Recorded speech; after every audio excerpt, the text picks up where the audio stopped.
Chapter 1. The Winning Ticket. Dear Mr. Chen Mo, congratulations. You have won a luxurious 5-day getaway for two to the Azure Paradise in the Maldives. Please arrive at the VIP passage of Terminal 3 at the International Airport by 10 a.m. on the 15th of this month to check in.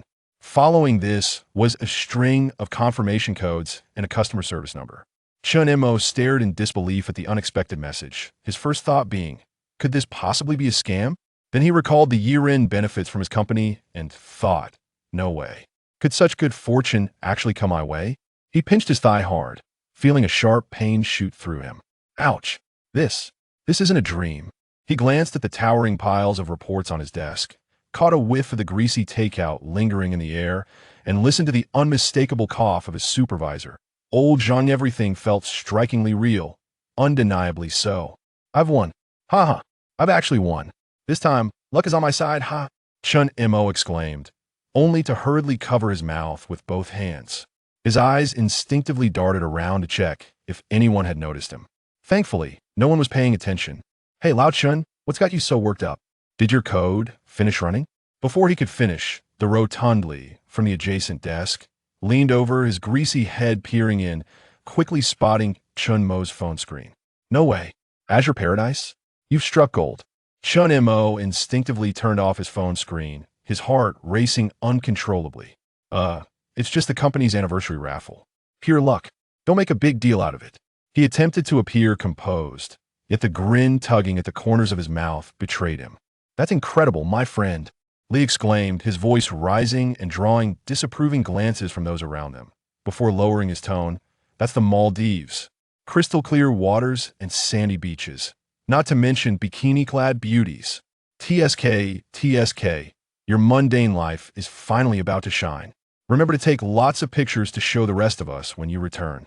He punctuated his words by playfully raising the few remaining hairs of his eyebrows. Sure, I will, Chen Mo replied vaguely. The Maldives? To him, it existed only as wallpaper on his computer and in documentaries featuring Bear Grylls diving into the ocean, a distant fantasy. As a beleaguered programmer who toiled from 9 to 9, often extending his hours into the late night, his greatest pleasure was collapsing onto his couch after work, devouring takeout, and watching survivalists mastering the wilderness, crafting fires, building shelters, and consuming insects. While he chuckled foolishly at their antics, every time he watched them on screen, it felt as though he too had journeyed through the Amazon rainforest. Yet, he was indeed a survival enthusiast. He had amassed a collection of books on the subject, often perusing them and prominently displaying a set of Wiseman's survival manuals on his bookshelf. He regarded this book as the most authentic and practical, its edges worn from frequent handling. The pages were filled with sticky notes containing various survival tips. Who would have thought that this theoretical survival expert, confined to the pages of books, would actually have the chance to travel abroad? Although the destination is a veritable paradise rather than the Amazon, there may be little opportunity for adventure. In the following days, Chen Mo felt as though he were walking on air, eagerly anticipating the day of departure. He resembled an elementary school student preparing for a spring outing, suppressing his excitement as he diligently packed his belongings. He opened the outdoor survival backpack he had specially purchased for this journey and squatted beside it, beginning to fill it with items acquired from a certain app. Sunscreen, a high SPF for the island's surely intense UV rays. Insect repellent, essential for the tropics. Swim trunks, better take 2. Quick dry t-shirts, beach shorts, power bank, adapter. One by one, he tossed items into the bag, which quickly filled to half its capacity. His gaze drifted over the colorful vacation gear until it landed on a set of Wiseman's survival manuals on the bookshelf. Compelled by some unseen force, he pulled one from the shelf and flipped to the chapters on survival at sea and deserted island survival. What might seem like neurotic advice to others now possessed a peculiar allure. After a moment's hesitation, he ultimately shoved that thick book into the bottom of his backpack, burying it beneath a pile of soft clothing.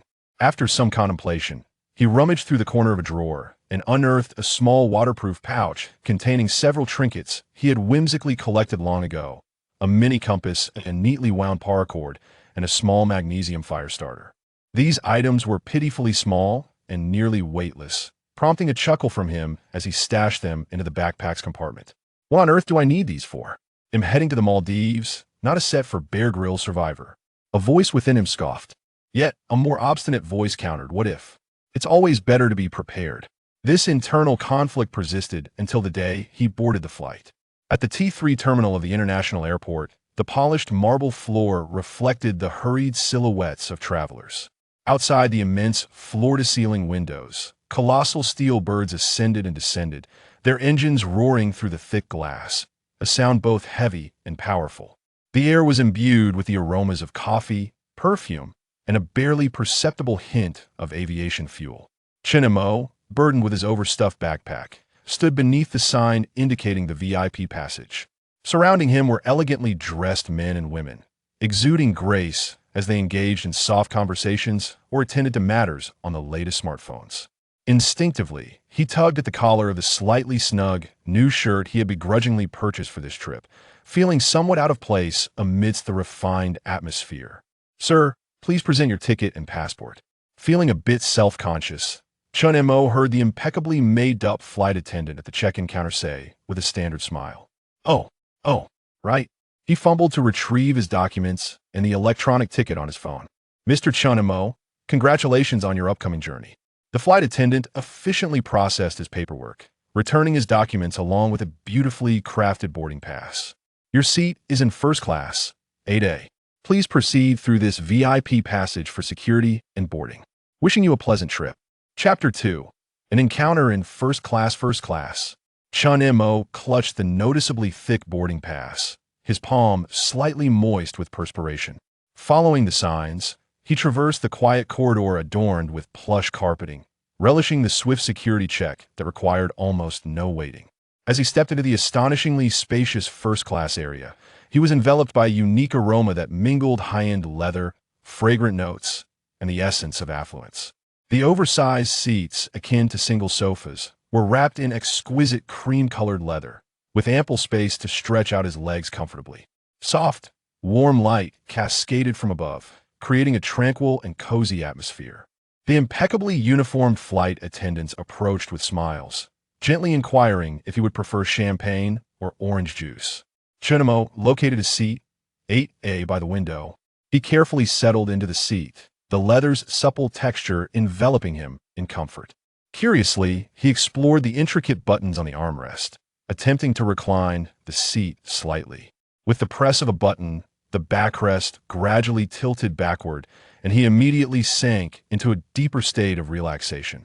"Goodness, this chair must be worth more than all the belongings in my rented apartment," he murmured softly, attempting to ease his own unease, before his gaze drifted back to the bustling airport runway outside. At that moment, the sound of hurried high heels approached, accompanied by a crisp and undeniably prominent fragrance. Chen Mo instinctively turned his head.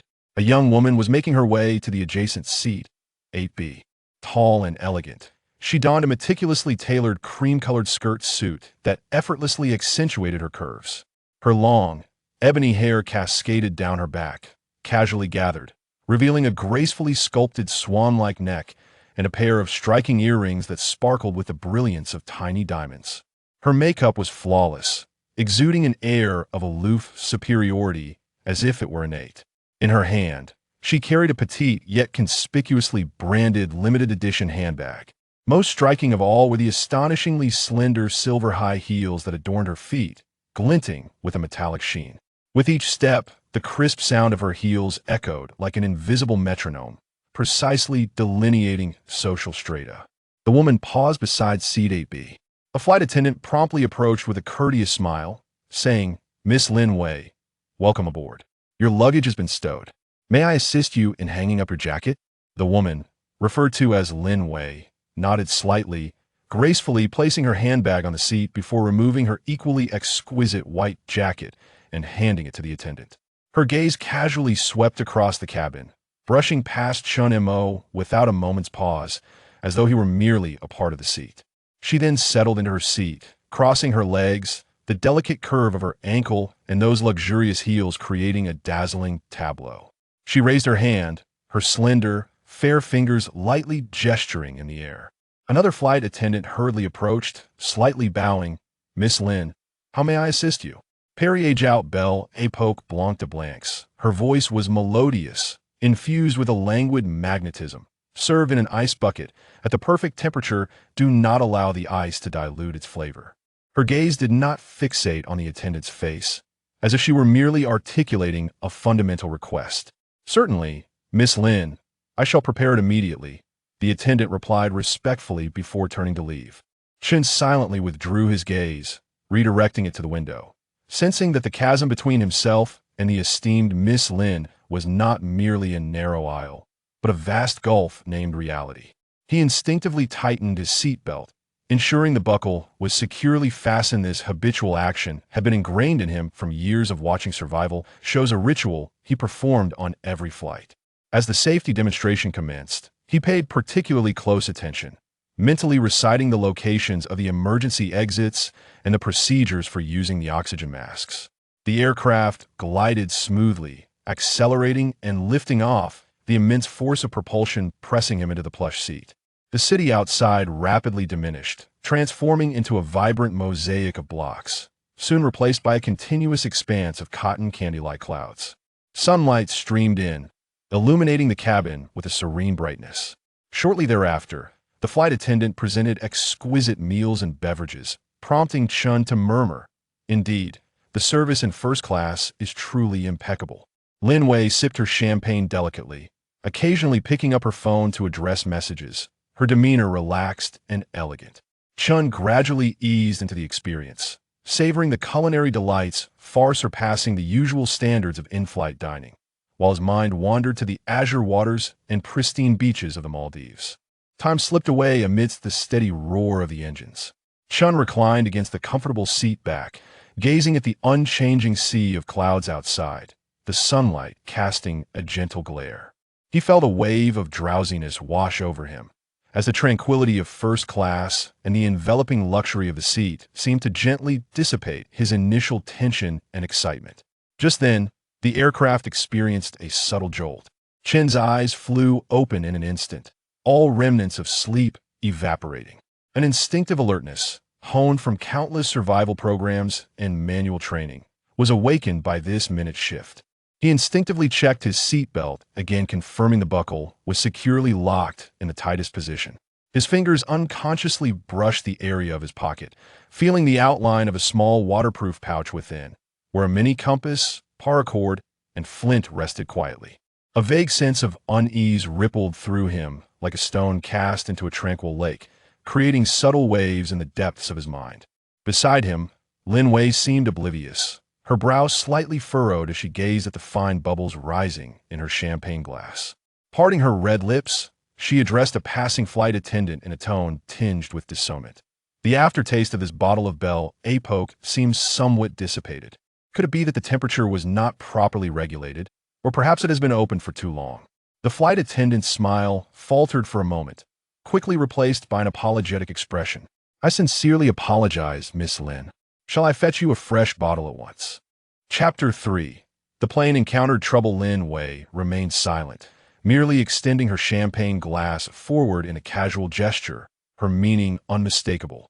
The flight attendant promptly and cautiously accepted the glass. At that very instant, boom, a deafening roar erupted, causing the entire fuselage to plunge downwards with alarming suddenness. This was followed by erratic swaying from side to side and violent jolts up and down, as if an invisible giant hand was seizing the aircraft and shaking it furiously in the air. What on earth is happening? Oh God, Mom! The surrounding screams and cries, along with the shattering sound of glass and dishes, shattered the tranquility of first class. The lights flickered chaotically, and the oxygen mask suddenly deployed from above, swinging wildly in the violently shaking cabin. "Attention, passengers! Attention, passengers! The aircraft is encountering severe turbulence. Please return to your seats immediately. Fasten your seatbelts. Don your oxygen masks." The captain's urgent voice crackled through the intercom. The sensation of weightlessness gripped Chen Mo's heart with terror. His body felt as though it had been violently lifted from his seat by some immense force, only to be dropped again. His insides felt as if they were being constricted at his throat, clinging to the armrests with all his might. His back pressed firmly against the seat. In the chaos, he instinctively yanked down the wildly swaying yellow oxygen mask, securing it over his mouth and nose. The rubbery scent and stale air flooded his lungs. Damn it! My champagne! Lin Wei's shrill voice pierced through the turmoil, starkly audible amidst the chaos. She had just been reaching out to hand the glass. The tremendous turbulence had completely thrown her off balance. The expensive champagne glass slipped from her grasp, sending amber liquid and shards of glass splattering everywhere. She was violently tossed to the side of her seat, only to be yanked back by the seatbelt. Her delicate face was now etched with shock and horror. Check your seatbelts. Hold onto the armrests. Put on your masks. Chen Mo shouted amidst the confusion and screams. Nearly bellowing, his voice was muffled by the oxygen mask, yet his gaze remained fixed on the panicked woman beside him. It was then that Lin Wei seemed to awaken from her daze. She fumbled to grasp the wildly swaying oxygen mask before her, but the violent turbulence made it impossible for her to stabilize herself. The sound of the engines changed. No longer a steady roar, it transformed into a terrifying, rending roar. Following this, the horrific noise of one of the engines became apparent. Right engine failure. Right engine failure. The pilot's terrified and desperate shouts could be faintly heard from the cockpit. At that moment, the broadcast was completely cut off. What remained was the shrill, relentless alarm. And the aircraft was in utter chaos. It was no longer an eagle soaring in the sky, but rather a tattered rag tossed about by a tempest, spiraling wildly, with the nose diving at a desperate angle. The cabin instantly transformed into a hellish nightmare. The luggage compartment door had somehow burst open, and various suitcases and handbags were being hurled out like cannonballs, colliding recklessly against the narrow aisles and seatbacks. Passengers who failed to fasten their seatbelts were violently ejected from their seats, crashing against the ceiling before plummeting back down with a resounding thud, accompanied by the sickening sound of bones breaking. Blood instantly stained the cabin walls and carpet. No, I do not wish to perish. Help me, my child. Hold my hand. The desperate cries, prayers, and curses mingled with the blaring alarms and the agonizing groans of twisted metal, creating a suffocating symphony of death. Chen Mo felt as though he had been thrust into a colossal, rapidly spinning washing machine, violently tossed about. He clenched his teeth, summoning every ounce of strength to resist the horrifying centrifugal force and the sensation of weightlessness, firmly anchoring himself to his seat. The seatbelt dug painfully into his abdomen, inflicting waves of agony. In his frantic state, he peered through the cracked window, no longer witnessing the pristine sea of clouds, but rather a tumultuous expanse of leaden, ominous clouds. Below lay an infinite, heart-stopping expanse of deep blue, the ocean. The chilling realization of impending doom seized him in an icy grip. He turned to glance at Lin Wei, whose predicament was far worse than his own. The tremendous impact had wedged her expensive silver stilettos in a crevice beneath her seat. Desperately, she struggled to free her foot, her face contorted in sheer terror and pain, tears mingling with sweat, smudging her meticulously applied makeup. Each violent jolt elicited sharp screams from her lips. Damn it, my foot! It's stuck, she cried, pulling with all her might, yet the slender heel remained immovable, as if welded to the metal structure. Forget the shoe, Chen Mo shouted, his voice barely audible amidst the cacophony. Survival is paramount. Protect your head. Shield your vital organs.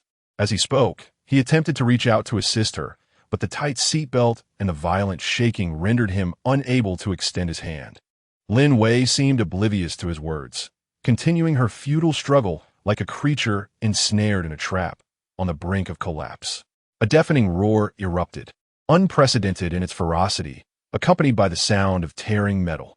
Chen Mo felt an irresistible force propel him violently forward, his vision overwhelmed by blinding flames and thick smoke. A searing wave of heat enveloped him. The thunderous roar of water filled his ears as if Poseidon himself were raging, flooding his senses. It was frigid, bone-chillingly cold. Chen Mo's consciousness briefly blanked amidst the violent impact and piercing chill. In the next instant, a fierce will to survive surged through his numb nerves like a jolt of electricity. Chapter 4. The plane crashes into the sea. Two survivors water. All around him, the tumultuous sea surged forth, replete with the acrid scents of salt and fuel. The immense water pressure constricted his chest. The instinct for survival reclaimed control over his consciousness. He abruptly opened his eyes, shaking off the lingering haze of confusion. In the murky depths, countless fragments floated, torn seats, twisted metal panels, scattered luggage, and human limbs. The plane, it had truly plunged into the ocean.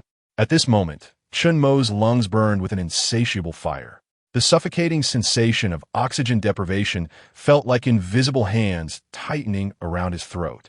Yet, the will to survive eclipsed all else. He kicked fiercely, propelling himself upward with desperate strokes of arms and legs. Amidst the chaos, his hands seemed to brush against a buoyant, elastic object, a lifeboat, or merely a large piece of debris from the aircraft. He had no time to discern. Grasp it. That was the singular thought racing through his mind. With the last vestiges of strength, he clung tenaciously to the floating object. The icy sensation seeped through his drenched clothing. Although the item was frigid, it offered a glimmer of hope for survival. With the aid of buoyancy, he strained to lift his head above the water. Gas, cough, cough. He heaved violently, expelling water and gasping for the damp air thick with burnt and metallic scents. Each inhale was accompanied by excruciating pain in his chest, as icy raindrops mingled with the churning waves struck him mercilessly. Before him lay a scene reminiscent of the apocalypse. The enormous wreckage of the aircraft billowed thick smoke as it slowly sank into the abyss. The surface of the sea was marred by vast patches of oil, strewn with various debris, plastic sheets, suitcases, life vests, garments, papers. It resembled a landfill spread across the ocean. More haunting were the motionless bodies drifting upon the waves. A profound sense of bewilderment and overwhelming fear enveloped Chen Mo. A momentary glance downward revealed the object he had tightly embraced, a battered airbag, seemingly from a large lifeboat. Though damaged, it provided some buoyancy and had saved his life. Just then, a weak coughing sound reached him from a distance of 5 or 6 meters. Chen Mo turned to look. In the water, a woman struggled valiantly. Her long, dark hair clung to her pale face, and her white suit was soaked, clinging tightly to her form. The countenance that had once exuded pride and elegance was now etched with sheer terror and the despair of a drowning soul. Her hands flailed helplessly against the surface, clearly indicating she could not swim. It was Lin Wei. It appeared that in the face of death, she had discarded her high heels. Breaking free from her constraints to surface, yet before she could catch her breath, she sank once more. The water left only a quickly dissipating ripple and a few strands of floating hair. To save her, or not to save her? In this infernal sea that had claimed the lives of hundreds, merely surviving was a stroke of fortune. Did this woman, who mere moments ago had been concerned with the temperature of champagne and regarded him with indifference, warrant the risk of his own life for her rescue? The frigid ocean, the immense exertion, the imminent peril of being struck by floating debris. Each element posed a threat to his very existence. Just as Chen Mo lingered in indecision, Lin Wei's head broke the surface once more, emitting a series of abrupt coughs. At that moment, her gaze was vacant, her face etched with an overwhelming fear of death. Those once indifferent, beautiful eyes now reflected nothing but a primal yearning for survival, whether by instinct or some other force. Lin Wei turned her head weakly in Chen Mo's direction and called out, "Help, help." Yet before she could articulate her plea, a merciless wave crashed down, submerging her beneath the water. The despair evident in her eyes pierced through Chen Mo's hesitation like a cold needle, shattering any remnants of his indecision. "Damn it," Chen Mo growled, unsure whether he was cursing this wretched fate or his own sudden softness of heart. He inhaled deeply, summoning every ounce of strength, and plunged towards the spot where Lin Wei had vanished. The icy, bone-chilling water enveloped him once more. The underwater world was even darker and more chaotic, with various debris suspended in the murky depths. He fought against the currents, propelling himself to the location where Lin Wei had disappeared. In the dim light, he spotted her white figure, helplessly sinking. He accelerated towards Lin Wei, grasping her flailing arm with a firm grip. Her skin was chillingly slick. It appeared she had lost consciousness, her body limp. A jolt of alarm surged through Chen Mo. There was no time for contemplation. With all his might, he dragged her upwards. The buoyancy combined with their combined weight threatened to rupture his already strained lungs. At that moment, Chen Mo could not afford to consider his own condition. Saving her took precedence. He swam towards the life raft's buoyancy chamber. Just as exhaustion threatened to overwhelm him, he reached the buoy, using his last ounce of strength to hoist the nearly unconscious Lin Wei onto the raft. While he clung to it, gasping for air, "Cough, wretch!"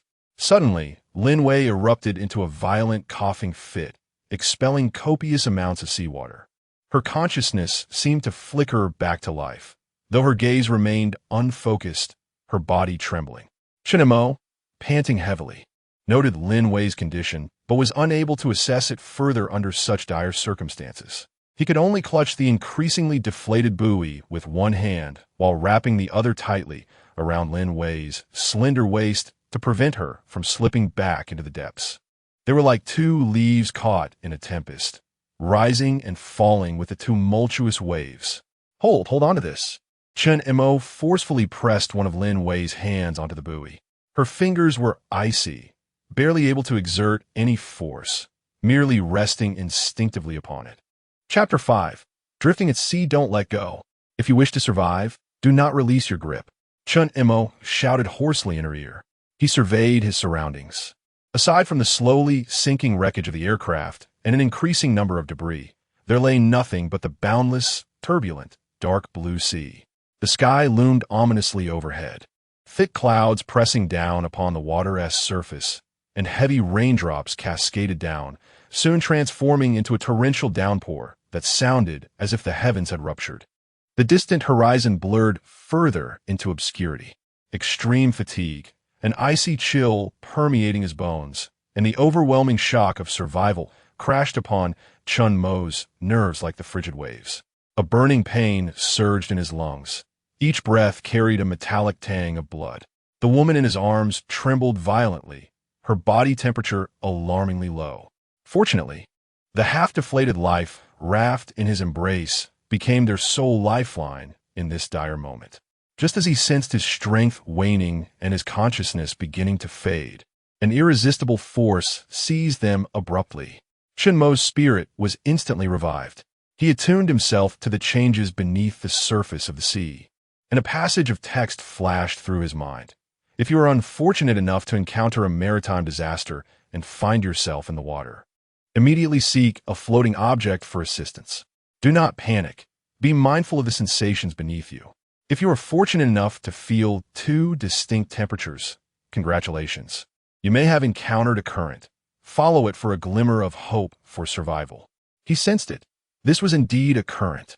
If they could drift along with this flow, perhaps a thread of survival remained. The icy water, like a living entity, propelled them at a steady pace, moving away from the point where the aircraft had sunk. The scene of disaster behind them gradually diminished, becoming indistinct, and ultimately vanishing amidst the rain and waves. Ahead lay only the vast ocean and the endless unknown. Chen Mo cast one last glance back at the direction shrouded in smoke and death, then gritted his teeth, mustering the last of his strength to pull Lin Wei closer, enabling her to lie more fully upon that precious piece of floating material. Meanwhile, he found himself mostly submerged in the frigid sea, clinging on with only the strength of his arms. The current silently enveloped these two insignificant survivors, drifting them deeper into the somber depths of the ocean, isolated and forlorn. His consciousness, besieged by the dual onslaught of cold and fatigue, flickered like a candle in the wind, gradually waning. Chen Mo struggled to keep his eyes wide open, attempting to pierce through the dense curtain of rain and the surging waves in search of any trace of land. Yet nothing emerged. All he could see, in every direction, was water, endless water. He had no idea how long they had been adrift with the current, and just as he believed this would be their end, on the verge of surrender, he caught a glimpse at the horizon where the gray sea and sky blurred into one. There seemed to be A faint outline of a color, distinctly different from the dark blue, an exceedingly dim gray-green silhouette. Was it a mirage? Or was it? Chen Mo wiped the rainwater from his face. He blinked vigorously, his eyes stinging from the briny sea and rain, as his heart raced with a flicker of faint, uncertain hope. The outline shimmered amidst the surging waves, resembling a massive reef, or perhaps an island. Before he could discern it clearly, a towering wave crashed down. An icy seawater surged into his mouth and nose. Cough, cough. The sensation of asphyxiation seized him, yanking his consciousness back to the frigid reality. He clung desperately to the cold, yet supple object floating in his embrace, summoning every last ounce of strength to resist the relentless battering of the waves. The force of the current seemed to intensify, propelling them toward that indistinct gray-green silhouette, the distance diminishing at an excruciatingly slow pace. The rain intensified, pummeling the ocean's surface and raising countless tiny white froths, while it mercilessly drenched Chen Mo and Lin Wei's already numbed faces and bodies. The outline gradually became clearer through the torrential downpour, confirming that this was no mere illusion. It was an island, a sanctuary that could offer them respite from the merciless sea. A deep green, almost ominously dense vegetation cloaked most of the area, resembling a vast and damp moss. Jagged black rocks jutted out like teeth, silently standing guard at the edges, enduring the relentless assault of the gray-white waves. There was no beach, at least not on the side they were approaching, only steep, eroded cliffs marked by the sea's relentless assault. An uninhabited isle, a solitary, primordial land standing amidst boundless ocean, silent and brimming with the unknown. Just as the flicker of hope ignited, it was doused by the sight before him. This was far from the paradisiacal entrance depicted in vacation brochures. It resembled a cold, unwelcoming prison, repelling anyone from its shores. Lin Wei, nestled in his arms, emitted a faint groan, her eyelids fluttering as if she wished to open them, yet ultimately only managing a feeble movement of her waterlogged fingers. At that moment, Chen Mo's attention was wholly consumed by the approaching island, oblivious to Lin Wei's condition. He licked his cracked and parched lips, a wave of saltiness flooding his mouth. He gazed at the increasingly imposing black rocks looming nearer, feeling the current guiding their trajectory. With no alternative and lacking the strength to alter their course, he could only passively brace for the impending collision. He inhaled deeply, a searing pain tearing through his lungs, provoking a series of coughs. He tightened his grip. They were about to collide. He hoarsely shouted to the dazed Lin Wei, more as a rallying cry for himself. Before his words could fade, a powerful wave hurled them toward a massive rock jutting sharply into the sea. Chen Mo's pupils constricted, summoning the last remnants of his strength. He forcefully pressed Lin Wei's head against his chest while curling his body to shield her with his back against the jagged cliff. Bang! A dull thud resonated. Pain surged through his back as if his bones were shattering. The frigid, unyielding sensation pierced through his soaked clothing. Salty seawater once again invaded his mouth and nose. Fortunately, the half-deflated airbag cushioned the impact, for without it, this collision could have left them grievously injured. Despite this, the tremendous force rendered Chen Mo momentarily blind, nearly causing him to lose consciousness, while Lin Wei, cradled in his arms, emitted a muffled groan of pain. Almost immediately, the receding waves surged back, violently hurling them against another jagged rock. In that moment, Chen Mo felt as though his left scapula had been struck by a sledgehammer, the agony eliciting a stifled groan, his teeth nearly shattering in the process. It seemed Lin Wei had been jolted awake, letting out a sharp cry, only to be ensnared once more by the relentless sea. Thus, propelled by the currents, they tumbled like two ragged sacks amidst the treacherous reef, repeatedly colliding, rolling, and submerging. Each impact brought forth excruciating pain and disorientation. Chen Mo steadfastly shielded Lin Wei's head and his own vital areas. His arms and back relentlessly cut by the sharp shells and rocky edges, his entire body aflame with pain. Chapter 6. The arrival on the deserted island, uncertain of how much time had passed. Just as Chen Mo felt his consciousness was on the verge of being utterly shattered by the relentless torment, he abruptly sensed a change in the texture beneath him. No longer was it the cold, unyielding stone, but rather rough, grainy sand. He was jostled by a receding wave. His body, scraping against the coarse grains, dragged along. The briny sea withdrew, revealing his half-submerged form in the shallow water. Soon after, another wave crashed in. But this time it did not pull him back. Instead, it pushed him further onto the shore. This time, Chen Mo refused to remain passive. He half-crawled, laboriously dragging Lin Wei onto the sandy beach. He lifted his head, expelling the mud and sand from his mouth. Gazing ahead, he beheld a narrow beach, washed clean by the rain, a grayish-white expanse. Behind him loomed the ominous black rock formations that had tormented them like the fangs of a monstrous beast. In the distance lay a dense, gloomy jungle, towering towards the clouds, shrouded in the rain, exuding an air of primal wilderness. Had they truly arrived on the island? Had they genuinely made it? Were they saved? Witnessing the glimmer of hope for survival, the will to live instinctively began to dissipate. Before the overwhelming joy of having survived could fully surge within him, an intense wave of exhaustion and excruciating pain engulfed his entire being. He released the arm of Lin Wei, which he had clung to with desperation, and collapsed onto the cold, damp sand, as if his bones had been extracted. Gasping for breath, each inhalation tugged at his wounds, sharp and searing. At that moment, a fit of violent coughing erupted nearby.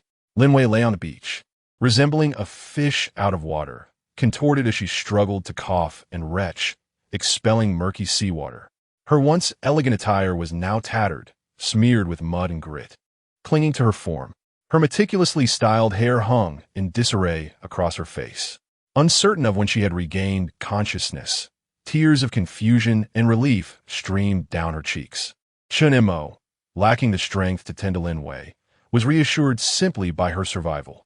He laboriously turned onto his back, lying on the beach, allowing the cold rain to wash over his face. He gazed up at the leaden sky, lost in thought.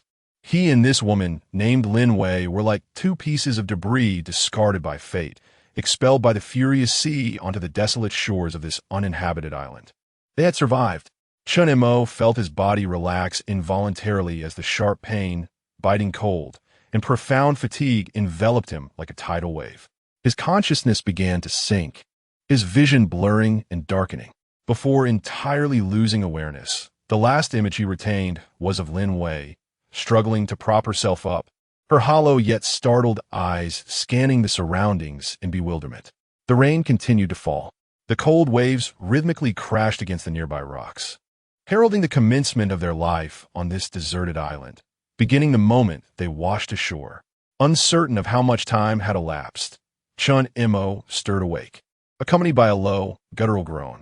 It was unclear whether he was roused by pain or the relentless rain drenching him. The sound of rain pattered around him, mingling with his labored breaths and the faint, intermittent cough of another nearby. Straining to move his eyes, he finally focused his blurred vision on the figure lying a short distance away. Lin Wei was curled up, her body trembling uncontrollably, caught in a limbo between the chill of the elements and the traumatic aftermath of the crash. As she seemingly registered Chen Mo's groan, she attempted to prop herself up with her arm. However, the effort proved too much. Her arm faltered, and she collapsed back onto the icy sand with a thud. Perhaps her earlier exertion had aggravated her injuries, as a sharp, piercing pain shot through her, prompting a short gasp. She glanced down at her right ankle, white and waterlogged from the sea, now swollen and reddened, with several gashes from sharp rocks oozing with blood. Gazing at her injured ankle, her voice hoarse, she muttered to herself in a daze. Meanwhile, Chen Mo, who had just regained consciousness, felt an uncomfortable dryness in his throat. He opened his mouth to swallow the rainwater that had pooled there, intending to soothe his parched throat. However, the simple action sent a jolt of pain through his chest and abdomen. He realized that this minor motion had aggravated the discomfort caused by both the seatbelt and the seawater inhalation, suggesting that the brief unconsciousness had allowed his body to relax momentarily. Putting aside his myriad thoughts, he focused on the imperative of survival, forcing his scattered thoughts back into the harsh reality. Just as he attempted to rise, a sudden memory from a survival manual flashed in his mind. In such situations, one must avoid abrupt movements and instead proceed gradually and cautiously. Thus, he began by wiggling his fingers, which, though stiff, still responded. He then slowly lifted his leg. The familiar pain returned, yet the ability to move reassured him that his bones remained intact. Gathering his strength, he cautiously pushed himself up with his right elbow, striving to elevate himself from the frigid sand. What would normally be a simple task now felt like lifting a mountain. His arm trembled violently under the strain. Perhaps he had overexerted himself, as a wave of agony surged through his back, causing the world to darken momentarily, nearly rendering him unconscious. With a muffled groan, he fell heavily back to the ground. The commotion seemed to stir Lin Wei, who turned her head, her vacant gaze locking onto Chen Mo, witnessing his desperate struggle. A complex and ineffable emotion flickered in her hollow eyes, only to be swiftly engulfed by profound pain. Chen Mo, oblivious to her presence, paused to catch his breath before making another attempt. This time, he refrained from hastily rising. He needed first to assess the condition of his back. He gently squeezed his shoulders back, applying gradual pressure. As he exerted more force, the pain intensified. Yet, a smile crept onto Chen Mo's face. For he was certain that although his back was injured, he was fortunate enough to have escaped any serious damage to his bones. He pondered that he could not rise in the same manner as before, uncertain if he would succeed once more. Recalling the methods encountered in literature for such predicaments, he resolved to emulate them. With great difficulty, he turned onto his side, utilizing his relatively unscathed right arm and knee for support, gradually lifting himself up. A motion that typically requires but a second took Chen Mo a painstaking 10 minutes to pry himself from the damp, cold ground. Icy raindrops cascaded down his hair and neck, seeping into the collar of his clothing, sending a shiver through him and simultaneously awakening his senses. He unsteadily knelt on the beach, gasping for breath, his gaze sweeping across the surroundings. Chapter 7. Their temporary natural shelter, the beach, shrouded in a curtain of rain, lay in disarray. The grayish-white sand was carved into deep furrows by the relentless downpour. Scattered across the shore were various detritus brought forth by the waves, fractured driftwood, shattered plastic bottles, tangled seaweed, and even a few shards of razor-sharp shells. Further out, the Indigo Sea, having just claimed hundreds of lives, continued to churn under the violent winds, unleashing muddy waves that crashed against the dark rock formations with a thunderous roar. Above, the sky loomed in an oppressive leaden gray, the heavy clouds hanging low as if on the verge of collapse. As far as the eye could see, there was nothing but the narrow stretch of beach and the silent, towering expanse of deep green, tropical jungle before him. The dense foliage rose in layers, with enormous broad-leaved plants drooping in the rain, while vines coiled around stout trunks like great pythons, extending into the depths obscured by the cascading rain. The roots of the trees at the jungle's edge twisted and knotted, exposed upon the sand like enormous, desiccated claws grasping the earth with fierce tenacity. The entire island exuded an aura of primal, damp, and ominously unknown pressure. Chen Mo cursed under his breath. Damn it! This beach, unlike any other, was devoid of sunlight. Beach chairs, or waiters in floral shirts bearing cocktails. All that surrounded him was cold, dampness, and an endless loneliness. Great heavens! Are you mocking me? There was no reply, only the roaring sea behind him. With a long exhale, Chen Mo ceased his inner lamentations and struggled to shift his knee, turning towards Lin Wei. She remained curled up, resembling a drenched kitten abandoned in the rain. Her body still trembled, though it seemed to have calmed somewhat. Yet, the bewilderment and emptiness in her gaze deepened. She clutched her swollen ankle, her lips quivering slightly, whether from the cold or pain. It was unclear. Hey! Chen Mo called out loudly. If you can move, get up quickly. Lying here will lead to hypothermia. You'll die. D? The word pierced through Lin Wei's numbed nerves as if it bore a certain enchantment. She shuddered violently, her vacant gaze suddenly sharpening as she looked at Chen Mo with a hint of alarm. Her lips moved as if to argue, but ultimately only a faint whimper escaped. "My foot, it hurts so much." Her voice was laced with a cry, sounding feeble and helpless. "Even if your foot is broken, we must leave this place," Chen Mo stated with no room for negotiation. He pointed towards the encroaching tide that repeatedly surged onto the shore and receded. "Do you see? The tide is coming in. If you don't want to be swept back into the sea, get up. Move to higher ground."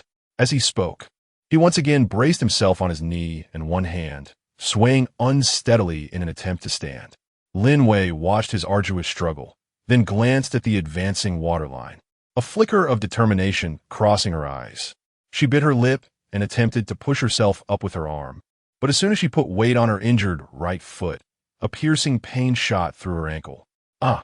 She let out a pained cry, her body swaying as she fell once more to the ground. Tears immediately welled up in her eyes. "I can't. It hurts so much. I can't get up," she cried, her voice tinged with a hint of grievance. Meanwhile, Chen Mo, summoning every ounce of his strength, staggered to his feet. A wave of dizziness washed over him, causing him to stumble and nearly fall again. Fortunately, he managed to grasp a half-buried rock in the sand, which helped him regain his balance. The cold touch of the stone brought him back to a semblance of clarity. Turning to look at Lin Wei, who was sprawled in the muddy water, a pitiful sight, weeping without dignity, a mixture of irritation and a tinge of helpless anger surged within him. "If you can't stand, then crawl," he nearly shouted, his voice distorted by the rain. "Use your hands. Use your knees. Crawl to that rock behind you." He pointed to a large black stone protruding from the edge of the jungle, about 10 meters ahead, the only spot within his sight that offered a modicum of shelter from the tide. Lin Wei stared at him in disbelief, astonished by this man who had seemed so unremarkable just hours ago on the plain. His hair, drenched by the rain, clung to his forehead. His face was smeared with mud and blood. His cheap shirt was torn in several places by the rocks, revealing swollen, raw skin beneath. Despite his disheveled appearance, there burned in his eyes a fierce determination to survive that made him appear unfamiliar, even slightly fearsome to her. She opened her mouth, attempting to articulate something. "No one is coming to assist you in this situation, miss." Chen Mo brusquely interrupted her, his tone icy. "This is a deserted island. There are no servants, no drivers. If you wish to survive, you must rely on yourself.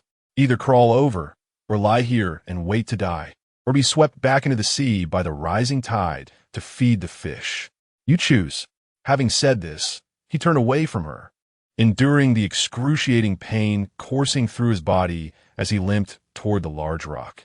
The pull of the sand near the shoreline was immense, and combined with his weakness and injuries, that short distance felt like a marathon to Chen Mo. He moved slowly and laboriously, his body swaying dangerously, nearly collapsing multiple times. Yet he gritted his teeth, enduring the agony as he advanced step by step, each lift of his leg tugging painfully at the muscles in his back, causing veins to throb on his forehead. He knew he could not stop. In such a dire situation, pausing would make it nearly impossible to gather the strength to continue. Just like the ancient drums that urged soldiers onward, one burst of energy would lead to a decline in spirit and eventually exhaustion. As Chen Mo struggled forward, he could hear the sound of gravel shifting behind him, accompanied by the muffled, intermittent sobs of Lin Wei. He did not look back. He knew she was crawling. Indeed, when he finally reached the base of the massive rock, leaning against the cold stone wall and nearly collapsing to the ground, he saw Lin Wei. She was truly crawling. Her expensive dress was dragging across the rough gravel, already in tatters and heavily soiled with mud. She propped her body up with her elbows and her intact left knee, inching forward with painstaking effort. Her injured right ankle dragged behind her, each movement eliciting tremors of pain that escaped her lips in muffled groans. Her long, ebony hair trailed through the sand, becoming encrusted with grit. Rain washed over her cheeks, streaked with tears and mud, rendering her utterly disheveled. The once elegant heiress, who had graced the finest carpets and frequented the most exclusive venues, now found her delicate hands buried deeply in the damp, cold sand, her nails filled with dark grains. She crawled slowly and laboriously, yet she was indeed progressing, inching toward the rocks. In her hollow eyes, amidst the pain and tears, there flickered a glimmer of defiance born from desperation. Chen Mo leaned against the rock, gasping for breath, the cold stones sapping what little warmth he possessed, causing him to shudder involuntarily. Watching Lin Wei struggle to crawl, his restlessness began to ebb, replaced by a sense of fatigue and helplessness. He silently observed her, refraining from urging or offering assistance. The final few meters were a threshold of survival that she must cross on her own. Chapter 8. The struggle to ignite a fire time stretched interminably in the chill of the rain. At last, Lin Wei's hand brushed against the relatively dry edge of the sand beneath the rock. Summoning her last vestige of strength, she dragged herself beneath the rock, maintaining a slight distance from Chen Mo, leaning against the equally frigid stone wall. As soon as she halted, she curled up, cradling her swollen ankle, burying her face in her knees, her shoulders heaving with silent, suppressed sobs. The tremors of her body intensified, the dual torment of hypothermia and pain nearly overwhelming her. Chen Mo averted his gaze. Although they had escaped the encroaching tide that threatened to engulf the beach, their existing predicament remained unchanged. Hypothermia was their most lethal adversary. The drenched clothing clung tightly to their bodies, siphoning away the last vestiges of warmth. His teeth chattered uncontrollably, emitting a faint clattering sound. His fingers and toes had succumbed to numbness, nearly devoid of sensation. If this issue was not resolved swiftly, they would not survive the cold, rain-soaked night. Shelter? Fire? These two thoughts flickered repeatedly in Chen Mo's still foggy mind. He surveyed his surroundings. The massive rock provided only minimal, one-sided shelter, with the slanting rain still managing to penetrate. Besides the beach, the area was bordered by vast, leafy plants and entangled vines of the jungle. He needed to devise a method to create fire. His teeth chattered as he spoke in halting fragments to Lin Wei, who curled up beside him, more like a monologue, forcing himself to think. Lin Wei appeared oblivious to his words, ensnared in her own agony and chill, trembling like a leaf in the autumn wind. Not receiving a response from Lin Wei, he shook his head in resignation, aware that he could not rely on her for ideas in such dire circumstances. Mustering a modicum of strength, he grasped the rough surface of the rock and struggled to rise again. The dizziness persisted, yet he compelled himself to disregard it. He had to move, had to find a way to ignite a fire, or else his body would succumb to complete paralysis from the cold. He staggered toward the jungle's edge. The sand beneath his feet remained relatively firm, yet each step drew forth sharp pangs of pain. There was no choice but to grit his teeth and endure. Approaching the jungle, the air grew even more damp and cold, mingling with a rich sense of earth and decaying vegetation. The edge was serrated, with enormous palm leaves drooping like fans, thick vines cascading from towering trees, entwining with other flora. The ground was thickly carpeted with moist fallen leaves, yielding softly underfoot with a gentle squelch. He required tinder to spark a fire, materials to construct a rudimentary shelter, anything to offer warmth. Extending his stiff, numb hands, he reached for a low-hanging palm leaf. The leaf was resilient and thick, its serrated edge razor-sharp. He tugged with all his might, but the leaf remained steadfast. He then attempted to pull at the dangling vines, which were equally tenacious and slick with moisture. Despite exerting all his strength, he could only shift them slightly. "Damn it!" Chen Mo muttered under his breath, as his fingers were grazed by the rough texture of the vines and the serrated edges of palm leaves, leaving behind small, oozing cuts that brought a trivial sting. A profound sense of helplessness enveloped him. Watching Bear Grylls effortlessly tackle challenges on television was one thing, but facing these primal elements with bare hands, while cold and battered, was an entirely different ordeal. He relinquished the notion of directly acquiring larger materials and, enduring the sharp pain in his back, bent down to rummage through the damp layer of fallen leaves and low shrubs. His nearly numb fingers fumbled awkwardly with every movement. He sought after dry, slender twigs, fluffy, easily ignitable hay, withered leaves, or fibrous bark. Yet, reality proved to be merciless. The relentless rain had thoroughly soaked everything above ground. The twigs felt cold and damp to the touch, while the dry grass and fallen leaves were saturated, releasing water with the slightest squeeze. After an arduous search, he managed to unearth a meager handful of somewhat drier fragments of grass and a few twig-like sticks beneath a few protruding stones. This paltry collection was hardly sufficient even to kindle a fire, let alone serve any other purpose. A wave of despair washed over him like a chilling tide. Chen Mo gazed at his meager haul and then at his hands, which were frozen and marred with tiny wounds. An unprecedented sense of defeat threatened to engulf him. The knowledge he had relied upon in theory felt woefully inadequate in the face of this cold, drenched reality. At that moment, a muffled sob intermingled with vague complaints drifted from the direction of the rocks he had recently departed. So cold. How could this happen? My bag, my phone, all ruined. Why is no one coming? Where is the rescue team? Aren't they supposed to arrive immediately? What kind of hellish place is this? So filthy and cold. My feet hurt so much. These damn stones are unbearable. It was Lin Wei. She huddled beneath the rocks, seemingly recovering slightly, transforming her silent weeping into a stream of discontented murmurs. With her arms wrapped around herself, her body continued to tremble violently, the expensive fabric of her dress clinging to her legs. As she cried, she wiped her tears with the back of her mud-stained hand, only to smear her face further. Her swollen eyes were filled not only with pain, but also with disbelief and resentment towards her predicament. She seemed to be lost in the fantasy that the rescue team would appear at any moment to whisk her away from this nightmarish place. Chen Mo's already frayed, nerves ignited at her incessant complaints.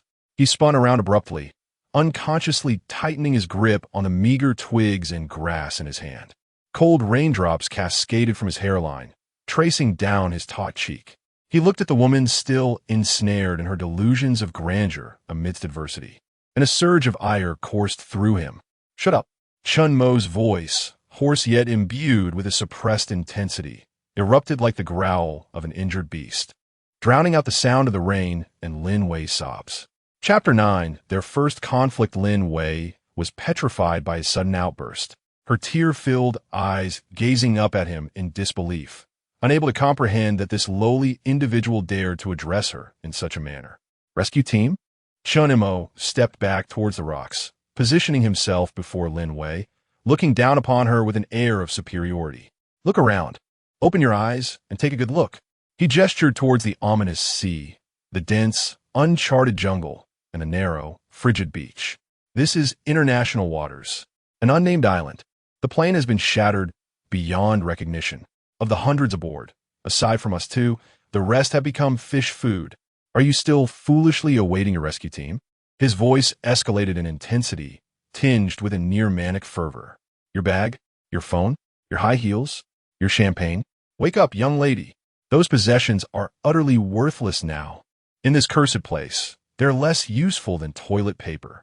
The only thing of value you possess is your life.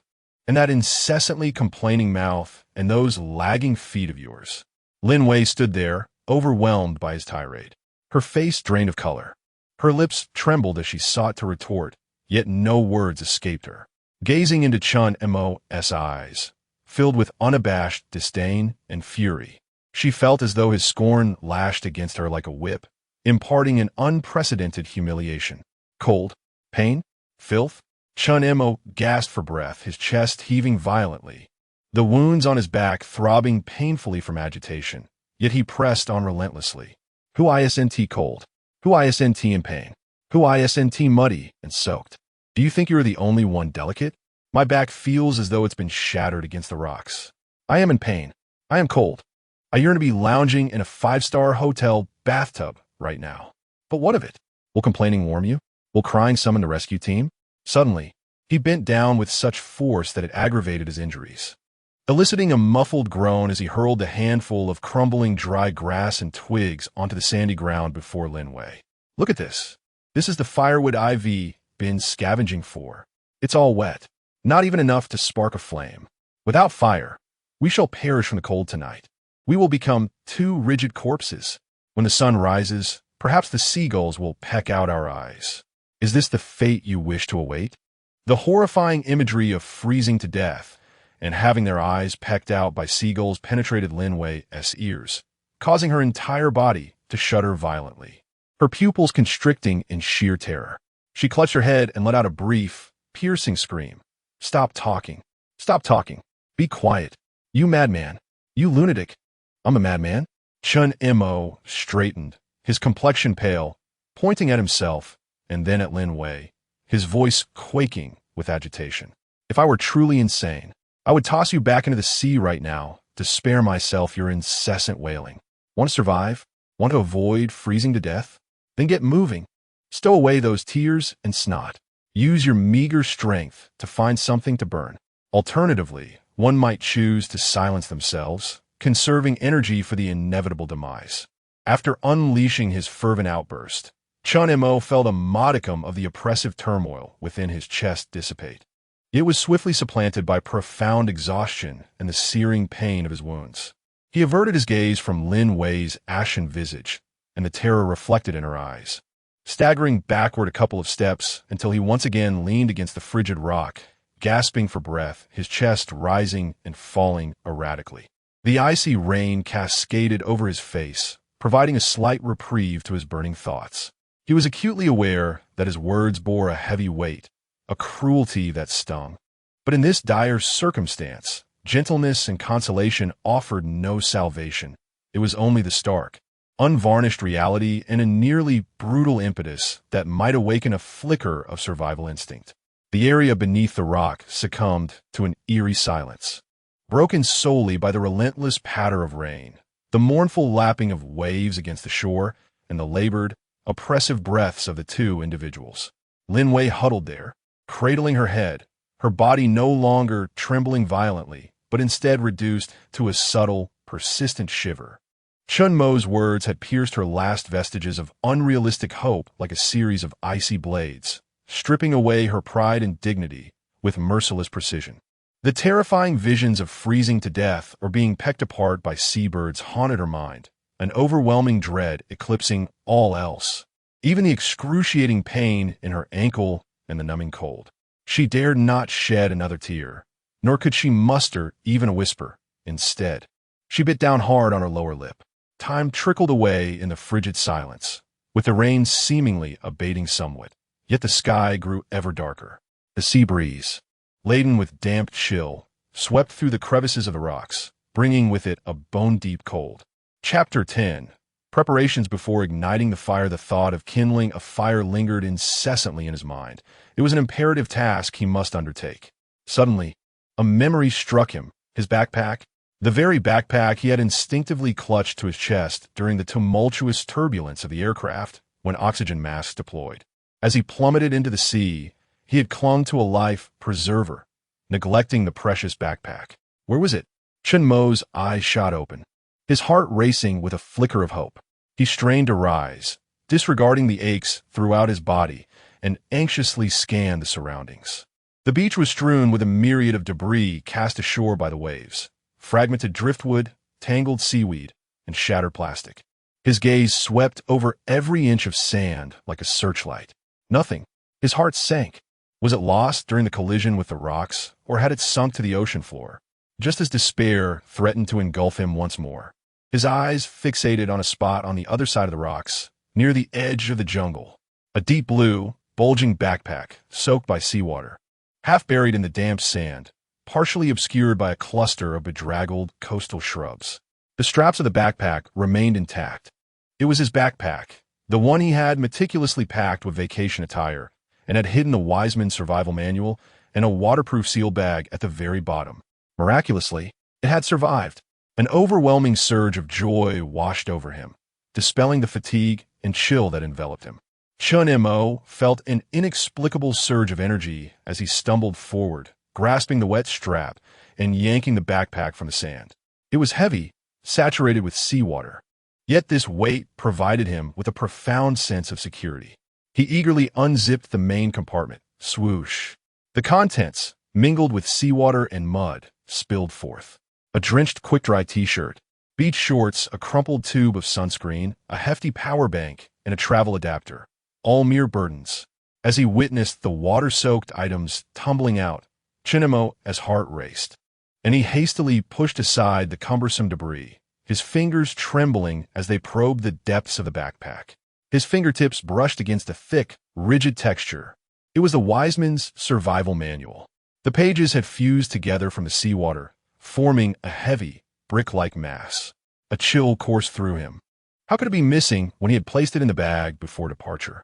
Yet he refused to succumb to despair and continued to dig deeper.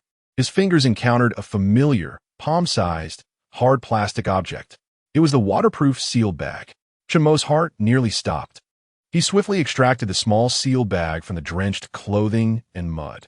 The transparent surface glistened with droplets, but inside, an orange mini-compass neatly coiled gray-green paracord, a small magnesium rod, and a black flint were all visible, dry, intact. Ha ha ha!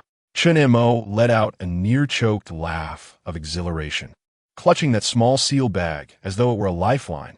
At this moment, he felt no trace of cold, only a searing heat surging from his heart to every extremity.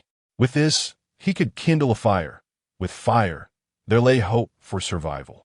He abruptly raised his head, his bloodshot eyes ablaze with fervor, gazing at Lin Wei, who remained curled beneath the rock, her expression vacant and numb.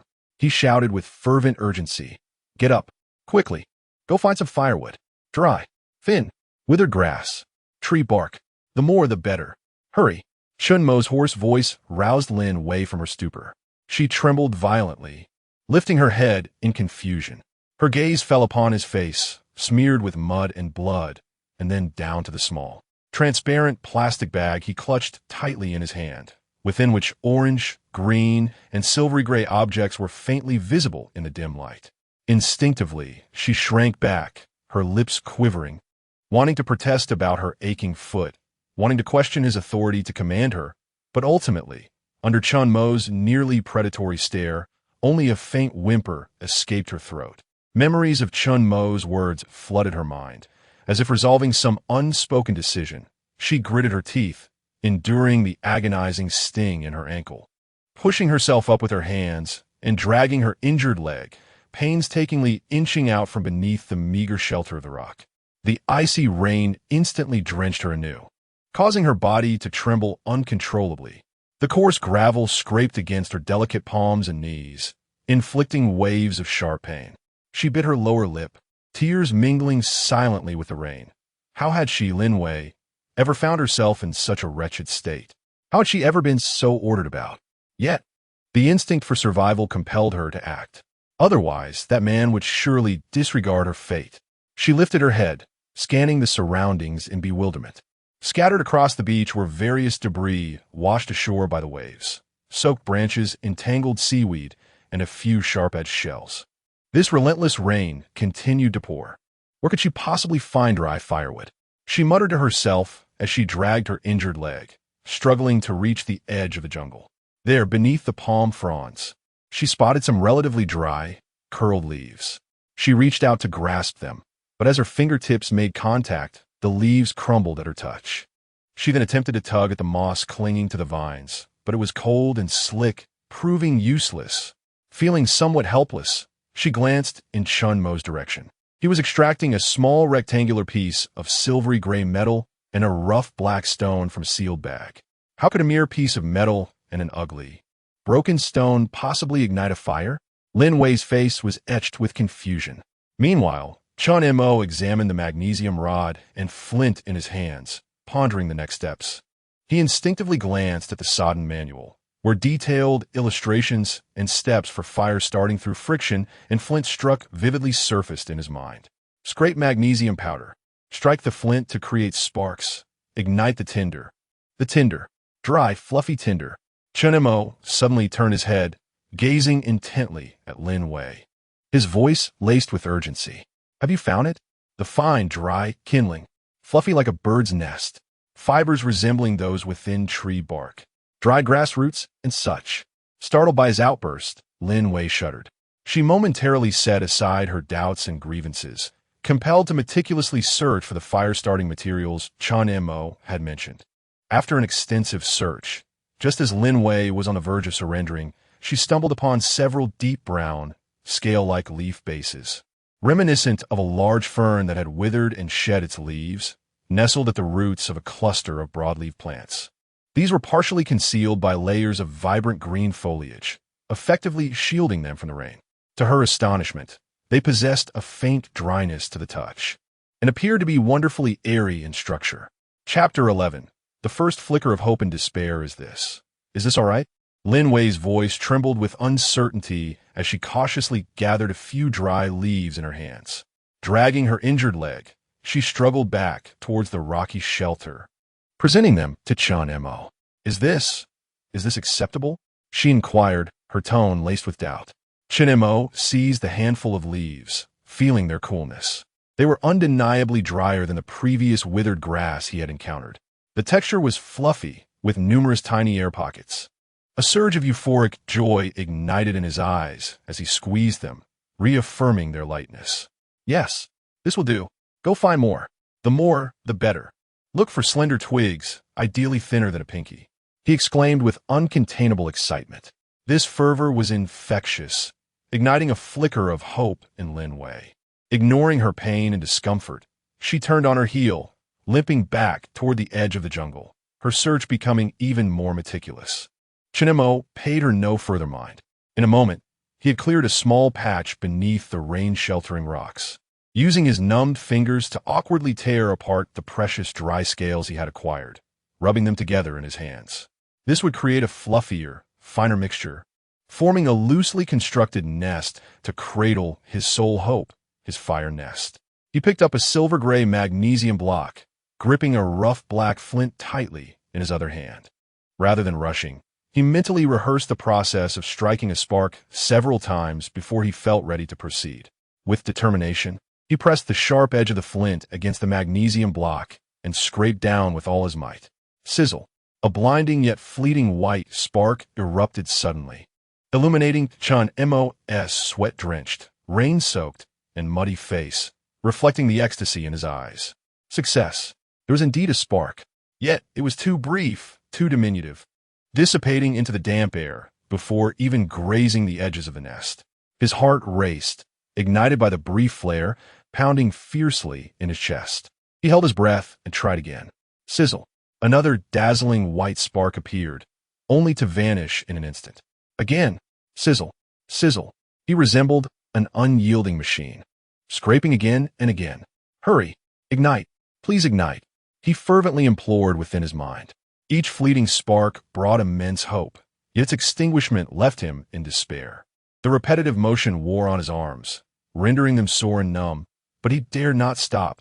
He could not afford to. Lin Wei, dragging her injured leg, returned with a small handful of similarly dry scales and a few twigs, slender as chopsticks, albeit slightly damp.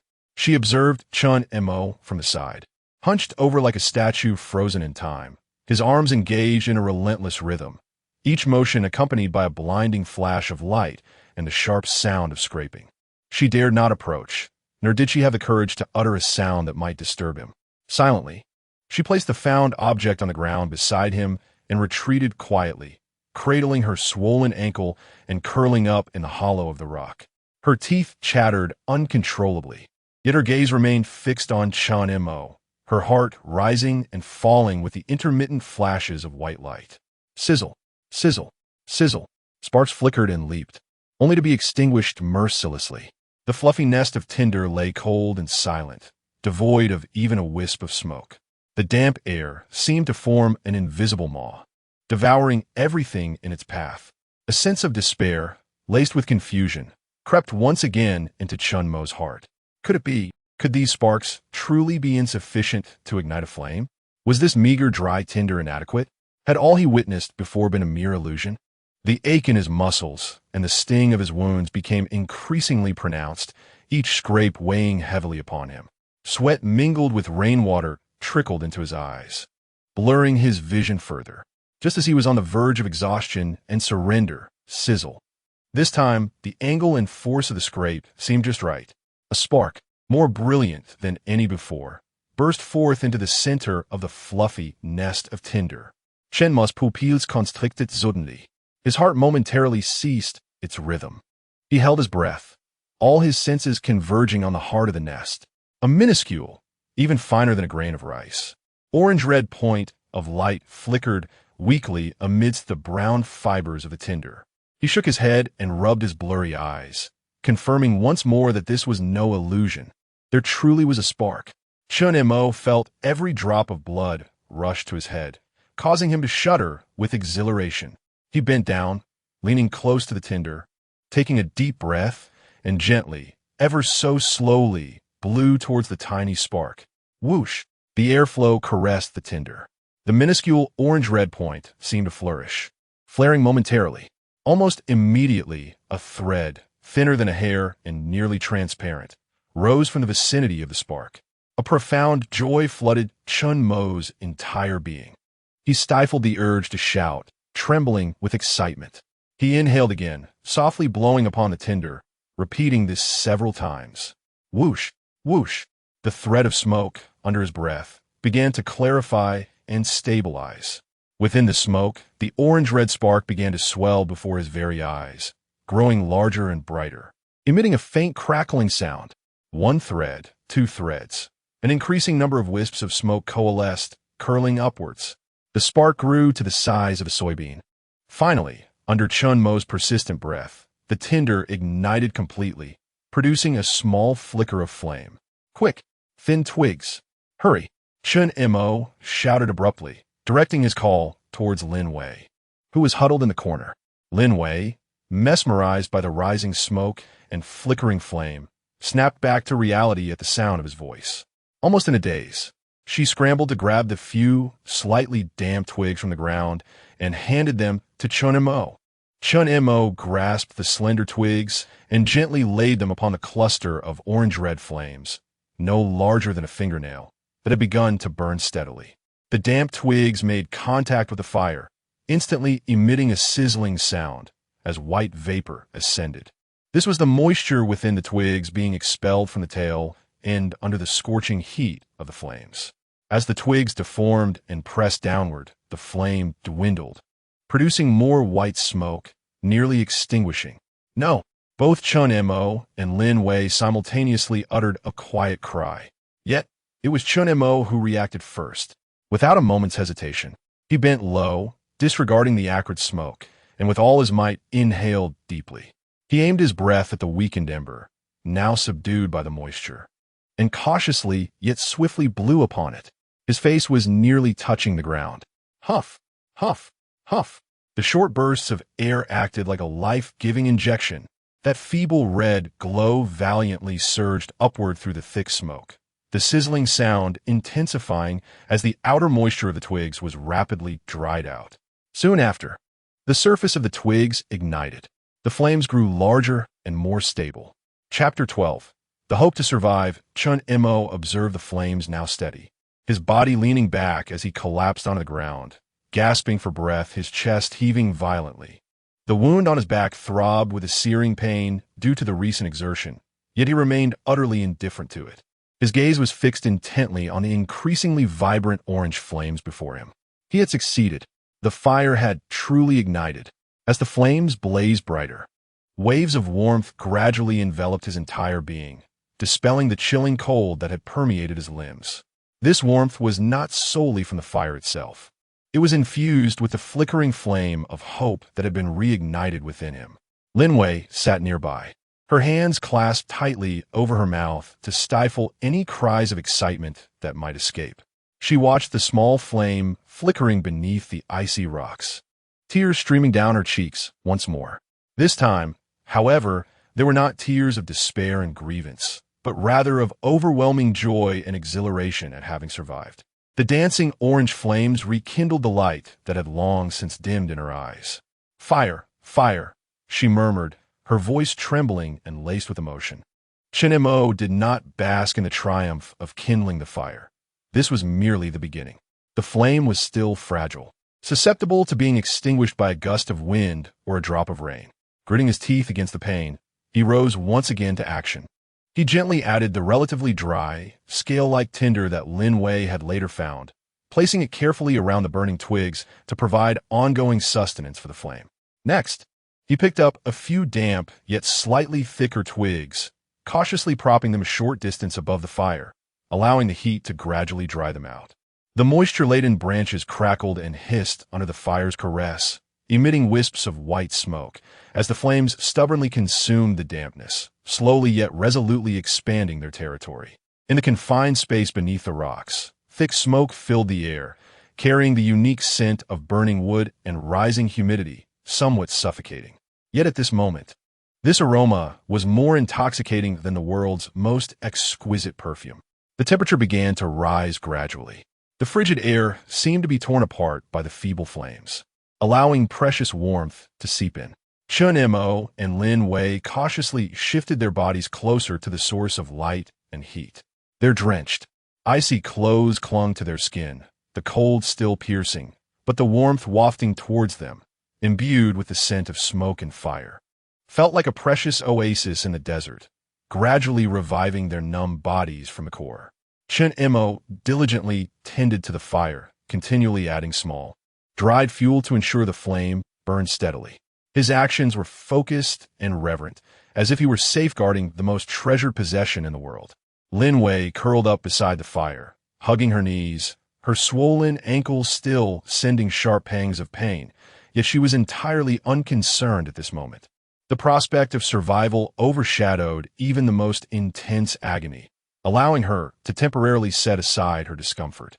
She simply gazed entranced at the flickering flames. The fiery tongues of orange licked at the withered branches, casting flickering shadows upon her mud-streaked face, where traces of tears had yet to dry. The light seemed to dispel the last vestige of emptiness and resentment from her eyes, leaving behind a weary tranquility, as if she had survived a calamity.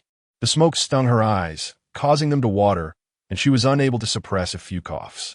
Instinctively, she raised her hand to wipe away the tears that the smoke had drawn forth, only to smear more grime across her face, but she paid it no mind. She simply gazed at the fire, relishing the long-lost warmth that gradually melted the chill deep within her bones. Chen Mo added a half-dried twig to the flames, which danced joyfully, crackling softly. He lifted his gaze, allowing it to drift past the flickering flames to Lin Wei. She sat curled up, her chin resting on her arms, damp hair clinging to her cheeks, her face streaked with dirt and light, her swollen eyes fixed intently on the fire, resembling a filthy, homeless child.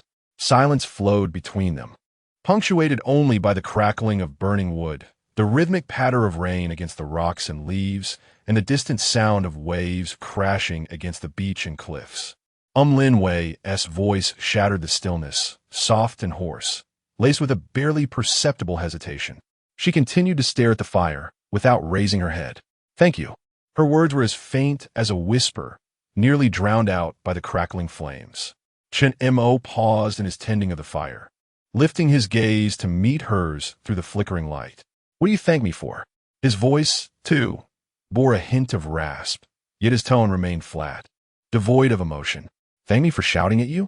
Or for pulling you from a sea?" Lin Wei's body stiffened imperceptibly. She pressed her pale lips together, tightening her embrace of her knees, and fell into silence for several seconds. Only then did she speak again, her voice still low, "For everything." After a brief pause, she added, "And for the fire." Chen Mo remained silent, gently prodding a partially burnt log at the edge of the fire, ensuring it made better contact with the flames. Sparks flew from his movements, only to be quickly extinguished. Lin Wei hesitated, summoning the courage to lift her head and meet the gaze of the mud-streaked, weary face across from her. "What is your name?" "Chen Mo," he replied succinctly, his eyes still fixed on the fire.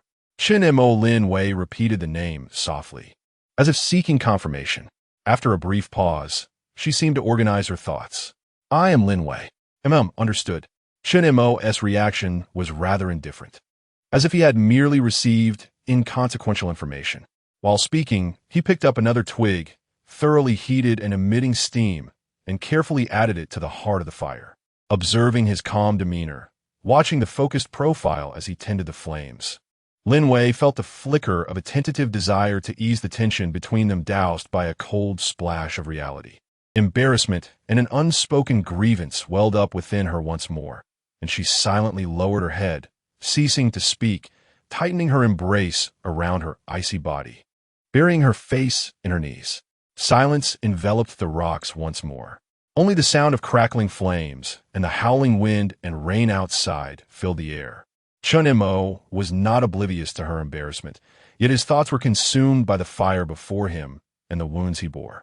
Waves of pain surged through his back, and a dull ache radiated from his left scapula.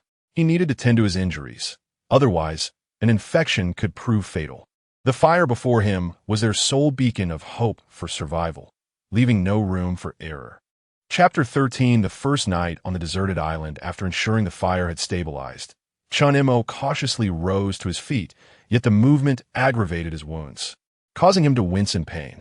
Approaching the edge of the rocky outcrop, he extended his hands to gather a small amount of relatively clean rainwater that cascaded down from above. The water was cool, but at least it was fresh.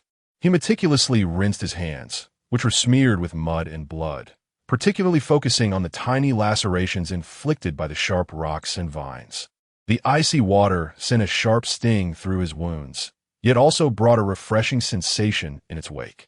Having washed away the grime from his hands, he cupped more water to splash his face, cleansing it of the dirt that clung to him. The coolness invigorated him slightly. He returned to his spot by the fire, which now blazed more fiercely, radiating warmth. He removed the tattered, cold, and damp shirt clinging to his skin, shivering as the wet fabric pulled away. In the flickering firelight, his lean yet defined upper body was revealed, marred by numerous bruises from rocky impacts. Deep gashes, inflicted by shells or sharp stones, marred his left shoulder blade and the center of his back, lending a somewhat gruesome appearance.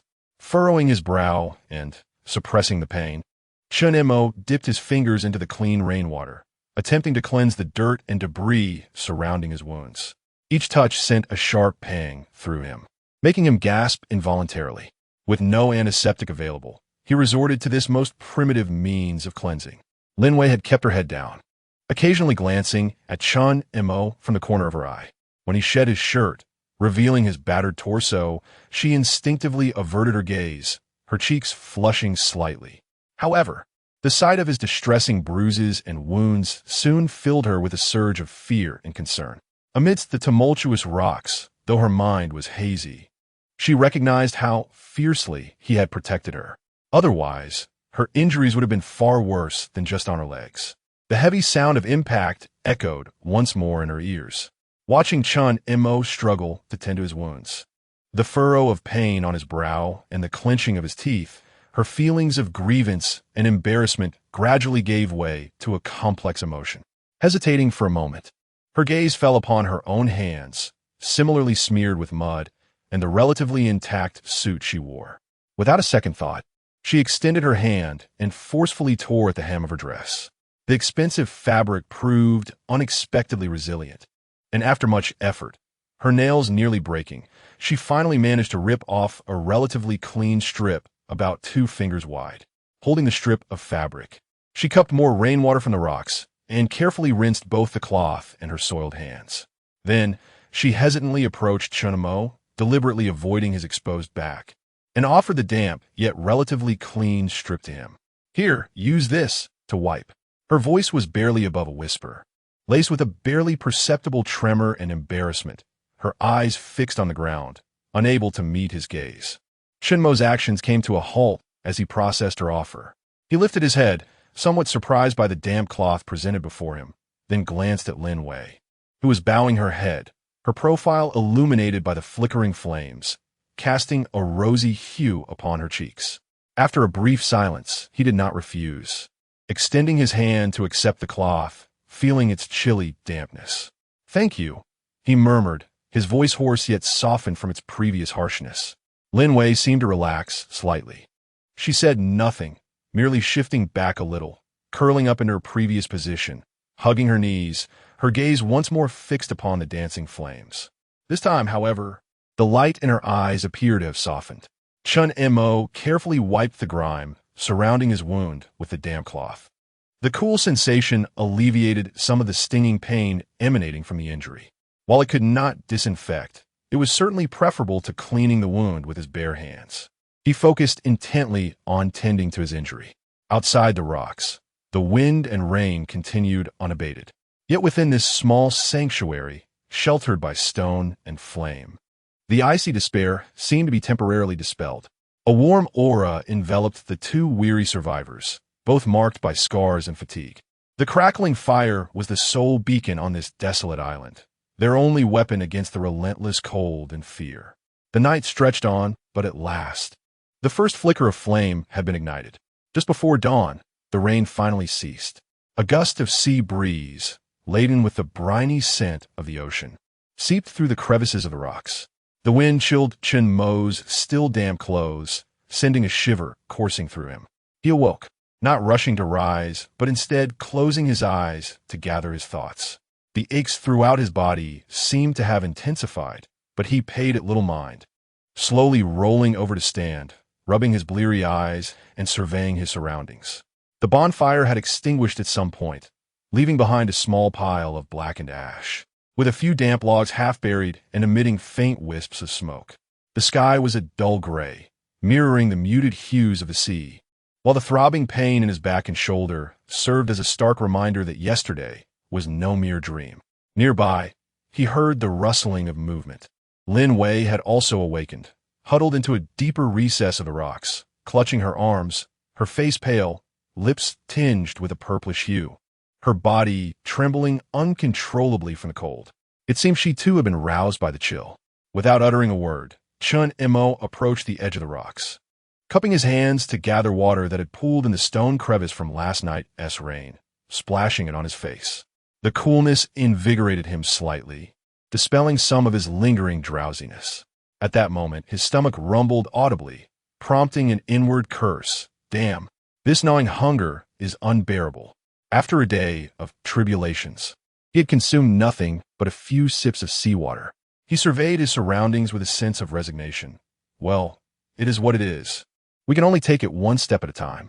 He then returned to the nearly extinguished fire pit, crouching down to carefully sift through the ashes.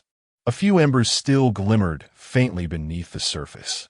He hurriedly seized the fire-starting materials that Lin Wei had retrieved the previous night, tore them into shreds, and carefully scattered them around the embers. Then, he gently placed the half-dried twigs nearby. Chen Mo held his breath, leaned in, and took a deep breath before softly and steadily blowing towards the spot. The ashes were stirred slightly, and the dim red sparks beneath flared brilliantly for an instant. A wisp of almost invisible blue smoke trembled upward, gradually thickening, and then with a soft pop, a small cluster of orange flames suddenly leaped up, igniting the tinder, while the twigs he had just placed began to burn slowly. The fire was rekindled. Chen Mo exhaled deeply, adding a few thinner twigs to the blaze. Watching the flames stabilize, he finally straightened his back. Lin Wei, who had been silently observing him, seemed to relax as well upon seeing the fire reignite. Instinctively, she shifted closer to the fire, extending her frostbitten hands to warm them by the flames. At that moment, Chen Mo spoke, suggesting they search for something to eat. As he spoke, he added a slightly thicker dry branch to encourage the fire's vigor. Let's head to the beach and see if there are any shellfish or small fish. If your feet can't manage, use a stick for support. His tone bore a calm authority that brooked no argument. Lin Wei's body stiffened noticeably. She glanced down at her swollen ankle, then looked out at the gray, damp beach and the rolling waves in the distance, her face revealing evident reluctance and distress. Asking her to scour the beach for food? That felt more unacceptable than crawling. She opened her mouth, seemingly about to voice her thoughts. Chapter 14, the first division of labor between the two. Before she could utter a word, Chen Mo rose to his feet, declaring, I shall procure some materials for constructing a shelter. With that, he strode purposefully towards the edge of the jungle. It was imperative to make use of the daylight to establish a refuge from the wind and rain. Otherwise, the gusts that seeped through the crevices of the rocks at night would be unbearable. Lin Wei watched his retreating figure, her gaze shifting to the crackling fire. Biting her lip in contemplation, she ultimately succumbed to her instinct for survival. Taking a deep breath, she leaned against the rough, cold rock wall, enduring the piercing pain in her ankle, and gritted her teeth as she slowly hoisted herself up. Her right foot dared not touch the ground, forcing her to rely solely on her left foot to hop forward. Nearby, she discovered a piece of driftwood, slightly narrower than her wrist, washed ashore by the sea. It would serve as a makeshift cane, and its length was just adequate. Leaning on it, she cautiously hopped towards the rocky shore. The sand on the beach was soft and clung to her feet, making her progress with the cane even more precarious. Several times, she nearly lost her balance. Meanwhile, Chen Mo reached the edge of the jungle, his objective clear: long, broad palm fronds and sturdy vines suitable for use as ropes. Having attempted to pull the vines and palm leaf stems with his hands the previous day, he found it futile, as they were too resilient. Scanning the ground, he soon spotted several sharp-edged fragments of seashells, likely washed ashore by the waves. He picked up a piece the size of his palm, weighing heavily in his hand, its edges as sharp as a blade.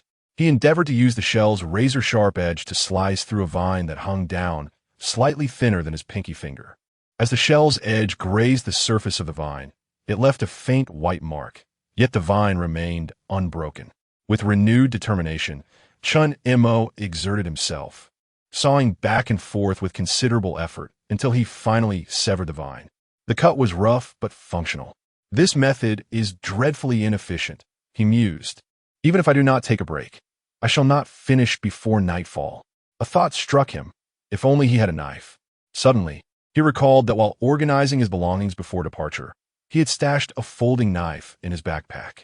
With urgency, he returned to the rocky area, rummaging through the scattered wet clothes and debris.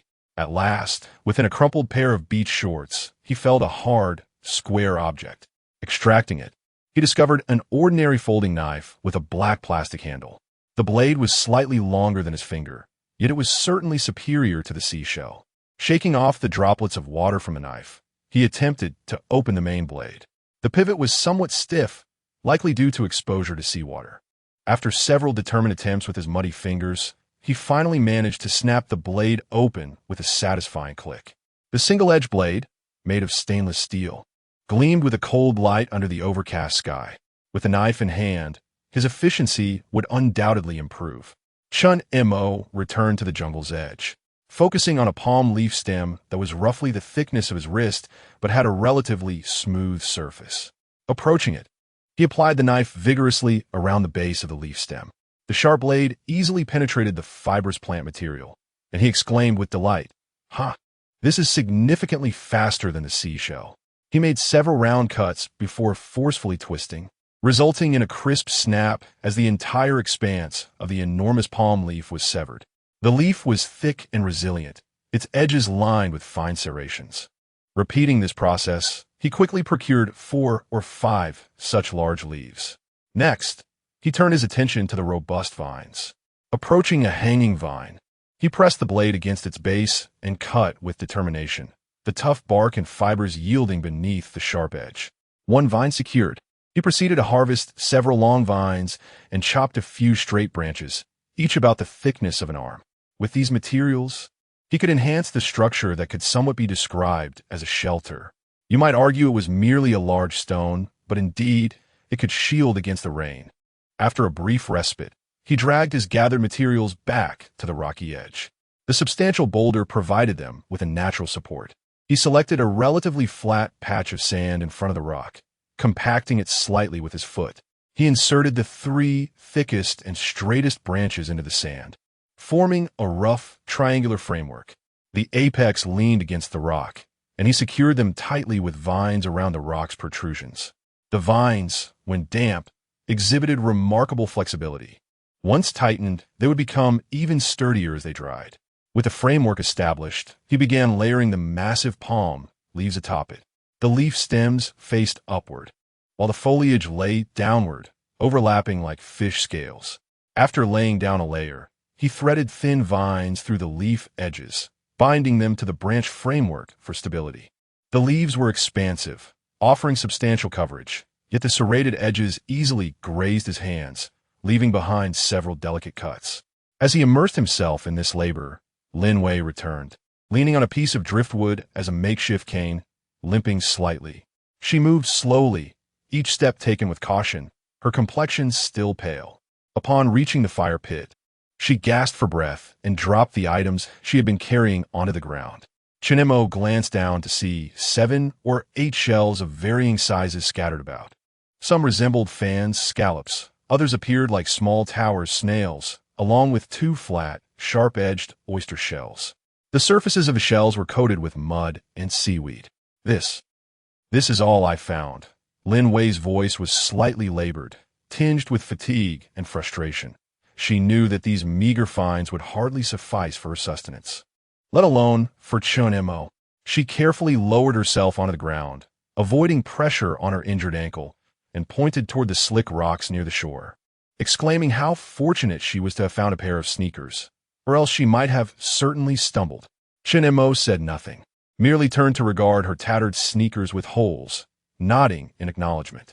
Observing this scant collection, it was hardly enough to satisfy hunger, yet it was better than nothing. He resumed his task, placing the final 2 palm leaves atop the structure and meticulously securing them with vines. Thus, an A-shaped shelter, leaning against the rock, was completed, albeit crooked and rudimentary. From the outside, it appeared modest with visible gaps. It would at least shield them from most of the rain and sea breeze that might intrude. With the shelter erected, Chen Mo felt his strength deplete significantly. He dragged the remaining and used vines and palm leaves into the shed, stacking them to one side. Then, he approached the pile of shells discarded by Lin Wei and picked up a sharp-edged oyster shell to examine it. Next, he took a thick piece of firewood, ablaze, and stepped outside the shed, digging a shallow pit in the sandy ground to place the firewood within. With a small knife, he pried open the shells one by one. The scallops and conchs were manageable. Though their meat was limited, it was easily extracted. The 2 oysters proved to be the most challenging, their thick shells tightly enclosing the meat within. He exerted considerable effort with his knife along the shell's seam, finally managing to pry one open, the sharp edge nearly slicing his hand. The oyster meat, a grayish white, lay slickly within the shell, exuding a potent briny aroma. He delicately lifted the extracted meat with the tip of his knife and placed it upon a relatively flat stone slab. He then positioned this stone above the burning firewood in the pit. The flames seared the stone, producing a hissing sound. The meat atop the heated stone quickly changed color, curling up. The already intense oceanic scent intensified upon contact with the scorching stone, mingled with a hint of charred protein. He placed all the extracted morsels onto the stone slab. Chen Mo stared at the meat atop the stone, his stomach growling louder, each piece shifting slightly to ensure thorough cooking. Lacking salt and oil, the flavor of this dish was bound to be unappetizing. Yet at this moment, he could hardly concern himself with such trivialities. Having something to eat on the first day in this place was more than satisfactory. It was certainly a far cry from the GE's 3 days of hunger for every 9 meals. Seeing that the meat was nearly done, he cautiously removed the scalding stone from the fire and set it aside to cool slightly. Then he pinched a small piece of roasted scallop meat, disregarding the heat, blew on it briefly, and popped it into his mouth. An indescribable flavor instantly filled his palate. Fishy, intensely so, with the briny essence of the sea, accompanied by a hint of charred bitterness. The texture was both slippery and slightly chewy. Chen Mo frowned, enduring the discomfort as he chewed vigorously and swallowed it down. At last, something settled in his stomach. Although the taste was dreadful, his hunger was alleviated to some extent. Chapter 15. The first exploration of the dense forest, he cast a glance at Lin Wei beside him. She was curled up with her knees drawn to her chest, her eyes fixed intently on the roasted shellfish on the stone slab. Her throat visibly convulsed as she swallowed, yet she remained still and silent. Chen Mo picked up a piece of oyster meat. The oyster was more succulent than the scallop. Having shrunk into a compact morsel during roasting, its color deepened. He hesitated for a moment, then extended the morsel towards Lin Wei. Lin Wei abruptly lifted her head, surprise flickering across her features. A sense of confusion stirred within her. In such circumstances, shouldn't there be none for me? Why? She glanced at the unappealing lump in Chen Mo's hand, her expression fluctuating between struggle and desire. Ultimately, the pangs of hunger proved too compelling, and she reached out cautiously to accept it. As her fingertips brushed against the warm, roasted shellfish, she flinched slightly, as if stung, but steadied her grip. Holding this grayish lump, still speckled with grains of sand, she inhaled the intense fishy aroma, her brows knitting tightly together, her face betraying disdain and hesitation. Chen Mo paid her no mind and pinched off a piece of conch meat. The taste was equally dreadful, but sufficed to stave off hunger. Lin Wei seemed to muster considerable resolve, closed her eyes, and swiftly shoved the oyster meat into her mouth. In the next moment, her face contorted into a grimace, as if she had ingested the most repulsive dish in existence. She fought against the urge to expel it, chewing haphazardly before forcing it down, her throat constricting painfully. A fit of violent coughing ensued, tears streaming from her eyes. "Water, water," she croaked. Chen Mo gestured towards the rainwater pooled in a crevice of the rocks. Lin Wei scrambled over, cupping the water in her hands and gulping it down greedily, attempting to wash away the horrid taste lingering in her mouth. Chen Mo silently finished his share, eyeing the last piece of roasted conch on the stone slab. Initially, he had intended to save it for Lin Wei. However, noticing her still preoccupied with drinking, her face contorted like a bitter melon, he said nothing and consumed the morsel himself. Such a meager portion was hardly sufficient to satiate two appetites, barely enough to sustain life. With something in their bellies, albeit unpleasant, a modicum of strength seemed to return. Chen Mo gazed at the extinguished fire pit and then at the dense thicket surrounding them. He pondered, relying solely on collecting shellfish along the coast would never sustain them. He needed to devise a means to procure more substantial sustenance. He grasped his small knife and approached a tree nearby, about the thickness of his wrist, the name of which eluded him. Its bark was a dull gray-brown, appearing rather unremarkable. He used the knife to peel away a small section of the bark, exposing the pale yellow wood beneath. He broke off a small piece of the wood, bringing it to his nose for a sniff. It bore no peculiar odor. He then licked it with the tip of his tongue. It was somewhat astringent, yet devoid of any overwhelming taste. Rest assured, our protagonist was not reduced to gnawing on tree bark out of desperation, but rather out of curiosity, purely intrigued by the flavor of the wood. "You stay here and tend to the fire," Chen Mo instructed Lin Wei, who was still drinking. His voice remained devoid of emotion. "I will explore a bit further." Upon hearing his words, Lin Wei set her hands down, her face still contorted in a grimace of nausea from the lingering fishy odor. Instinctively, she cast her gaze towards the depths of the dense, damp jungle, which seemed boundless. The light was obscured by the thick canopy, rendering the forest particularly dim, and an unknown dread flickered in her eyes, revealing a hint of panic. You intend to go in there?" Her voice tightened slightly. "What else is there to do? Wait to starve?" Chen Mo retorted, not allowing her a chance to respond. He wiped the small knife against his trousers, gripped it firmly, and pushed aside a cluster of drooping vines, crouching as he ventured into the lush greenery. His figure was quickly engulfed by the dense foliage. Lin Wei remained silent, watching the swaying branches, and silently retreated to the warmth of the fire pit, drawing closer to the remnants of glowing embers, hugging her knees tightly. The expansive beach was now only filled with the monotonous sound of crashing waves and the rustling of wind through the palm fronds. An overwhelming sense of solitude enveloped her. She instinctively touched her swollen ankle, casting a complex glance in the direction where Chen Mo had vanished. As Chen Mo stepped into the forest, he immediately sensed that the interior was far darker and more humid than the exterior. Above him, enormous leaves layered upon one another, a deep green tinged with black, blocked the sun entirely, allowing only a few slender beams of light to filter through the crevices, resembling hazy ribbons. The air within the woods felt thick and clammy, each breath laden with the pungent aroma of decaying leaves and wet earth, making it difficult to breathe. Beneath his feet lay a thick, soft carpet of fallen leaves that crunched softly with each step. Gnarled roots protruded from the leaf litter, resembling twisted serpents, ready to trip the unwary. Robust vines dangled from above, some sprawling across the ground, while others clung to trees and shrubs, entwining everything in their path. Chen Mo advanced cautiously, his eyes surveying the surroundings, wielding a sturdy branch about 2 meters in length and as thick as his thumb, striking the ground with each step to ward off hidden snakes and insects. He also had to be wary of treacherous mud pits and entangling vines. His ears perked. He attentively discerned the sounds within the forest. Aside from his own footsteps and breathing, a myriad of delicate, continuous rustling filled the air. The leaves overhead rustled, the source uncertain, whether it was the wind or something crawling above. Occasionally, faint, rapid, scurrying sounds emanated from the nearby underbrush, disappearing in an instant.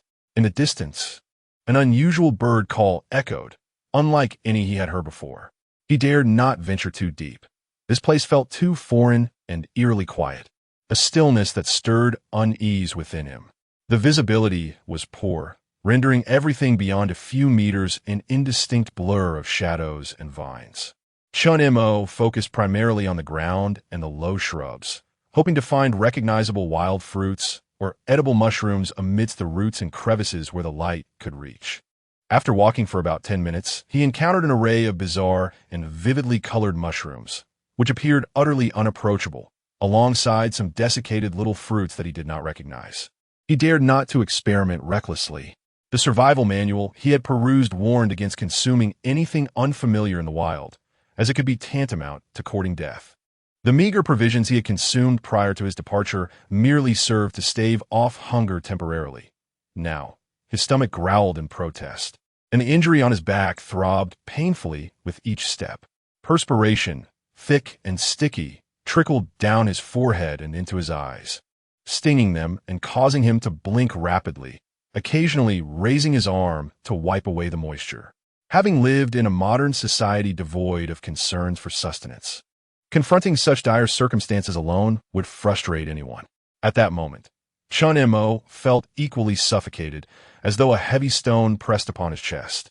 Just as he began to lose heart and contemplated retracing his steps, he was unexpectedly tripped by something at his feet. Looking down, he spotted a dark object protruding from a pile of fallen leaves, resembling decayed wood, albeit with a peculiar shape. He nudged aside the damp foliage covering it, revealing a robust bone, its grayish-white surface riddled with pits, tapering from a thicker end to a thinner one with a jagged break. Judging by its size and form, it appeared to be a leg bone of some large animal. Chapter 16. The discovery of wild boar tracks. Upon discerning the nature of the object before him, Chen Mo felt a jolt of apprehension within. He murmured softly to himself, "Are there truly man-eating creatures on this island?" With heightened vigilance, he raised his gaze and slowly scanned his surroundings. At present, nothing appeared amiss. The depths of the forest remained dark and silent, save for the incessant, subtle rustling sounds permeating the air. He crouched down, suppressing his revulsion at the foul odor, and gently prodded the bone with the tip of his knife. It was both hard and heavy, its fracture not the result of a blade or axe, but rather resembling a break induced by immense force or a powerful bite. The layer of fallen leaves surrounding the bone had been disturbed, leaving behind a chaotic array of marks, along with several clumps of deep brown, coarse hairs clinging to the damp earth.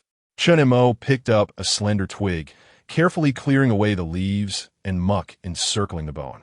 Soon enough, he stumbled upon further evidence, several distinct hoofprints deeply embedded in the firmer soil. The impressions were substantial, bifurcated like two adjacent parentheses. The earth around the edges of the prints appeared fresh and slightly damp, clearly indicating they had been left not long ago. The direction of the hoofprints was erratic, circling the vicinity of the bone before extending deeper into the thicket. It was a wild boar. Chen Mo's heart beat quick in it. He had previously encountered wild boar tracks at his relative's rural home and had heard tales of their ferocity, immense strength, of volatile temperament, and tusks capable of rending a person's abdomen with ease. Judging by the size and depth of the prints, along with the thoroughly gnawed bone, it was evident that this wild boar was no small creature. Danger lurked ahead, yet it also signified sustenance. If he could capture this wild boar, the meat would suffice for an extended period. The fat could be utilized for lighting, and the hide might be fashioned into something useful, even before the hunt had commenced. Chen Mo found himself contemplating how to process and utilize the wild boar. The immense allure of the prospect swiftly overshadowed all fear. He rose to his feet, gripping his small knife tightly, and carefully followed the trail of erratic hoofprints. Each step was taken with utmost caution. His breath held as he fixated intently on the dimly lit forest ahead. The hoofprints appeared intermittently, sometimes clear upon the soil, at other times obscured by the thick layer of fallen leaves. Chen Mo was compelled to pause and meticulously discern the direction. He navigated around several colossal, gnarled trees, traversing a low-lying area overrun with thorny vines, inadvertently accruing a few minor scratches on his arms and calves. Suddenly, he halted, crouching low. Just a few meters ahead, beside a trampled thicket, lay a patch of earth that had evidently been disturbed. Fresh soil was upturned, revealing the dark, rich humus beneath. Scattered nearby were chunks of root, gnawed upon and bearing tooth marks, with white sap still moist and glistening. In addition to the scent of decaying leaves, there lingered a faint, earthy aroma reminiscent of taro. This was a foraging site for the wild boar. It had recently rummaged for food here.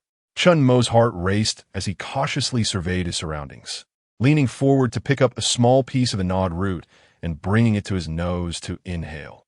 Aside from the earthy scent, there were no other peculiar aromas. He carefully sliced off a small portion of the untouched edge with a knife and hesitantly licked it. A strong, prickling sensation surged through his tongue, akin to being pricked by countless tiny needles. He immediately spat it out and rushed to rinse his mouth with rainwater found on a nearby, larger leaf. This substance is toxic. It must not be consumed.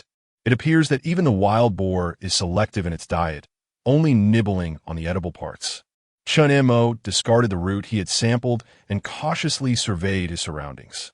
The wild boar had only recently departed and was likely still lurking nearby. He dared not advance recklessly. With only a small knife in hand, confronting a full-grown wild boar would be tantamount to courting death. He required traps. He needed weapons.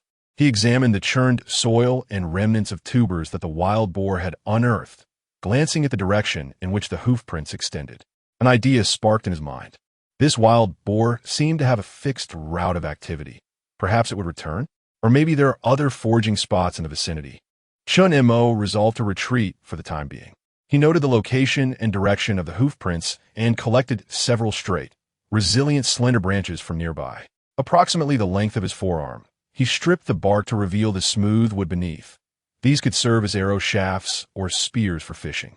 He gathered a substantial handful of coarse, deep brown wild boar hairs from around the crushed underbrush and stuffed them into his pockets, believing they might prove useful.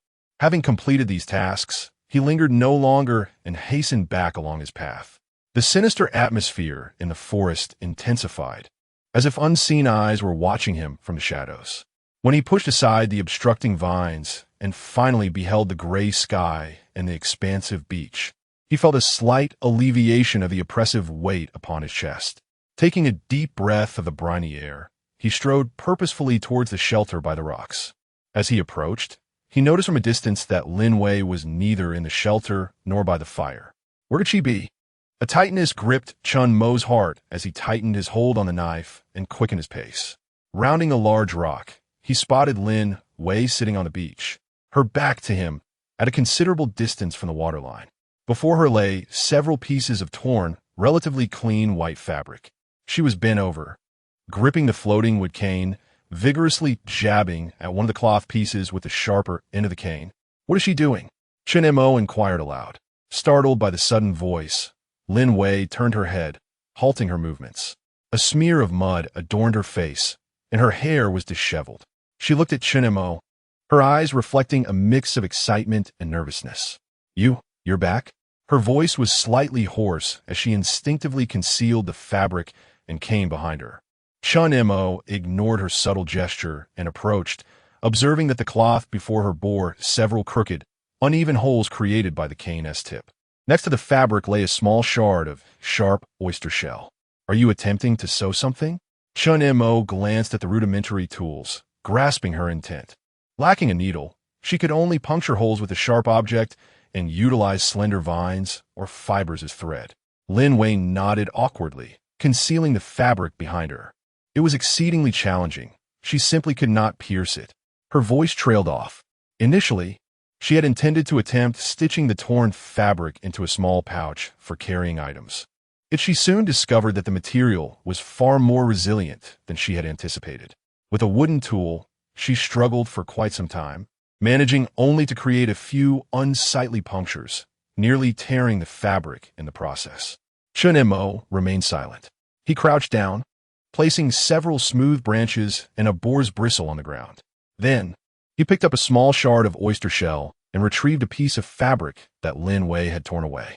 "Watch closely," he instructed, as he pressed the sharp edge of the oyster shell firmly against the fabric.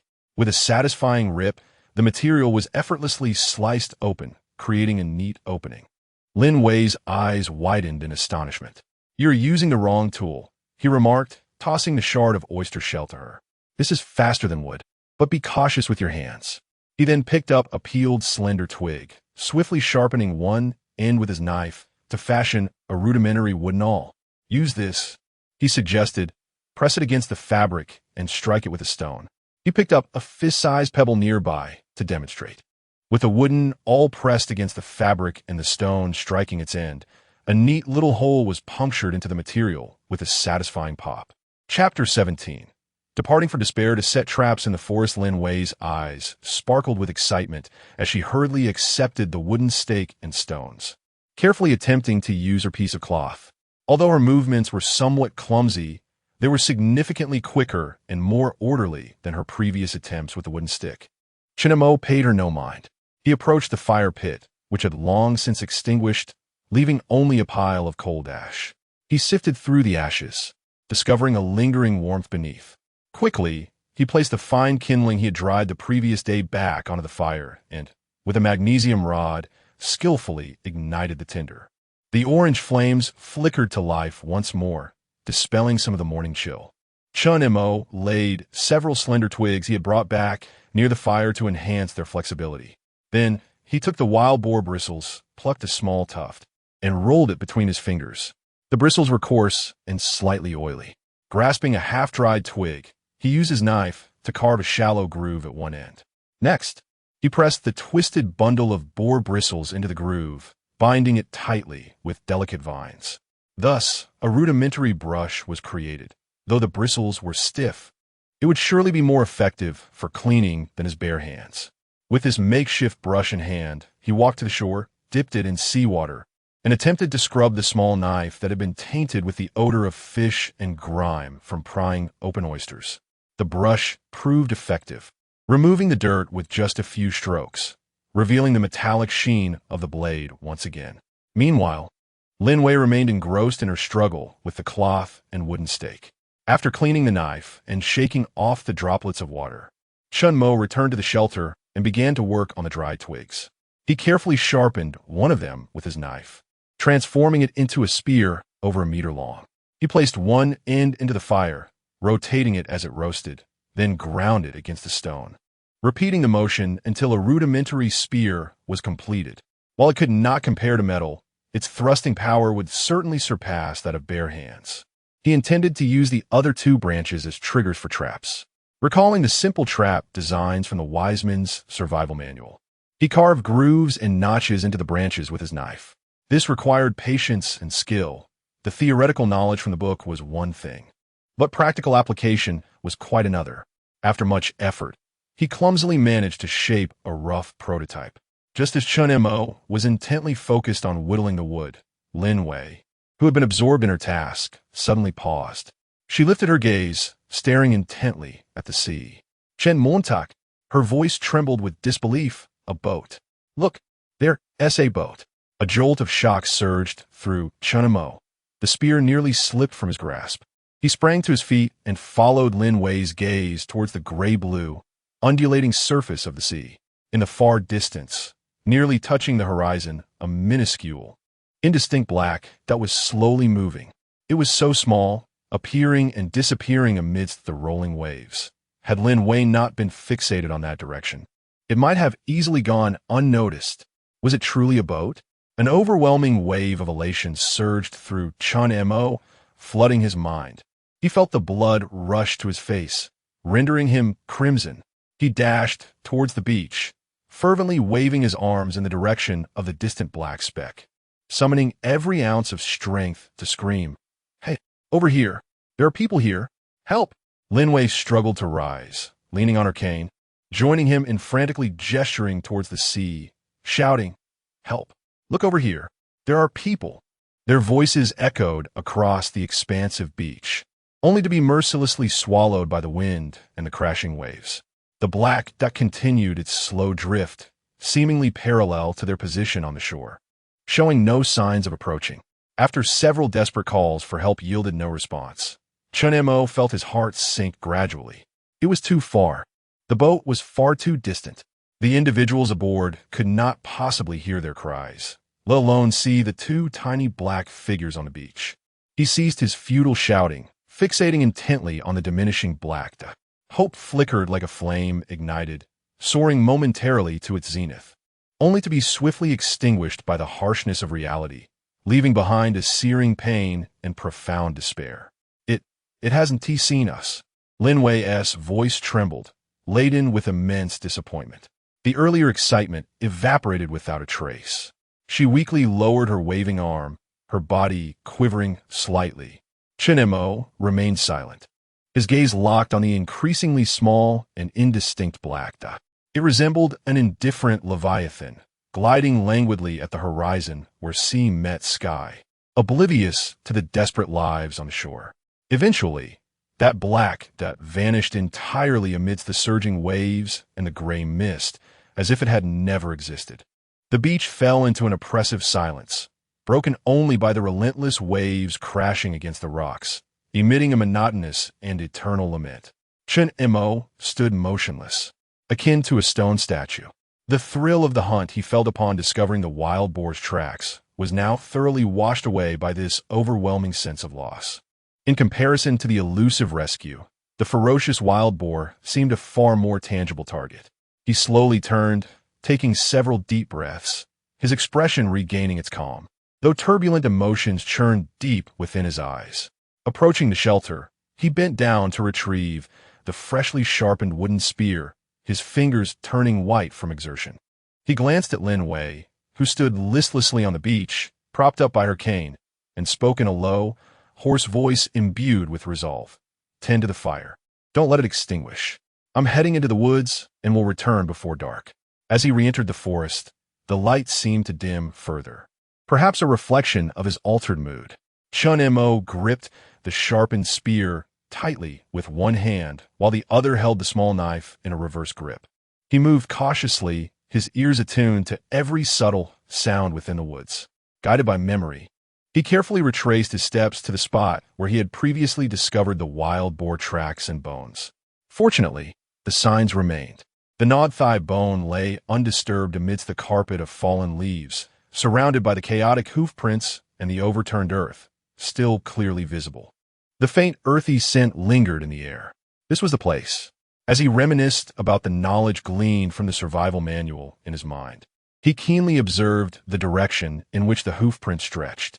Glancing around at the surrounding terrain, he noted the proximity to the wild boar's foraging site, marked by several gnarled trees with twisted trunks and contorted roots that formed a natural barrier. A faint, trampled path wound through these roots, leading deeper into the woods. Chen Mo chose his position strategically, nestled behind the narrow crevice formed by the roots of two towering trees adjacent to the path frequented by the boars. This location offered a relatively concealed vantage point, perfect for setting his trap, which was deceptively simple, bordering on rudimentary. At the heart of the contraption lay a branch he had meticulously carved with grooves and notches to serve as a trigger rod. He employed his knife to excavate a deeper pit in the soft earth, securely anchoring one end of the trigger rod within. The notches he carved on the trigger rod were designed to rest at an angle upon another sharpened branch, resembling a short spear, the firing rod. The opposite end of this firing rod was suspended high by a vine from a stout branch, tautly stretched with its pointed tip facing downward, directly over the path. Should a wild boar pass by and inadvertently step on or trip the trigger rod, the notches would release, causing the suspended firing rod to plummet like an arrow. propelled by its own weight and the tension of the vine. The principle was straightforward, yet Chen Mo harbored no certainty regarding its efficacy. The wild boar's hide was thick and tough. Would this wooden spear penetrate? Was the triggering mechanism sufficiently sensitive? He could only take a gamble. Chapter 18. The successful hunt of a wild boar having completed all preparations, he retreated a few meters behind a large tree, concealing himself within the dense shadows of the underbrush. His back pressed against the rough, damp bark, he gasped for breath, not from exhaustion, but from sheer tension. His heart thundered within his chest like a drum, and his palm, gripping the wooden spear, was slick with perspiration. Wiping the sweat from his brow, he forced himself to regain composure, fixating his gaze on the direction of the trap, while his ears strained to catch any unusual sound from the forest. Time stretched interminably, each second feeling like an eternity. The oppressive heat and humidity of the woods were suffocating. Sweat trickled into his eyes, stinging and blurring his vision. Yet he dared not blink. Mosquitoes buzzed around his exposed skin, biting and leaving an unbearable itch, but he remained still, suppressing any urge to move. Just as he felt his legs growing numb from crouching and his nerves taut to the breaking point, a rustling sound emerged, crisp and urgent, accompanied by heavy, rhythmic footsteps from deep within the forest. It was approaching. Chen Mo's muscles tensed instantaneously, blood rushing to his head. He held his breath, pressing himself closer to the ground, his eyes unwaveringly focused through the thicket at the trail's entrance. The sound drew nearer, the weighty footfalls mingling with labored breaths. Then, from behind the thick vines and bushes, a deep brown-black figure emerged. It was the wild boar. It was even larger than Chen Mo had imagined. Its shoulders almost reached his waist, its robust body and thick neck adorned with bristly tufts of hair resembling a rough armor. The massive head hung low, with small, fierce eyes gleaming, and its mouth revealed two pairs of curved, yellowish tusks, which appeared even more menacing in the dim light. Its back was caked with mud and dead leaves, exuding a potent odor that mingled the scent of earth and decay, causing Chen Mo to gag from a distance, hastily covering his mouth and nose. It seemed oblivious to the trap, nor did it notice Chen Mo hidden behind the tree. Snorting softly, it lumbered directly toward the path, clearly drawn to the tuber fragments Chen Mo had laid out. His heart raced to his throat as he clutched the spear tightly, praying the boar would step precisely on the trigger mechanism. The boar was mere steps away from the trap. Lowering its head, it sniffed at the ground, searching for the scent of food. "Step on it. Please step on it," Chen Mo shouted silently in his mind. However, just as the boar's front hoof was about to tread upon the leaves concealing the trigger, it seemed to sense something amiss. Suddenly halting, it raised its thick neck, its beady eyes scanning the surroundings with vigilance, its formidable tusks swaying slightly, and nostrils flaring as it emitted a threatening grunt. This was bad. A sense of dread washed over Chen Mo. The boar had clearly detected the anomaly. Instead of advancing, it irritably began to scrape the leaves with its foreleg, revealing the buried trigger beneath. Curiously, it lowered its head, using its massive snout to nudge the notched branch. It was over. The trap had been exposed. At the very moment the wild boar's snout grazed the trigger, a soft click resonated through the air as the taut vines relinquished their hold. The sharpened firing rod, suspended high above, descended with the ferocity of a released arrow, propelled by the accumulated strength of the vines and the weight of the wood itself. Thud! The tip of the rod struck with unerring precision, embedding itself deep into the sinewy flesh at the boar's neck, near its shoulder. A piercing howl, steeped in agony, shattered the tranquility of the forest. The immense creature recoiled as if struck by a hammer of 1,000 pounds, the searing pain driving it into a frenzy. It thrashed its head violently, the sheer force causing the spear lodged within to sway perilously, yet it remained entrenched. Blood spurted forth from the wound like a gushing fountain, instantly staining its deep brown bristles. The wild boar's small eyes, clouded by pain and rage, blazed a menacing crimson. In a sudden pivot, it unleashed its formidable tusks, sweeping through the surroundings with the ferocity of scythe-like blades. Shrubs were uprooted, young trees were overturned, and dirt and leaves erupted in chaotic disarray. Snorting heavily, It emitted a deafening roar, frantically searching for the source of its tormentor. Chen Mo's heart raced, nearly leaping from his throat. Fear enveloped him, leaving him icy cold.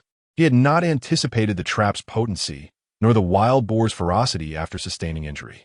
Just then, the boar's blood-red gaze fell upon the tree, where Chen Mo concealed himself, and it froze, seemingly locking onto him. With a roar that resonated with both pain and fury, the boar lowered its massive tusks, aimed directly at Chen Mo's hiding spot. With a powerful thrust of its hind legs, it charged forth like an unbridled tank, a tempest of blood and death roaring in its wake, crashing through the obstructing underbrush. The speed was blinding. Chen Mo had no time to think. In a split second, survival instinct kicked in, and he dove aside. Crash! The colossal tusks grazed his back, slamming into the very tree he had just sheltered behind. The bark of the mighty trunk splintered, with shavings flying, and horrifyingly, one tusk embedded itself halfway into the tree. The entire structure trembled violently. Had it struck Chen Mo, survival would have been utterly impossible. He tumbled to the ground, his back colliding painfully against the protruding roots, the agony causing his vision to blur. The boar, enraged by its failed charge, wrenched its tusk free from the tree, shaking off the splintered debris. Its bloodied and muddy head swung back towards Chen Mo, its small eyes gleaming with a primal, insatiable hunger to rend its prey asunder. Once more it crouched low, hind legs poised for more lethal assault. Chen Mo struggled to rise, yet the searing pain in his back slowed his movements. As those fearsome tusks, still smeared with bark, once again aimed toward him, the shadow of death loomed ever closer. He could not perish. Only one thought remained in his mind. At this critical juncture, he spotted it. Less than half a meter away from him lay the sharpened wooden spear that he had inadvertently flung aside when he lunged. There was no time for hesitation. Chen Mo summoned every ounce of his strength, propelling his body forward with a fierce determination, his right hand darting to seize the spear with lightning speed. He had no chance to adjust his posture. As he lunged forward, nearly parallel to the ground, he harnessed the momentum of his charge, exerting all his might to thrust the spear with ferocity. The target was not the boar's massive body, but rather the relatively softer side of its neck, exposed as it lowered its head to charge. With a swift thrust, fortune favored him once more. The tip of the spear, bearing Chen Mo's weight and desperate resolve, plunged accurately and forcefully into the thick neck of the wild boar. It pierced through the resilient hide, embedding itself deeply. A piercing cry erupted from the boar, more anguished and brief than before. The momentum of its charge came to a sudden halt. With tremendous inertia, its colossal form stumbled forward and crashed to the ground. Blood gushed forth like a deluge from the wounds on its neck and back, instantly staining the fallen leaves and earth crimson. The boar lay on the ground, its limbs convulsing violently, its throat emitting ragged gasps akin to a deflating bellows. Blood and foam surged from its mouth and nostrils. Its beady eyes remained fixed on Chen Mo, filled with agony, fury, and unwillingness. Yet life was swiftly ebbing away. Chapter 19. Food. As Lin Wei encountered misfortune, a wave of helplessness washed over Chen Mo, causing him to collapse onto the ground. The wooden spear slipping from his grasp as he gasped for breath. A searing pain enveloped his lungs, and his body felt utterly powerless. As if all its bones had dislocated, the wound on his back throbbed like a blade tearing through flesh, making him shudder with each pang. He cast his gaze towards the massive wild boar, still convulsing a few steps away, his heart racing uncontrollably. The brief but intense struggle had drained him of all his strength and courage. Just a fraction more, and he would have become a soul lost beneath the wild boar's tusks. After a moment's respite, he regained a modicum of energy, struggling to sit up against a nearby tree trunk, breathing heavily. His eyes remained fixed on the dying boar until its final violent convulsions ceased. Its labored breaths faded into silence, and its blood-red eyes dulled.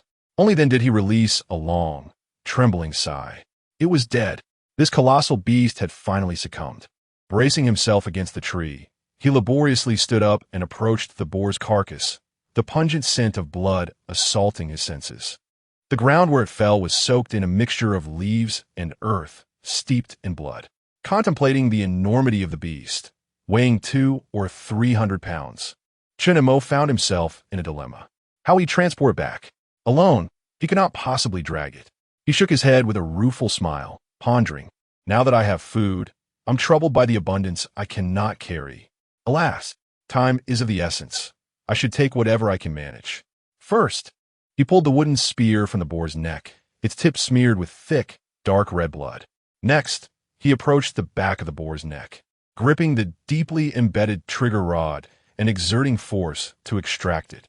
It was lodged tightly, requiring considerable effort before he finally freed the bloodied wooden handle. This was the power of his rudimentary trap. He had not anticipated such remarkable success on his first attempt. The immediate priority was to process the wild boar. If left too long, the scent of blood would surely attract unwanted creatures, leading to further complications. He retrieved a small knife from his belongings and approached the relatively soft abdomen of the boar, recalling images of slaughter he had witnessed. Taking a deep breath, he suppressed his nausea and pressed the knife tip against the boar's resilient hide, beginning to cut. Gritting his teeth, he painstakingly sliced through the flesh. What appeared effortless when performed by others proved significantly more challenging in practice.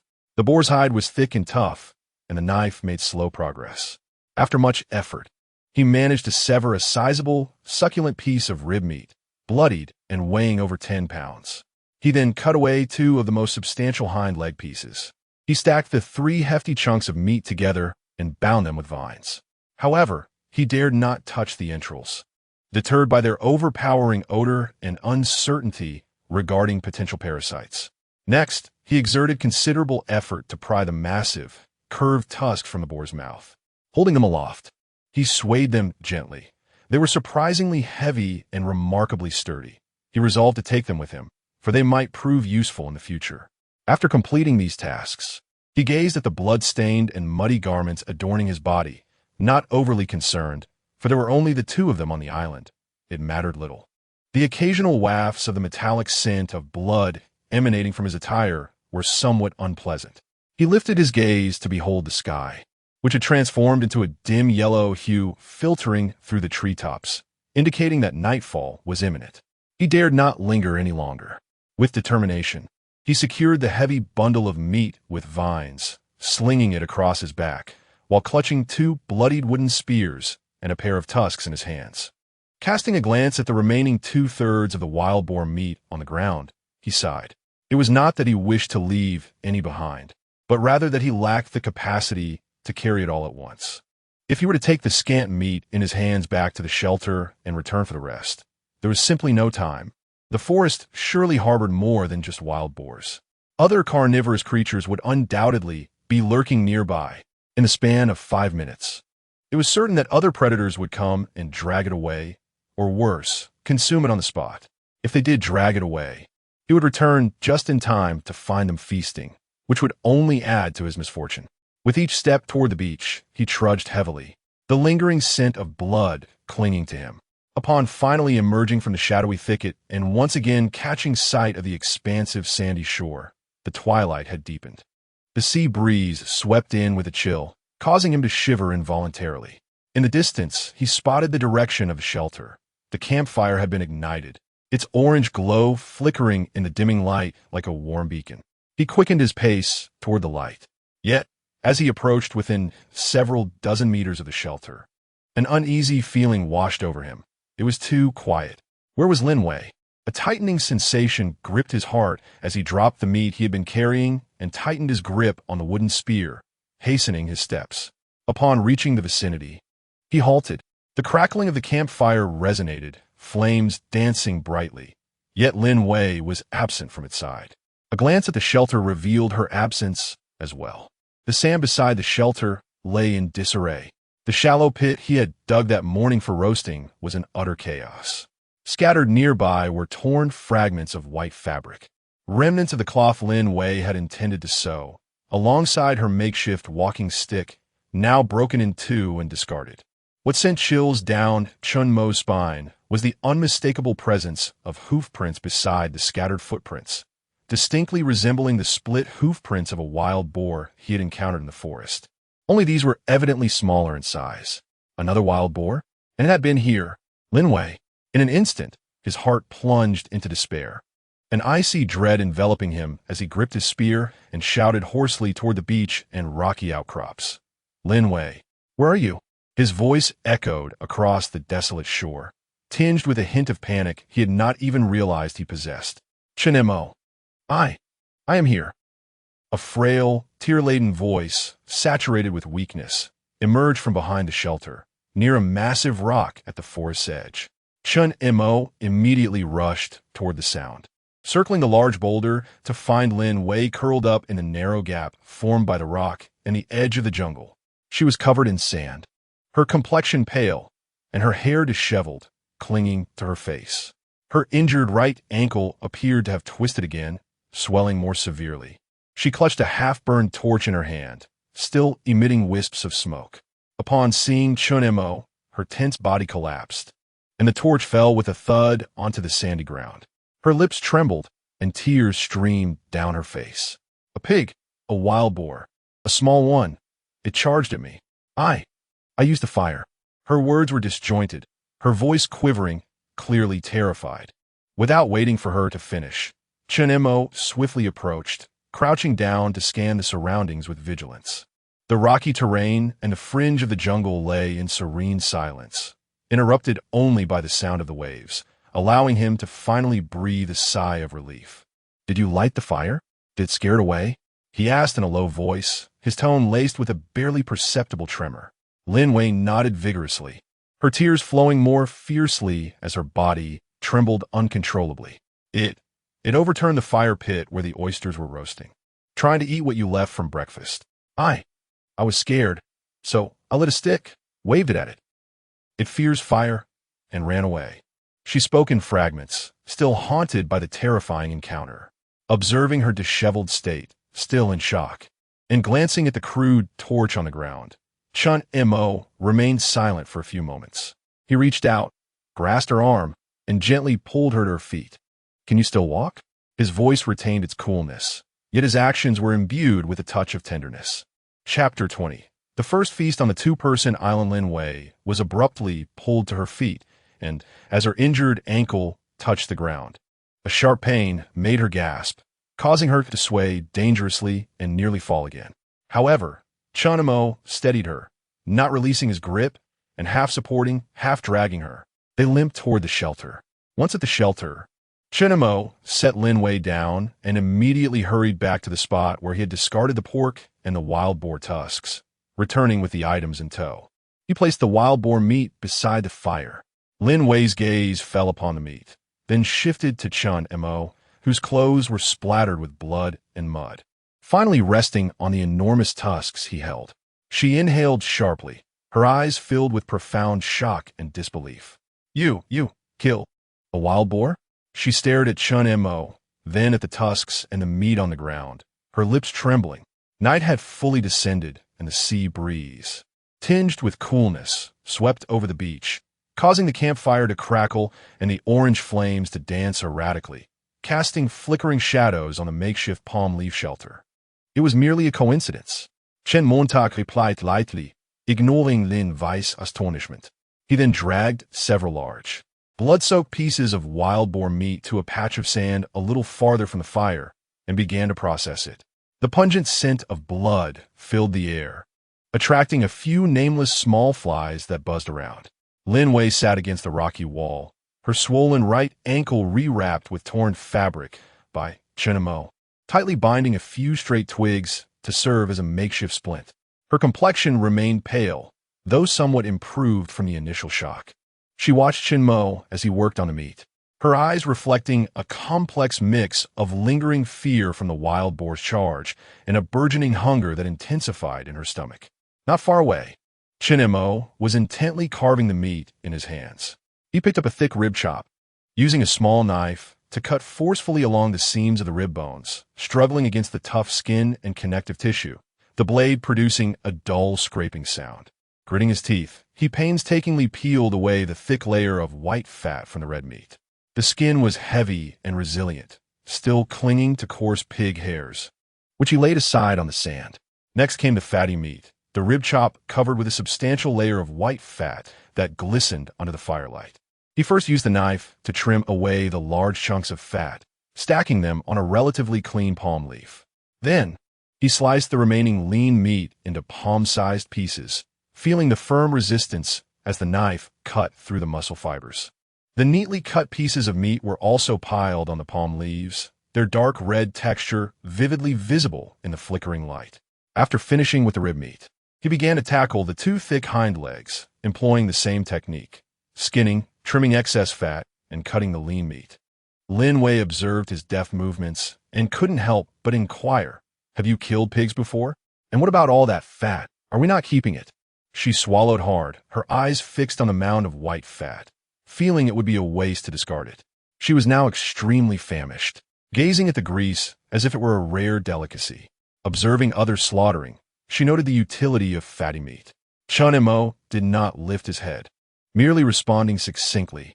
It was not until he piled the last piece of trimmed, lean meat onto the palm leaves that he considered the 3 substantial chunks of meat processed, yielding a considerable amount of lean meat and an even more impressive quantity of fat.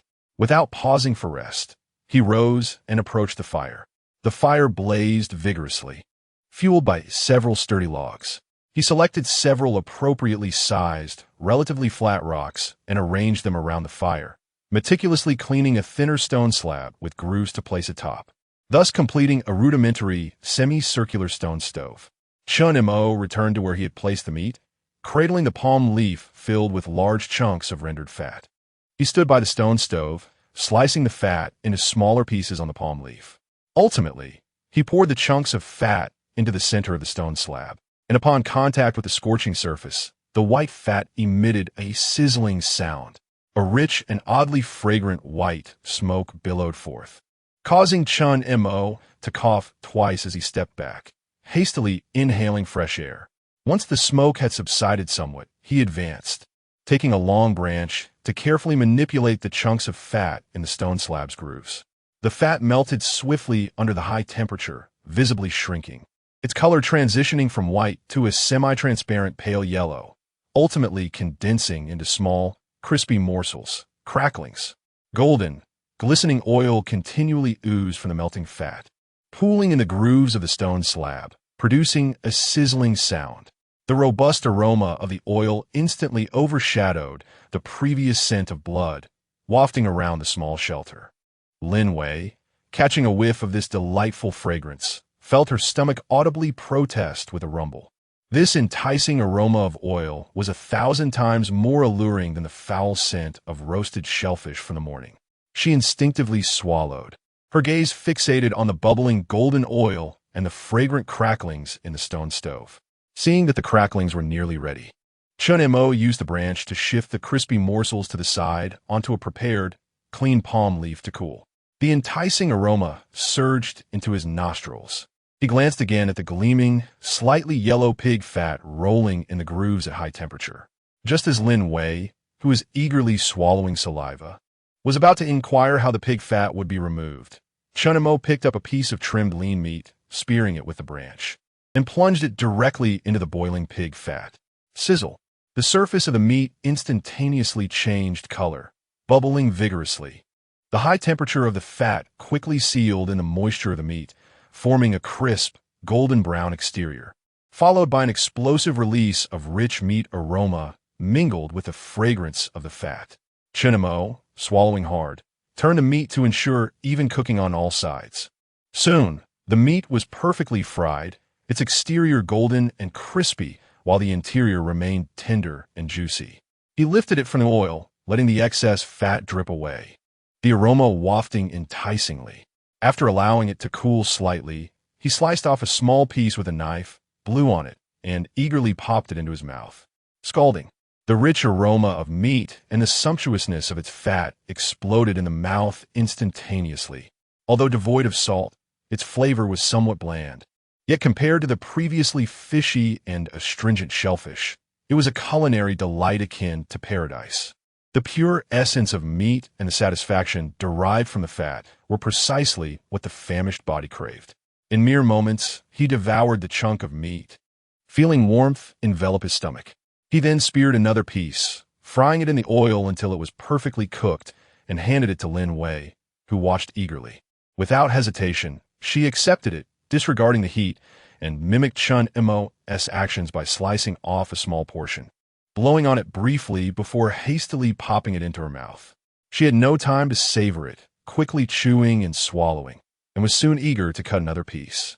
The sensation of hunger was magnified in the presence of such delectable fare, and she consumed it with a certain ravenousness. Observing her face, it was hard to discern whether the flush was from the heat or her excitement, but at last, a hint of crimson graced her cheeks. The two of them quietly shared the unseasoned fried meat chunks, the most primal essence of meat and the crispy aroma of fat comforting their long-starved stomachs. Ultimately, even the remnants of oil were divided between them, the crispy morsels offering a unique and delightful flavor. With the warmth of oil in their bellies, their strength and spirits were considerably rejuvenated. Chapter 21. Crafting a bone needle while smoking meat. Chen Mo began, glancing at Lin Wei. Did you manage to sew something with the needle and thread you mentioned yesterday?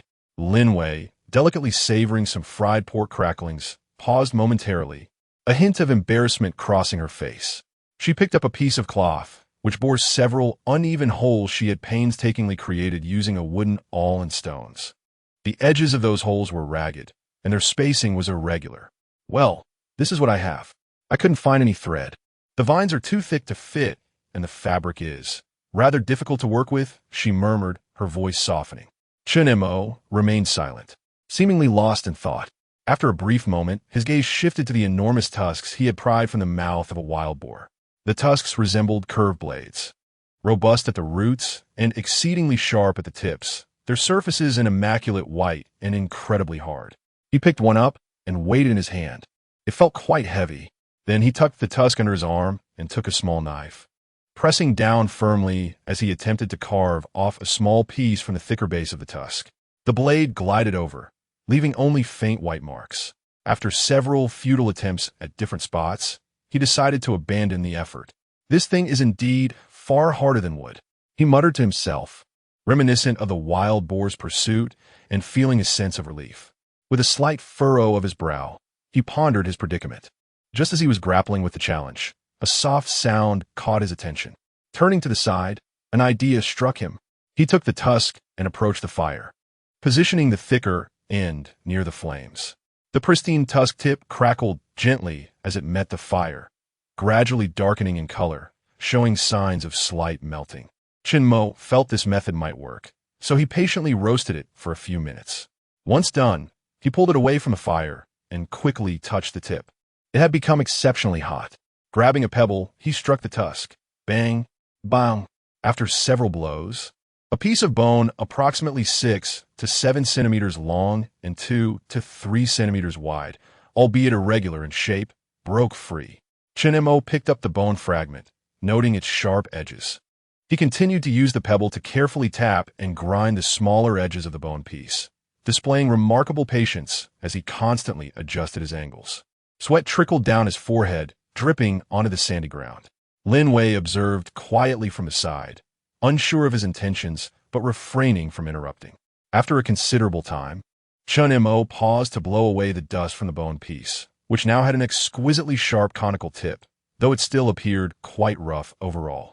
He then turned to the thicker opposite end of the bone piece, meticulously drilling with the tip of his knife. The blade rotated on the hard surface, and after some time, he finally created a small penetrating hole, albeit with rough edges. A rudimentary bone needle had been fashioned. Chen Mo handed the bone needle to Lin Wei. Give it a try. Lin Wei, astonished, accepted the bone needle, examining it closely. The tip was sharp while the tail remained coarse. However, she felt that Chen Mo's ability to craft such a bone needle under the existing conditions was truly remarkable, leading her to subtly alter her perspective on him. Holding the bone needle in her hand, she picked up a piece of cloth and gently pierced it. The needle effortlessly penetrated the fabric.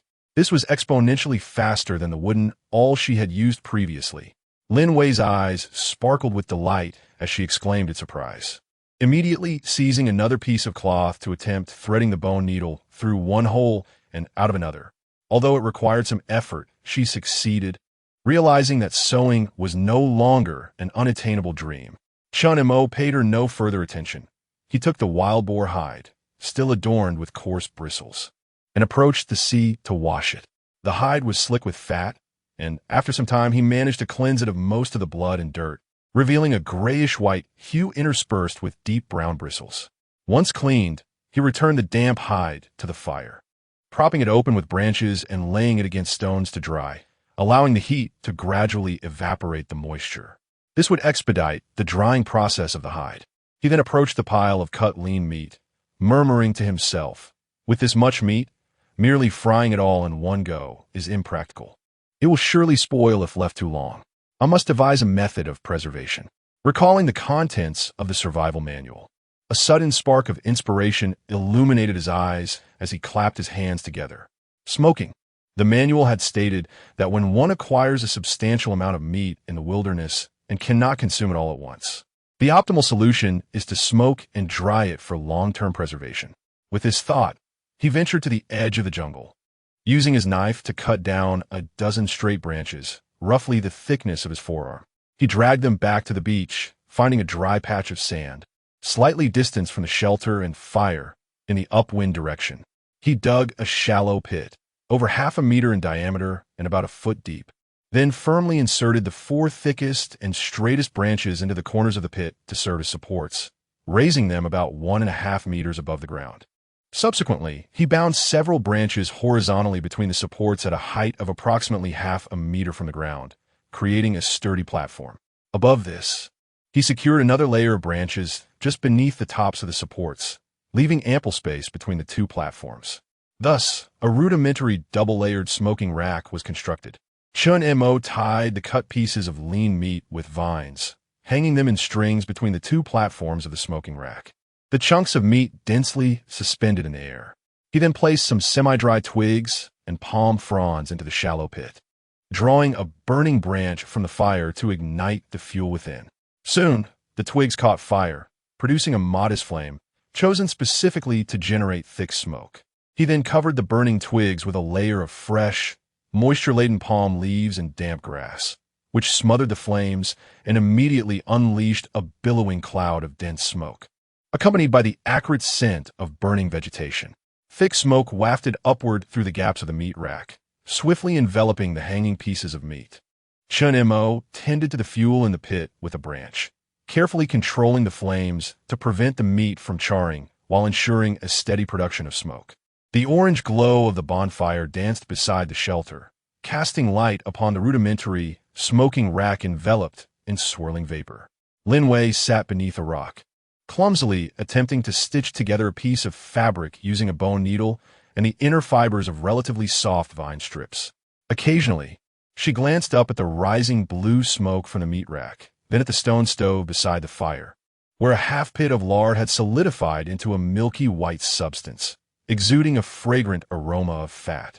She also observed the pale pigskin roasting on the adjacent rock, feeling an inexplicable sense of satisfaction. Meanwhile, Chen Mo sat by the fire, holding a charred branch that Lin Wei had used to fend off a wild boar. He meticulously carved away the burned, charred portions with a small knife, reshaping the stick to a fine point and smoothing its surface. His concentration was palpable as the firelight flickered across his face, illuminating a profile of focus and tranquility. Chapter 22. Once again into the forest to find fresh water. The smoke from the meat rack had been rising continuously for 2 days and nights. During this time, Chen Mo diligently added damp wood and grass to the pit at regular intervals, meticulously controlling the flames to ensure that the fragrant, plant-charred smoke enveloped each hanging piece of meat. The meat, initially a vibrant red, gradually deepened into a rich brown, its surface wrinkling and hardening with time. Upon closer inspection, the enticing aroma of fat was replaced by a less appealing smoky scent. However, this method of smoking would allow the meat to be preserved for an extended period, alleviating any immediate concerns about food scarcity. Food was indeed plentiful. Lin Wei spent most of these 2 days nestled in the shelter, allowing her swollen ankle to subside somewhat. Although she still limped while walking, she was on the mend, progressing toward recovery. Meanwhile, Chen Mo had also prepared the wild boar hide during the smoking process, which Lin Wei was now attempting to fashion into a water pouch. The boar hide was robust, yet the bone needle was quite dull, and the vine fiber thread was both coarse and rough, making the task of threading exceedingly laborious. Her hands bore several red marks from the needle's end and the abrasive vine fiber, yet her gaze remained focused as she meticulously stitched each seam. Often, she resorted to using a small stone to strike the needle's end, enabling it to pierce through the tough material. After 2 days of effort, she had surprisingly managed to sew together a crooked yet functional water pouch from the hide and torn fabric. For the opening, she had cleverly threaded a vine around its edge, which could be tightened with a simple pull. "Let us give it a try," she said, handing the completed pouch to Chen Mo, her voice tinged with both anticipation and trepidation. Chen Mo accepted the pouch, noting its weight and the faint blend of leather and smoke that lingered. He unfastened the vine at the opening and approached the rainwater pool in a rocky crevice. Submerging the pouch, the water gurgled as it filled the container, and in no time, it was brimming. However, as he lifted the now heavy pouch, he noticed several damp spots where water was seeping through. Upon closer inspection, he discovered that some of the stitches were rather loose. "It seems to be leaking," he remarked, pointing out the pouch to Lin Wei. The glimmer of hope in Lin Wei's expression dimmed instantly, her lips pressed tightly together in silence. She silently took back the dripping pouch, returning to the fire, and resumed her work, stitching more firmly to mend the leaking seams. Chen Mo, choosing not to comment further, moved to the smoking rack and removed the meat strips, binding them with vine and hanging them in a sheltered, ventilated area to protect them from the rain. This collection of smoked meat, if rationed carefully, would sustain them for a considerable time. He then glanced at the solidified pork fat in the stone stove, its creamy white appearance resembling a massive block of cheese. With great care, he pried it loose with a small knife and placed it into a makeshift container crafted from a large shell. This fat was a precious source of energy and an essential ingredient for future cooking. Thus, it was imperative to preserve it well. After considering several storage options, he ultimately selected a cool, well-ventilated spot for safekeeping. Chen Mo reflected that, for the time being, the issue of food had been addressed. In the realm of wilderness survival, the essential elements of fire, water, and food have been successfully secured in 2 aspects. The next critical issue is water. Relying solely on the puddles formed in the depressions of the rocks is evidently insufficient. It has not rained in the past few days, and the water levels are nearly depleted. Moreover, the water is tainted with sand and the remains of insects, rendering it murky and unfit for consumption. Drinking such water could easily lead to illness, and in this desolate island, even the slightest ailment could prove fatal. This thought brought a wave of discomfort to Chen Mo's mind. At this moment, the paramount task is to locate a stable and clean freshwater source. Chen Mo turned a glance at Lin Wei, who had nearly finished mending the leaking pouch. Although it still oozed slightly, it was serviceable enough. Approaching Lin Wei, he picked up the pouch and a sharpened wooden spear, charred at one end, and declared, "I shall venture into the forest in search of water. You tend to the fire. Do not let it extinguish." Lin Wei lifted her gaze, surveying the shadowy woods before looking back at Chen Mo, her voice barely above a whisper, tinged with an almost imperceptible concern. "Be careful." Chen Mo did not respond.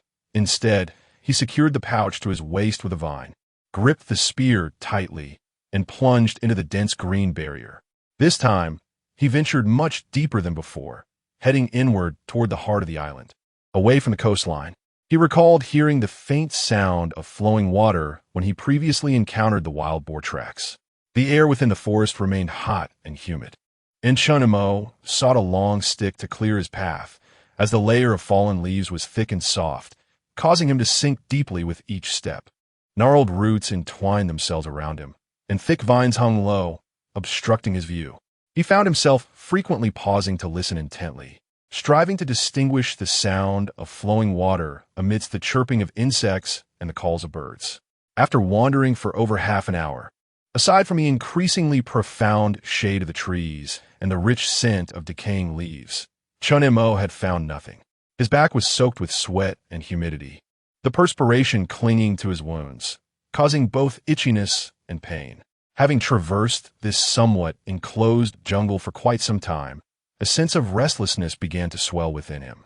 He halted, wiped the sweat from his brow, and leaned against a sturdy tree to rest, attempting to soothe his fraught spirit. After a brief respite, his emotions gradually regained their composure. Continuing on, he trekked for another 10 minutes, when suddenly, a faint yet distinct sound, unlike the rustle of the wind, drifted toward him in intermittent bursts. Chen Mo's spirits lifted. He immediately paused, held his breath, and attentively discerned the direction of the sound, which seemed to emanate from the left ahead, through layers of overlapping foliage. Gripping his spear tightly, he cautiously made his way toward the source of the sound. The closer he drew, the clearer it became, a sound of water cascading over stones. He parted a cluster of large, drooping fern leaves, and suddenly, the scene before him opened up. A narrow stream meandered down from a higher slope, the water shallow and crystal clear, revealing smooth pebbles and fine sand beneath. The flow was gentle, creating small white splashes against the protruding black rocks, producing a melodious, gurgling sound. On either side of the stream lay moist soil and lush ferns, fresh water. Chen Mo hurried to the bank, crouched down, and cautiously scanned his surroundings. The vegetation near the stream is relatively sparse, offering a broader vista, yet no signs of large animals were discerned. He extended his hand, caked with sweat and soil, and cautiously cupped a handful of the water. The stream was icy and piercing, crystal clear and devoid of any unpleasant odor. He leaned in to inhale, detecting only a refreshing vapor and a faint hint of earthiness. After a moment of hesitation, he refrained from drinking directly. Even the clearest wilderness water might harbor invisible parasites. He unfastened the leather pouch at his waist. The pouch had been mended by Lin Wei, significantly improving its resistance to leaks, though the sparsest stitches still retained a slight dampness. He untied the vine, securing the pouch's opening, and plunged it entirely into the stream. The pristine water gushed into the pouch with a delightful gurgle. Once filled, the pouch swelled, becoming heavy in his grasp. Gazing at this vessel of clear water, Chen Mo felt a sense of reassurance wash over him. He secured the pouch's opening tightly and reattached it to his waist. With a reliable source of water, his chances of survival had notably increased. Chapter 23. The tattered cloth discovered in the forest after the stream had filled. He did not depart immediately. Instead, he took a few cautious steps upstream, eager to ascertain the source. The water flowed down from a steep slope, densely adorned with vibrant vegetation. The hillside was rugged, with colossal tree roots defiantly protruding from the crevices of the rocks. As his gaze traversed the midsection of the slope, he suddenly halted.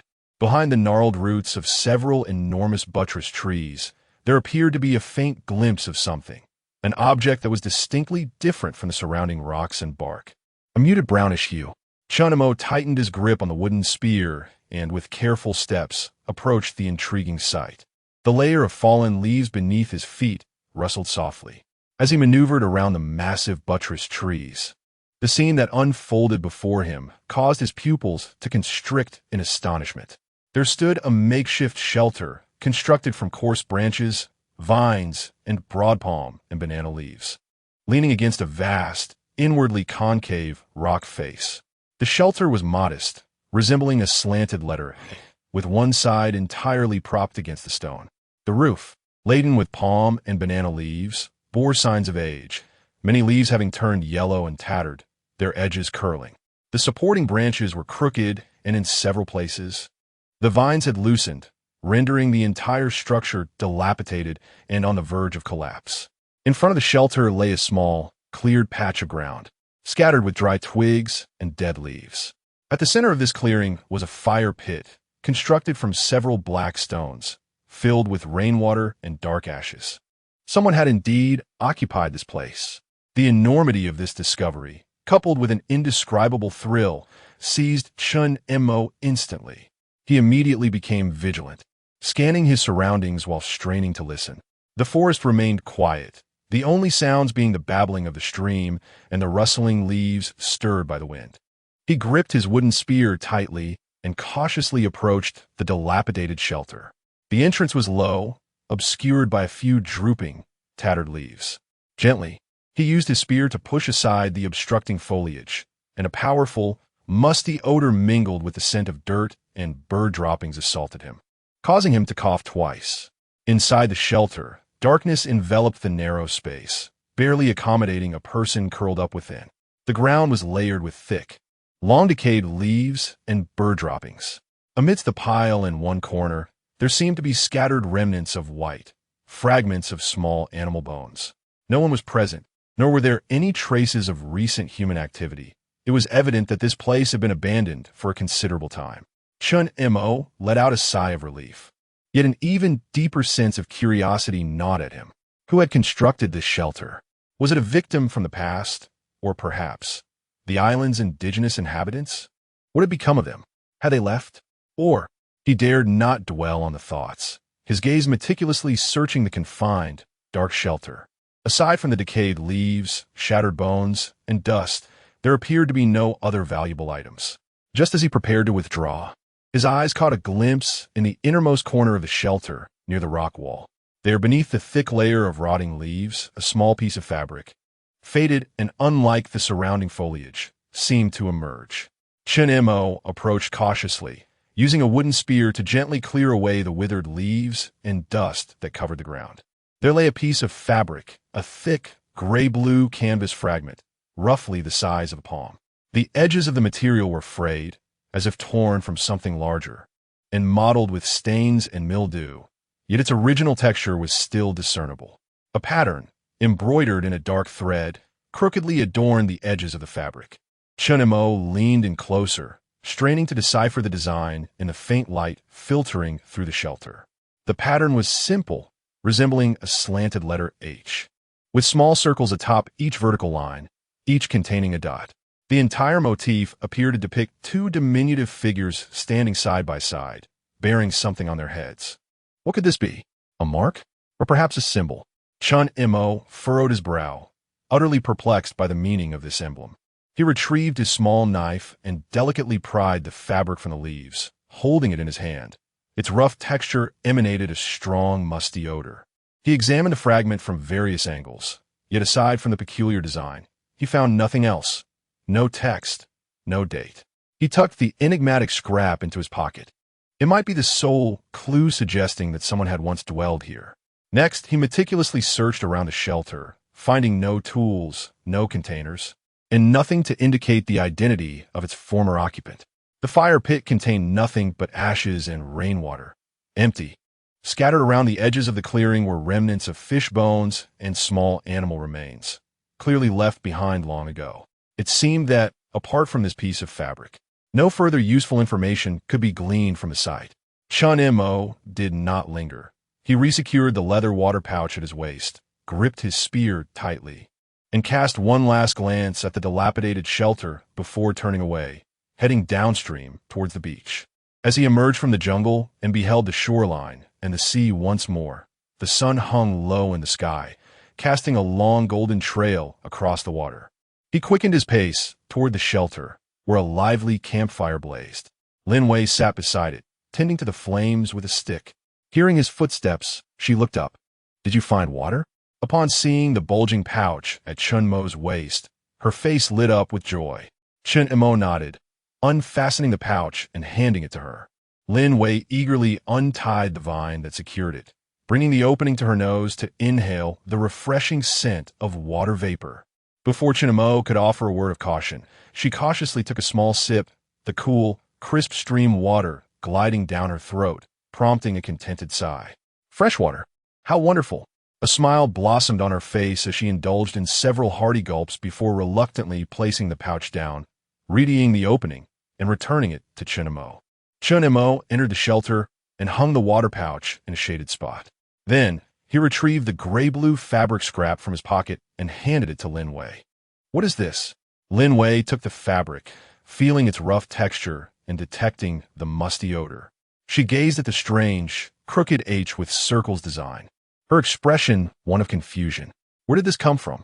It's so dirty. I found it in the woods." Chen Mo's voice was devoid of inflection as he gestured towards the distant depths of the shadowy forest, where a small brook meandered. On the hillside upstream, there lay a dilapidated hut. A hut?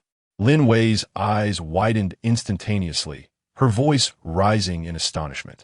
Is there someone there? Are there others on the island? Instinctively, she tightened her grip on the tattered piece of cloth in her hand, anxiously glancing at Chen Mo before swiftly scanning the barren beach and the fringes of the forest, as if expecting someone to emerge at any moment. There is no one. Upon hearing Chen Mo's response, Lin Wei paused momentarily, her tense expression gradually easing. Chen Mo continued. The hut is in such a state of disrepair, and the fire pit is filled with water. It seems that no one has lived there for quite some time. We only found this. He pointed to the cloth in Lin Wei's hand. Chapter 24. Uncovering new clues. Lin Wei exhaled deeply. It was soon engulfed by a wave of profound questions. She lowered her gaze, scrutinizing the peculiar pattern on the cloth strip, her fingers grazing the coarse embroidery thread. What could this possibly depict? It resembled some sort of cryptic script, utterly incomprehensible to her. Chen Mo approached the area where the cured meat hung, selecting the driest piece. He deftly sliced off a thin strip with his knife and savored it slowly. The jerky was tough and chewy, infused with a strong, smoky flavor. It might be a mark left by previous occupants or perhaps a sign of some sort on the island, he mused, his voice trailing off uncertainly. A mark? For whom? Lin Wei pondered, her unease mounting as she examined the strange design. In this desolate island, an abandoned shack, in a tattered cloth adorned with bizarre patterns, everything felt eerily unsettling. Instinctively, she tossed the cloth aside onto the sand, as if it were a harbinger of misfortune. Chen Mo did not retrieve it either. He continued chewing the jerky, his gaze drifting beyond the dancing flames of the campfire to the jungle, bathed in the golden-red hues of the setting sun. In the distance loomed the silent, shadowy mountains of the island. Tomorrow, he declared, swallowing the last morsel of jerky. His tone somber. I'll follow the stream upstream to investigate its source and see if there is anything else of interest. By the way, Chen Mo addressed Lin Wei. It's best to boil the fresh water in the canteen before drinking. We cannot afford any stomach issues, especially since we have no medicine. Let us exercise caution. Lin Wei nodded dismissively, inwardly scoffing. I just had a few sips, and nothing happened. Chen Mo, noticing her indifferent response, opted not to press further, acknowledging that she had just returned with water and had indeed suffered no ill effects. The night passed in silence, punctuated only by the crackling of the firewood in the shelter. As dawn broke, the sky showed a hint of light, while the embers of the fire retained a faint red glow, emitting a slight warmth. Chen Mo squatted by the fire, sifting through the ashes with a twig, seeking dry branches to rekindle the flames. The newly ignited fire brought a comforting warmth to the cool morning air. He took another piece of the hard jerky, sliced it thinly, and chewed thoughtfully. The jerky was tough and heavily smoked, yet provided the essential energy needed. Lin Wei awoke, seated in the shelter as she gently moved her injured right ankle. Compared to the previous day, the swelling had significantly reduced. Although there was still some pain, she could walk normally now. Rising, she picked up her water canteen, untied the vines, and cautiously drank a few sips, completely disregarding Chen Mo's earlier admonition. The cool water glided down her throat, invigorating her spirit. After finishing his jerky, Chen Mo stood, grasped his wooden spear, and walked to the rocky area. He retrieved the gray-blue cloth strip Lin Wei had discarded in the sand, tucking it into his pocket before turning to her. I will follow the stream upstream to explore the water source and search for other discoveries. You stay here and finish smoking the remaining meat. Keep the fire alive. When time allows, I shall meander to the seaside, hoping to procure some shellfish or perhaps a small fish. However, one must exercise utmost caution. Remember, do not venture into the woods alone. Lin Wei gazed at the wooden spear in his hand, then at the cloth-stuffed pocket. Her lips moved as if she wished to voice something, yet she ultimately nodded. All right, you, be careful as well. A hint of anxiety, unbeknownst to her, tinged her voice. The previous day's abandoned hut and the peculiar cloth strips had instilled within her an inexplicable wariness towards this island. Chen Mo refrained from further conversation, grasped his leather water pouch, and collected a larger shell to leave some fresh water for Linway. He then secured the pouch tightly around his waist and turned to plunge into the jungle. Retracing his steps from yesterday, Chen Mo swiftly returned to the banks of the crystalline stream, where the water gurgled melodiously, its sound resonating clearly in the stillness of the forest. He followed the stream's edge, treading upon the damp earth and smooth pebbles, moving upstream. This time, his quest transcended mere water sources. He proceeded slowly, his eyes sweeping the banks like searchlights, scrutinizing the trees, rocks, and vines, particularly the trunks and the surfaces of the larger stones, searching for any signs of human intervention, carvings, or patterns akin to those on the cloth strips. The stream grew narrower, its flow quickening amidst the jagged black rocks, sending up frothy white splashes. The slopes on either side steepened considerably, with massive tree roots emerging from the hillside like coiled dragons, intertwining with the stones. The surrounding air turned increasingly damp and chilly. After about an hour of exploration, apart from the gentle murmur of water and the rustling of leaves in the breeze, he had found nothing. The tree trunks bore only the marks of moss and vines, the rock surfaces either smooth or cracked, devoid of any noteworthy markings. Chen Mo felt a twinge of doubt. Could the symbols on the cloth strip have been mere coincidence? Had he overthought the matter? He paused, sitting on a moss-covered boulder to recuperate. Gazing upward, he observed that the stream cascaded down from a higher, steeper slope, where the vegetation flourished densely like a verdant wall. Might the clue lie above? After a brief rest to regain his strength and a few refreshing sips of the cool stream water that invigorated him, he departed from the stream bank, beginning to ascend the slope using both hands and feet. The incline was steep, blanketed in thick layers of fallen leaves and slippery moss, making each step precarious. The massive tree roots and protruding rocks served as natural footholds, albeit complicating the climb. He grasped the exposed roots or vines for support with one hand, wielding the wooden spear like a walking stick with the other, cautiously making his way upward. Sweat soon soaking his clothes, clinging to him, both damp and sticky. Beads of perspiration trickled into his eyes, stinging painfully. After several strenuous minutes of climbing, he finally reached a relatively level platform above the stream. The platform was modest in size, perhaps covering a dozen square meters, encircled by several towering trees with buttressed trunks and dense ferns. The ground here was comparatively dry, with a layer of fallen leaves notably thinner. Chen Mo steadied his breath, wiped the sweat from his brow, and instinctively scanned the surroundings of the platform. His gaze suddenly fixed at the innermost edge of the platform. Adjacent to the steep rock wall, there lay a relatively smooth black stone, approximately half a man's height, seemingly inscribed with something. Chen Mo's heart raced instantly. He tightened his grip on the wooden spear and hurried over, brushing aside several large fronds that obscured the stone. Indeed, it was an engraving. On the damp surface of the rock, adorned with deep green moss, someone had etched a design deeply with a sharp stone or another tool. The lines were carved deeply. Although mostly concealed by moss, they remained distinctly recognizable. It was precisely the pattern embroidered on the grayish-blue cloth strip. Chapter 25. The H symbol atop the hill, an inclined H shape, with circles etched at the tops of its vertical lines, each containing a profound indentation. It bore an uncanny resemblance to the design on the cloth.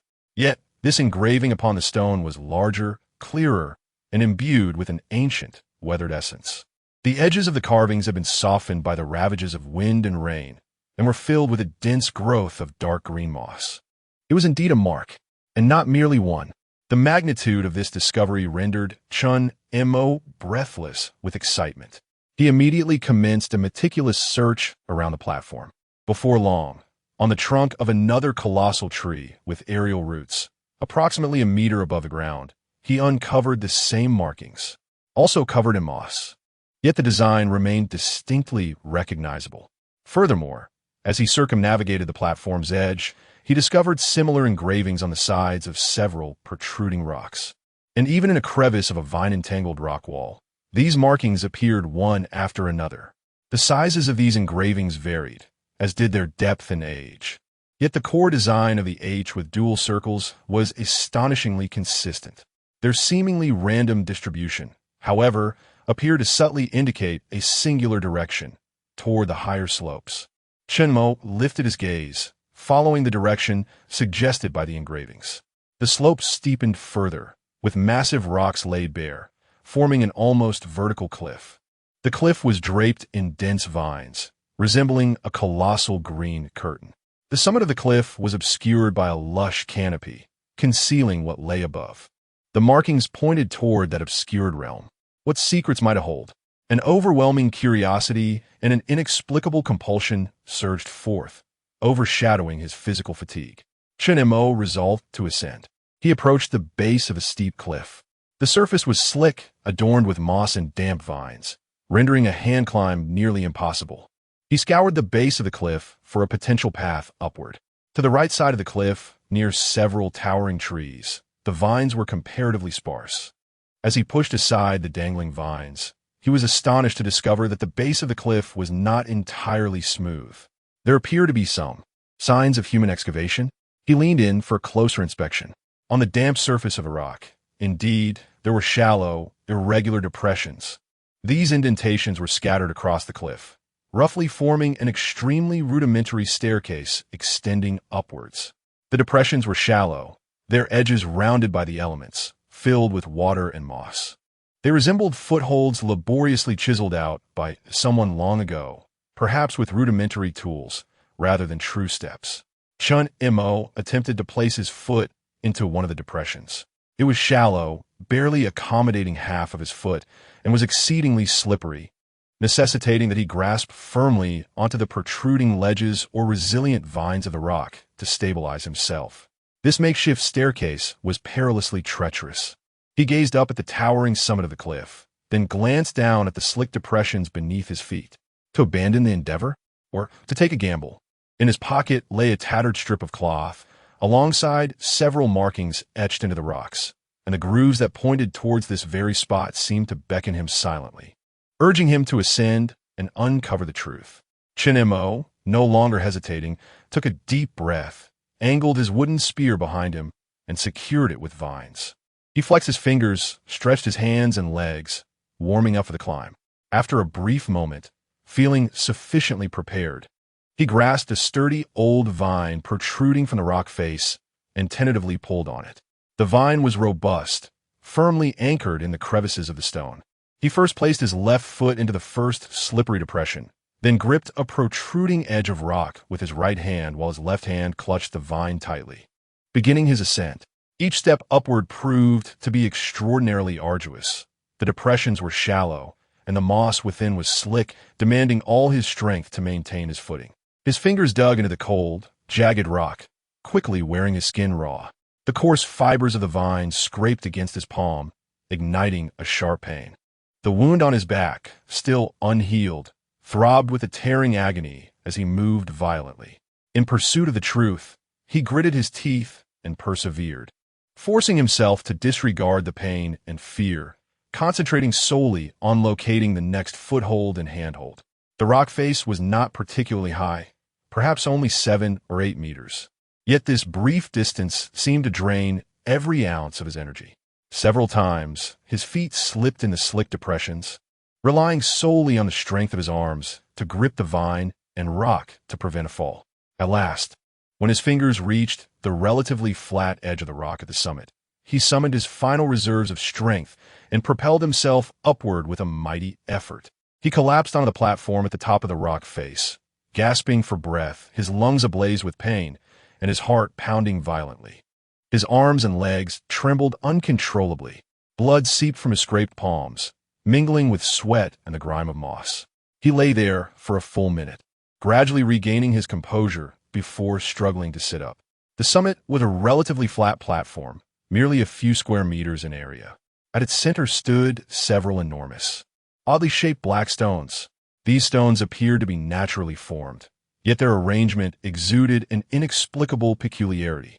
They were not haphazardly scattered, but rather supported one another at specific angles, creating a structure reminiscent of a doorway or frame.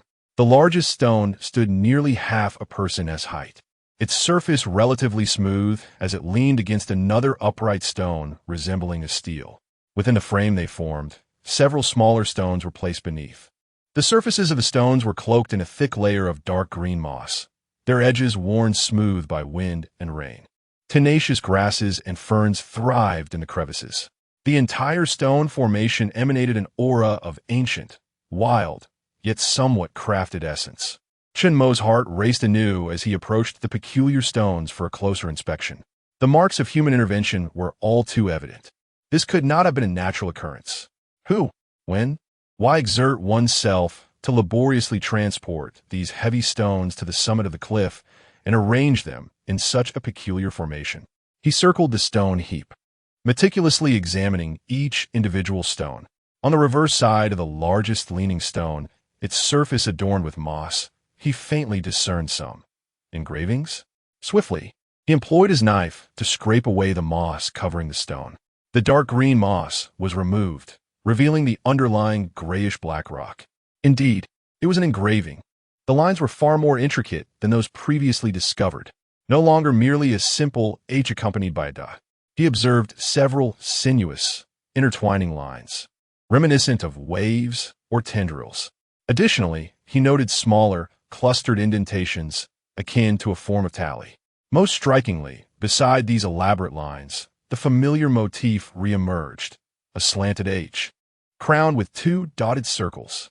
Yet this time, the symbol was engraved larger and deeper, nearly occupying 1/3 of the stone's backside. There was again. Chapter 26. Return to the sanctuary. Lin Wei's reaction to the symbol was one of bewilderment as it persisted, appearing on the tattered cloth within the makeshift shelter, etched into the stones and tree trunks by the creek, and now manifested upon this enigmatic pile of rocks. What could it signify? Was it a personal mark? Or perhaps a form of indication? He stepped back, his gaze drifting beyond the peculiar stones to the expanse beyond the platform. Perched high on the mountainside of the island, this vantage point offered a breathtaking panorama. Through the sparse gaps in the tree canopy, he beheld the silver stream winding below, the distant narrow expanse of gray-white beach where they had taken refuge, and the minuscule flicker of the campfire beside their sanctuary. Further afield lay the boundless azure sea, glimmering under the sun, where the horizon formed a blurred arc delineating the edge of the world. The wind whispered through the treetops, carrying the melancholic rustle of the leaves and the distant roar of the waves. Several seabirds circled above the ocean, their calls a delicate symphony. The scene was both grand and profoundly solitary. Chen Mo's eyes swept over the beach, the sanctuary, and the traces of their recent struggle for survival. Everything appeared so insignificant, so trivial. His gaze eventually settled upon the diminutive figure beside the shelter. Lin Wei bent over, seemingly searching for something on the sand. He stood silently at the cliff's edge, taking in the entirety of the moment. The wind tousled his damp hair and tattered clothing, while the abrasions on his palms throbbed with discomfort, and the ache in his back persisted. Those etchings, that symbol, this peculiar stone formation, they loomed like an immense riddle, weighing heavily upon his heart. This island seemed to harbor depths far beyond its desolate and nameless facade. Gradually, he became entranced, lingering in thought until the sun ascended higher, casting a harsh light that brought him back to reality. With no clear understanding of these symbols, he cast a final, profound glance at the pile of stones inscribed with the mysterious markings, then at the small figure on the beach below. He turned away, no longer lingering, and commenced his search for a safer path down the cliff. The journey back proved equally arduous, yet now he possessed a sense of direction. As he traversed the slippery, treacherous stone steps and vines, he reached the small platform by the stream just as noon arrived. He quenched his thirst with several sips of the cool water, washed his face to cleanse away the blood and grime from his hands, took a brief respite, and filled his water pouch before hastening back toward the beach. Upon emerging from the thicket and stepping back onto the sandy shore, he noted the sun had begun its descent. The campfire beside the sanctuary blazed brightly, where Lin Wei sat, surrounded by a large palm leaf spread upon the ground. On the leaf lay several scallops and a few sea snails, along with 2 small fish, their scales meticulously stripped. She clumsily attempted to thread one of the fish onto a twig, her face adorned with fish scales and grains of sand, her hair disheveled. yet her expression remained intensely focused. Upon hearing the sound of footsteps, she lifted her head to see Chen Mo returning, a look of relief washing over her face. However, her expression quickly shifted as she took in his disheveled appearance. His clothes were torn in several places by vines, his palms visibly scraped, and mud clung to the hems of his trousers. "Are you all right? Did you find anything?" she inquired, setting down the fish and rising to her feet, her gaze filled with concern and curiosity. Chen Mo did not respond immediately. He approached the fire and sat down, grasping a water pouch, which he uncapped and drank deeply from, the cool liquid quenching his thirst and alleviating the fatigue of his journey. After setting the pouch down, he exhaled a long, weary sigh. Then, he retrieved a tattered piece of gray-blue cloth from his pocket and placed it on the sand. Lin Wei's eyes fell upon the cloth, and she turned to Chen Mo with a look of confusion. He lifted his gaze, staring beyond the flickering flames of the bonfire towards the depths of the forest, now bathed in golden hues by the setting sun. His voice emerged, raspy and imbued with a weighty seriousness. "Marks, numerous, leading all the way to the mountaintop."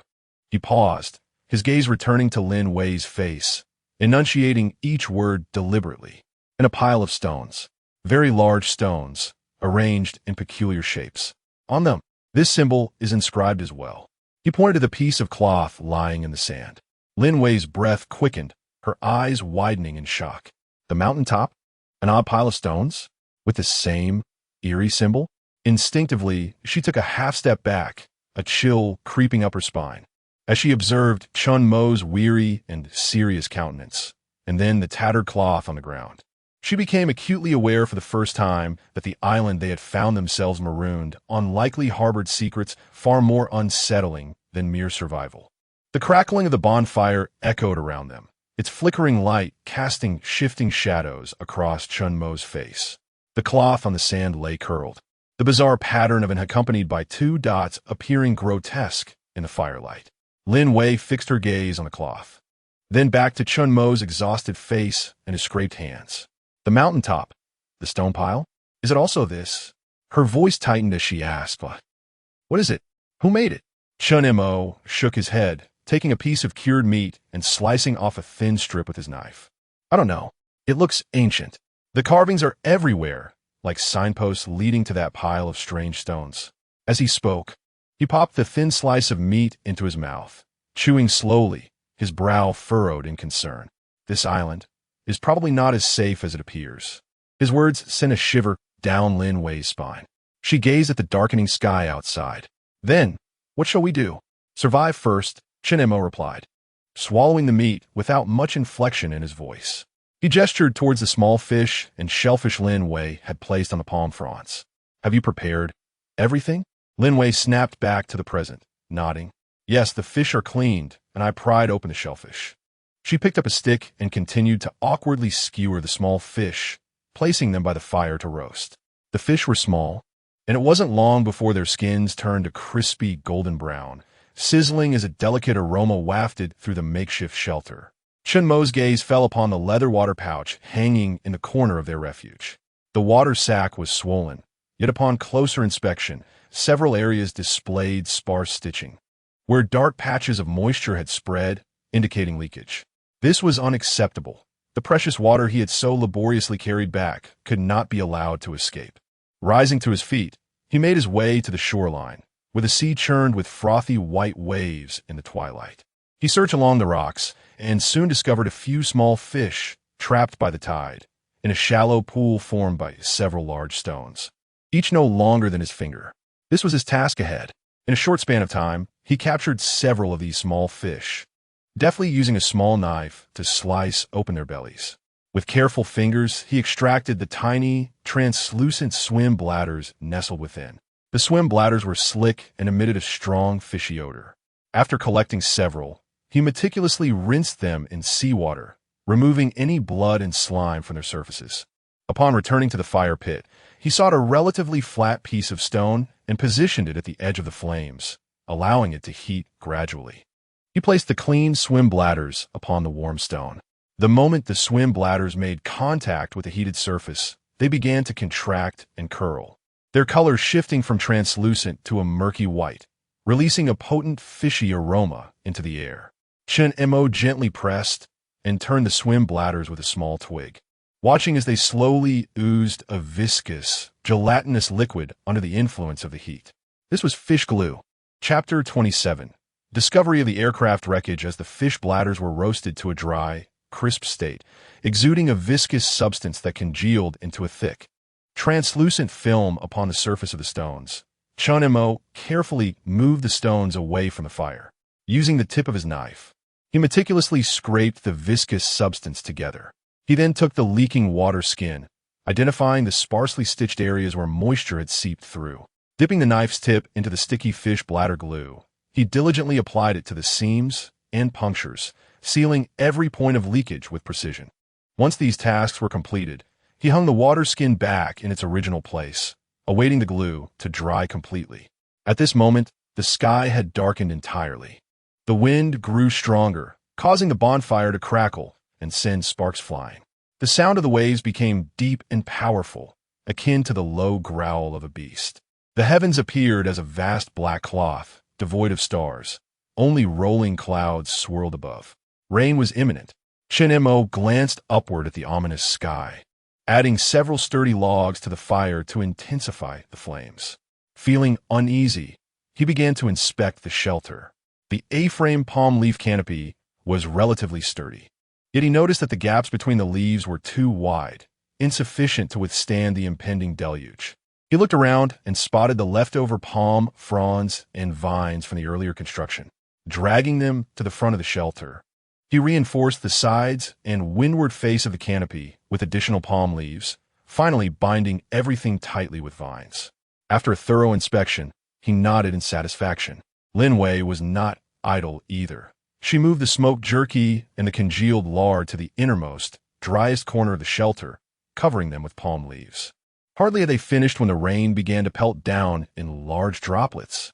Initially sparse, it quickly intensified, merging into a torrential downpour, drowning out all sound but the relentless rain. The fierce wind swept the rain horizontally, battering against the palm leaf canopy with a cacophonous din, causing it to sway precariously as if it might collapse at any moment. Even the bonfire, located slightly deeper within the shelter, was not spared. Rainwater streamed in with the wind, leaving only a small pile of embers stubbornly resisting. The rain doused the flames, and thick smoke rapidly filled the shelter, only to be dispersed by the gusts of wind. The entire beach and jungle were enveloped in a cold, ferocious curtain of rain. Chen Mo and Lin Wei huddled in the innermost part of the shelter, leaning against the cold rock wall. The fierce wind, laden with rain, seeped through the gaps and edges of the palm leaves, creating small rivulets that dripped onto the sandy floor of the shelter, splattering tiny mud spots. Lin Wei tightened her grip on her knees, shivering in her damp, thin clothing, her teeth chattering from cold. She gazed into the chaotic rain curtain outside, listening to the deafening roar of the storm, feeling helplessness wash over her once again. Unconsciously, she inched closer to Chen Mo, as if seeking a modicum of warmth. Chen Mo felt the cold as well. His wet clothes clung to him, the chill penetrating to his very bones. The wound on his back was aggravated by the dampness and cold, throbbing subtly, yet he remained still, his gaze fixed on the raging storm outside. The campfire was on the verge of extinguishing, with only a faint glimmer of dark red embers struggling in the corner by the rocky wall, providing a meager source of light and warmth for the two of them. When will this rain cease? Lin Wei's voice trembled, barely audible above the cacophony of the wind and rain. I do not know, Chen Mo replied solemnly.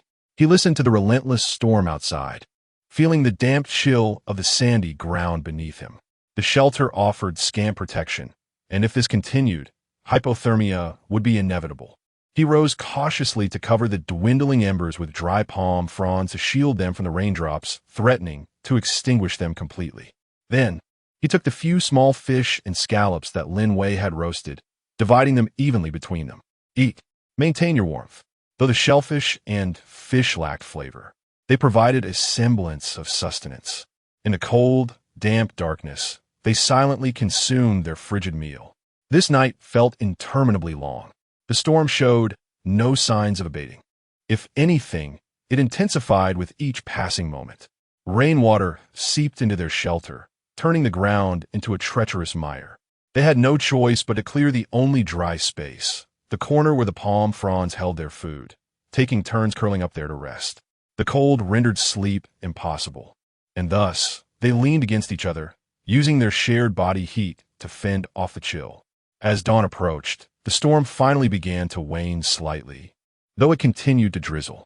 The beach lay in disarray, littered with seaweed, driftwood, and an array of debris washed ashore. The fragile embers they had fought to maintain through the night had finally extinguished, leaving behind only a pile of damp ash. Chen Mo shifted his stiff, frozen limbs, emerging from the sodden shelter to take several deep breaths, rubbing his hands together in an attempt to generate warmth. The air, cold and damp after the rain, was thick with the briny scent of the sea. Recalling the strong winds from the previous night, he decided to check the shoreline for any fish or shellfish that may have been swept in by the waves. The rain hung in a mist, shrouding visibility. Turbid waves churned with froth, repeatedly crashing against the rocks and sand.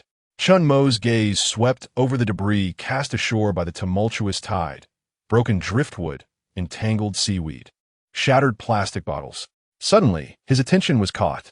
Amidst the chaos near the rocky outcrop, an object bobbed, half-submerged in the murky water and floating refuse, jostled by the waves as it collided against the dark rocks. The object was substantial, irregular in shape, coated in mud and seaweed, yet its metallic texture could be discerned. Its form resembled that of a twisted, broken wing fragment, or perhaps a portion of an aircraft's fuselage. Ignoring the icy rain, he dashed toward it.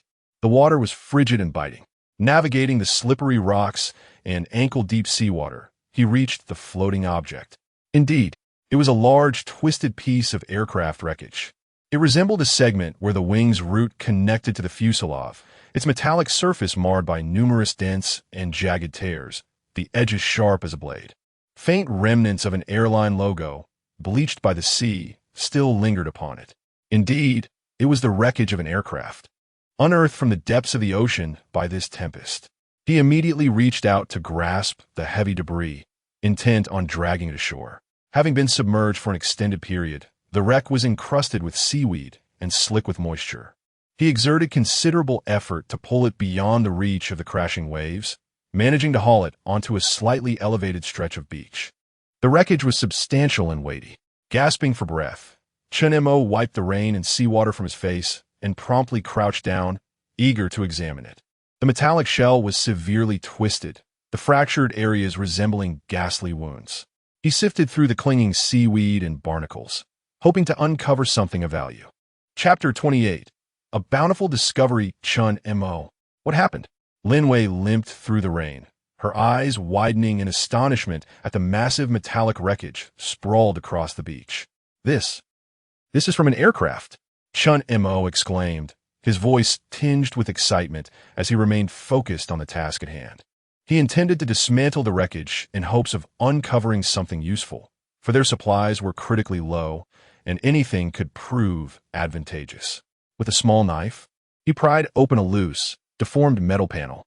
A loud clang resonated as it fell into the sand, revealing cables soaked by seawater and fragmented plastic components within. A pungent odor, a bizarre amalgamation of rust and engine oil, wafted through the air. Undeterred, Chen Mo continued to probe the gaps with his knife. As he forcefully pried apart a deformed metal frame, a small, orange object resembling a brick tumbled out from the crevice, landing on the damp sand. Chen Mo quickly retrieved it, wiping away the mud to reveal an emergency flashlight, waterproof and encased in sturdy plastic, complete with a metal hook. He pressed the switch, and with a satisfying click, a brilliant beam of light pierced through the dreary rain curtain, illuminating the surroundings with remarkable clarity, even in daylight. Wonderful! It still has power, Lin Wei exclaimed, her voice brimming with delight as she approached. Chen Mo felt a surge of joy as well and hastily turned off the flashlight, recognizing its immense value in their current predicament. He carefully tucked the flashlight into his coat like a treasured possession and resumed his search through the wreckage. Upon prying open another twisted cover, he discovered what seemed to be a storage compartment, filled with mud and seaweed. After a moment's hesitation, he reached inside to explore. His fingers soon encountered a hard, rectangular object. With effort, he extracted it from the sticky mire. It was a plastic box, slightly larger than his palm, encased in orange hard plastic, prominently displaying a white cross emblem, a first aid kit. Chen Mo's excitement surged as he unlatched the kit. Lifting the lid, however, he was met with disappointment. The contents had been thoroughly soaked by seawater and were in disarray. Various pharmaceutical packages were bleached and wrinkled, some torn and their powders or tablets congealed together. Bandages, gauze, and tape were also soaked, adhering into a messy clump. Fortunately, several essential items remained intact: a pair of stainless steel scissors, a small roll of suturing needles and thread sealed in a waterproof aluminum bag with metal needles and nylon thread, and a few individually packaged, well-preserved anti-inflammatory and analgesic medications. Though most of the supplies had been rendered useless, these few items, particularly the needles and anti-inflammatories, were veritable lifesavers on this deserted island. "This is fantastic. Truly fantastic. We have medicine." Lin Wei, who had been trailing behind Chen Mo, shared in his joy, her face alight with surprise. Chen Mo carefully extracted the usable items from the first aid kit, wrapping them in a relatively dry cloth and setting them aside on the sandy ground before continuing his search. His gaze fell upon a palm-sized telescope, which he swiftly seized and examined. It was still functional, igniting a wave of excitement within him. This was far more exhilarating than unboxing a mystery box. Delving deeper into the wreckage, in a corner so distorted it was barely recognizable, he stumbled upon a bundle of something rigid. With a firm tug, he pulled it free. It was a coil of rope, nylon rope, about the thickness of his pinky and approximately 10 meters in length. Though hardened by seawater and slightly frayed at the edges from metal abrasion, it remained sturdy overall. This nylon rope would undoubtedly prove invaluable on the deserted island. Chen Mo secured the rope and continued his search, soon discovering a square piece of waterproof cloth. Upon unfolding it, he found it intact and several square meters in size. His excitement surged once more. This waterproof cloth meant that their shelter would no longer be vulnerable to rain. After calming his exhilaration, he neatly folded the cloth and placed it alongside the other items. He turned over every inch of the wreckage, unearthing only more metal fragments and cables. Yet he felt a profound sense of satisfaction. The flashlight, telescope, first aid kit, remaining tools and medications, nylon rope, and waterproof cloth were all tremendous finds. He also kept the metal scraps and cables. They would certainly be useful in the future. As he finished organizing his discoveries, just as he was about to concede defeat, his eyes inadvertently swept across a torn edge of the wreckage. Something vibrant seemed to be lodged within. Leaning closer, he carefully pried it out with his knife. It was a plastic-covered photo album, palm-sized, adorned with a cartoon design depicting a young couple laughing joyously on a beach.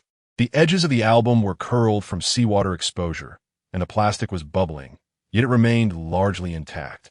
Chen Mo opened the album, revealing a collection of colorful photographs, each page glued together from salt water. The images showcased a single family, the young couple and their sunny, smiling little boy who appeared to be around 5 or 6 years old. The backgrounds were filled with scenes of beaches, hotel pools, and amusement parks, radiating the joy of a vacation. In the final pages, he found fragments of boarding passes and hotel reservations, though the ink had become somewhat blurred from the seawater. Silently, Chen Mo gazed at the frozen smiles captured within the album. Were that couple and child on the same flight? Where were they now? At the cold bottom of the sea? Or, like their belongings, washed ashore to some unknown corner? A profound weight settled upon him. He quietly closed the album and placed it alongside the first aid kit, flashlight, and rope. It was time to go. Chen Mo bundled the items he had found in a piece of torn airplane seat fabric, also hardened by seawater, and slung it over his shoulder. Lin Wei nodded, her gaze fixed upon Chen Mo's bulging burden, then shifted to the twisted remnants of metal, her expression a tapestry of emotions. Silently, she trailed behind him, her feet sinking into the damp, frigid sand as they made their way toward the shelter. The heavy aircraft debris had lost its value to them for the time being. The rain had ceased at some point, yet the sky remained overcast. The saturated beach, having absorbed the moisture, felt firm beneath their feet, while the receding tide left behind expansive patches of dark, wet stains and an assortment of debris washed ashore. Together, Chen Mo and Lin Wei carried the burden, wrapped in the fabric of an airplane seat, into the shelter.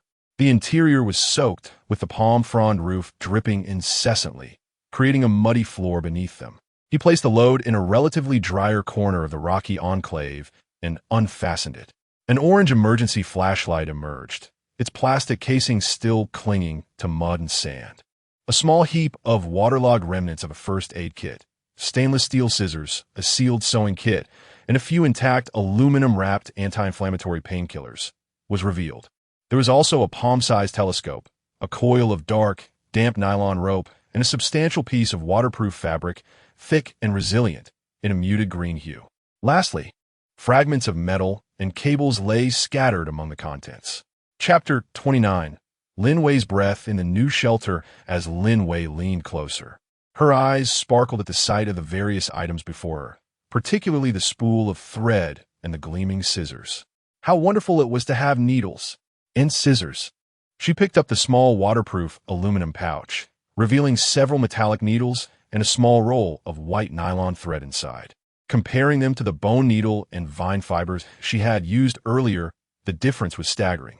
In ordinary circumstances, few would find joy in such trivial items as needles and thread. Perhaps they wouldn't even spare them a glance. Yet, on this deserted island, they had become invaluable treasures. It perfectly illustrated the adage that everything in this world has its worth. At that moment, Chen Mo produced a piece of waterproof fabric, unfolding it to reveal a square measuring 3 or 4 meters on each side. The material was thick, textured with fine patterns and water droplets rolled off it, leaving almost no trace. This was indeed a remarkable find. It was far superior to palm leaves. "Quick, let us dismantle the shelter," Chen Mo said excitedly, already loosening the vines that secured the palm fronds overhead. Lin Wei paused for a moment, but quickly grasped his intent and hurried to assist. Using the small knife Chen Mo had given her to cut through the slippery vines. Together, they swiftly removed the leaking palm frond roof, unveiling a bare framework of branches. Next, Chen Mo and Lin Wei draped the expanded waterproof fabric over the structure, which was large enough to cover almost the entire A-frame, with plenty of excess hanging down. He instructed Lin Wei to help smooth it out below while he climbed up with a nylon rope, threading it through the metal grommets along the edge of the fabric to secure it firmly to the horizontal beams and vertical posts of the framework. The nylon rope was sturdy. He tightened it with force and tied a secure knot.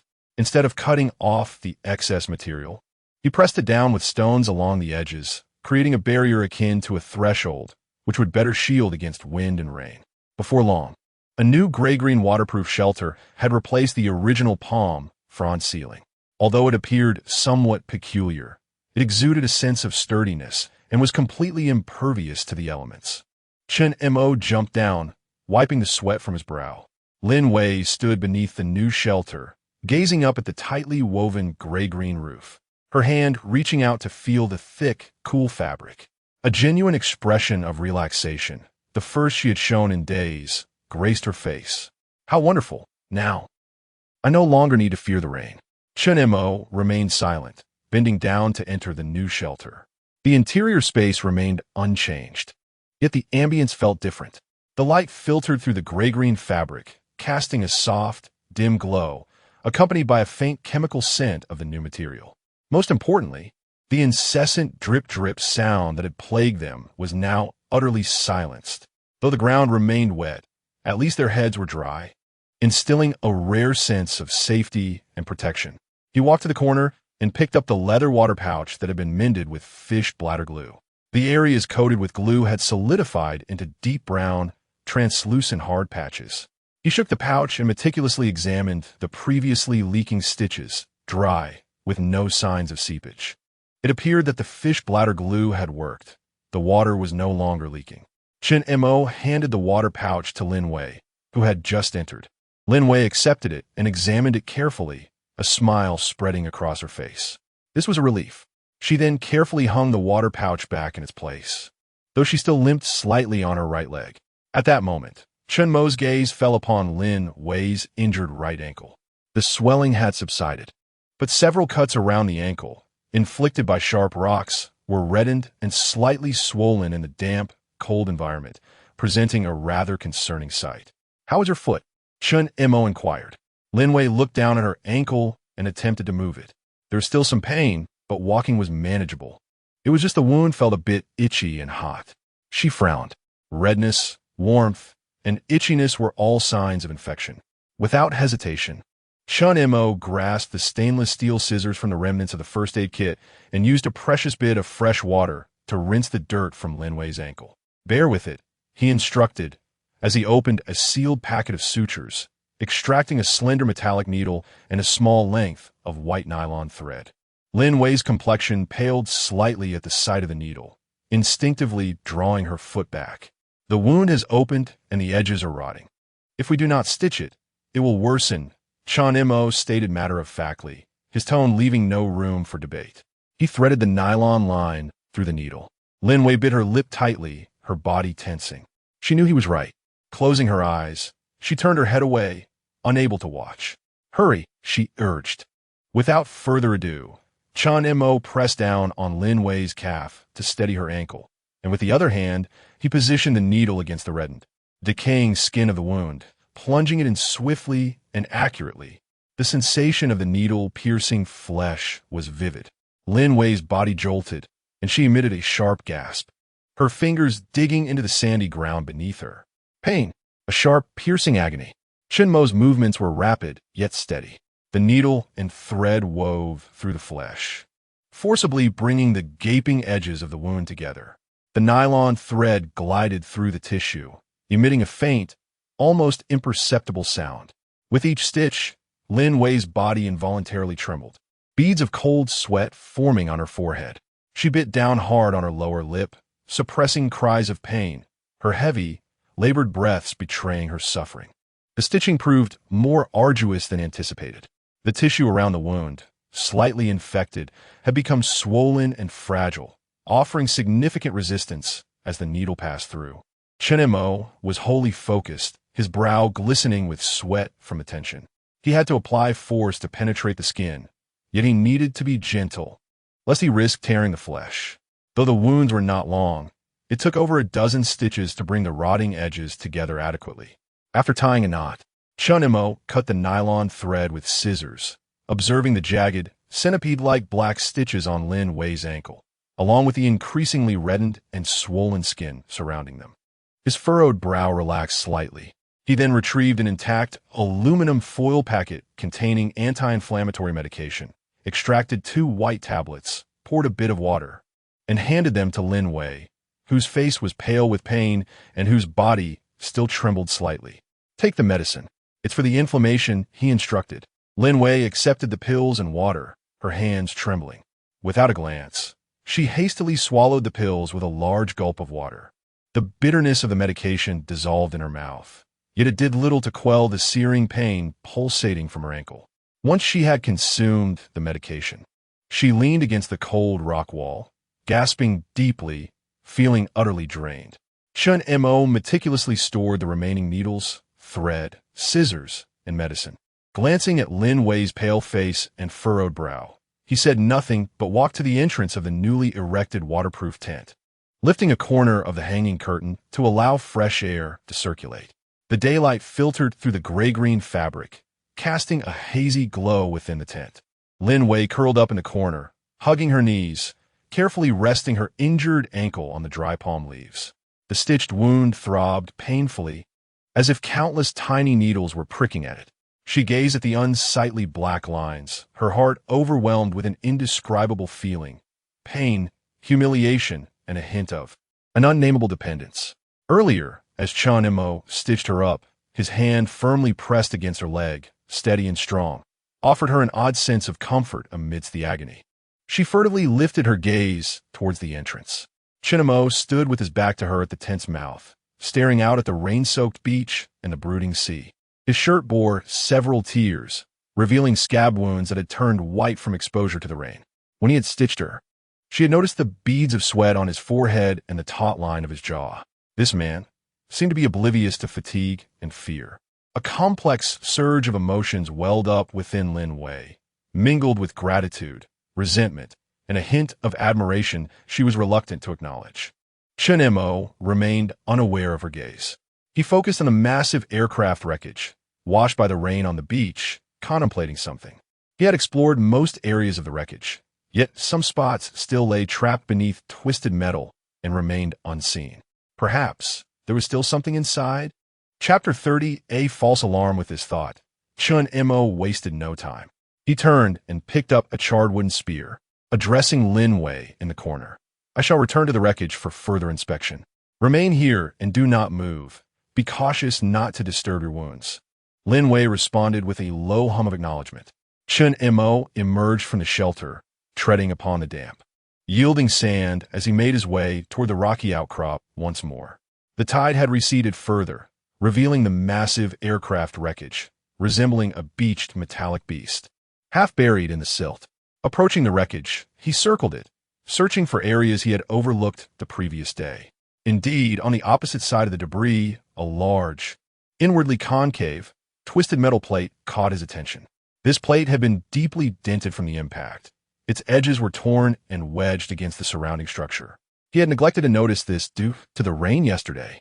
Setting down the wooden spear, he grasped the torn edge of the metal plate with both hands and exerted all his strength to pry it outward, but the plate remained immovable. It was too heavy and lodged too firmly. Breathing heavily, Chen Mo released his grip, furrowing his brow as he muttered to himself, "This won't do. I must devise a means to lever this metal plate, or even if something lies within, I shall not be able to retrieve it." His gaze swept the vicinity, and not far off, he spotted several sturdy driftwood logs washed ashore by the waves, instantly inspiring a plan. He hurried over, selecting the thickest and straightest piece. Dragging it back to the wreckage, he inserted one end of the driftwood into the gap in the torn metal plate, propping the other end against a nearby rock, creating a makeshift lever. Taking a deep breath, he pressed his entire weight upon it. Bending his knees, he pushed down with all his might. Creak, creak. The driftwood bent under the strain, emitting sounds of distress. The gap in the metal plate gradually widened under the immense leverage. Suddenly, with a clatter, the heavy, twisted metal plate was finally pried loose, crashing down onto the adjacent rocks and revealing a dark, compressed space behind it. A pungent odor of mixed engine oil assailed his senses. Chen Mo swiftly retrieved his flashlight, switched it on, and directed the beam into the newly exposed crevice. The space was confined, reduced to a narrow slit. Scattered within were fragments of broken plastic and twisted metal cables. As the beam illuminated a corner, it halted upon an object. There, nestled among the debris, lay what appeared to be a small, rectangular black box, considerably smaller than a flight recorder, roughly the size of 2 stacked cigarette packs. Its metallic shell was a dark gray, marred with scratches and dents. One end bore a broken antenna, while the other featured several circular ports and a small knob. A few indistinct letters were etched upon its surface. ADIO. The rest was obscured. Could it be some form of radio equipment? A communication module? Chen Mo's heart raced. He immediately reached in, carefully extricating the heavy metal box from the debris. The box felt cold and weighty in his hands, coated in a layer of black grime and dust. Wiping away the surface dirt, he scrutinized it closely. Indeed, it was a component of the aircraft's radio equipment. Though the antenna was severed and the casing deformed, the main body appeared to be largely intact. A surge of hope flooded his heart in an instant. If it could be repaired, even if it could only emit a faint signal. With this thought, he immediately embraced the heavy metal box and dashed back to the shelter. Lin Wei, look at this. He squeezed into the makeshift structure, his voice resonating with rare excitement as he placed the grimy metal box upon the ground. Lin Wei, reclining against a rock with her eyes closed, was startled by his voice and opened her eyes. Upon seeing the oil-stained square box on the ground, her expression turned to one of confusion. What is this? It's the radio from the plane. It might still be operational. Chen Mo crouched down, illuminating the connectors and knobs with his flashlight. He attempted to twist the small knob. It emitted a dry scratching sound, barely turning a fraction. However, there was no response. No indicator lights illuminated, nor was there any hum of electricity. A sense of despair washed over Chen Mo. He began to meticulously examine the box's exterior, discovering a subtle crack along its side, likely a result of impact. He tried to reattach the broken antenna, but the jagged break rendered it impossible to connect. Procuring a small knife, he carefully pried open the clasps along the edge of the casing. As the lid was lifted, it revealed a complex array of circuitry within. The circuit board was coated with a layer of grayish-white salt deposits, clearly the crystallized remnants of seawater. Several solder points showed signs of scorching, and a few delicate wires were severed. Having been immersed in salt water and subjected to severe impact, the internal components were evidently gravely damaged. Hope deflated like a punctured balloon. Chen Mo gazed at the disheveled circuit board and salt crust, his brow furrowing tightly. He was not an electronic engineer and possessed no understanding of such intricate devices. Without tools or spare parts, this apparatus was merely a hunk of scrap metal in his hands. Is it broken? Lin Wei inquired cautiously, observing Chen Mo's grave expression. Without uttering a word, he silently replaced the casing. He picked up the box and placed it in a corner of the shelter alongside the first aid kit and nylon rope. Despite its condition, the metal itself was substantial. Perhaps it could be repurposed for something else in the future. An air of silence enveloped the shelter, dissipating the earlier spark of excitement into nothingness. Lin Wei's gaze dimmed as she regarded the dull box. Chen Mo approached the entrance of the shelter and lifted the curtain. The light had grown dimmer, twilight enveloping the damp beach and jungle. He stared into the shadowy edge of the forest, his brow still furrowed. The discovery of the radio and the subsequent disappointment stirred a sense of unrest within him. Just then, a faint rustling sound, distinct from the wind, drifted from the direction of the jungle's edge. The sound was soft, akin to something slowly dragging across the layer of fallen leaves, creating a subtle friction. Chen Mo's ears perked up instantly. His muscles tensed. He gripped the wooden spear tightly, his sharp gaze fixated on the source of the sound. Lin Wei also heard the eerie rustling sound. Her eyes widened in terror, and her body instinctively shrank back, pressing tightly against the rock wall.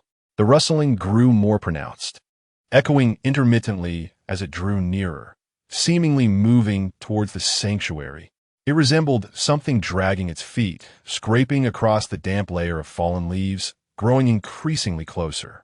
The source lay just ahead, at the edge of a dense thicket. Chen Mo's muscles were taut, his heart racing with anxiety, resembling a statue frozen in place. He gripped his wooden spear tightly, his eyes scanning the darkness with keen intensity, striving to pierce through the thick shadows and drooping branches. Lin Wei huddled in the innermost corner of the shelter, her hands firmly covering her mouth, holding her breath, her eyes wide with fear, fixed on the direction of the curtain at the entrance. The stitched-up pain in her ankle pulsed. It was overshadowed by an overwhelming sense of dread. Uncontrollable images of the fierce little wild boar that had overturned the campfire flashed through her mind. The rustling ceased abruptly, mere meters from the sanctuary's edge, enveloped in a deathly silence. The distant sound of waves lapping against the shore and the gentle rustle of leaves in the wind only heightened the strangeness of the earlier noise. Chen Mo remained completely still, his breaths reduced to barely a whisper as he listened intently, capturing any subtle movements. Suddenly, a piercing howl erupted, sharp and filled with anguish and terror, shattering the silence. The sound was not the deep, powerful roar of a wild boar, but rather resembled the cries of a young animal. What followed was a cacophony of frantic struggles, the sharp crack of breaking branches, the rustling of leaves in a wild frenzy, and the creaking of vines stretched to their limits. Chen Mo's taut nerf is suddenly relaxed. He confirmed it was not a human presence, but an animal, and, judging by the sound, it was not large, seemingly trapped. Chapter 31. The capture of a wild boar. Upon hearing the sudden commotion, Chen Mo did not hesitate. With a swift motion, he cast aside the fabric curtain with his left hand while firmly gripping the wooden spear in his right. He propelled himself forward like an arrow released from a bow, racing towards the edge of the jungle from whence the sound emanated. Lin Wei was startled by his abrupt action, instinctively exclaiming, Chen Mo. Yet, his silhouette had already vanished into the thick darkness beyond the shelter. Chen Mo hastened to the source of the noise. As he flicked on his flashlight, the brilliant beam pierced the darkness, slicing through the dense thicket like a sharp sword. Under the illumination, a vivid scene unfolded before him. A young wild boar, roughly the size of a domestic dog, its deep brown fur matted with mud and fallen leaves. One of its hind legs was ensnared by a resilient vine, suspended high above the ground. The other end of the vine was securely tethered to a bent, resilient tree trunk, creating an unintentional yet effective snare. The little boar dangled helplessly, its 3 remaining legs flailing futilely in the air, twisting and writhing in a frenzy of desperation. Upon noticing Chen Mo's approach, it emitted a series of heart-wrenching, despairing shrieks. Each struggle intensified the bend of the tree trunk, appearing as though it might snap at any moment. Yet, with every thrash, the noose around its leg tightened further. Suspended upside down, its small eyes were filled with sheer terror and anguish. Observing the scene, Chen Mo felt an immediate wave of tension ebb away, replaced by overwhelming astonishment. Before him was the trigger spring snare he had set at the jungle's edge, originally intended for larger wild boars. To his surprise, the snare had not been triggered. Instead, the vine had wrapped around a nearby tree, forming an accidental yet effective loop. It was astonishing that the young boar had blundered right into it. Now dangling, its vulnerable belly lay exposed before Chen Mo. He hesitated momentarily, contemplating whether to bind it and take it back for domestication. After all, they had ample supplies of wild boar jerky and were not in immediate need of food. However, he quickly reconsidered. They had just begun to settle, and the duration of their stay on this desolate island remained uncertain. Bringing the young boar back would only introduce unnecessary complications. Surely, there were more wild boars on this island. Thus, it was best to end this one swiftly. With that thought, Chen Mo raised his spear, aiming the tip at the quivering chest of the boar, precisely at the location of its heart, and with all his might, he thrust it downwards. With a sickening squelch, the spear tip pierced through the resilient hide, embedding deeply within. The boar's cries abruptly ceased. Its body convulsed violently a few times before its legs stiffened, and it fell completely limp, save for the hind leg still swaying slightly from the noose. Dark red blood gushed from the spear shaft, pooling onto the fallen leaves and damp earth below, quickly spreading into a dark stain. Silence reclaimed the jungle's edge. The only sound remaining was the faint creaking of the vine, noose swaying gently. Satisfied that the boar was entirely still, Chen Mo withdrew his spear, its tip still dripping with blood. He turned off the flashlight, conserving its precious battery. In the darkness, he fumbled to untangle the vine noose. The lifeless body of the wild boar thudded to the ground.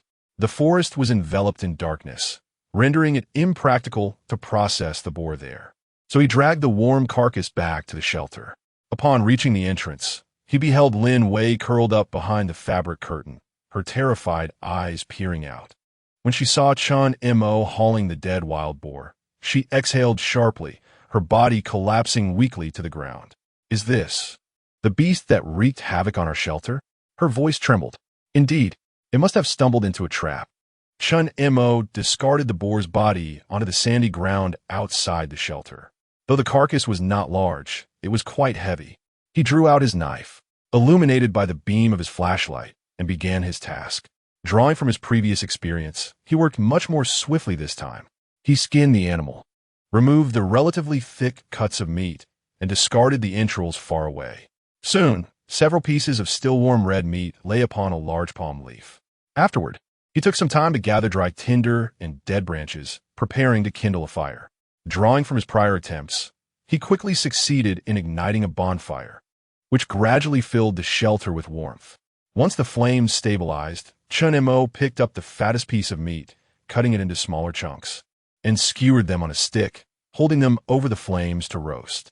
The fat dripped onto the coals with a sizzling sound, and the rich aroma of meat rapidly filled the air, dispelling the earlier tension and the scent of blood. Lin Wei, lured by the enticing fragrance, felt her stomach grumble audibly. The fright she experienced had drained her energy considerably. She moved closer to the fire, watching as the meat on the stick turned golden and began to ooze fat, unable to suppress her saliva. Chen Mo handed her the first skewer of roasted meat. Lin Wei accepted it eagerly, blowing on it briefly before taking a bite. The scorching fat and lean meat burst forth with pure meatiness in her mouth, far surpassing the taste of smoked jerky. She disregarded her image, devouring it ravenously. Chen Mo also roasted several skewers for himself, quietly eating as the satisfying richness of the fat swiftly replenished his strength. After their meal, fatigue washed over them. The latter half of the night was tranquil, with only the crackling of the bonfire breaking the silence. They took turns keeping watch, with Lin Wei resting more frequently due to her injured ankle. Chen Mo leaned against the rock at the entrance of the shelter, closing his eyes to rejuvenate, his grip firm on the bloodied wooden spear. The gray light filtered through the waterproof cloth, illuminating the interior of the shelter. Dawn had arrived. The air was fresh and humid after the rain. Chen Mo examined the sutures on Lin Wei's ankle. The redness and swelling around the wound seemed to have diminished slightly, yet the black nylon thread and the inflamed skin remained starkly visible. He retrieved an anti-inflammatory pill and handed it to Lin Wei. After taking the medication, she felt the sharp pain in her ankle lessen a tad. Observing the scabbed wound on Chen Mo's back and the abrasions on his palm, she hesitated for a moment before picking up the aluminum foil pouch containing needles and thread. I can help you bandage your hand," she whispered, indicating the several scraped areas on Chen Mo's hands, where blood mixed with dirt. Chen Mo lowered his gaze to his roughened palms and without hesitation extended his hand. Lin Wei delicately rinsed the dirt and debris from the wounds on his palm with a little fresh water, then gently wiped it with a clean cloth dipped in water. Her movements were tender and meticulous, albeit somewhat clumsy. Once the area was cleansed, she took the scissors from her sewing kit, cut a small piece of clean cloth, and then grasped the needle and thread. "No need for stitching, just wrap it up," Chen Mo remarked casually. Lin Wei nodded, covering the largest gash on his palm with the small piece of cloth, carefully wrapping it with white nylon thread several times before finally tying a secure knot. Though the bandaging was somewhat askew, it at least concealed the wound. "Thank you," Chen Mo said, flexing his wrapped palm, feeling a sense of relief. Lin Wei remained silent, her attention focused on tidying her sewing supplies. Chen Mo noticed that as she tended to his injury, her brow remained slightly furrowed, seemingly enduring the pain in her own ankle. "Does your foot still hurt?" he inquired. Lin Wei nodded without lifting her gaze. "It's better, but it still aches when I move." Chen Mo said nothing further, knowing her injury would continue to cause her discomfort for several more days. He rose to his feet, slinging the leather water bag over his shoulder. "I will head to the stream to fetch some water and take a look to see if those markings are still there." Chapter 32. The strange sound. Chen Mo grasped the wooden spear and emerged from the shelter. The jungle, following the rain, had become increasingly slick and muddy. Enormous broadleaf plants were adorned with droplets of water, and the slightest brush against them would cause a cascade of cool water to drench him. Chen Mo utilized the wooden spear as a walking stick, navigating the treacherous terrain with uneven steps until he swiftly located the familiar stream. Due to the recent rain, the water level had risen, and the current flowed more vigorously, creating a symphony of rushing sounds. He approached the first small platform where he had discovered the markings. The black rock, etched with an H+2 dots, stood silently, still moist, with the moss in the grooves saturated in a deeper shade of green. Following the direction indicated by the markings he had found yesterday, Chen Mo's gaze returned to the steep, vine-covered cliff. The markings pointed there, toward the peculiar pile of stones and a larger etching that seemed to draw him in like a magnet. Arriving at the base of the cliff, he noted the slippery footprints he had left from his previous ascent still visible in the mud. He gazed up at the damp, moss-covered rock face and the rudimentary indentations of the stone steps, then glanced at the freshly bandaged wound on his hand. There was no time for hesitation. He must ascend. He longed to examine the pile of stones and the significant etching once more, hopeful of uncovering a clue today. After flexing his fingers, he grasped a sturdy vine and tugged on it with force. The vine held firm, Taking a deep breath, he placed his left foot into the first slick and frigid depression, his right hand gripping a protruding edge of rock, and began his ascent. Each step proved to be a formidable challenge. The depressions were filled with rainwater and moss, making them exceedingly slippery.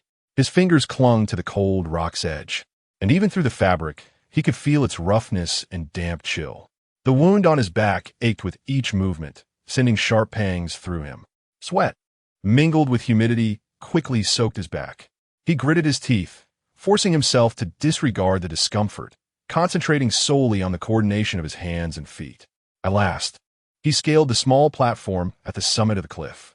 In the center of the platform, several massive black stones leaned against one another in silent support, their surfaces glistening with moisture.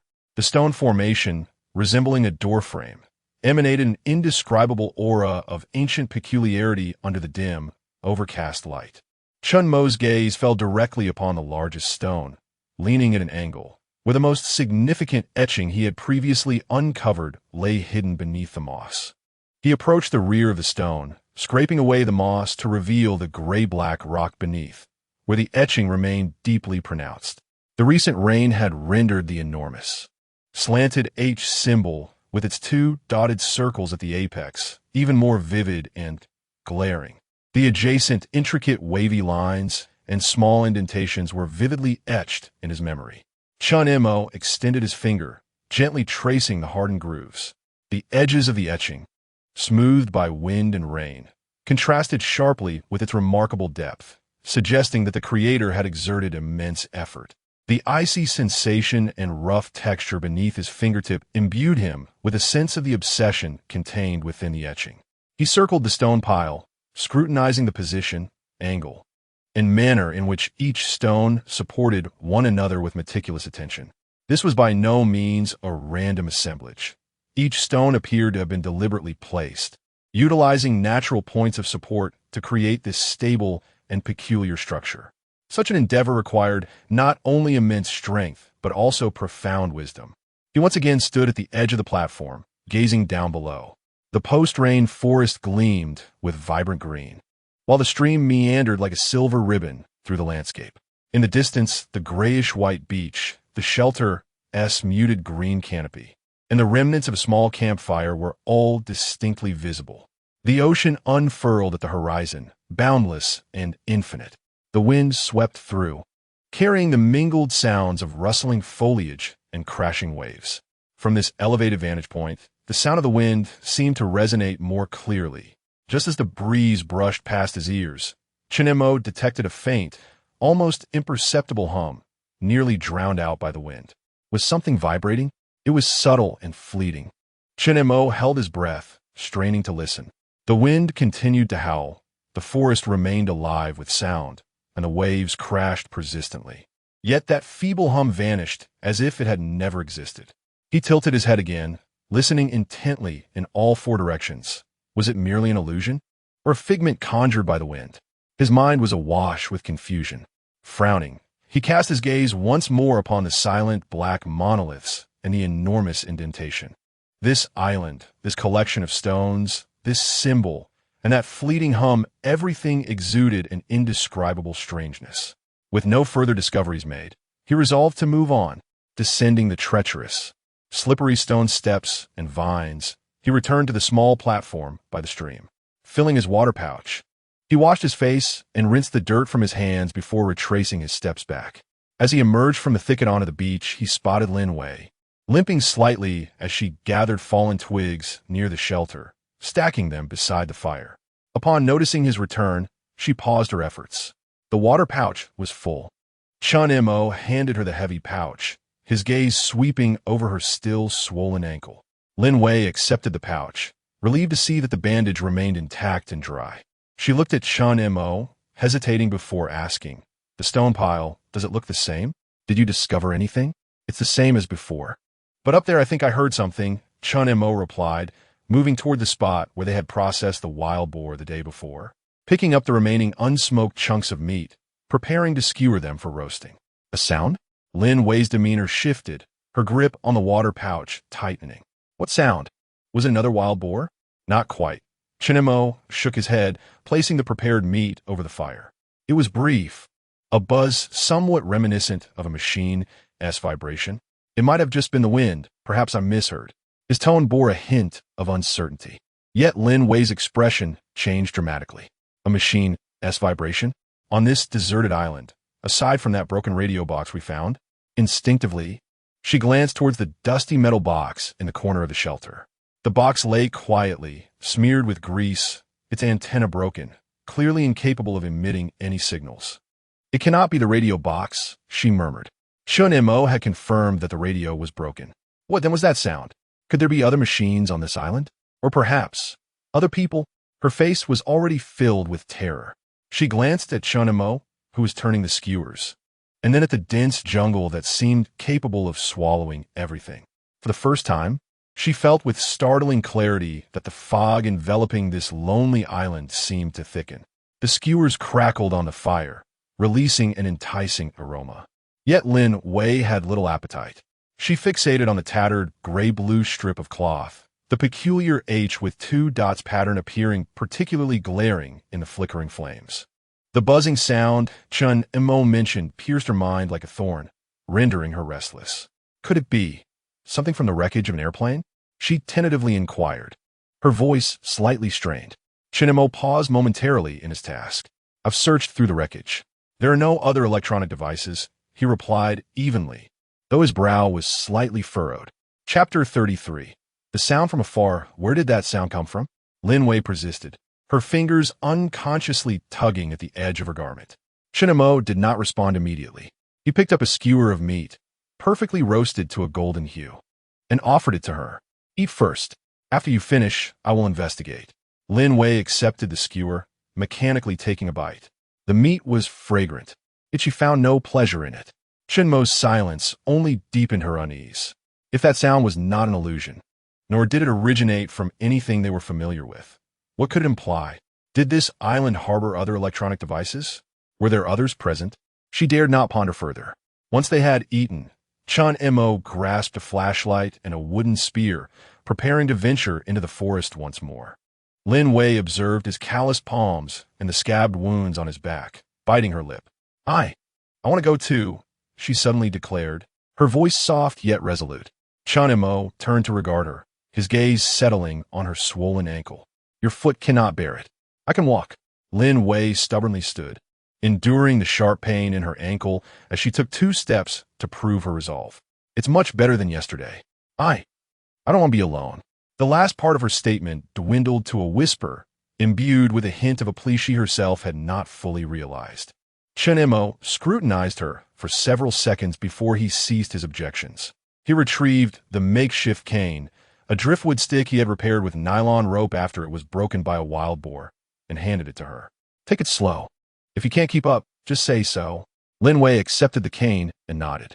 The two of them then delved into the thicket, one following the other. Lin Wei relied on the cane, moving cautiously, yet her pace surpassed Chen Mo's expectations. Her ankle had indeed improved, though each step still brought discomfort.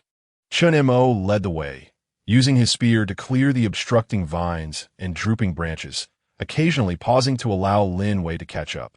He followed the path they had discovered yesterday, navigating alongside the stream and avoiding muddy areas.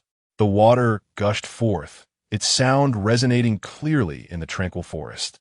Lin Wei gazed at the dense, damp greenery surrounding them, the enormous ferns and the gnarled roots, a creeping sense of dread enveloping her. This place was primal, each leaf seemingly harboring unknown perils. She followed closely behind Chen Mo, unwilling to fall behind. Before long, they arrived at the small platform marked with the H symbol. Chen Mo had only departed recently, and the stream had already formed a shallow pool here, crystal clear. The black rock inscribed with the symbol stood at the water's edge, glistening with moisture. It was Lin Wei's first encounter with this symbol, and her breath quickened involuntarily. The tangible reality of it was far more oppressive than its depiction on the fabric. It felt as though the creator had exerted every ounce of strength to leave this mark. What does this mean? She whispered, her fingers instinctively reaching toward the stone, only to retract suddenly before making contact, as if in fear of something. I don't know. Chen Mo's response was terse, for he too had yet to grasp the significance of the symbol. He pointed to the steep, vine-covered rock face above. The sound came from up there. Lin Wei looked up. The rock face glistened with moisture, and the moss and vines appeared even more lush after the rain. Several indistinct depressions formed a treacherous path on the steep surface, leading to an unseen summit. So high, so steep. Just gazing at it made her legs feel weak. I cannot ascend, she confessed, her voice tinged with frustration and a hint of shame. Chen Mo nodded. As anticipated, you wait here. I will go up and take a look. He handed her the flashlight, instructing, call out if you hear anything. Lin Wei grasped the flashlight tightly, her fingers clenching around the cold metal, her knuckles turning white from anxiety.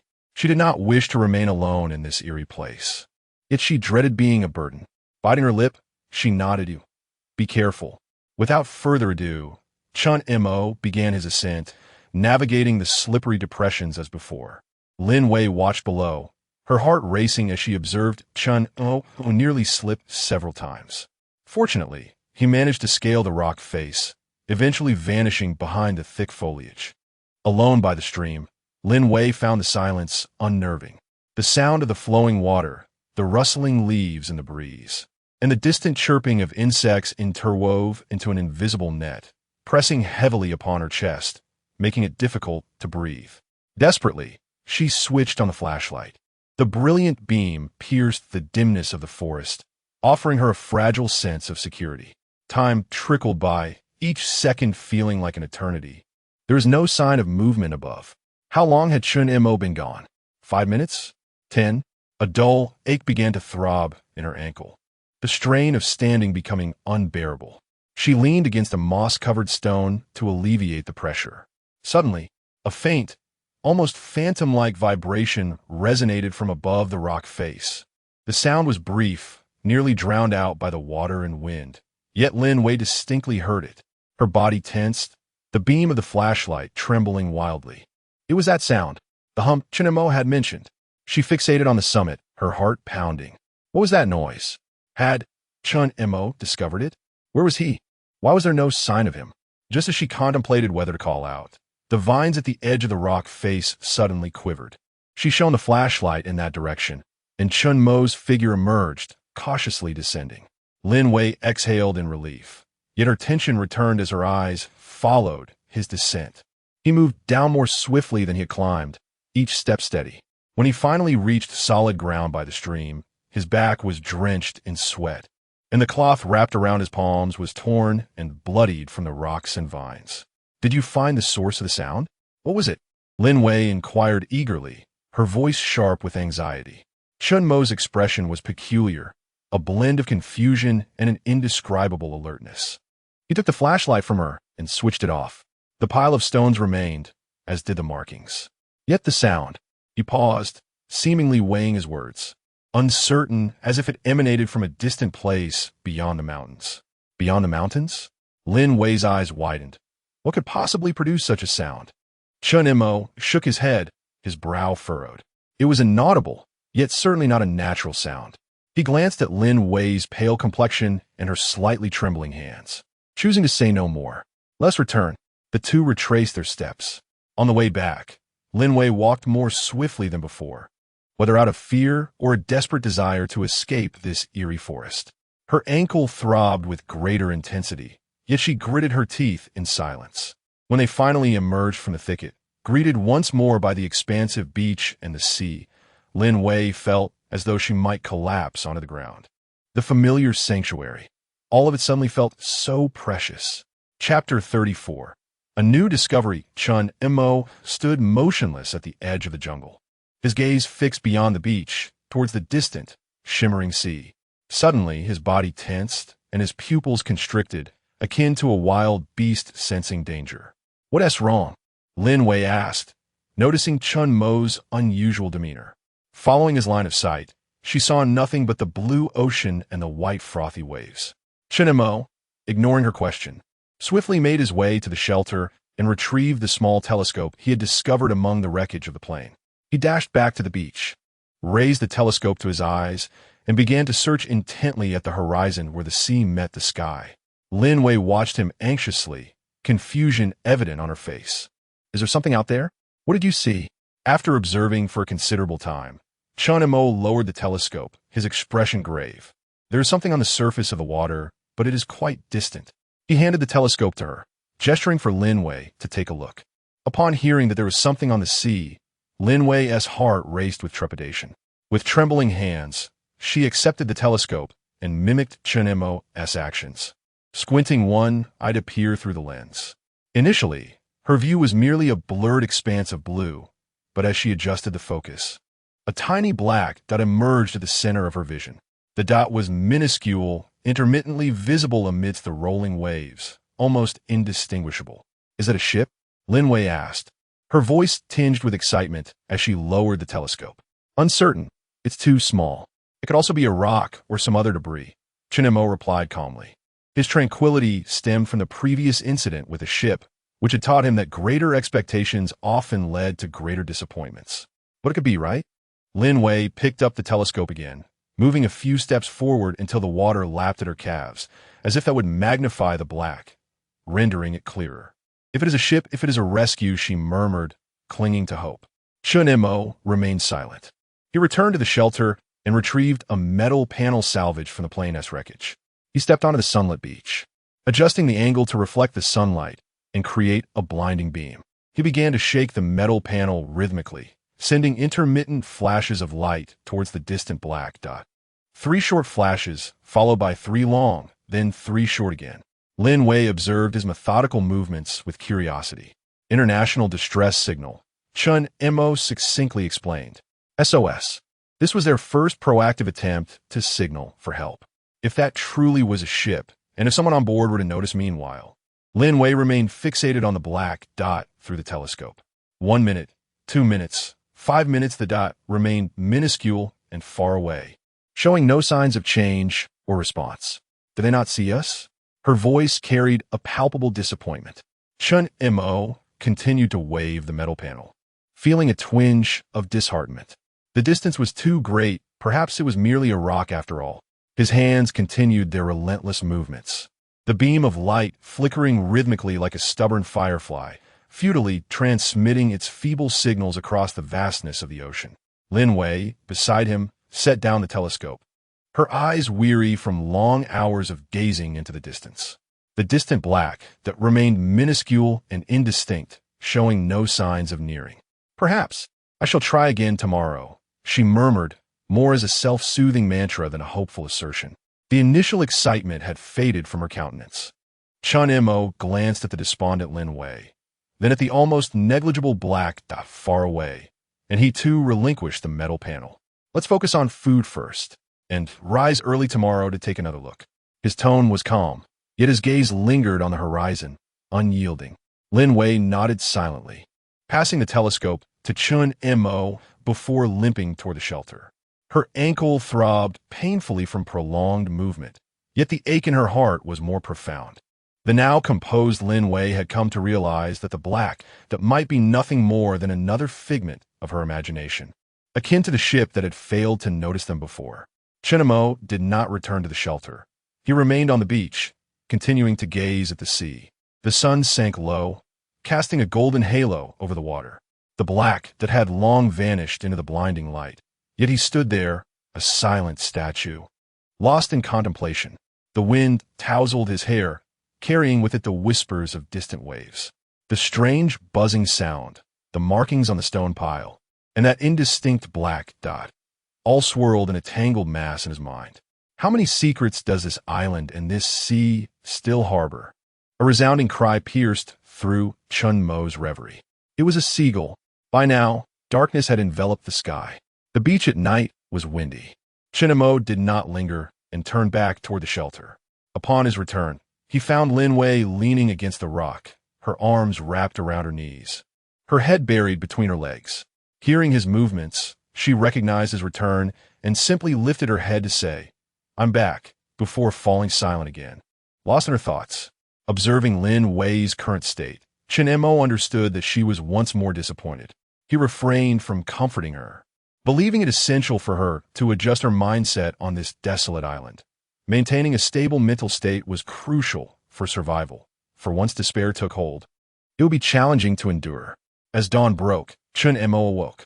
The waterproof shelter was dim, with only a few strands of grayish light filtering through the edges. He rose quietly, careful not to disturb Lin Wei, who was still asleep, her ankle injury causing her discomfort that had kept her restless through the night. Emerging from the shelter, the morning sea breeze, laden with a salty tang, greeted him. The beach was damp, heavy with the dew from the night before. Stretching his stiff shoulders, he picked up the reflective metal panel and the telescope, making his way directly to the shore. The sea lay tranquil, glimmering with gentle ripples. A faint light of dawn flickered on the horizon, while the majority of the waters remained shrouded in a gray-blue morning mist. He raised the telescope and directed it towards the location of the black spot he had discovered yesterday, scanning the horizon slowly. The sea lay vast and empty, adorned only with the shimmering reflections of the waves and a few languid clouds in the distance. That indistinct black dot, which might have been a vessel, had vanished. Chen Mo meticulously searched in other directions for a while longer, confirming that there were no further sightings before finally lowering the telescope. As he set it aside, a feeling he could not quite define, whether disappointment or relief, washed over him. Hope, that elusive sentiment, offers fleeting glimpses of sweetness only to extinguish them with cruel finality, proving more tormenting than a constant state of despair. He even began to question whether yesterday's visions had been mere hallucinations born from exhaustion and a desperate yearning for rescue. Chapter 35. The eerie sound. Chen Mo shook his head, dismissing any further thoughts, and approached the water's edge. He bent down, splashing the sea water on his face. The icy sensation jolted him into full awareness. He murmured to himself, regardless of what that was, it has vanished now, and life must continue. There are pressing matters at hand. Lin Wei's injury, the fresh water that requires considerable effort to procure, and that mysterious buzzing, heard but unseen. These issues must be addressed first. Upon returning to the shelter, he found Lin Wei awake and carefully examining the stitched wound on her ankle with a furrowed brow. "Don't move," Chen Mo instructed, kneeling beside her. "Infection is no trivial matter. Here, even a minor wound can prove fatal." The mention of death startled Lin Wei, causing her to freeze in her inspection, obediently remaining still. Chen Mo opened the first aid kit and retrieved a clean gauze pad, using scissors to delicately cut away the old dressing. The nylon stitches were taut against her flesh, the area around the wound slightly reddened, though no pus was evident. It looked painful nonetheless. He proceeded with utmost gentleness, meticulously cleaning the wound before crushing an anti-inflammatory tablet and applying it to the injury. Despite his carefulness, the sight of Lin Wei's tightly clenched lips and the beads of sweat forming on her forehead revealed the extent of her discomfort, especially for someone so accustomed to a life of luxury. "It's all right. It hasn't worsened," Chen Mo concluded, re-bandaging the injury. "Today, you must remain still and avoid using that leg." Lin Wei responded softly, watching him tidy the first aid kit. Suddenly, she inquired, "What about yesterday? The thing in the sea? Is it still there? Did you see what it was?" "I didn't get a clear look. By morning it was gone," Chen Mo replied without lifting his gaze, his tone indifferent. "It could have been another ship passing by, too far away to notice us. Or perhaps some other floating debris." "Oh," Lin Wei's voice betrayed little emotion. It seemed that after a night's rest, she had adjusted her mindset. Her hopes had dimmed, and she appeared to have accepted the situation. Seeing her newfound acceptance, Chen Mo felt a sense of relief and stood up. "I'm going to fetch some water and check the traps. We still have smoked meat and the uncooked meat from yesterday. You can roast whatever you wish." With that, he picked up the water pouch and took the spear, leaving the shelter. Though it was broad daylight, the unresolved mystery of the strange buzzing rendered the forest more enigmatic in his eyes. He no longer considered daytime to be unequivocally safe. As he followed the well-trodden path toward the stream, Chen Mo remained particularly vigilant, his ears attuned to every rustle and whisper of the wind. Sunlight filtered through the dense canopy, casting dappled patterns on the ground, while the air was thick with the earthy scent of decaying foliage and the steam of plants. Occasionally, he would halt at the sound of small creatures scurrying by, ensuring their harmlessness before proceeding. The traps, crafted from vines and pliable branches, were set along several paths frequented by wild animals. The first few were empty, either untriggered or escaped, until the very last, near the thicket by the creek. There were signs of struggle. The grass was trampled in disarray, yet the noose lay empty, leaving only a few tufts of grayish-brown bristles at its edge. Chen Mo crouched down to examine it closely, confirming that it was neither wild boar hair nor any kind of animal he recognized from the island. This left him somewhat bewildered. He furrowed his brow, feeling the tension in his mind tighten further. This creature possessed considerable strength, having escaped the noose. Yet the traces suggested it was not a large beast. He carefully collected the tufts of hair and stowed them in a small leather pouch. After filling his water bag from the creek, he took a few refreshing sips of the cool water, which eased his taut nerves somewhat. He splashed his face, casting a vigilant glance around. The abandoned shack loomed quietly upstream, appearing particularly dilapidated in the sunlight. He looked up at the sheer cliff above. He did not approach, as his current focus lay elsewhere. Without lingering too long, he hoisted the heavy water bag and made his way back. Upon returning to the beach camp, he found Lin Wei skewering raw meat on a stick over the fire pit, the aroma of the meat mingling with the scent of smoke wafting through the air. Her complexion had improved somewhat since the morning. Noticing Chen Mo's return with the water pouch, Lin Wei inquired about the traps. "Nothing," he replied. "The noose caught something, but it got away." He set down the water bag and handed her the pouch containing the hair. Lin Wei opened the pouch, pouring out the bristles and examining them between her fingers, shaking her head. "I've never seen this before. What creature is it from?" "I don't know," Chen Mo replied, reclaiming the pouch and securing it. "There is still much we don't understand about this island." At that moment, the meat was ready, and after they finished their meal, Chen Mo urged Lin Wei to continue resting in the shelter. He picked up the binoculars and, undeterred, walked to the shore, scanning the distant horizon for quite some time, yet finding nothing. The dark spot seemed as though it had never existed. In the afternoon, Chen Mo refrained from further distant exploration, focusing instead on reinforcing the shelter. Utilizing the nylon rope salvage from the plane wreckage, he secured the tarpaulin more firmly, cutting several sturdy branches to erect a makeshift fence around the shelter. While it would not deter large beasts, it could at least provide some warning and impede smaller creatures. Lin Wei sat by the fire, diligently using her precious small scissors and needle to continue mending the somewhat rudimentary wild boar hides. She aimed to craft a pair of boots, as her high-heeled shoes were utterly unsuitable for the rugged terrain of the island. And Chen Mo's shoes had developed several holes from their explorations over the past few days. Going barefoot or merely wrapping his feet in tattered cloth would be perilous in the jungle. She sewed with great concentration. Although her stitching could not rival that of a machine, it was significantly more refined than when she had used a bone needle and wooden awl. The two spoke little, each engrossed in their tasks. The afternoon sun baked the beach to a scorching heat, while the sea breeze drifted lazily. A rare tranquility enveloped the camp.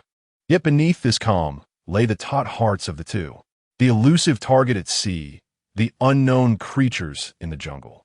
And the incessant buzzing weighed heavily upon their minds like two stones pressing down upon their chests. As the sun began its descent in the west and the temperature became less oppressive, Chen Mo was engaged in the craft of bow-making. Suddenly, Lin Wei halted her needlework, tilting her ear to listen intently. "Chen Mo," she murmured, her voice tinged with uncertainty. "Do you hear some sort of sound?" Instantly, Chen Mo ceased his movements, holding his breath. It was neither the rustling of the jungle nor that eerie humming.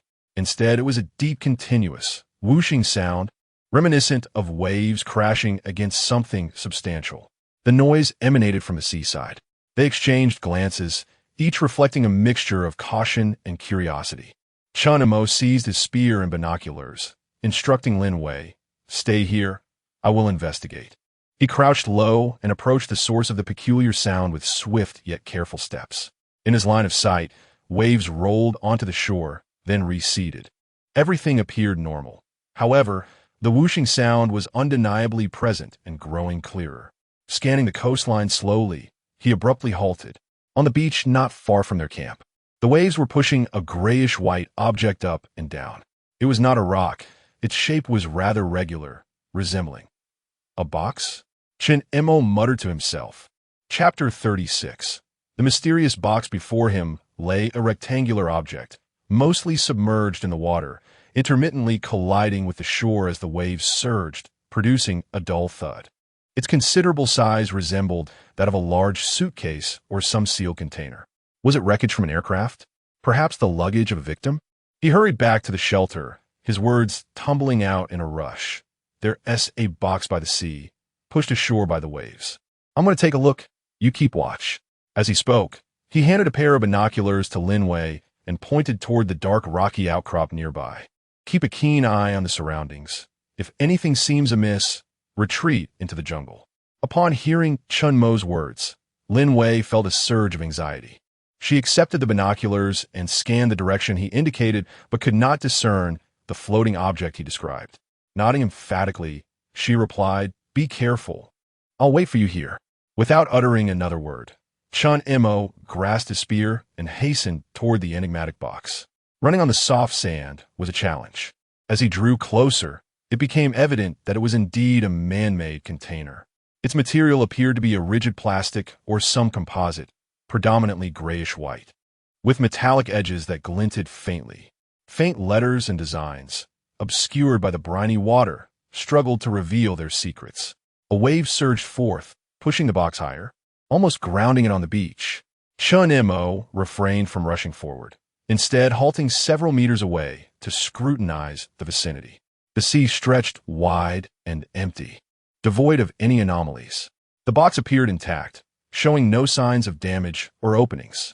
He tightened his grip on the spear and approached cautiously, the water lapping at his calves before retreating. The box was approximately a meter in length and over half a meter in width and height, its surface slick with moisture, adorned with strands of seaweed and barnacles. He glimpsed a faint blue logo resembling a pair of wings, beneath which a string of English letters were discernible. Air. And cargo. An air cargo container. Chen Mo's heart raced with exhilaration. This was undoubtedly something from an aircraft. Perhaps it had fallen from the cargo hold. Circumventing to the opposite side of the box, he discovered a row of locks, seemingly pressure or combination locks, all securely fastened. The container seal appeared to be remarkably intact. Having been submerged for days, it likely remained dry inside. What could be within? Rescue equipment? Food? Medical supplies? Tools? Or perhaps the belongings of the deceased? An overwhelming curiosity, mingled with a hint of hope, spurred him on, igniting an impatient desire to unveil its contents. He attempted to pry the locks with his hands, exerting all his strength, but they remained resolute. Using the spear's tip, he endeavored to lever them open, leaving only a few scratches on the box's sturdy surface. Straightening up, he rubbed his chin thoughtfully. It appeared that this box was more robust than he had anticipated, and opening it here would be quite the challenge. Sensing the rising tide beneath his legs, he needed to devise a means to move it to a drier location. Otherwise, the next wave might sweep it back into the depths. Slapping his forehead in realization, he exclaimed, "Of course, I'll use vines." He dashed back to the shelter, retrieved a small knife, and then hurried to the edge of the forest, where he cut several sturdy, resilient vines. Lin Wei observed Chen Mo darting about with a hint of perplexity, contemplating whether to inquire about the situation.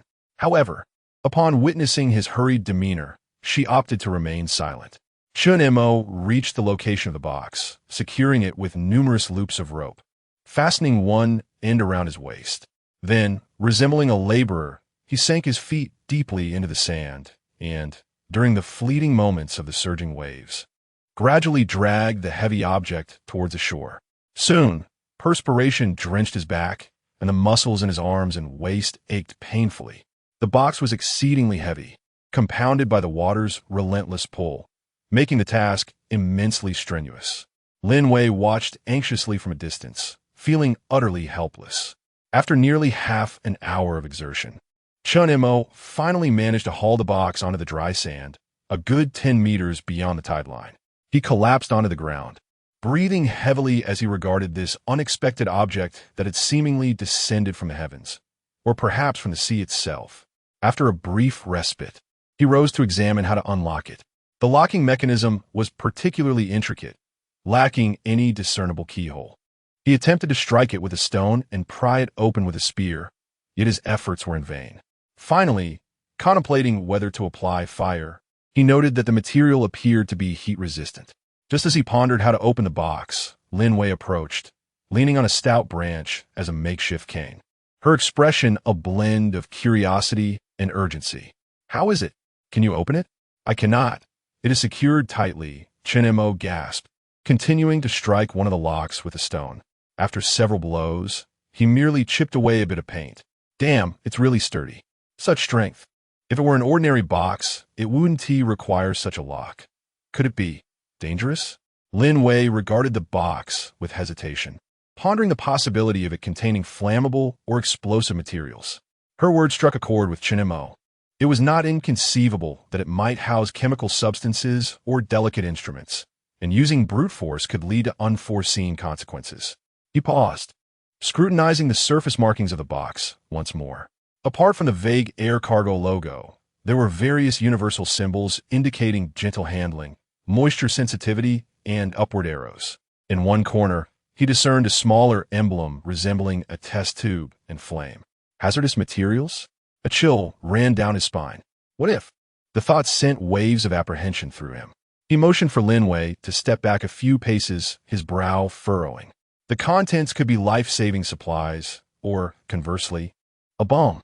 Chen Mo lifted his gaze to the horizon, where the sun slowly descended towards the sea, casting shadows as dusk approached.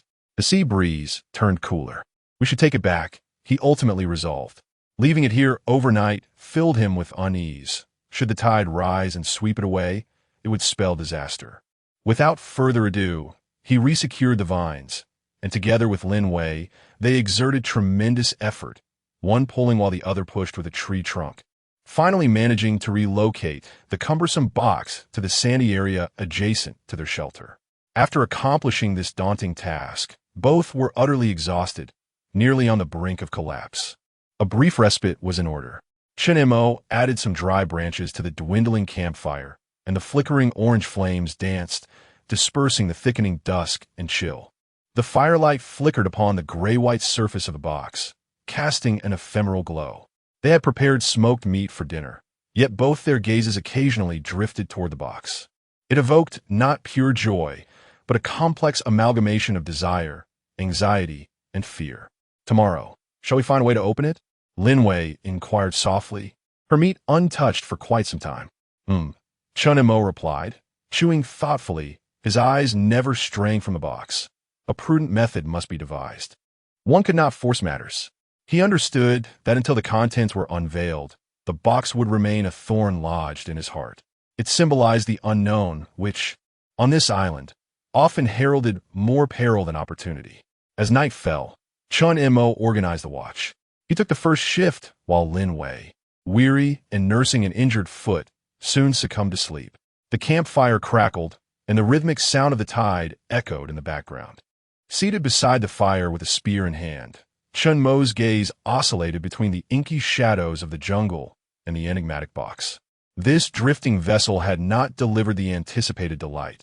Instead, it resembled a stone cast into tranquil waters, provoking deeper unease and ripples of uncertainty. What could it possibly contain? Whose was it? How did it come to be here? Was it connected to the dark spot seen at sea yesterday? Countless questions swirled in his mind, unanswered. In the latter half of the night, when he roused Lin Wei for a shift, he pointed at the box and cautioned her earnestly. "Keep your distance, and do not attempt to open it on your own. If anything seems amiss, wake me immediately." Lin Wei, clutching her knees, regarded the box with trepidation and nodded gravely. As Chen Mo lay down, slumber eluded him.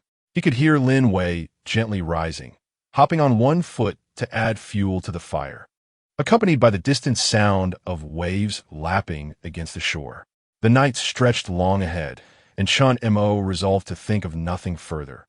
Everything could wait until the morrow. Chapter 37. Attempting to open the box in the late hours of the night, the chill intensified, and the sea breeze caused the flames of the campfire to flicker unpredictably. Lin Wei, cradling her injured leg, leaned against one of the pillars of the shelter, her eyes wide and unblinking as she fixated on the grayish-white box a few meters away. It stood silently at the center of the campsite, its surface reflecting the distorted shadows cast by the flickering firelight, accompanied by the rhythmic sound of waves crashing against the shore. Her imagination began to run wild, conjuring the most dreadful images, the box suddenly opening on its own and a disheveled woman crawling out, approaching her on all fours. Just as Lin Wei was about to scream from the terror of her own vivid imagination, a sharp pain throbbed in her right ankle. This physical discomfort, paradoxically, diverted her attention from the box, causing the horrific images in her mind to dissipate. She recalled Chen Mo's warning before sleep, to stay away from it and never attempt to open it. Of course, she dare not approach. She lacked even the courage to draw near. In her mind, the box was a colossal menace, one she wished the waves would sweep away, never to reappear before them.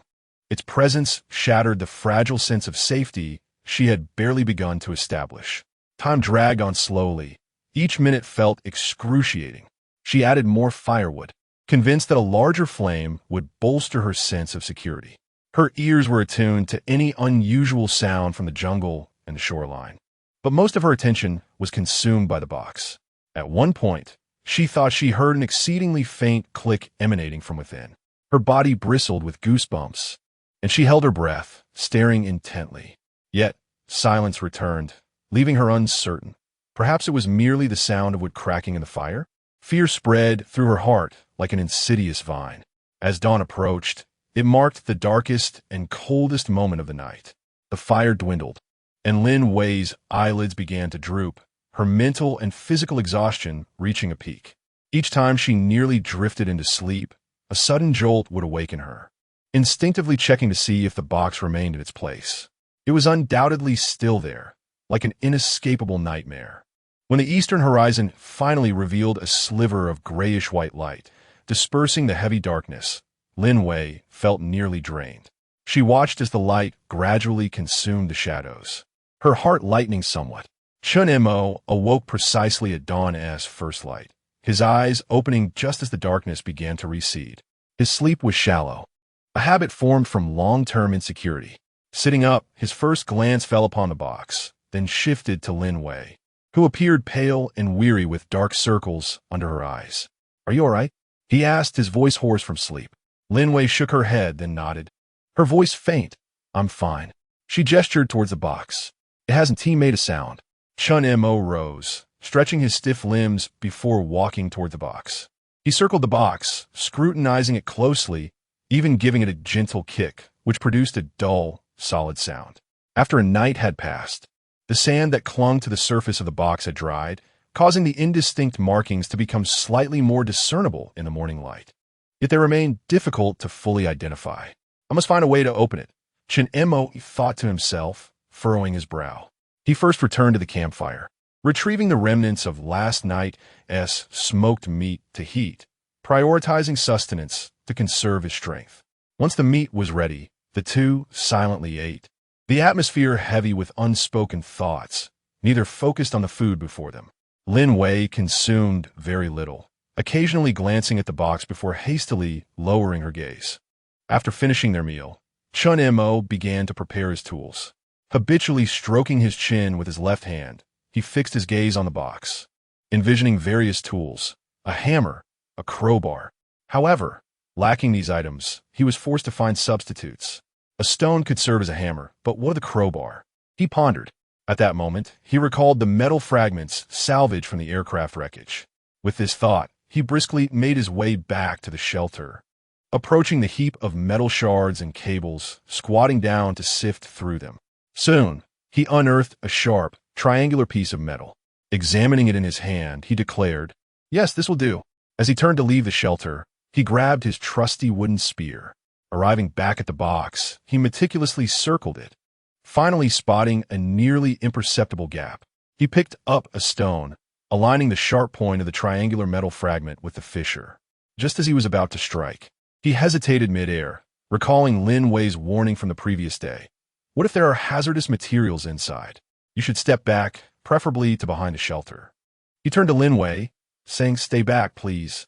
Upon hearing this, Lin Wei quickly leaned on a branch, scurrying to position herself behind a shelter, peeking out nervously. Chen Mo took a deep breath and swung the stone forcefully at the back end of the metal shard. A sharp clang echoed as the stone ricocheted, the metal fragment clattering to the ground. Such force left only a faint white mark at the gap, and the recoil made Chen Mo's wrist tingle. The box proved more resilient than he had anticipated. Determined, Chen Mo muttered to himself, "I refuse to be thwarted. It resisted yesterday, but today I have a tool, so I shall see just how tough this box truly is." He lifted the stone again, aiming the triangular metal fragment at the crevice, and struck down hard. Clang, clang, clang. After several vigorous blows, the sharp tip of the metal fragment finally penetrated slightly. However, no matter how he struck thereafter, the metal began to warp, refusing to enter any further. Breathing heavily, Chen Mo discarded the stone and seized the wooden spear, preparing to insert it into the widened gap created by the metal fragment in an attempt to pry it open. While the spearhead was sharp enough to fit, it could only penetrate a little way in, lacking the strength to pry without risking a breakage. Damn it, this thing is practically a vault. Chen Mo cursed under his breath, then rose to his feet and forcefully kicked the box twice, venting the fury that surged within him.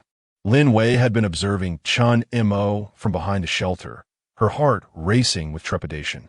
She feared the box might suddenly explode and was equally concerned that the tools in Chen Mo's hands could rebound and injure him. When she witnessed Chen Mo cease his efforts and stand up to kick the box, she realized he had been unable to open it. Thus, she approached him from behind the shelter. Could there be some switch or code? Lin Wei whispered as she drew closer to Chen Mo. Upon hearing her suggestion, Chen Mo straightened up and meticulously examined the surface of the box once more, brushing away the dried sea salt and sand with his hand, inch by inch. As he explored the side of the box, he encountered a slight indentation, and his fingers brushed against an unusual texture. It seemed there was a small, sliding cover hidden there. Chapter 38. The surprise from the box. Chen Mo examined the object before him and forcefully pried open the grimy plastic lid, revealing an exceedingly simplistic mechanical combination lock with 3 digits. Indeed, there is a combination lock, he exclaimed.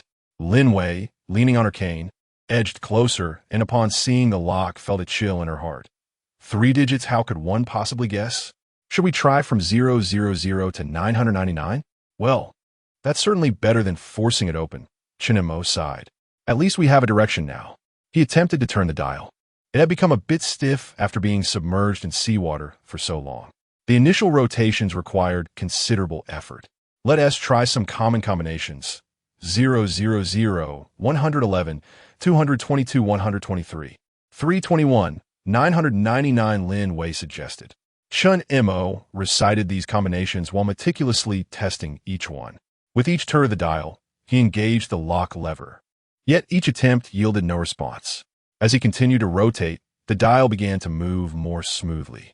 The sun grew increasingly intense as Chen Mo squatted there, repeating the dialing and lever-pulling motions. Lin Wei stood beside him, silently counting along. Time passed, and with each eliminated combination, hope dwindled. Could it be a flight number? Or perhaps a date? Lin Wei speculated. A flight number surely has more than 3 digits. As for the date, when did the crash occur? Chen Montauk paused it, realizing he could scarcely recall the exact date. Here on the island, the concept of time had become rather nebulous. It seems like the 17th of last month. Lin Wei also expressed uncertainty. He tried combinations such as 017, 071, 170, 701, and 710, but to no avail.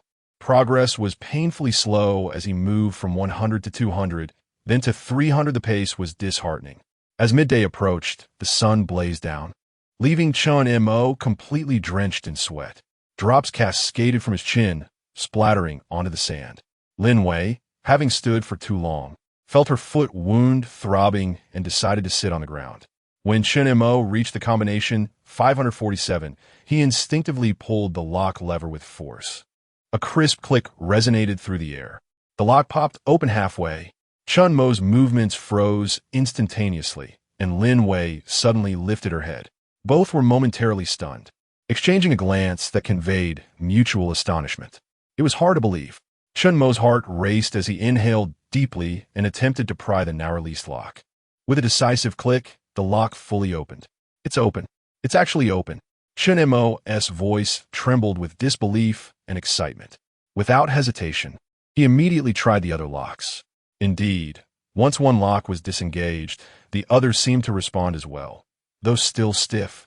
A slight application of force with the crowbar produced a series of unlocking clicks. All the locks were released. The secret lay before them. Chen Mo did not hasten to open it. Instead, he gestured for Lin Wei to step back a little further. Although she was curious about the contents inside, she understood that Chen Mo was considering her safety. Once Lin Wei had retreated a few paces, he cautiously inserted the crowbar into the crevice of the box lid and slowly pried it upwards. The lid emitted a creaking groan as the seal was torn apart. An indescribable odor surged forth. Not the stench of decay, but a peculiar amalgamation of plastic, metal, machine oil, and a faint chemical scent. It was not unpleasant, yet certainly not agreeable. After taking a brief whiff, Chen Mo quickly shut his mouth and ceased breathing. Should there be harmful chemicals inside, a few inhales could spell disaster. With the lid fully pried open, he too stepped back. After approximately 5 minutes, Chen Mo approached the box once more. Peering inside, he first encountered thick, bubble-filled, white cushioning foam, some of which had shattered upon impact, revealing a glimpse of the items beneath. Carefully, he began to tear away the foam.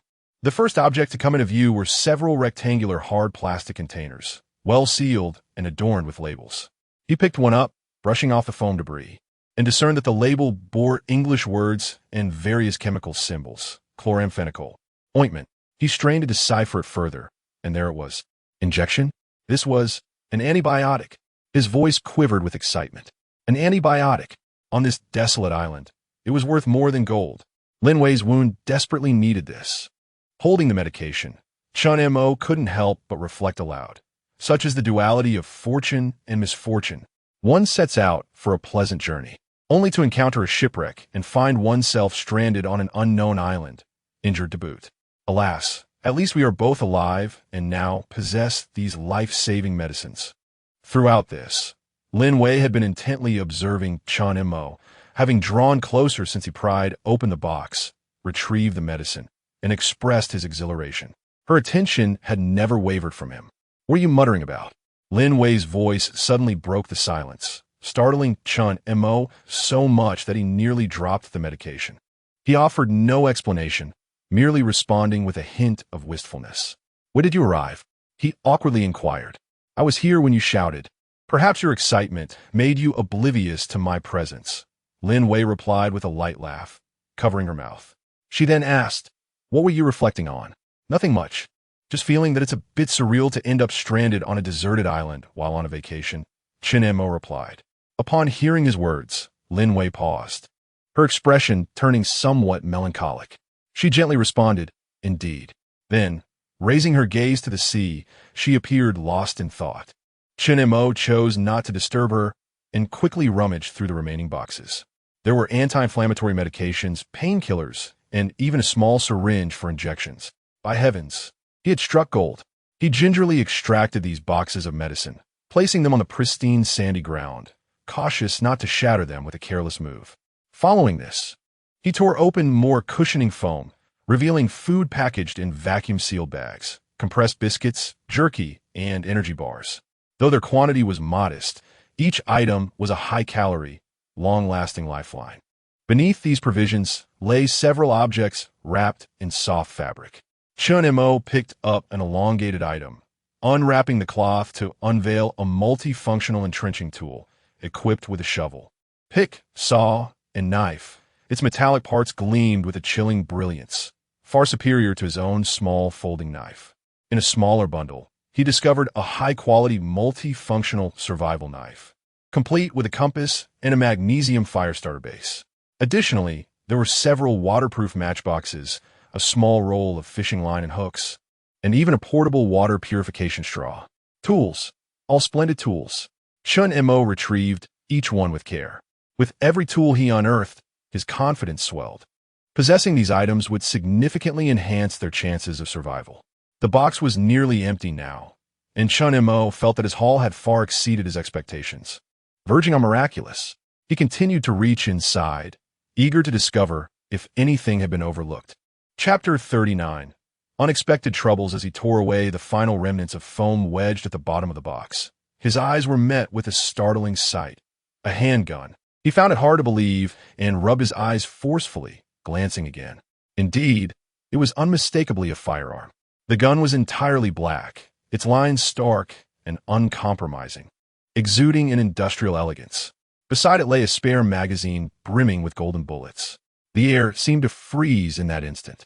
The earlier exhilaration of discovering the medicines and tools was abruptly overshadowed by the sudden appearance of the pistol. Chen Mo hesitated, wrestling with feelings of uncertainty and astonishment, yet ultimately bent down to grasp the weapon. The handgun felt unexpectedly heavy in his hand. He examined it closely from every angle. Though he was no military enthusiast and could not identify its model, nevertheless, he understood that the lethality of a handgun far surpassed that of a wooden spear or even the rudimentary bow and arrow he was in the process of crafting. At that moment, Lin Wei also noticed the gun in Chen Mo's grasp, her expression shifting instantly to one of shock and fear. She gazed at the firearm as if it were a harbinger of dread. A gun? How could there be a gun? Her voice trembled slightly. Chen Mo appeared oblivious to Lin Wei's words, engrossed and meticulously inspecting the weapon. There is not a man alive who does not harbor an appreciation for firearms. His initial shock stemmed from the unexpected discovery of a gun within the box. The firearm seemed slightly damp, yet its structure appeared intact. Having watched numerous war films, he knew how to ascertain whether a gun was functional. Mimicking the action seen on screen, he clumsily ejected the magazine, revealing it to be fully loaded. He then attempted to pull back the slide. It was somewhat stiff but still operable. He pushed the magazine back into the gun. This weapon was indeed functional. A disquieting realization dawned upon him. This was not an ordinary cargo hold's contents, nor was it equipment belonging to an explorer. Considering the box's robust construction and combination lock, an unsettling suspicion began to take root in Chen Mo's mind. He set the gun down and resumed rummaging through the box. In a corner, he felt a hardback notebook, tethered to a key. The notebook was slightly swollen from moisture, but the outer plastic cover had protected most of its contents. He retrieved the notebook, which bore no identifying marks on its cover. Upon opening the first page, it was filled with dense foreign script interspersed with numbers and symbols, entirely incomprehensible to him. However, several pages contained simple maps marked with coordinates. Others featured photocopied identification photos of several men, their names inscribed beneath each image alongside a series of numbers, resembling a catalog. The expressions of those men were cold, their gazes sharp. Within the final page's pocket, he discovered a small photograph, tightly encased in plastic. The image depicted a man in military attire alongside a young boy, set against the backdrop of a serene street reminiscent of European charm. The man's demeanor was solemn, while the boy beamed with joy. The reverse of the photograph bore a delicate inscription, seemingly an address and date, along with a name, Dmitri. A heavy weight settled in Chen Mo's heart as understanding washed over him. This box belongs to an individual of notable significance, likely an intelligence officer, a mercenary, or a member of some clandestine organization. The pharmaceuticals, tools, and high-energy food within are standard emergency provisions. Yet it is the firearm and the notebook filled with classified information that constitute the essence of its contents. The code 547 may hold particular significance for him, or it may have been arbitrarily assigned. Regardless, this box has now fallen into their possession. The overwhelming sense of fortune dissipated, replaced by a chilling aura of dread. Who is the owner of this object? Is he still alive? If he is he perhaps searching for this very box? If he were to find this place, he recalled the dark spot on the sea from the day before, which might not have been a mere rock, but rather the vessel of the owner of this box in search of his lost possession. Why had he not arrived at this island? Had he not discovered it? With this thought, he abruptly lifted his gaze toward the ocean, its azure expanse revealing nothing, yet he felt as though unseen eyes were fixed upon him. What is wrong? Lin Wei observed Chen Mo alternating between nodding and shaking his head, her voice tense and loud with concern. Huh? Oh, it's nothing. Chen Mo, lost in contemplation, was interrupted by Lin Wei's inquiry. He could not share his suspicions with her. If she were to learn of them, who knows how terrified she might become. Carefully, he placed the photographs, keys, and notebook back into the plastic bag. The pharmaceuticals and tools were a fortuitous gift. Yet the gun and the notebook were akin to a hot potato, potential harbingers of peril. Gulme, let us together transport these items back to the shelter. Chen Montauk Vispiret. They meticulously gathered all supplies, medications, food, tools, and that gun along with the accompanying items, making 2 trips before finally bringing them into the shelter. Chen Montauk, cradling the gun and the small notebook, approached the edge of the camp, dug a deep pit, wrapped them in a waterproof cloth, and buried them, taking care to cover up the traces. Once this was accomplished, he returned, his expression somber as he regarded Lin Wei. Listen, his voice low and serious. The box we found, especially the handgun and the notebook within, if anyone comes here and inquires about this box, we must say we only discovered some waterlogged rubbish and nothing else. Do you understand? Lin Wei was taken aback by his words. Though she did not fully comprehend, she sensed the gravity of the situation and nodded vigorously. Why, yes, I understand. What about the medications? The medicines and food can be utilized, and the tools as well, but they must be stored discreetly. Chen Mo inhaled deeply, gazing out at the vast sea. The atmosphere in the camp felt even more oppressive than before they had opened the box. The box lay emptily on the sandy ground, resembling a shell stripped of its secrets, revealing the cold void within. They acquired the coveted supplies, particularly the life-saving medications. But a suddenly brandished weapon pierced through their momentary elation like a chilling thorn, suggesting an imminent and unknown peril lurking in the shadows. This island, indeed, would not readily bestow any gifts upon them. Each acquisition came at a hidden cost, and this time the price might be beyond their wildest imaginings. As night descended once more, by the flickering campfire, Chen Mo deviated from his usual routine of crafting tools or resting. Instead, he retrieved the carefully concealed spare magazine and, illuminated by the flames, practiced loading and unloading bullets repeatedly. The metallic clicks reverberated, overshadowing the distant sound of the waves and becoming the haunting refrain of the night. Lin Wei gazed at Chen Mo's profile, cast in a dance of light and shadow as he filled and ejected bullets from the magazine. A strange chill enveloped her, prompting her to tighten her thin garment, as if it could offer a semblance of warmth. Tonight, she was destined to once again grapple with insomnia. The Sentinel's grasp no longer held a spear, but rather the power to effortlessly extinguish life. From this moment onward, the island transformed irrevocably. Chapter 40. Readdressing Lin Wei's wound ever since the arrival of that box, the initial thrill brought by the supplies dissipated as swiftly as a receding tide. Particularly the gun and the notebook filled with incomprehensible symbols, weighing heavily on both their hearts like a stone. Chen Mo buried them deeply. While the physical items could be concealed, the intangible sense of threat could not be obscured, permeating the very air of the camp. In recent days, Chen Mo had become increasingly taciturn, engaging in only the essential exchanges, spending most of his time with his lips pressed together, his gaze instinctively darting towards the horizon and the depths of the jungle, as if on guard against some unseen danger. Aside from eating and sleeping, he devoted the majority of his time to manipulating the entrenching tool, wielding it to chop wood and dig soil, yet neglecting the expansion of their shelter, merely piling the materials together, as if this act were a means of venting his pent-up frustrations.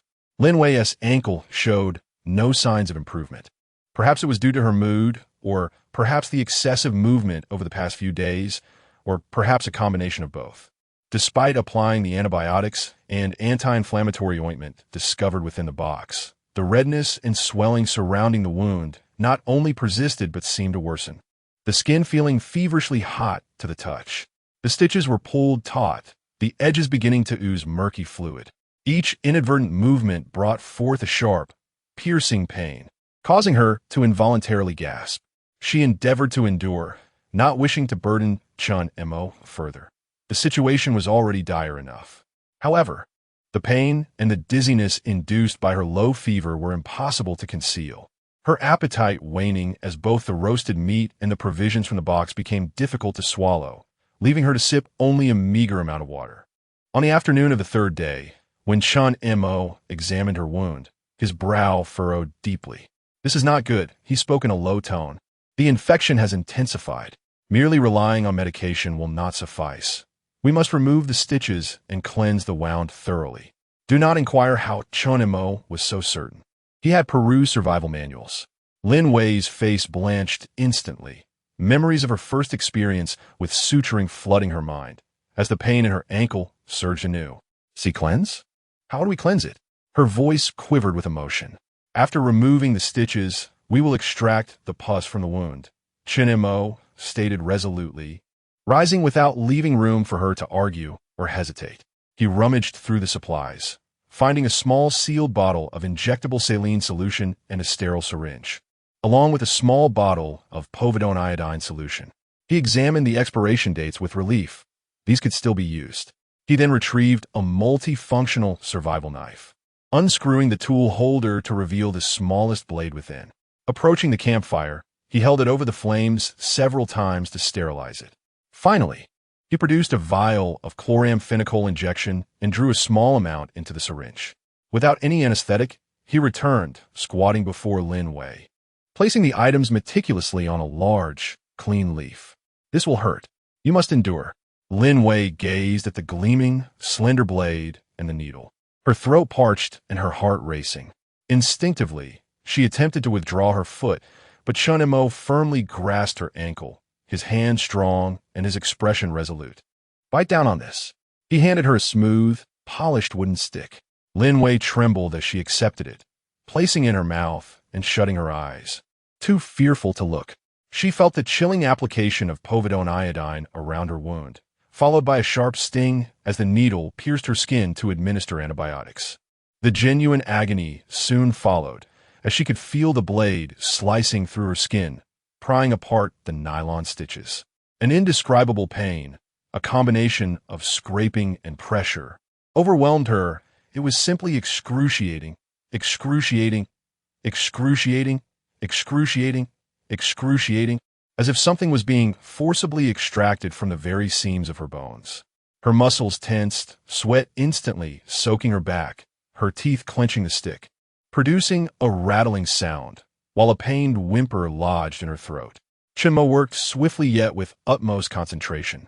He drew saline solution into the syringe, flushing the interior of the wound, expelling pus and necrotic tissue, before repeatedly dabbing with clean gauze soaked in povidone iodine. Cleaning the wound required little physical effort, yet demanded considerable mental fortitude. Beads of sweat formed on his brow, but his hands remained steady, devoid of tremor. In this instance, hesitation and compassion would be the greatest cruelty to Lin Wei. The entire process might have lasted less than 10 minutes, yet for Lin Wei, it felt as interminable as a century. When Chen Mo finally covered the wound with a fresh, sterile bandage, she had already collapsed to the ground, utterly exhausted. Lacking even the strength to grip the wooden stick, gasping heavily with her eyes closed, her body resembling one just retrieved from water, her complexion as pale as parchment. Chen Mo was not faring much better. He had not rested well over the past 2 days, and after such an intense operation, he experienced a wave of dizziness upon rising, needing to stand still for some time before regaining his composure. After tidying up the mess, he walked to the seaside to meticulously wash his hands and tools. Upon returning, he handed Lin Wei an antibiotic tablet and a water pouch filled with fresh water. "All right, continue taking the medication. Do so twice daily from now on." His voice carried a note of concern. Lin Wei slightly opened her eyes, weakly accepting the tablet and swallowing it with the water.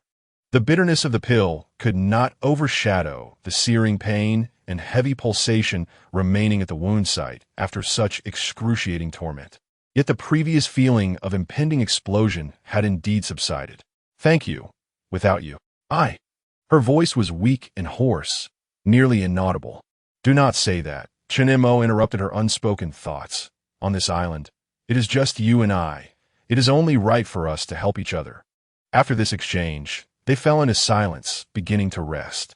In the shed, only the sound of Lin Wei's labored breathing, heavy from the pain, remained. As dusk descended, Chen Mo did not prepare dinner, as he usually did. He rose, took the entrenching tool and the newly acquired multifunctional knife. I will make another trip to the creek for some water and perhaps catch a fish. You need to replenish your strength. Sustaining on jerky alone will not suffice. He paused, glancing at the fading light. I will return as swiftly as possible. Keep an eye on the fire. Do not let it extinguish. Lin Wei nodded, conserving her strength even to speak. Chen Mo turned and departed from the shed, his silhouette swiftly vanishing at the edge of the thicket. Left alone at the campsite, enveloped by dusk and silence, Lin Wei's unease began to magnify once more. The excruciating pain of the day had drained her energy, yet it had also momentarily allowed her to forget the gun and the lurking threat. Now, having regained some strength, those thoughts began to race chaotically through her mind. She dared not close her eyes again, fixating instead on the flickering campfire, her ears attuned to any unusual sounds. The sound of the tides, the whisper of the wind, the rustling of leaves. Everything appeared as it usually did, yet there seemed to be an underlying tension. The buried gun and notebook had taken root in her consciousness. Who would come seeking them? What would happen if they were found? Silence? She could not bear to think further. Time dragged on painfully slow. The night had fully enveloped the sky, adorned with countless stars, yet Chen Mo had yet to return. Anxiety and fear began to compound, and the pain from the wounds she had tended to during the day seemed to intensify under the weight of her tension. Struggling to sit up, she added several thick logs to the fire, hoping to stoke the flames higher, as if this could dispel both the darkness and the fear within her heart. Chapter 41. The mysterious light as she cast another anxious glance towards the jungle. Her gaze inadvertently swept across the surface of the sea. In the distance, at the very edge where the horizon met the night sky, there appeared a faint point of light. It flickered uncertainly, reminiscent of a star, yet its hue leaned towards yellow, distinctly different from the celestial bodies above. Lin Wei's heart sank, suspecting her eyes were playing tricks on her. She rubbed them vigorously and looked again. The light remained. It was not a star. Stars did not possess such a color, nor would they appear as a solitary point in the vastness of the night. Could it be a ship's lantern, a lighthouse, or perhaps... A chilling thought surged into her mind. Could it be those seeking the box? Why would they appear at night? An overwhelming fear enveloped her in an instant, and she imagined that behind that light, a pair of cold eyes might be observing her. They could be equipped with binoculars or night vision devices, and it was highly probable they had already spotted the bonfire on the island. What should she do? Call Chen Mo back? But he had ventured deep into the jungle, unaware of where to search. What action should she take now? Extinguish the fire? Yes, she must extinguish the fire. They must not discover that someone was here. The moment that thought crossed her mind, she nearly tumbled toward the fire pit, disregarding the pain of her wounds, scooping up sand with her hands and hurling it onto the flames. With a sputter, the fire met the sand, producing a sound as thick plumes of smoke billowed upward, causing the flames to dwindle. However, the embers beneath still glowed red. Growing more frantic, she swept her arms wildly at the surrounding sand, desperately attempting to cover the fire. The rising smoke stung her eyes, bringing tears and relentless coughs. Yet she paid no heed to her discomfort, consumed by a singular thought: extinguish the fire. They must not see it. Soon, through Lin Wei's relentless efforts, the bonfire was completely buried, leaving only a faint glow of embers flickering beneath the sand.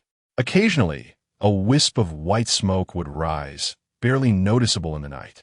The camp was instantly shrouded in darkness, illuminated only by the soft glow of the moonlight outlining the contours of the beach.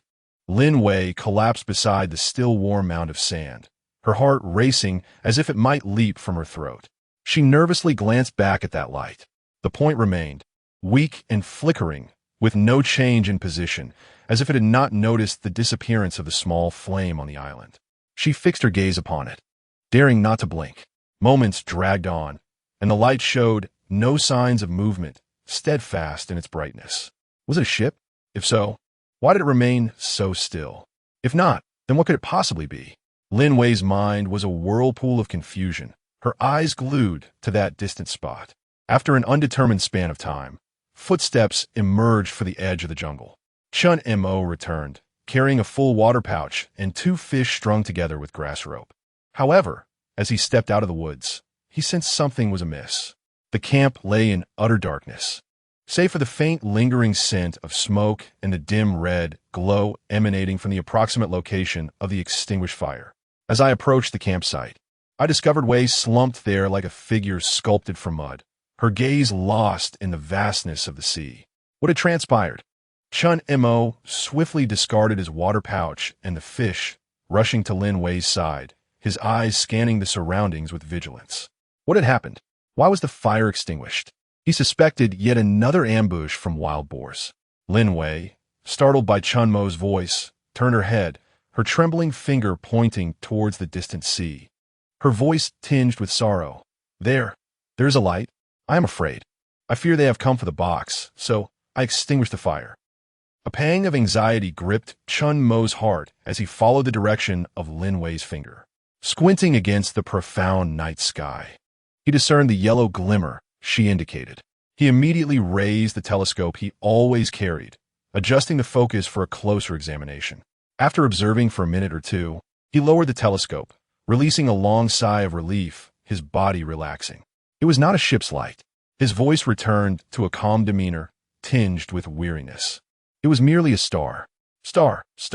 Lin Wei was taken aback, her words stuttering. Yes, Venus, also known as the morning star. It appears in the western sky during the evening, Chen Mo explained, his tone revealing neither reproach nor any other sentiment. At times, it shines a bit brighter than other stars and has a yellowish hue.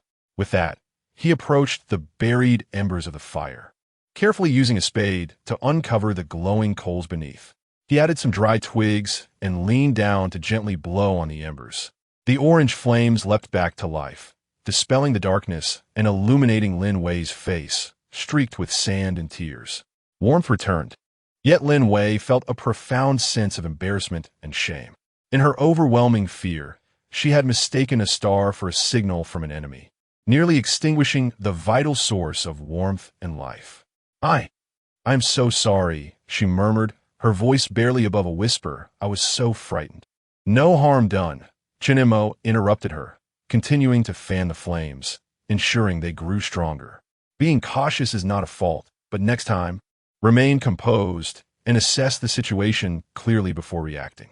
His overly calm response only deepened Lin Wei's discomfort. She would have preferred his reproach.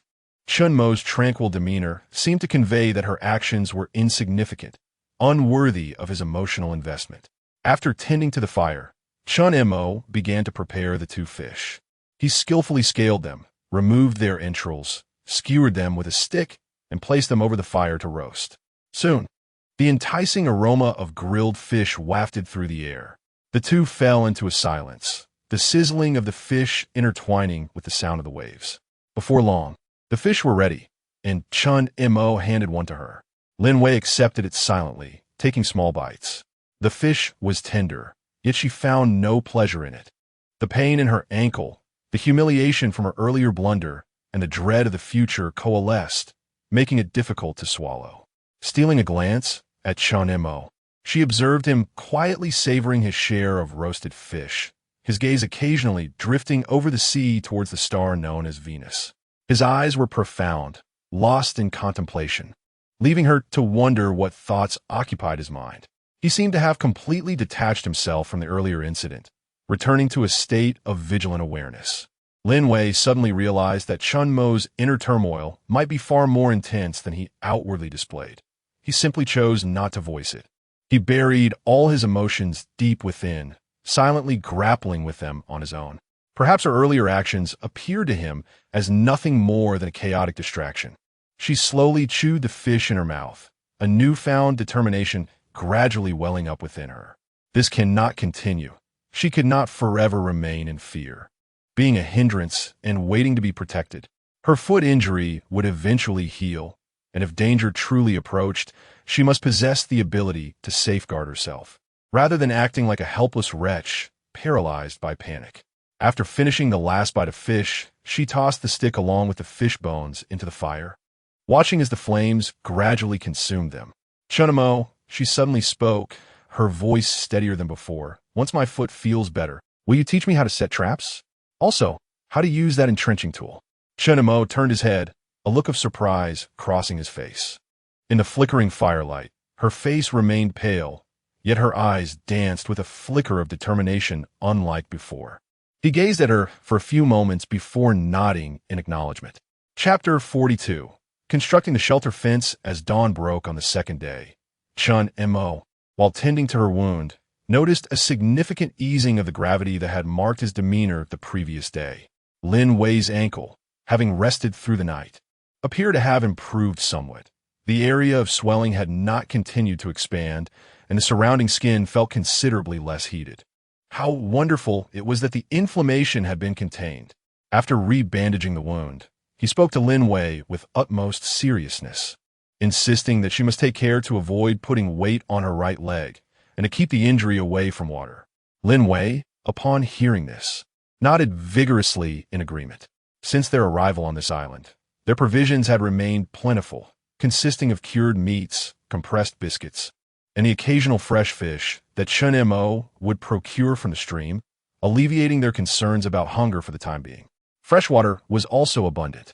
With the repaired leather water pouch, a daily collection was more than sufficient, even if they had yet to enjoy a warm drink. This should have been a rare period of respite and tranquility. However, an unnameable tension lingered in the camp, preventing a light-hearted atmosphere. During breakfast, Lin Wei suggested to Chen Mo that he construct a fence around the shelter, which might deter wild beasts and provide a sense of psychological security. After a moment's hesitation, he silently nodded in agreement. Following breakfast, he did not rush into action, but instead walked a few meters away from the shelter to assess the area, mentally recalling the relevant content from his books.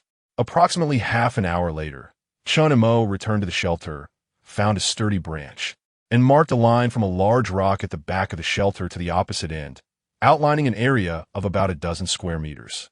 After marking the line, he indicated places along it at intervals of roughly 1.5 meters. These would be the spots for digging holes to bury the wooden posts. With the groundwork laid, he retrieved his military shovel and began digging. Each hole measured about 20 centimeters in diameter and 60 centimeters deep. Time passed steadily as Chen Mo worked without pause, determined to complete the task at hand. Upon finishing the holes, he surrounded each one with gravel and ample soil. Next came the selection of wood, which he had prepared in a fit of emotional release a few days prior. Fortuitously, it would prove useful today, as spending an entire day merely chopping would have delayed his progress. He eschewed the detailed measurements prescribed in his books, opting instead for pieces of wood that exceeded his own height and were slightly thicker than his arms. In the wilderness, aesthetics were secondary to durability and strength. Once the wood was selected, he arranged it neatly beside the holes. Beginning at one end, he placed one end of a post into a hole, steadying it with one hand while using his foot to shove the prepared gravel and soil into the hole, compacting it around the post with firm pressure. Afterward, he found a larger stone to further compact the earth and gravel around the hole, and thus the first post was secured. He repeated this process for the remaining 7 posts. Once completed, Chen Mo meticulously inspected each post until he was satisfied with the results. A rudimentary fence framework was thus established. He exhaled deeply, a sense of accomplishment washing over him.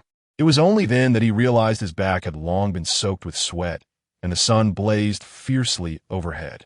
Glancing up at the sky, he noticed it was already noon. Upon returning to the shelter to prepare a meal, he saw that Lin Wei was on the verge of finishing grilling the meat. As Chen Mo walked in, Lin Wei looked up from her task. "Take a break. The meat will be ready soon." Chen Mo, feeling no need for formality, settled into a comfortable spot, seized the water pouch, and drank deeply from it.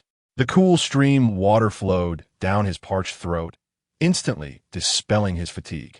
Just then, Lin Wei handed him several skewers of grilled meat before sitting down beside him to eat. "Thank you." Chen Mo said as he accepted the skewers.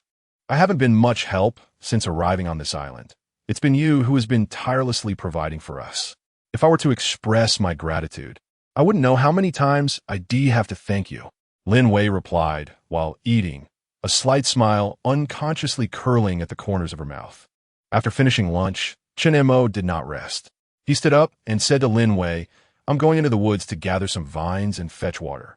Stay here and don't wander about. Your task for the next few days is to recuperate.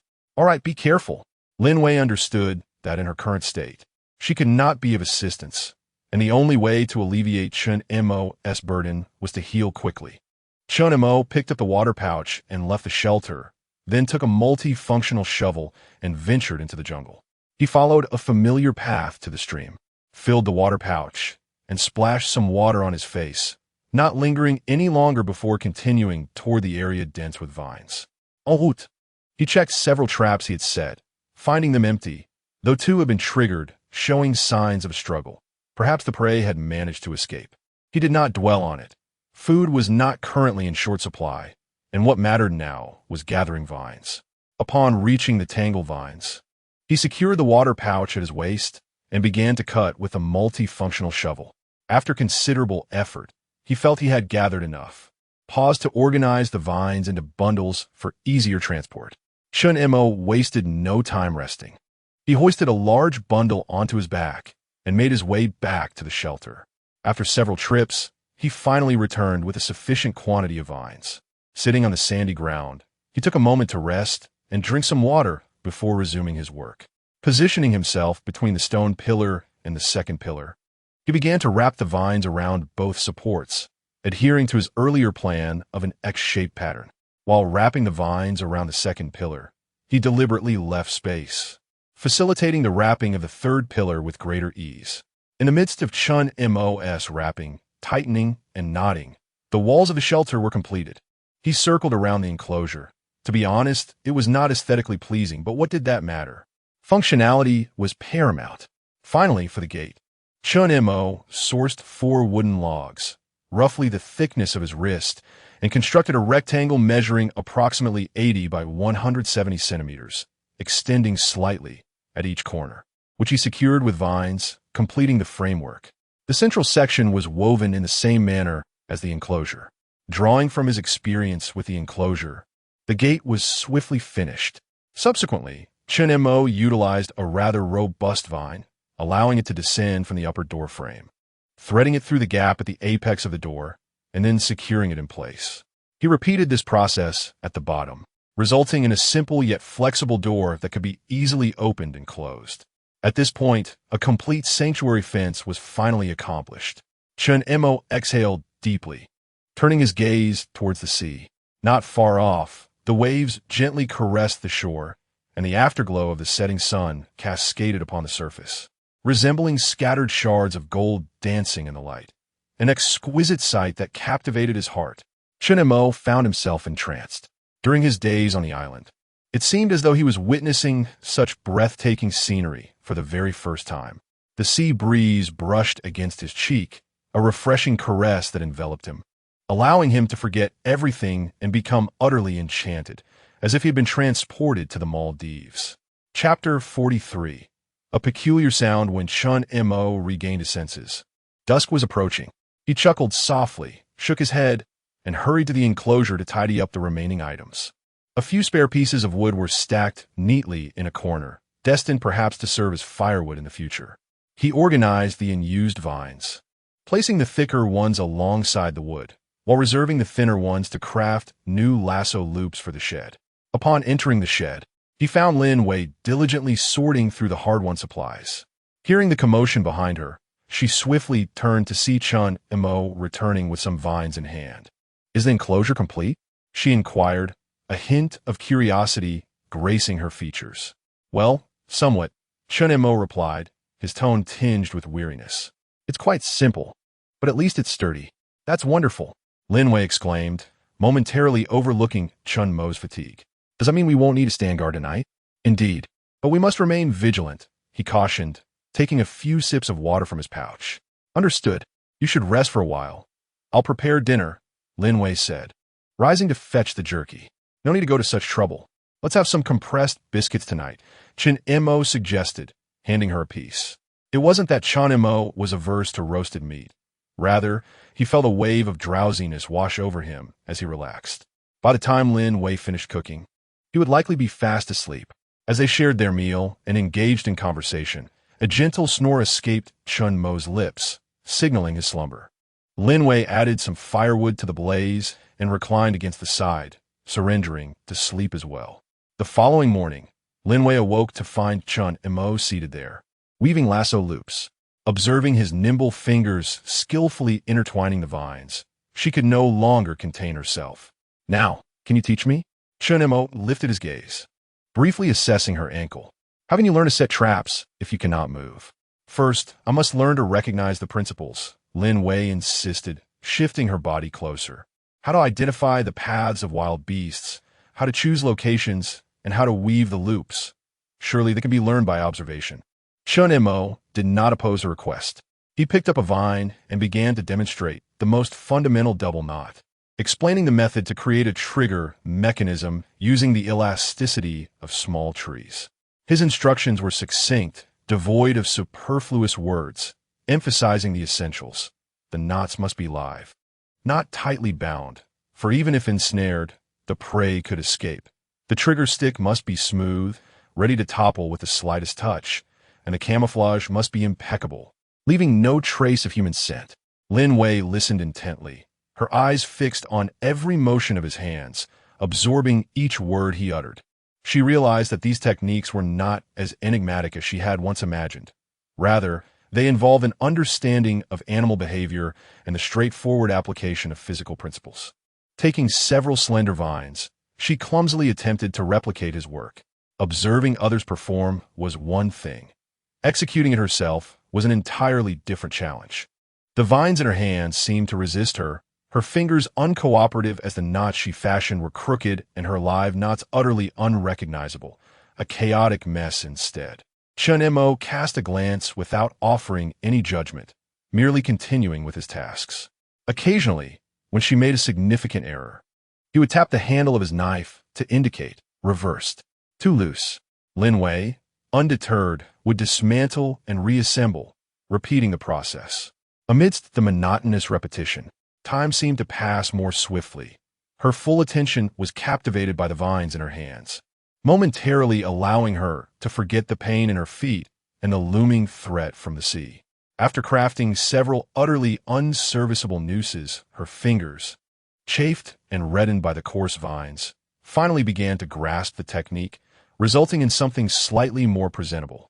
Chen Mo picked up her final creation, tugged at it, and nodded, barely usable. This constituted a remarkably high praise from him thus far. He then took up the entrenching tool and demonstrated several energy-efficient techniques. How to utilize core strength rather than merely relying on the arms to chop branches. How to leverage the blade as a fulcrum to lift heavy objects, and how to swiftly sharpen stakes using the side edge. Your strength is limited. You must learn to use finesse. Brute force will not suffice. He exemplified the chopping motion, his torso driving his arm, and with a swift motion, a branch as thick as his wrist snapped cleanly. He then picked it up and tossed it into the fire. Lin Wei observed intently, silently absorbing the nuances of the actions. She understood that while she could not practice at present, this knowledge was akin to seeds sown in her mind, destined to flourish one day. In the following days, a routine began to solidify. Chen Mo would venture out in the mornings to inspect traps, explore, and fetch water, while in the afternoons, he busied himself around the campsite, reinforcing defenses, collecting firewood, and preparing food. Lin Wei seized every moment he was present at the camp to learn all she could, distinguishing the various animal droppings he brought back, learning to predict the weather based on wind direction and cloud formations, and discovering more efficient methods of preserving embers. Her inquiries multiplied, although Chen Mo's responses remained succinct. He at least answered. A peculiar relationship of teaching and learning, born from survival necessity, gradually softened their previous dynamic of mere dependence and reliance. Lin Wei's foot injury steadily improved. She began to use a branch for support, slowly hopping on one foot for short distances around the camp. assisting with tasks or tending to the fire. One afternoon, Chen Mo ventured to the stream, intending to try spear fishing in the more turbulent waters upstream. Lin Wei remained at the campsite, continuing her practice of crafting nooses. The sun shone warmly, and the sea breeze was gentle. Everything was so tranquil it bordered on monotony. Shouldn't the boom? A deep, rumbling sound rolled ominously across the sky. Lin Wei jerked her head up, startled, causing the vine in her hands to fall to the ground. She recalled the sound carefully. It was not thunder. Listening intently, it seemed to emanate from the direction of the sea. Her heart raced at the thought, and instinctively, she reached for her nearby walking stick, wanting to venture to the shore, but the sharp pain in her ankle reminded her of her limitations. She could only sit still, straining her ears, her heart pounding. After a moment, no second sound followed. All returned to stillness, save for the rhythmic crashing of waves against the shore. Had she misheard? Or she dare not dwell on it. A multitude of thoughts flashing through her mind. Cannon fire? An explosion? The distant sound of a mishap involving a vessel? Or perhaps the commotion caused by those seeking the boxes? Each possibility sent shivers down her spine. She could no longer concentrate on her weaving. Her gaze fixed intently on the direction from which Chen Mo had departed into the thicket, yearning for his immediate return. Time stretched unbearably, every minute and second elongating infinitely. After an indeterminate period, Chen Mo's figure emerged at the edge of the jungle, holding two plump fish strung together with grass twine, their tails still twitching slightly. Lin Wei immediately called out, "Chen Mo, did you hear any sound just now?" Chen Mo paused momentarily, glancing at her. "Hear what?" A loud noise. It sounded as if it came from over the sea. A thunderous boom. Lin Wei gestured urgently, her words tumbling out in a rush. Was it thunder? Or something else? "Did you hear it?" Chen Mo furrowed his brow, recalling with care before shaking his head. "I did not hear anything. I was focused on spearing fish in the water, so I may have overlooked it." As he spoke, he made his way to the shore, beginning to clean the fish, his movements still unhurried. What kind of sound was it? He inquired upon finishing with the fish and returning to the shelter. It was muffled, yet quite loud, and then it ceased abruptly. Lin Wei endeavored to describe, her eyes anxiously darting toward the sea. Chen Mo set down the fish, turned, and gazed out at the distant ocean. The surface was tranquil, a vast expanse of azure, with no signs of disturbance visible. Chapter 44. An exploration into the depths. Perhaps it was merely thunder from afar. The sound, distant enough, reached them only as a solitary rumble. He offered the most plausible conjecture, yet his gaze betrayed an added layer of vigilance. Or perhaps something else had detonated far from this place. En explosion, Lin Wei's heart tightened further at the thought. Chen Mo approached the fire, skewering fish on his sticks. Aircraft, ships, there are countless possibilities. It's far from us. We needn't frighten ourselves unnecessarily. His words seemed meant to comfort, but Lin Wei noticed his distracted demeanor as he roasted the fish, his eyes frequently scanning the horizon. Whether his head turned toward the sea intentionally or not, his ears appeared attuned to catch any faint sounds from that direction. A distant rumble, akin to a stone cast into a deep pool, though it failed to conjure tumultuous waves, rippled through their hearts with an unsettling agitation. It served as a reminder that this seemingly boundless and isolating ocean was not as tranquil as it appeared. Beyond their sight, events were likely unfolding that remained beyond their comprehension. Would these events ultimately encroach upon this solitary isle? As they finished their modest supper, twilight began to descend. Unlike his usual routine of retiring early or sharpening tools, Chen Mo unearthed the concealed pistol and, by the flickering firelight, repeatedly practiced loading and unloading the bullets, familiarizing himself with the weapon structure. The metallic clicks echoed sharply in the stillness of the night. Lin Wei regarded his actions, feeling a complex swirl of emotions. The sound seemed to impart a semblance of security, a faint sense of resilience in the face of unknown peril. She lowered her head, continuing to weave the rope loops. The distant thunder or explosion foretold changes that would inevitably ripple through the island. Currently, there was still calm, but perhaps it was merely a matter of time before that changed. After the rumble, silence returned, with the horizon remaining a tranquil expanse. Time passed beneath this atmosphere.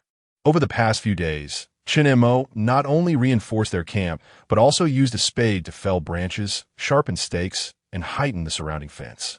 He even haphazardly inserted a ring of sharpened branches outside, crafting a rudimentary barricade. His actions resembled preparations for an impending siege. Lin Wei's ankle steadily improved day by day. Although it still throbbed underweight, she could manage some exertion, using a branch to aid her balance. She felt more stable. She refrained from broaching the subject of traps with Chen Mo, instead taking on the responsibilities of tending to the fire, processing food, and organizing supplies, striving to allow him to focus on more critical tasks. She observed that during his moments of rest, he often retrieved a small, hardbound notebook encased in a plastic sleeve. Frowning at the incomprehensible symbols and maps within, his fingers unconsciously tracing patterns on the ground. At times, he would lift his gaze, his eyes directed towards the depths of the island, towards the direction where ancient shelters and mysterious stone piles had been discovered. She comprehended that Chen Mo's actions, along with his gaze fixed upon the notebook and the depths of the island, signified one undeniable truth. He was unwilling to remain passive. He yearned to seize control. The potential sound of an explosion, coupled with the concealed dangers within the box, compelled him to take action, to seek further understanding. That morning, the sky was overcast. The clouds hung low, and the sea breeze carried the distinctive briny scent of the ocean. Chen Mo circled the vicinity of the campsite before returning to the fire pit beside the shelter, where he pondered for a moment before addressing Lin Wei. "I intend to venture in again today." Lin Wei, occupied with whittling a wooden skewer with her knife, looked up in confusion. "In? Where to?"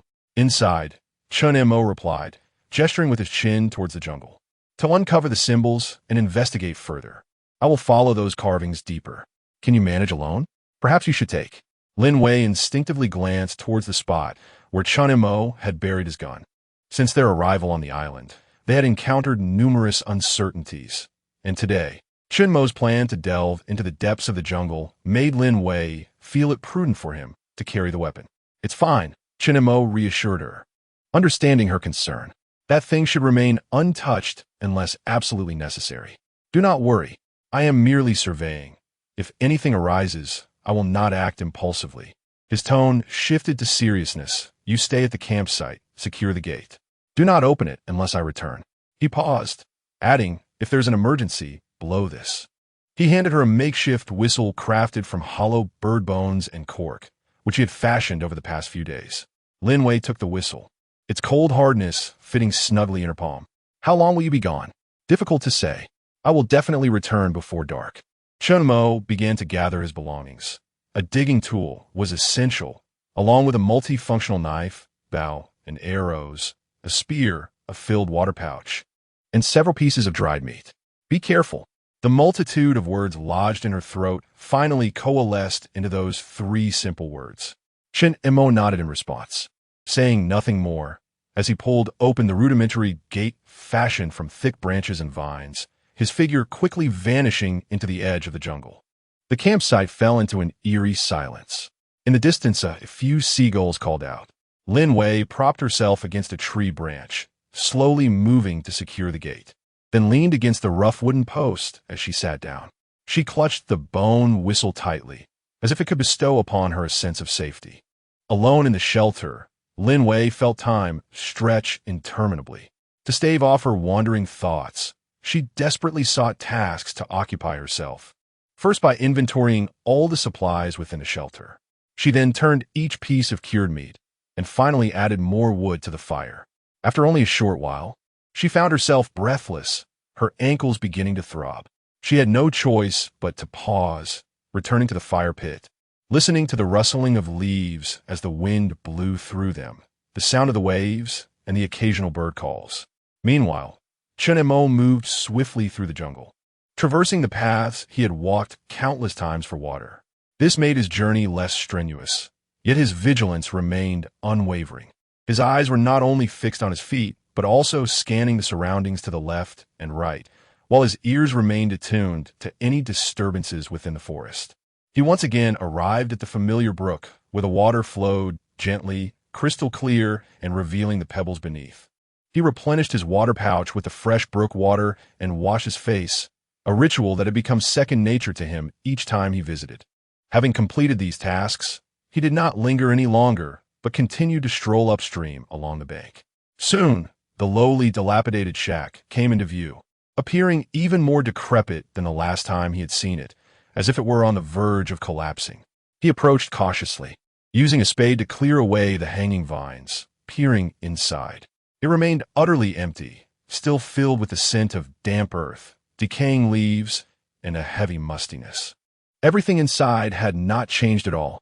Chapter 45. The cave deep in the jungle, he did not squander much time lingering near the shelter, but instead commenced a meticulous search among the surrounding trunks and rocks. Before long, he discovered symbols etched into the gnarled trunk of a tree, each accompanied by 2 dots. The markings remained remarkably distinct. As his fingers grazed the cold carvings, he lifted his gaze, following the direction indicated by the etchings, towards a towering cliff nestled deeper within the jungle. Time was of the essence. He departed from the stream and ventured forth in that direction. He had traversed this path several times before, and the vines had long since been cleared by Chen Mo, allowing him to reach his destination with little delay. Chen Mo set down his military shovel, stretching his limbs as he prepared to scale the rocky ascent. After a few moments of warm-up, feeling sufficiently limber, he bent down to retrieve the shovel and secured it at his waist. Drawing upon his prior experiences of climbing the rocky face, he was noticeably quicker this time, though he did encounter 2 near slips along the way. When he finally managed to heave his body over the cliff's edge, he was drenched in sweat. He quickly grabbed the water pouch at his waist, taking several deep gulps before exhaling a long sigh of relief. Resting on the ground for a brief moment, he munched on some jerky to regain a modicum of strength, then rose to confront the large black stones that loomed before him. The engravings remained intact, featuring the prominent H and 2 dots. This time, he was determined to decipher the meaning behind these markings. After a prolonged observation, his mind remained a chaotic tangle. Yet, he discerned a peculiar detail. The etchings subtly pointed in a singular direction. Following the trajectory indicated by the symbols, he beheld an equally dense thicket entwined with creeping vines. He glanced up at the sky, noting that it was nearing noon, and resolved to delve deeper in the direction the marking suggested, eager to uncover the secrets that lay within.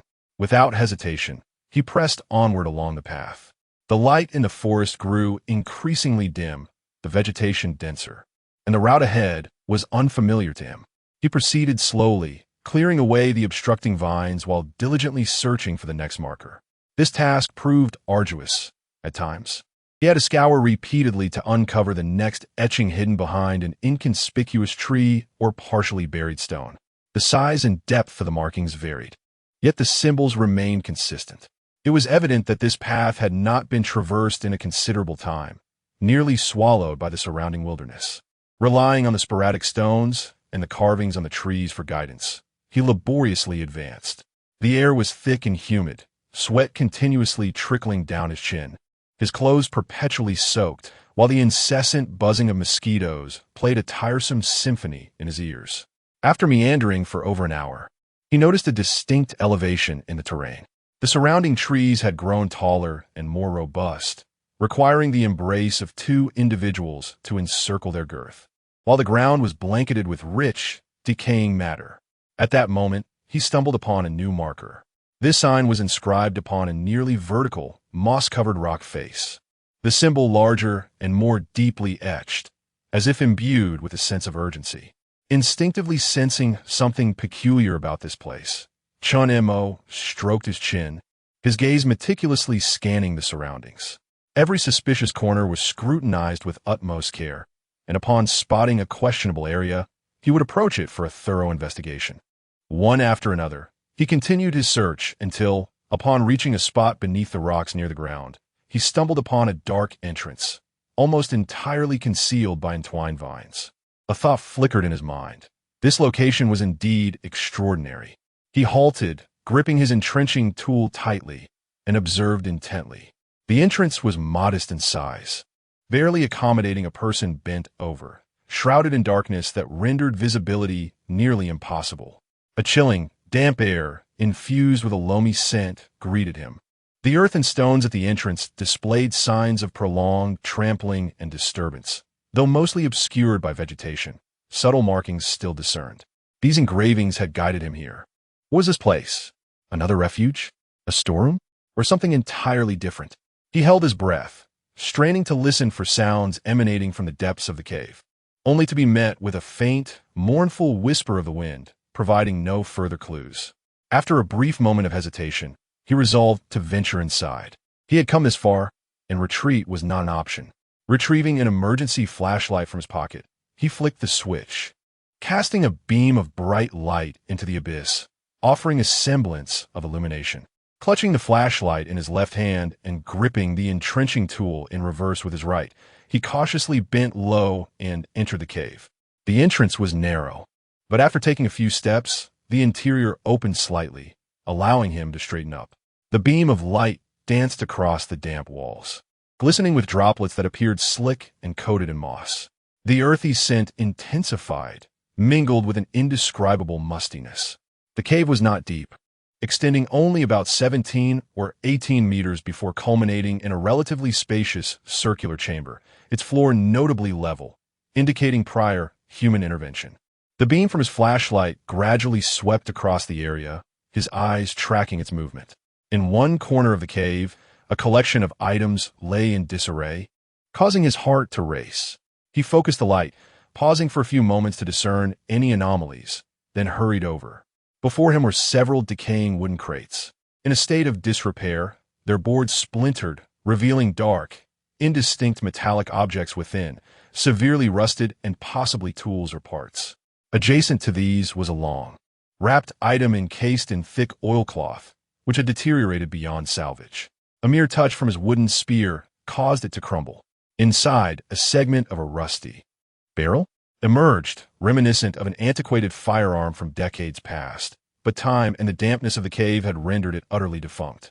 Approximately 2 to 3 meters away, he noticed scattered, weathered fragments of animal bones alongside a deflated tin water bottle, its surface marred by a conspicuous bullet hole. It was evident that someone had once lingered here for a considerable duration, preparing supplies, and perhaps even armaments. However, judging by the degree of decay surrounding him, it appeared that this had transpired decades ago, perhaps even earlier.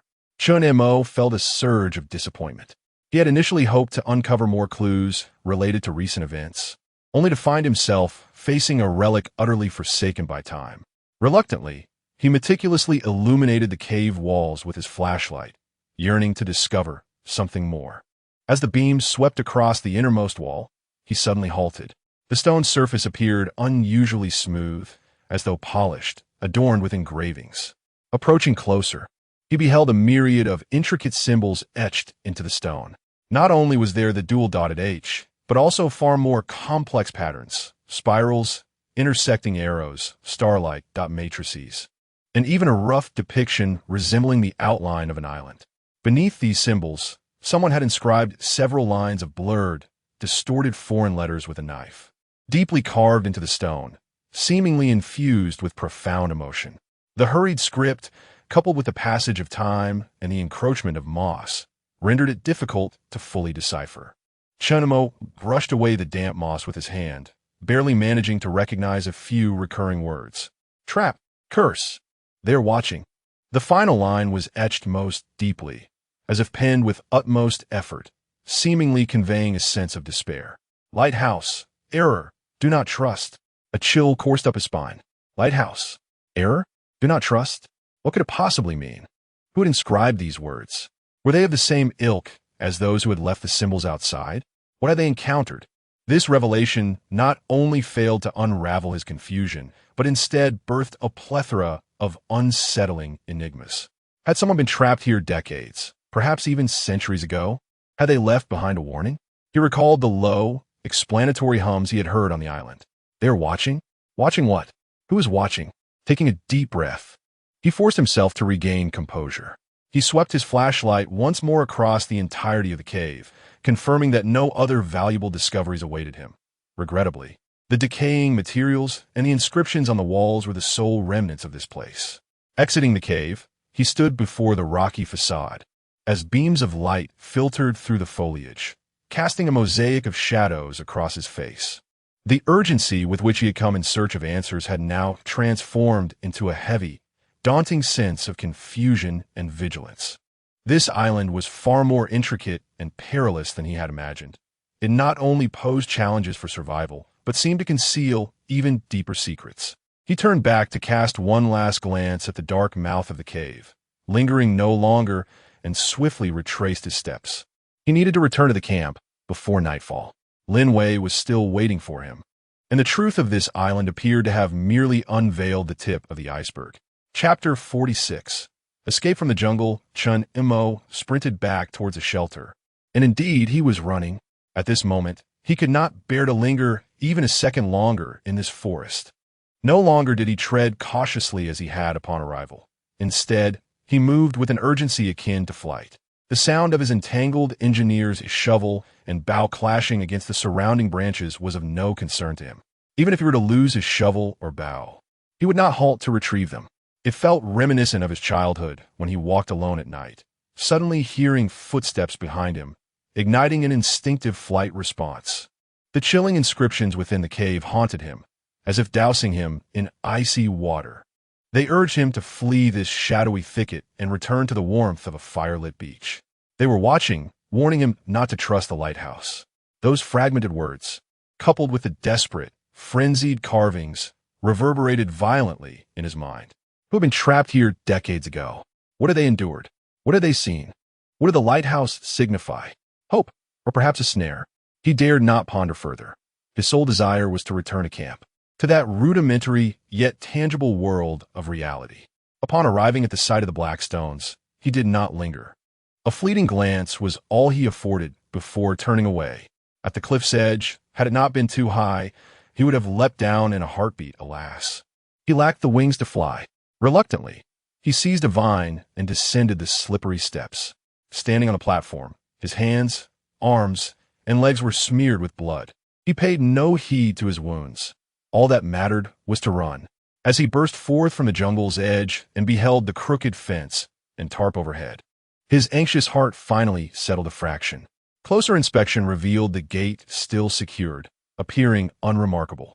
Hearing hurried footsteps, Lin Wei, seated by the fire and consumed by unease, abruptly lifted her gaze. Upon recognizing Chen Mo, relief washed over her features as she struggled to rise. "You're back. Are you all right?" Chen Mo raised a hand, gently gesturing for her to remain still. He swung open the gate and swiftly latched it behind him, then leaned against a post, gasping for breath. Sweat dripped down his jawline, his clothes nearly soaked through, stained with grass and dirt. "I'm fine." Once he regained his breath, he approached the fire, dropped his engineer's shovel and bow, and took several large gulps from the water pouch at his waist. The icy stream coursed down his throat, momentarily quelling the tumult of heat and unease within. Lin Wei keenly sensed that something was amiss with him. In her eyes, Chen Mo's state transcended mere exhaustion. It bore the hallmark of a forced calm after a fright. His gaze held a suppressed bewilderment she had never witnessed before. What had he discovered? She inquired cautiously, her voice instinctively softening, as if afraid to disturb something delicate. Chen Mo set down the water pouch, wiped his mouth, and fell into silence for a few moments, seemingly gathering his thoughts. He then succinctly recounted how he had identified the cave by means of the markings, mentioning the decayed old crates and a rusted firearm he found within, omitting most of the unsettling details. However, he ultimately touched upon the inscriptions. The cave stone walls bore some incomprehensible foreign script, accompanied by even stranger symbols. His voice was low, striving for a tone of neutrality, as if these were remnants left by someone long ago. What was left? Lin Wei inquired, her heart racing. Chen Mo paused, his gaze drifting over the flickering flames. Before opting to divulge, concealment served no purpose. They were now bound together in this predicament. The essence of it was, they were trapped, and there was a warning. Do not trust the lighthouse. The lighthouse? Lin Wei echoed, momentarily taken aback, frowning. What lighthouse? Is there a lighthouse on this island? No sooner had she spoken than she froze in realization. She immediately recalled that night when she mistook Venus for a ship's light, her mind swirling with renewed confusion, soon overshadowed by even greater uncertainties. Chen Mo shook his head. I don't know. I've never seen one. As he had stated when he first ascended that vertical cliff, he had deliberately surveyed his surroundings. Aside from areas obscured from view, there was no lighthouse in the direction they were facing. It was possible that the individual had succumbed to despair and inscribed nonsensical words. He endeavored to rationalize this bizarre discovery, yet his explanation felt woefully inadequate. Could it possibly be on the other side of the island? Lin Wei countered, her brow furrowed in perplexity. Upon hearing her words, Chen Mo paused, stroking his chin. Yes, I've barely explored this island. There are many areas yet to be discovered. I can't definitively conclude what lies in the other directions. His brow furrowed, perhaps contemplating that the one who had left the inscriptions in the cave had ventured to other parts of the island and uncovered something significant. Observing Chen Mo lost in thought, Lin Wei chose to remain silent, sensing the gravity of the moment. Do not trust, Lin Wei murmured to herself, a chill coursing through her body. Trust in what? Why should one not believe? What fate befell the one who left the warning? The campsite fell into an oppressive silence, broken only by the crackling of the fire and the relentless clamor of the distant waves. This sudden warning from the distant past loomed like a new shadow, overlaying the threat posed by the firearm. The island grew ever more enigmatic, suffocating in its mystery. Lin Wei even pondered whether the accident involving their aircraft was somehow linked to this island.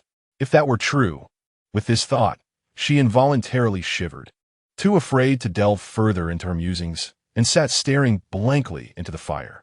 After a few minutes, Chen Mo emerged from his reverie, casting a glance at Lin Wei, who was lost in thought, staring at the flickering flames of the fire. He chose not to disturb her. Turning away from the shelter, he made his way to the shoreline. He yearned to stroll along the coast, for the recent events had been utterly bewildering. Initially, he believed this was merely an unnamed island. Even in the absence of immediate rescue, they could survive utilizing the resources available on the island. Yet, fate seemed determined to challenge him, as one mysterious occurrence followed another. As Chen Mo walked, he contemplated his next course of action, inadvertently raising his gaze. The setting sun left only half of its form visible on the horizon. The fiery afterglow reflected upon the tranquil waters, while a few returning seabirds soared overhead, creating a scene of serene beauty. Chen Mo couldn't help but chuckle and shake his head, wishing that reality could indeed be this idyllic.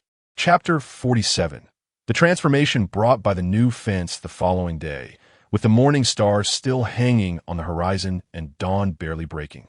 Chen Mo rose from his slumber. Perhaps the noise he made was a bit too loud, or perhaps Lin Wei was simply waiting for him to wake. But she too got up. Why not sleep a little longer? It's still early, Chen observed as Lin Wei stirred. I can't. Sleep eludes me. Lin Wei replied with a yawn. Chen Mo said nothing further. Instead, he picked up his entrenching tool and began to work in silence. He selected a dozen trees of considerable girth that he had previously marked, and with vigorous swings of his tool, he commenced the laborious task of cutting them down. It seemed as though he was channeling all his unease and anxiety into this physical toil under the pretext of reinforcing the fence. The sharp blade of the shovel penetrated the wood with remarkable efficiency, sending shavings flying in every direction. With each tree he felled, he stripped away the branches, cutting the trunks down to a height of over a person, then dragged the hefty logs to the edge of the camp, burying them deeply in the sandy earth, aligned closely together to fortify the rudimentary barrier, as if he were constructing an impregnable fortress. He worked with intense focus, his shirt long discarded, now drenched in perspiration, his muscles taut and defined. Lin Wei observed his silent diligence, witnessing the wooden wall rise visibly before her eyes. The chill in her heart gradually transformed into a complex array of emotions. Fear lingered, yet gazing at Chen Mo's sturdy silhouette, an unusual sense of reliance and security began to blossom within her. He might also harbor fears, but he pressed on, taking action in the most primal manner. striving to carve out a semblance of safety and space for them.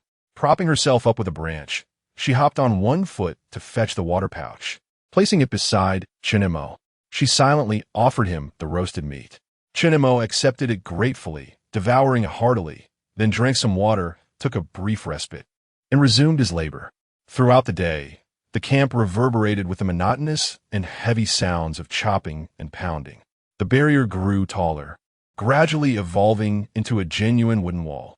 Though crude, it imparted an unprecedented sense of security, as if no matter how many foes lurked outside, within the confines of the wooden barricade, they were safe. As the sun dipped below the horizon, a wall of rough-hewn logs, towering over a person, finally encircled their shelter and most of their activity area, leaving only a narrow exit that required one to bend low to pass through. Chen Mo, in his final effort, sharpened the wooden stakes on either side of the exit with his tool and gathered a considerable amount of thorny bushes, piling them around the outer perimeter of the wooden wall. Only then did he set down his tools, exhausted, and sit beside the fire, surveying the fruits of his labor. Sweat glistened upon his bronze skin, his chest heaving. The newly erected wooden wall cast long shadows, enveloping the camp within, separating them from the encroaching darkness of the jungle and beach beyond. A sense of security, tangible and palpable, though they understood that it might not withstand true danger, particularly that which might arise from the sea. At least they now had an additional barrier against the unknown lurking in the jungle. Lin Wei handed him the last of their fresh water. On this occasion, as Chen Mo took over, he glanced up at her, although he uttered no words. There was a subtle shift in the expression of his eyes. That evening, I kept watch. Chen Mo drained his water, his voice hoarse from fatigue. No, I will take the latter half of the night, Lin Wei insisted. She could not rely solely on Chen Mo. She desired to contribute her share within her capabilities. All right, Chen Mo acquiesced, observing Lin Wei's resolute expression. You take over the latter half. Is your ankle feeling better? He inquired with genuine concern. Much improved. I can exert myself a bit, Lin Wei replied hastily. The night deepened. The sea breeze intensified, rustling the shrubs outside the wooden wall, resembling countless tiny footsteps. The sound of the waves grew clearer and more powerful. Chen Mo remained awake, clutching his entrenching tool, leaning against the newly built wooden barrier, his ears attuned to any disturbance beyond the wall. He had also unearthed his cold handgun, placing it within easy reach. Lin Wei lay in the shelter, cushioned by thick hay and palm leaves. Her ankle ached less, yet her mind was tumultuous. Thoughts of Chen Mo's silent figure while building the wall filled her head. Listening to the wind stirring the leaves and the waves crashing against the shore, she found an odd comfort in the once disquieting noises, perhaps because they were now kept at bay by the wall. The rough wooden barrier delineated the inside from the outside. Inside was the campfire, a makeshift shelter, and the two of them, outside, loomed in expansive darkness, fraught with the unknown and threats. She suddenly realized that the wall Chen Mo built was not merely a physical barrier, but a psychological bulwark. In this manner, he was combating the dual fears of past and future, silently assuring her, "Do not fear, for at least tonight, we are safe." This realization brought a bittersweet sensation to her heart. She turned to face the flickering firelight and the silent figure leaning against the wall, softly uttering, "Chen Mo." "Yes," came the low response from beneath the wall. "Thank you," she expressed, "for the wall and for everything." After a brief silence, a quieter voice replied, "Sleep now." Lin Wei closed her eyes. The sounds of wind and waves persisted, yet this time she gradually drifted into slumber. Below the wall, Chen Mo listened to her breathing, which grew steady and deep, glancing up at the slivers of the starry sky framed by the wooden barrier, gripping his entrenching tool tightly. Warnings were etched in stone, and walls stood firm upon the sand. He was uncertain which was stronger. All he could do was erect the walls he was capable of constructing. The night was long, yet as he guarded the fire and the wall, he felt for the first time a faint illusion of control over the situation. Suddenly, a startled cry shattered the tranquil morning, rousing the drowsy Chen Mo. He sprang up abruptly and rushed towards the shelter. "Last night, why didn't you call me?" "I nearly collided with Lin Wei," who was still speaking as she emerged from the shed. A hint of anger adorned her face, and tears glistened in her eyes, threatening to spill over. I do not wish to be a burden. I am aware that my legs are currently impaired, but I am not worthless.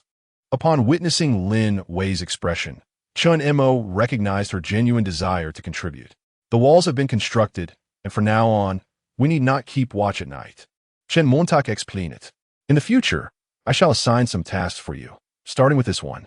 A slight smile graced Chen Mo's face. Oh, what shall I do?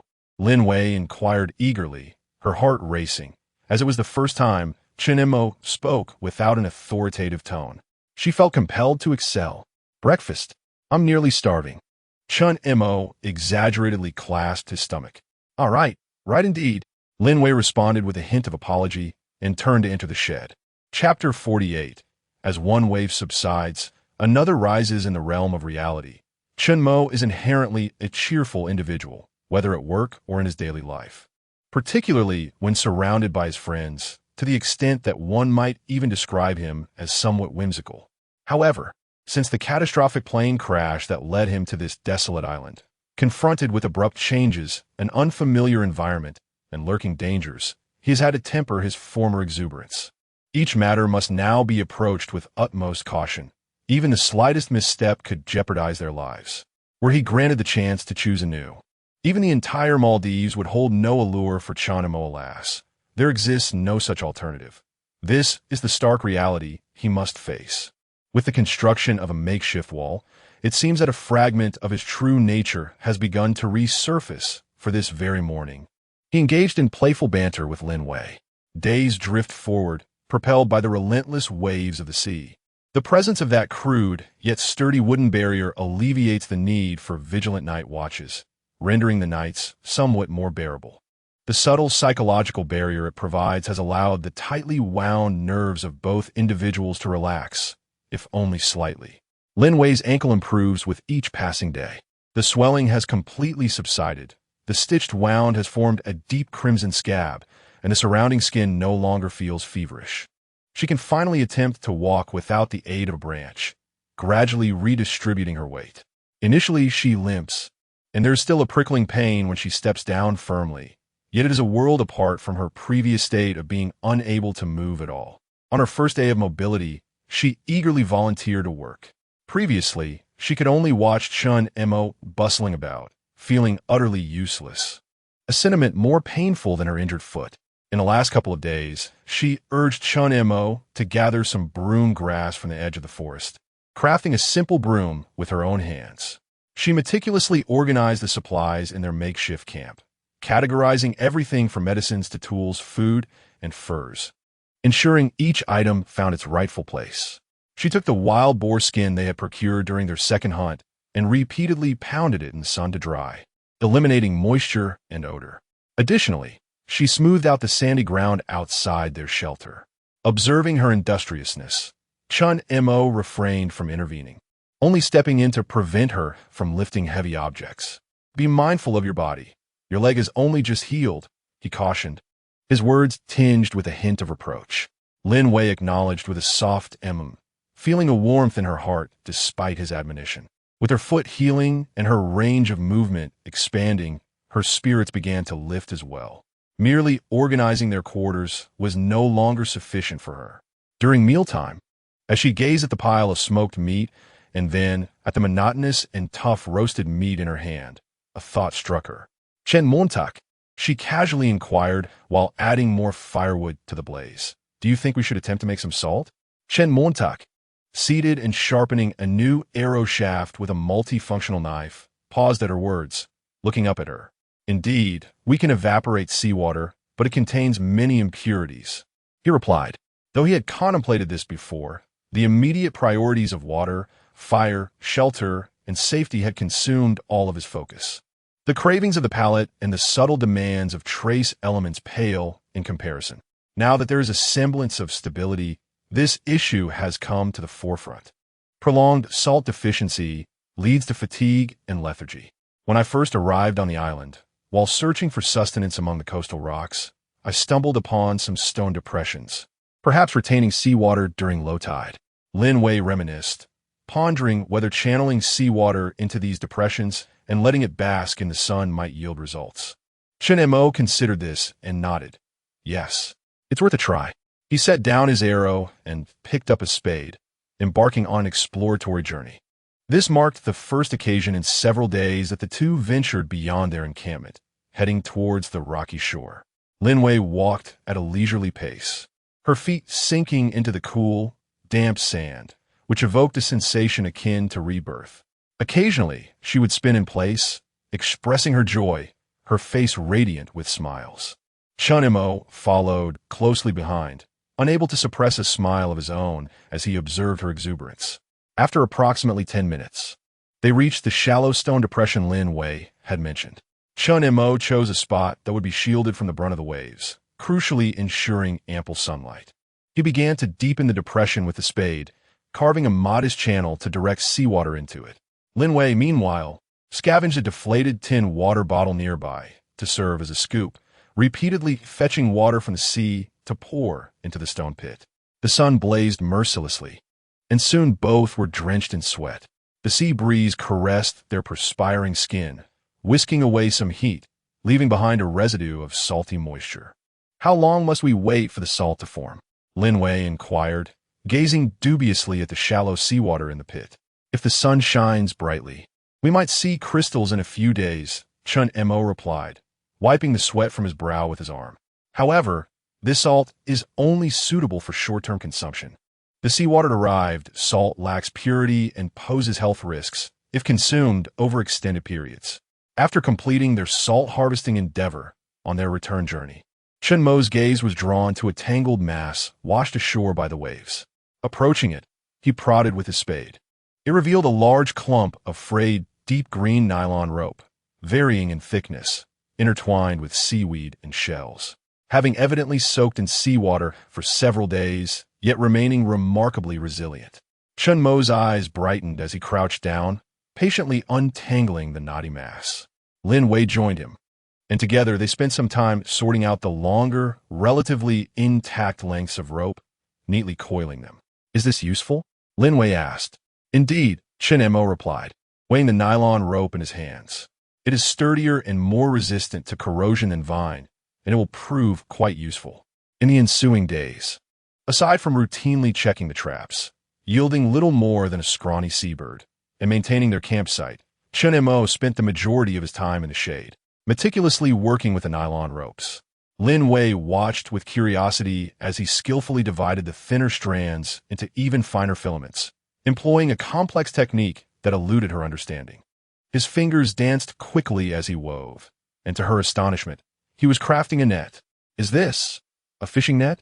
Lin Wei exclaimed in surprise. She had seen fishing nets before, but she never expected Chen Mo to be proficient in this as well. Without lifting his head, he deftly handled a trap net, placing it into the stream, an efficient means of catching fish and shrimp, far simpler than spear fishing, and without the worry of being absent. Lin Wei's interest was immediately piqued, and she leaned in to observe. Can I learn? Chen Mo paused, casting a glance in her direction, then handed her the half-woven net and rope, commencing her instruction on the fundamental knots and threading techniques. This task required both patience and dexterity. Initially, Lin Wei's weaving was uneven, the mesh sizes varied, yet gradually she grasped the nuances, her pace slow but her netting becoming increasingly uniform. They engaged in a rare moment of tranquility, one teaching and the other learning. Sunlight filtered through the leaves, casting dappled patterns, while the sea breeze gently caressed the surroundings.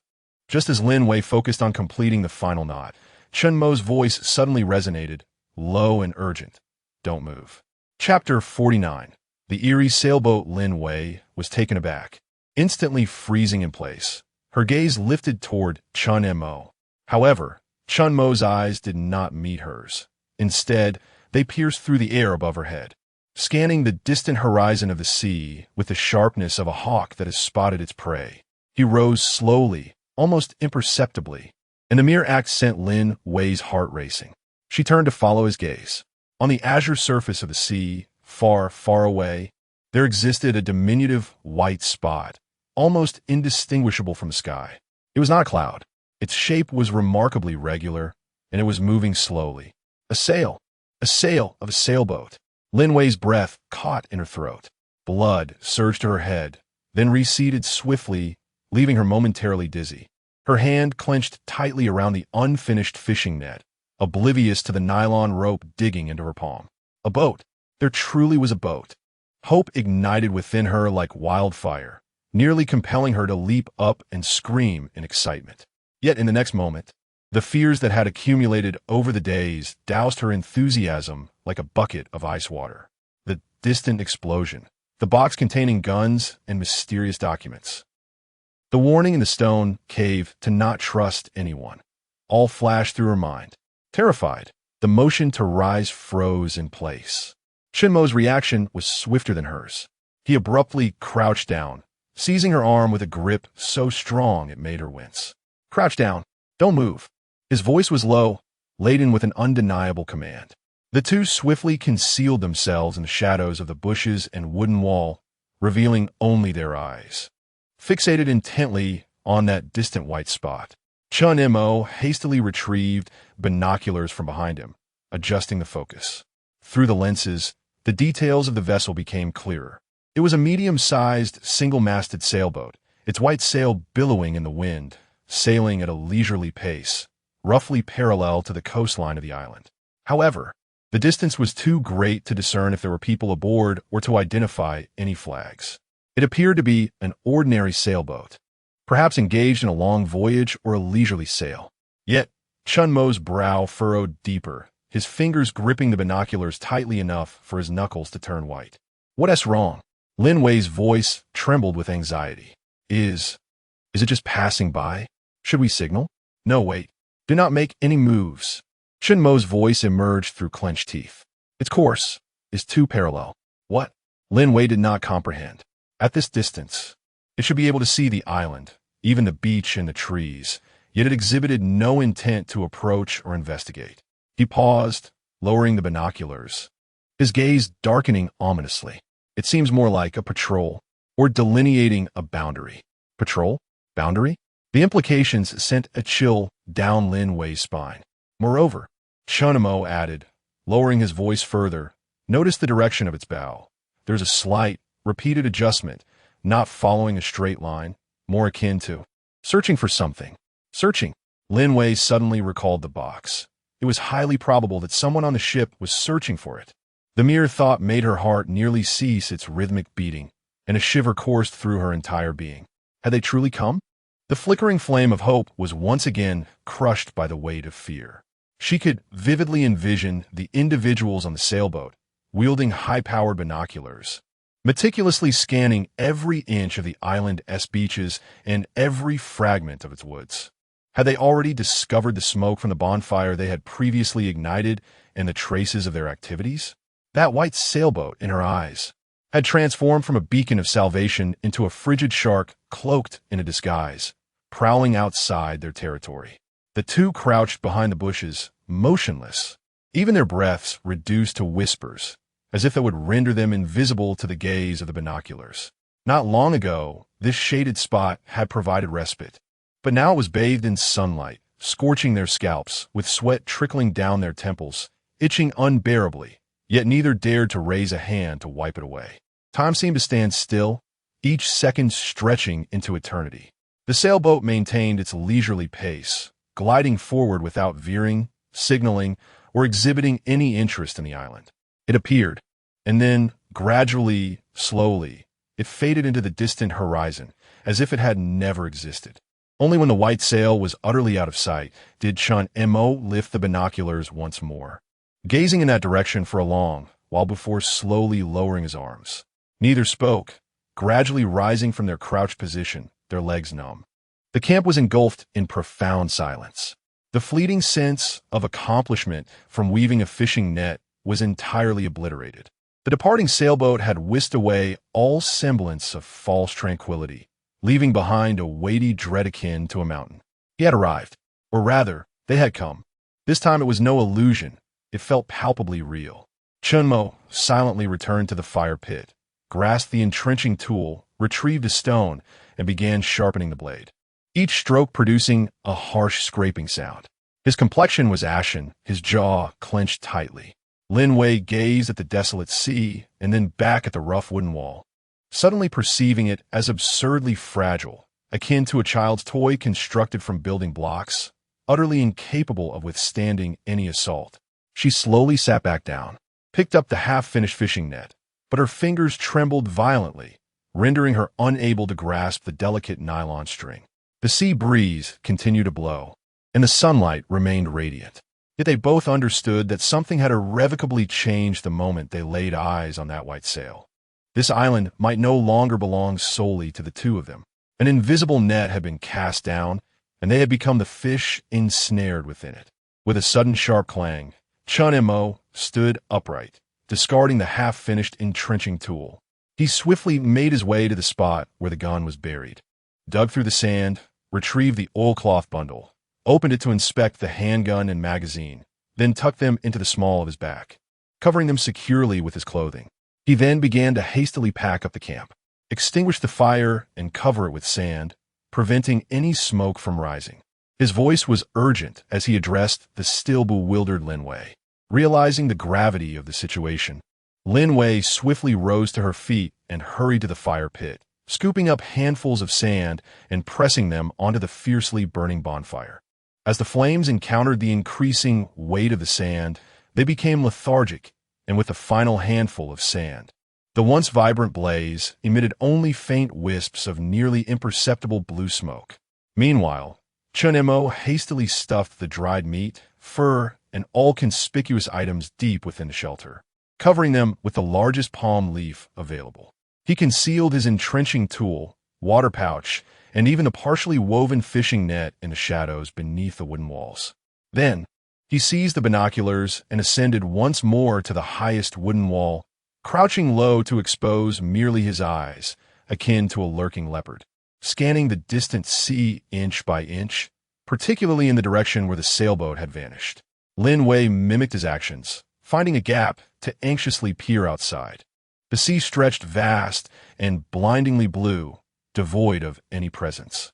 The ship seemed to have dissolved into the ocean and sky, leaving no trace behind. Chapter 50. Escape from the camp. This abrupt disappearance, devoid of any forewarning, incites a greater unease than its prior presence. Where has it gone? Has it circled to the other side of the island? Or has it merely drifted beyond the line of sight, lurking in some hidden corner? Time ticks away, each passing second akin to a tormenting ember upon one's skin. The sun shifts its angle, rendering the wooden walls searing to the touch, while beads of sweat cascade down the foreheads of the two, unheeded. Suddenly, Chen Mo's body tensed, emitting a barely audible hiss. Lin Wei's heart skipped a beat. She knew Chen Mo had discovered something anew. Through the lens of the binoculars, a minuscule black dot, nearly imperceptible against the distant horizon, appeared to pause momentarily before continuing its sluggish movement, ultimately coming to a complete standstill. This was not a sailboat. It was far too diminutive, resembling more a small craft. Chen Mo held his breath, adjusting the focus, his eyes weary yet unwilling to blink. The position of the small black dot was exceedingly subtle, perfectly wedged at the very edge of the horizon's view, shielded by the Earth's curvature. Without meticulous searching, it would be virtually impossible to detect. It remained there, motionless, akin to a strategically placed black pawn upon a chessboard. Though lacking concrete evidence, Chen Mo was nearly certain this was a reconnaissance vessel, dispatched from the mother ship, likely that very sailboat. The mother ship, grand and conspicuous, had retreated to a more distant location for concealment, while a smaller, less detectable craft was sent forth to conduct close surveillance. An unspoken and patient contest had commenced. The opposing party was evidently highly skilled with a clear objective. Chen Mo slowly descended from the wall, his countenance darkened. He whispered to Lin Wei, sharing what he had observed. Lin Wei's face drained of color, her fingers turning cold. Had they discovered us? Uncertain, Chen Mo shook his head, his voice barely above a whisper, as if fearing that a louder sound might betray them to whatever lurked upon the sea. Yet they were scrutinizing something, observing with meticulous attention. Lin Wei, upon hearing Chen Mo's words, felt a wave of shock wash over her, repeatedly murmuring, "They have found us! They have found us!" After a few moments of contemplation, Chen Mo resolutely decided they could not remain here. This place was too conspicuous. Their camp, situated upon the open sandy beach, appeared as obvious as a louse upon a bald head under powerful binoculars.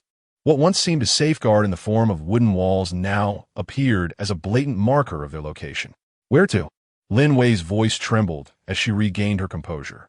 To abandon this hard-won semblance of a home, venturing into the unknown depths of the jungle, filled her with instinctual dread. Withdraw deeper into the jungle, find a concealed spot to hide temporarily, Chen Mo asserted with conviction. Take only the essentials: water, medicine, a bit of food, and this. He patted the gun at his lower back. The operation commenced immediately. The two moved like startled rabbits, hastily and as silently as possible, preparing their two satchels. Chen Mo bore the primary burden, carrying water bladders, provisions, and tools of weaponry. Lin Wei shouldered a smaller pack containing medicinal supplies. Before their departure, Chen Mo cast a final glance at the camp, noting the buried fire pit still exuding wisps of blue smoke. He approached and meticulously cleared away the sand that suffocated the embers, exposing the remnants of charcoal to the air, allowing them to extinguish slowly, leaving no trace of smoke behind. He then used his entrenching tool to carelessly rake the ground a few times, erasing evident footprints before stepping back. Subsequently, he opened the rudimentary wooden gate and gestured for Lin Wei to follow. Both crouched low, utilizing the sporadic outcroppings of rocks and sparse shrubs on the beach as cover, hastening towards the jungle's edge. With each few steps, Chen Mo would pause, lifting his binoculars to survey the sea, ensuring that the small black remained motionless. As they trod upon the moist, humus-laden soil at the jungle's fringe, Lin Wei glanced back, a poignant sadness etched upon her face. The familiar beach and the makeshift shelter they had painstakingly constructed appeared so fragile and solitary under the sun, reminiscent of an abandoned toy. Chen Montauk, not affording her much time for sorrow, tugged her along, swiftly disappearing into the dense shade of the trees. The jungle enveloped them in sudden darkness, the air growing humid and stifling. Chen Mo chose a subtle animal trail, striving to avoid snapping branches and leaving behind any signs of passage. His direction was clear, towards a stream they had previously discovered. After approximately 10 minutes of travel, they arrived at a slightly undulating terrain where massive, moss-covered boulders were stacked together, forming a natural depression shaded by vines above. It was dry inside, sufficiently spacious for 2 or 3 individuals to conceal themselves. "This will do," Chen Mo declared, setting down his pack and scrutinizing the surroundings. The visibility here was limited, yet provided ample concealment, and it was conveniently close to the stream for water access. The two squeezed into the crevice between the rocks, the space confining, their heartbeats almost audible in the stillness. Outside, the calls of birds and the chirping of insects accentuated the stark silence and tension within. Chen Mo raised his binoculars once more, taking several deep breaths to steady his own breathing, adjusting his angle to peer through the gaps in the vines toward the distant black dot on the sea. That small black that remained stationary, like a patient hunter, utterly still. The waiting felt interminable, threatening to unravel the nerves. Time seemed suspended in a thick haze. Sunlight filtered through the foliage, casting shifting patches of light that marked the passage of time. Lin Wei felt her muscles stiffening and aching from maintaining the same position for too long, yet she dared not move. She observed Chen Mo, who resembled a stone statue, his breathing measured and barely perceptible, nearly motionless except for the subtle adjustments of his fingers on the binoculars. His hawk-like eyes remained unwaveringly focused on the target. This profound concentration and patience instilled in her an inexplicable sense of awe, momentarily dispelling her own fears. She mimicked his demeanor, striving to regulate her breathing and calm her nerves, attentively listening to the sounds of the jungle, attempting to discern any discordant notes that did not belong. The afternoon hours gradually slipped away in this taut standoff. That small dark speck remained motionless. It was not until the sun began its descent, casting a resplendent golden-red hue upon the sea, that the tiny silhouette, which had been static for nearly an entire afternoon, finally stirred. It slowly altered its course and began to move, gradually accelerating toward the distant ocean, diminishing in size until it vanished within the vibrant hues of the setting sun. It had departed. Chen Mo did not immediately relax. He held the binoculars up for a full half hour, ensuring that no further suspicious signs lingered on the surface of the water before he gently lowered his arms. Exhaling deeply, he crouched down, leaning against the rock, releasing a long-held breath of pent-up anxiety. His back was completely drenched in sweat, pressed against the chill of the stone, feeling frigid. After a brief respite, he murmured, "It's gone," his voice hoarse and imbued with the weariness of release. The taut string of Lin Wei's tension snapped suddenly, nearly causing her to collapse. Only then did she realize her throat felt parched, and her limbs were numb from prolonged stillness. Neither spoke, silently emerging from the crevice of the rocks. The afterglow of the sunset filtered through the canopy, casting a warm hue over everything, yet it could not dispel the chill that lingered in their hearts. They returned to their camp on the beach. Chapter 51. The disturbance beyond the walls, everything remained unchanged, as if nothing had transpired. Yet both individuals understood that this might merely be a fleeting illusion. The intentions of the other remained ambiguous to Chen Mo, but the current circumstances suggested an exploration, though whether it was directed at them remained uncertain. Chen Mo gathered some dry twigs to rekindle the fire. Would they return? When they next appeared, would they approach the island directly? What should he do? He gazed intently into the flames. This time, the fire had been deliberately positioned closer to the shadows of the jungle and kept low. Suddenly, a burning twig in the fire exploded, sending sparks into the air, jolting Chen Mo from his reverie. Startled, he leapt to his feet, only to discover it was merely the wood burning. He chuckled ruefully, shaking his head at his own overreaction. Gradually regaining his composure, he moved to the place where they stored their belongings, methodically retrieving and arranging them. Lin Wei watched the shimmering surface of the sea beneath the setting sun, reflecting on the direction in which the sailboat and the small craft had vanished. For the first time, she acutely realized that this solitary island might soon transform into an invisible battleground, with them as its prey. Survival was no longer solely a matter of contending with nature. They must also learn to conceal themselves and endure in an unseen pursuit. The night breeze, infused with the briny scent of the sea and the humidity of the jungle, enveloped Lin Wei, sending a chill through her, prompting her to instinctively wrap her arms around herself. This night was destined to be one of sleeplessness. Neither of them had eaten, each seeking solace in a quiet corner to ponder. The following day dawned once more, the sun rising to cast its golden glow upon the sea, which appeared as a vast, unyielding expanse of blue glass, reflecting the searing sunlight. The sailboat and its small craft had vanished from the telescope's view. Chen Mo had transformed into a wild beast, ever vigilant, as if his territory had been encroached upon. Apart from essential activities, he remained perched atop the highest wooden wall, receiving meals prepared by Lin Wei, delivered to him. The telescope had nearly become an extension of his vision, as he meticulously scanned every inch of the horizon, leaving no peculiarity unnoticed. He even began documenting the patterns of tides and prevailing winds, striving to find certainty within the unpredictable environment. Lin Wei's foot injury had healed considerably, allowing her to move more nimbly. She flitted between the shelter and the enclosed campsite, though she was uncertain of her purpose. Even she did not comprehend her own motivations. She simply refused to allow herself to pause, for in stillness, thoughts of the past would overwhelm her, filling her with dread, the fear of never returning. Perhaps fatigued from her exertions, she sought a shaded spot to sit and resumed weaving the unfinished fishnet. Though seated, her mind remained restless, frequently halting her work to glance around, her senses heightened. Any unusual sound, be it the sudden flight of startled seabirds or an abrupt silence in the jungle, would cause her to freeze, anxiously alerting Chen Mo. He would immediately use the telescope to follow her gaze, meticulously investigating, though most often it turned out to be nothing more than a false alarm. The exchange between the two had dwindled, yet an inexplicable tacit understanding burgeoned in silence. A mere glance or a subtle gesture sufficed to convey their thoughts.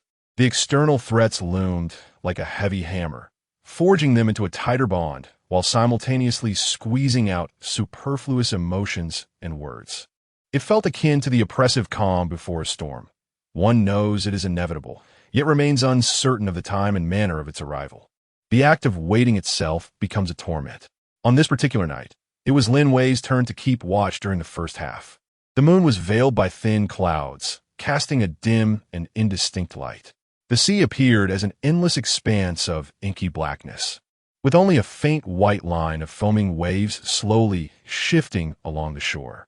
The wind howled louder than during the day, causing the shrubs outside the wooden walls to sway incessantly, casting a myriad of distorted shadows. If one gazed long enough, it seemed as though countless dark figures writhed just beyond the wall. Lin Wei sat by the fire, hugging her knees, her grip firm on the multifunctional knife given to her by Chen Mo for protection. Although she understood that in the event of an actual threat, this small blade might prove futile, the mere act of holding something solid offered a modicum of courage. The solitude of the night watch was palpable, especially under such heightened tension. Her senses became overly acute, yet fatigue often birthed illusions. She constantly felt she heard faint rustling sounds outside, distinct from the wind and the waves, and occasionally glimpsed movement in the distant darkness. Each time she held her breath to listen intently, to peer into the shadows. She found nothing, only the unchanging sounds of the wind, the waves, and the crackling of the firewood.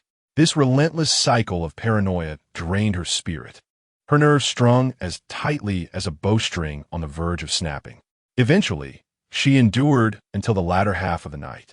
When it was time to awaken Chen Mo for the shift change, she shuffled to the edge of the shelter and gently nudged him. Chen Mo opened his eyes almost instantly, without the slightest trace of sleepiness, only a vigilant alertness. "Is there a situation?" he asked in a hushed tone. "No. No," Lin Wei replied, shaking her head, feeling somewhat embarrassed. "I just keep thinking I hear something outside. Perhaps I misheard." Chen Mo said nothing further. He sat up, took the knife from her hand, and patted her shoulder, signaling her to rest. Lin Wei lay down, wrapping herself tightly in her covering, yet slumber eluded her.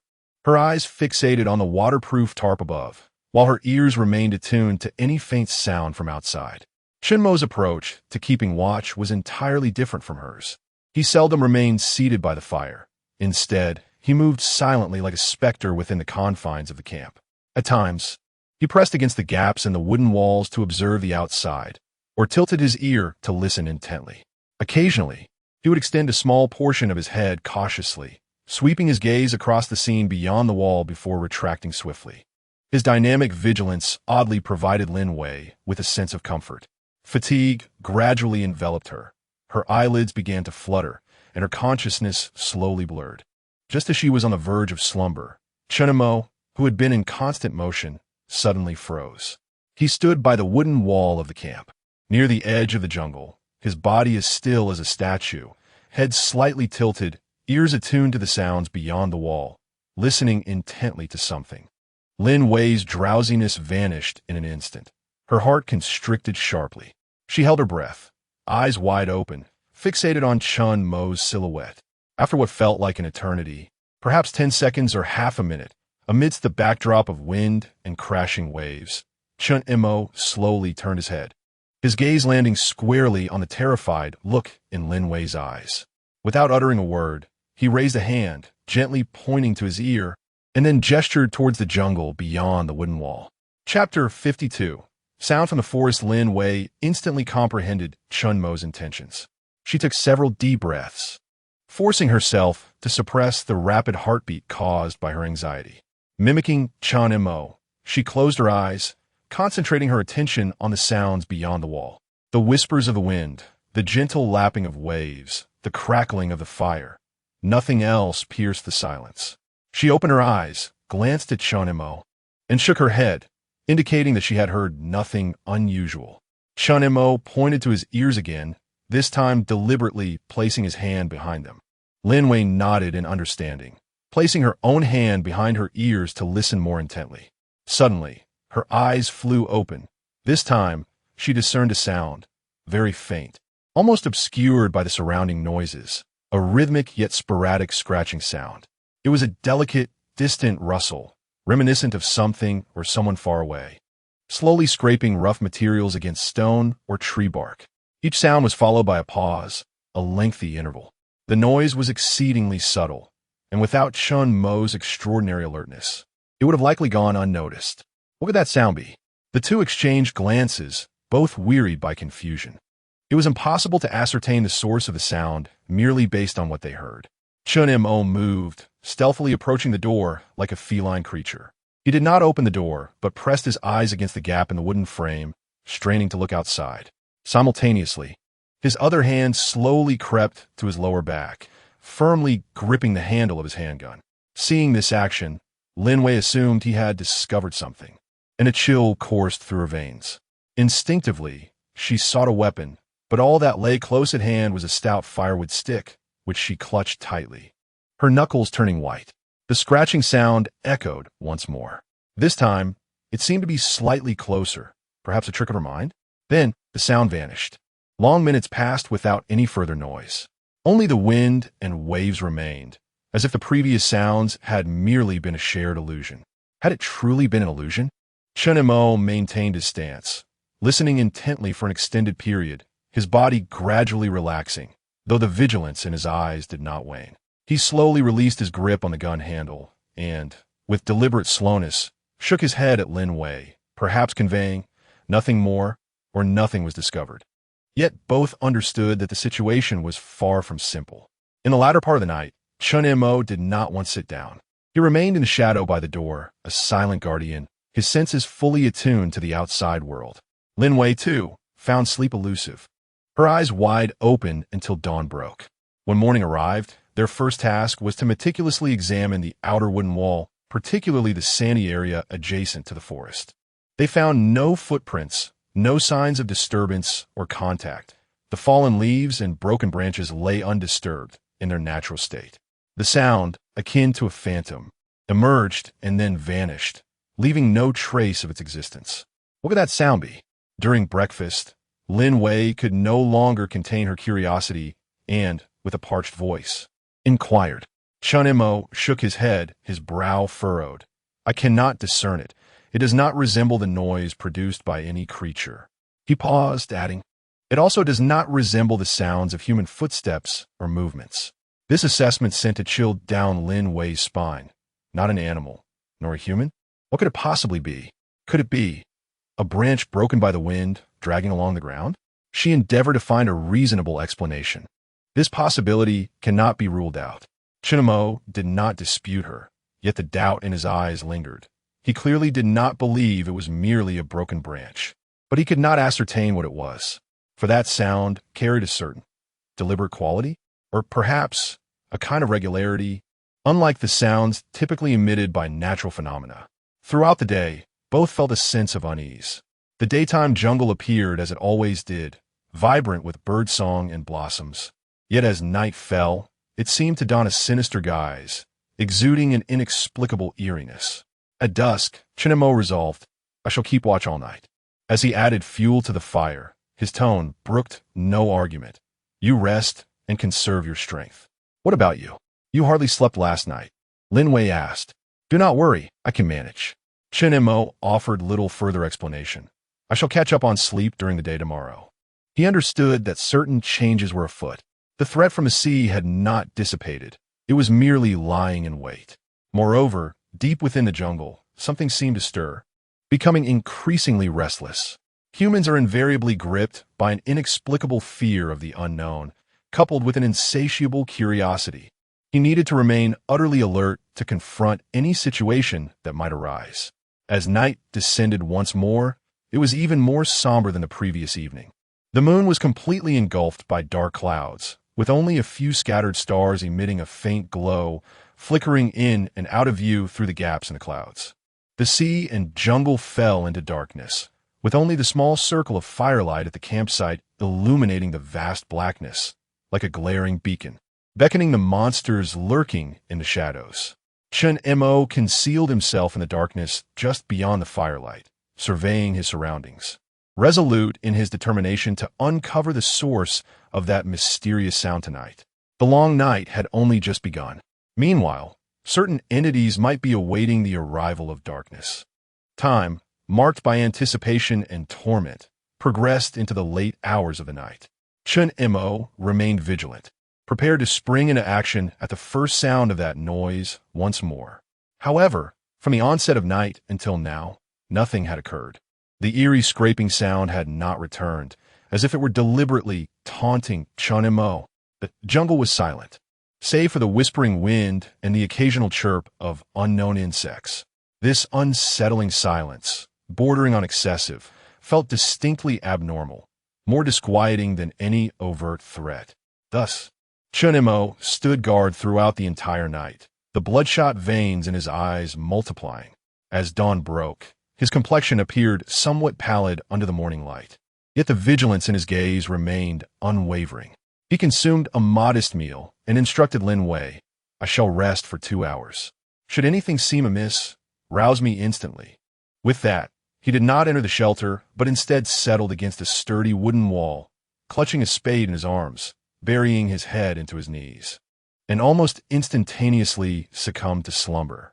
Upon closer observation, one would discern that Chen Mo's state of repose differed from his usual slumber. One eye remained partially open, ready to awaken at the slightest rustle of wind or movement. Lin Wei nodded, tightening her grip on the multifunctional knife, assuming the watchful role. She dared not allow a moment of complacency, her eyes continually scanning the sea and the surrounding foliage, her ears attuned to every sound. The sunlight was splendid, casting the beach in a golden hue, with gentle waves lapping at the shore. Everything appeared idyllic. Were it not for the series of unsettling events, Lin Wei would have eagerly dashed out to sit by the sea and relish the moment. However, she was acutely aware that beneath this tranquil beauty lay the potential for tumultuous undercurrents. Chapter 53. The storm approaches. 2 hours pass swiftly. Chen Mo opened his eyes punctually, as if he had been counting the seconds. Though still somewhat fatigued, his gaze was considerably clearer. He rose to his feet, stretching his stiff limbs. And the first order of business was to raise the binoculars for a routine scan of the sea. All appeared normal. However, as he lowered the binoculars, a slight furrow formed on his brow as he looked skyward. "What's wrong?" Lin Wei inquired immediately. "The weather is about to change." Chen Mo squinted, observing the wispy cirrus clouds at the horizon. He extended his hand to lick his finger, sensing that the wind was amiss. Lin Wei mimicked his action and gazed upwards. The sky remained predominantly azure, yet she indeed felt the wind had grown stronger, a noticeable chill brushing against her face, and the wind's direction seemed increasingly erratic, unlike the stable maritime currents they had previously encountered. "Is it going to rain?" she speculated. The weather on the island could shift in an instant, and they had experienced several unexpected downpours. Not just that, Chen Mo shook his head, his expression turning grave. "This time, we may be facing a significant storm." This assessment sent a pang of anxiety through Lin Wei. Would their rudimentary camp withstand a fierce tempest? The wooden wall might obscure their view, but it would likely crumble before the onslaught of gale and rain. "We must prepare," Chen Mo declared without hesitation, immediately setting about his tasks. The imminent threat of nature momentarily overshadowed any potential adversarial concerns. Reinforce the camp, especially the shelter overhead. The previous waterproof tarp could suffice against light rain, but it would undoubtedly falter in the face of tempest. Chen Mo aimed to make it as waterproof as possible and resilient against the wind. He instructed Lin Wei to gather all available large banana leaves, even a partially tanned wild boar hide. Equipped with a spade, he ventured once more into the jungle's edge, not for exploration this time, but specifically in search of a plant he had previously noted, one with large, thick leaves and a waxy surface, renowned for its excellent waterproof properties. He returned with an abundance of such broad leaves, along with more resilient vines. Next, he ascended the shelter's roof. With Lin Wei's assistance, he first removed the rain tarp and then had her pass the materials for below. Chen Mo layered the new broad leaves over the existing tarp, similar to weaving a raincoat, tightly overlapping them while securing the crucial seams with sharpened wooden wedges. He then bound them with vines for additional reinforcement. Finally, he placed a removed waterproof tarp over the top, weighing down the edges with stones. The entire roof of the shelter was thickened by several layers, appearing bulky and unwieldy, yet undoubtedly providing far superior protection. Next came the walls. Originally crafted from branches and vines, the walls were quite porous. Chen Mo procured a substantial quantity of pliant twigs and palm fronds, reinforcing and filling the walls from the inside to minimize gaps. As for the wooden wall surrounding the camp, it offered little defense against the storm. They could only leave it to fate. Upon completing these tasks, Chen Mo inspected the drainage. They had dug shallow drainage ditches around the camp to prevent rainwater from flooding in. Throughout the entire ordeal, the wind visibly intensified, rustling the jungle with a cacophony of sound. While the sea grew tumultuous, its gentle lapping transformed into a deep, resonant roar. The clouds in the sky gathered at an alarming pace, the once azure expanse replaced by a foreboding gray, deepening ominously. The humidity in the air surged palpably, carrying a scent reminiscent of impending rain and an oppressive weight. Moreover, there was a pressing matter. Chen Mo, disregarding his fatigue, his face slick with sweat and speckled with leaves, thought of the fire. The ember must be preserved. Once the storm struck, an ordinary campfire would surely succumb. The magnesium stick in his hand could not be squandered on rekindling flames. He dashed to the fire pit, using an entrenching tool to carefully segregate a generous portion of the vibrant coals and unburnt firewood, cautiously transferring them into the iron water bottle that Lin Wei had collected during the salt drying process. He covered it with a thin layer of ash, topped it with a few substantial logs, and finally placed a slightly flattened stone atop the opening, leaving just a slender gap for ventilation. This rudimentary method of preserving embers was hoped to endure the impending tempest. After completing this task, both were utterly exhausted. The wind howled louder, causing their clothing to whip about, while the reinforced shelter creaked ominously. The storm was upon them. The first raindrop struck, heavy and cold, landing on Lin Wei's forehead. Soon after, a second, then a third. The raindrops rapidly became a torrential downpour, pattering violently against leaves, sandy ground, and the shelter above. "Get inside," Chen Mo shouted, pulling Lin Wei into the fortified refuge. Almost the very moment they squeezed through the entrance, the deluge began in earnest. This was no ordinary rain. It was as if the heavens had been pierced, with water cascading down in torrents. Instantly, the outside world transformed into a blinding white veil, visibility plummeting. The fierce wind howled, sweeping through with a dreadful wail that threatened to uproot the entire encampment. They could even hear the waves roaring as they crashed upon the shore, an overwhelming sound that seemed to resonate in their very ears. Inside the shelter, darkness enveloped them. Only a faint glimmer of light seeped through the crevice at the entrance. The rain lashed brutally against the roof and walls, producing a deafening clamor. Despite the fortifications, tiny droplets still managed to be forced through the gaps by the wind, or splattered in from the edges, quickly forming small puddles on the ground. Lin Wei instinctively huddled deeper, clutching her knees. Chen Mo, however, remained near the entrance, anxiously peering through the fissure to assess the situation outside, primarily concerned with the fate of the bucket of embers and the overall integrity of their shelter. The tempest was ferocious. The entire structure trembled, emitting creaks and groans, as if it might collapse at any moment. With each particularly violent gust, the roof would heave dramatically, as if it were on the verge of being torn away. Suddenly, a sharp crack echoed. One of the main beams supporting the roof, a tree trunk of moderate thickness, could not withstand the strain and split in two. The roof sagged abruptly, allowing rainwater to pour in through the fissure. "Damn it!" Chen Mo cursed, reacting swiftly, immediately propping the fractured beam with the entrenching tool, bracing his shoulder against the collapsing section. "Quick, find something to support it," he shouted at Lin Wei. Fortunately, in recent days, Lin Wei has encountered a myriad of experiences, maintaining a relatively stable mindset. Had she been in the same state as when she first arrived on the island, she would likely be paralyzed with panic by now. She swiftly searched within the shelter and grasped the sharpened hardwood stick she had prepared as a spear, hastily passing it over. Chen Mo received the stick, laboriously adjusting its angle to find a sturdy support beneath the cracked beam, firmly bracing the stick against it. The creaking descent was temporarily halted, yet rain continued to surge through the fissures and surrounding areas. The water on the shelter's floor accumulated rapidly, nearly threatening to engulf their feet. The bags and supplies on the ground had to be lifted immediately, otherwise, all their prior efforts would be in vain. The two of them frantically relocated everything to the highest stone platform. Lin Wei clutched the backpack containing the medicines tightly, as though it were a lifeline. The tempest showed no signs of abating. Rather, it intensified.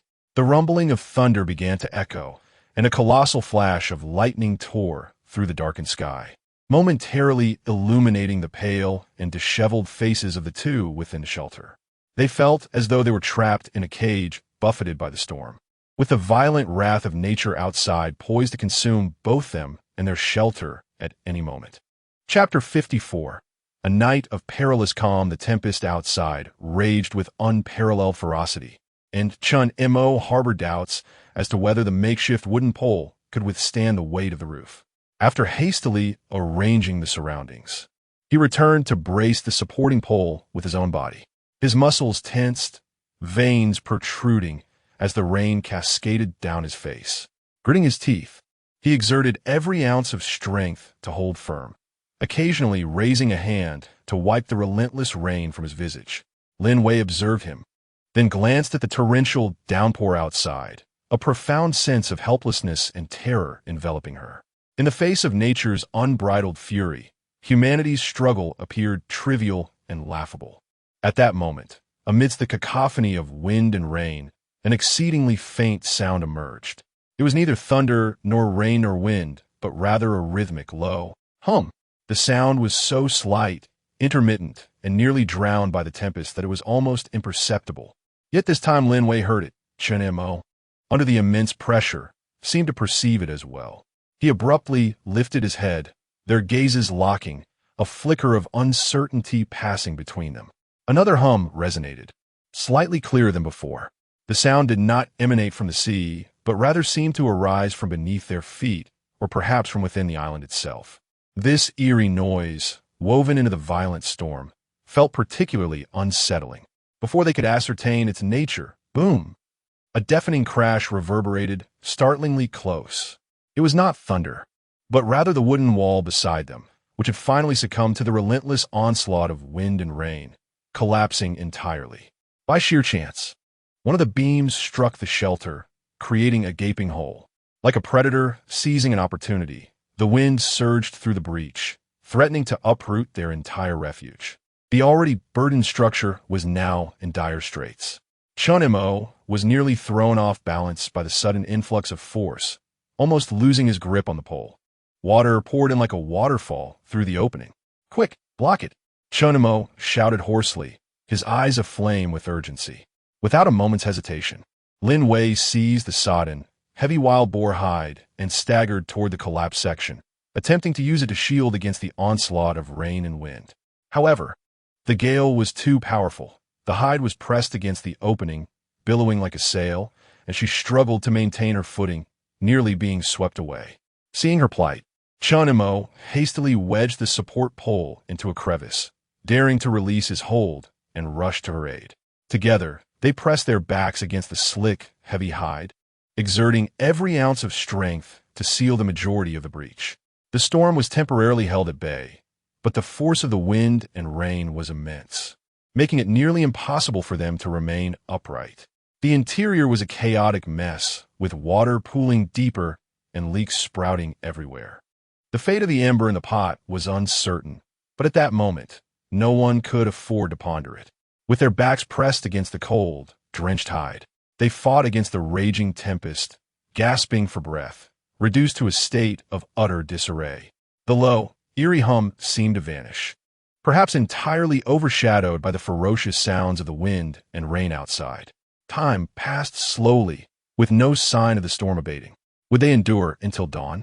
How would they navigate this harrowing night? The tempest loomed like an invisible beast, relentlessly battering and tearing at their meager refuge. It felt as if all the energy of the thunderstorm had converged upon this very spot. Thunder rumbled overhead, vibrating their eardrums with its intensity. Lightning sliced through the pitch-black sky, momentarily illuminating the night like day, only to be swallowed by darkness again, an incessant cycle of transformation. Each time the light flickered, it revealed two faces within the shelter, devoid of color and taut with tension. The rain, pouring in from all directions, intensified, the wind driving it through the seams of the wild boar skin they were using for cover. Despite their desperate efforts to hold it back, how could two individuals hope to contend with such natural forces? Even a multitude would feel as insubstantial as feathers before nature's might.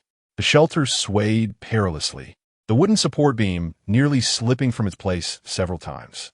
Chen Mo was compelled to abandon his post propping up the boar skin to steady the beam.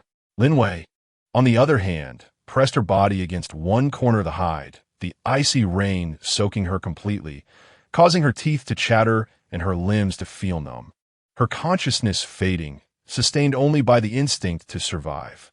Each minute stretched unbearably, as they resembled a fragile boat at the mercy of a raging sea, left with no choice but to grit their teeth and endure, awaiting the dawn. Time lost its meaning, but eventually, the wind outside seemed to subside slightly. The rain, though still relentless, fell with diminished ferocity upon the roof. The thunder rolled away into the distance, and the frequency of lightning strikes decreased. The sky was on the verge of light. The storm's power was gradually waning.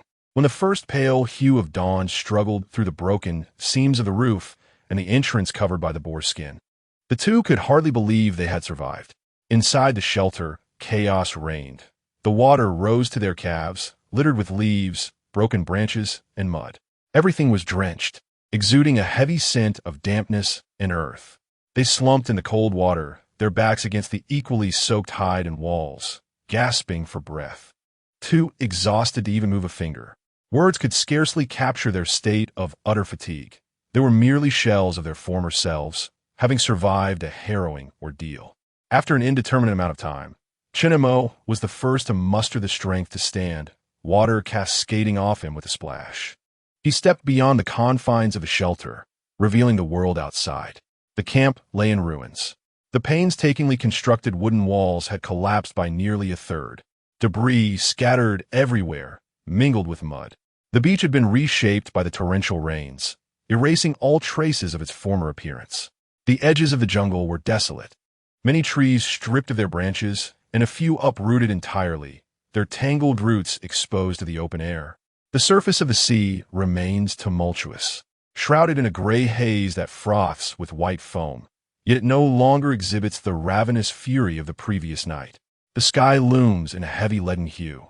Rain continues to fall, though it has diminished from a torrential downpour to a persistent drizzle, incessantly pattering. Before him lies a desolate, apocalyptic landscape. Chen silently surveys his surroundings, his expression inscrutable, before turning to assess the damage to the shelter. A corner of the roof has collapsed, several main beams have cracked, necessitating extensive repairs, and there are gaps nearly sealed with wild boar hides, while the walls are severely infiltrated by water. Fortunately, the structural integrity remains intact. After completing this inspection, he wades through the water to the metal kettle where the firewood is stored. Inside, a half-inch of water has accumulated, and as he reaches in, he retrieves a handful of soaked, icy ashes along with partially burned wood. The fire is utterly extinguished. Chapter 55. The mysterious footprints in the forest. Lin Wei struggled to rise, gazing upon the desolate ruins with a chill coursing through her heart, tears welling in her eyes as she remained lost in sorrow. The entirety of her hard-earned possessions, painstakingly accumulated over time, lay in shambles, reduced to nothing overnight, as if she had been thrust back to the very beginning. "Stop dawdling. We must drain the water," Chen Mo's voice rasped, laden with an overwhelming fatigue. He felt an even deeper anguish than Lin Wei, for these supplies had been procured through his own efforts. Gazing at the devastation, he forced himself to maintain composure. If such adversity could extinguish their spirits, How would they confront the myriad of strange occurrences on the island and at sea? One of them had to bear the burden, and that fell solely upon Chen Mo. He grasped a spade and began to clear the accumulated mud and water within the shelter, widening the drainage ditch at the entrance. "Ah!" Lin Wei exclaimed, seemingly venting her frustrations. She quickly joined him, using a broad leaf as a makeshift scoop to bail out water. This was no time for delicacy. After toiling for a considerable while, they finally managed to clear most of the water from the shelter. Fortunately, the sandy ground was not as treacherous as muddy soil. The rain gradually diminished to a light drizzle. Both were left cold and famished, their strength nearly depleted. Chen Mo rummaged through their supplies. The compressed biscuits were intact, yet most of the jerky had become waterlogged, though still edible. The biscuits, while unscathed, were a last resort that must not be consumed unless absolutely necessary. They represented their final line of survival.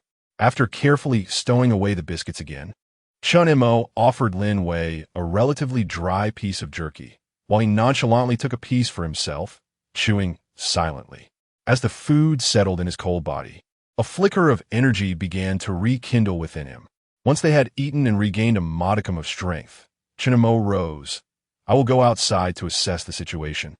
You stay here." He needed to evaluate the overall damage, but more crucially, to ascertain the safety of their external environment.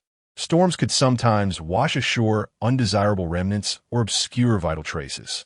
Lin Wei nodded, gripping her multifunctional knife tightly.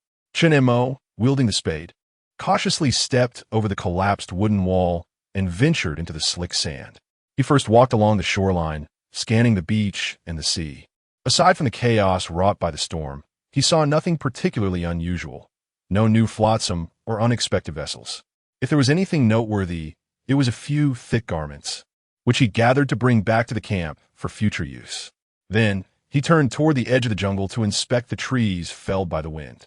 Near the rocky area where they had sought refuge the previous day, he halted abruptly at the edge of a particularly muddy depression. In the mire, several distinct imprints caught his eye. They were neither animal hoof prints nor the footprints of either of them. What lay before him were a few footprints. Their shape was peculiar, broader than that of a human foot, with the toes indistinct, yet the arch and heel were faintly discernible. Most significantly, the depth of these impressions was striking. They sank deeper than the surrounding ground, indicating that whatever had left them bore considerable weight. Chen Mo's heart plummeted abruptly. He crouched down to examine the ground with meticulous attention. The footprints extended from the depths of the jungle, meandering for a few paces along the edge of the depression before veering back towards the forest. The direction of the prints corresponded precisely to the approximate location of their campsite. It was challenging to ascertain the timing. The torrential rain had washed away most of the traces, yet this particular hollow retained its marks due to the accumulation of water.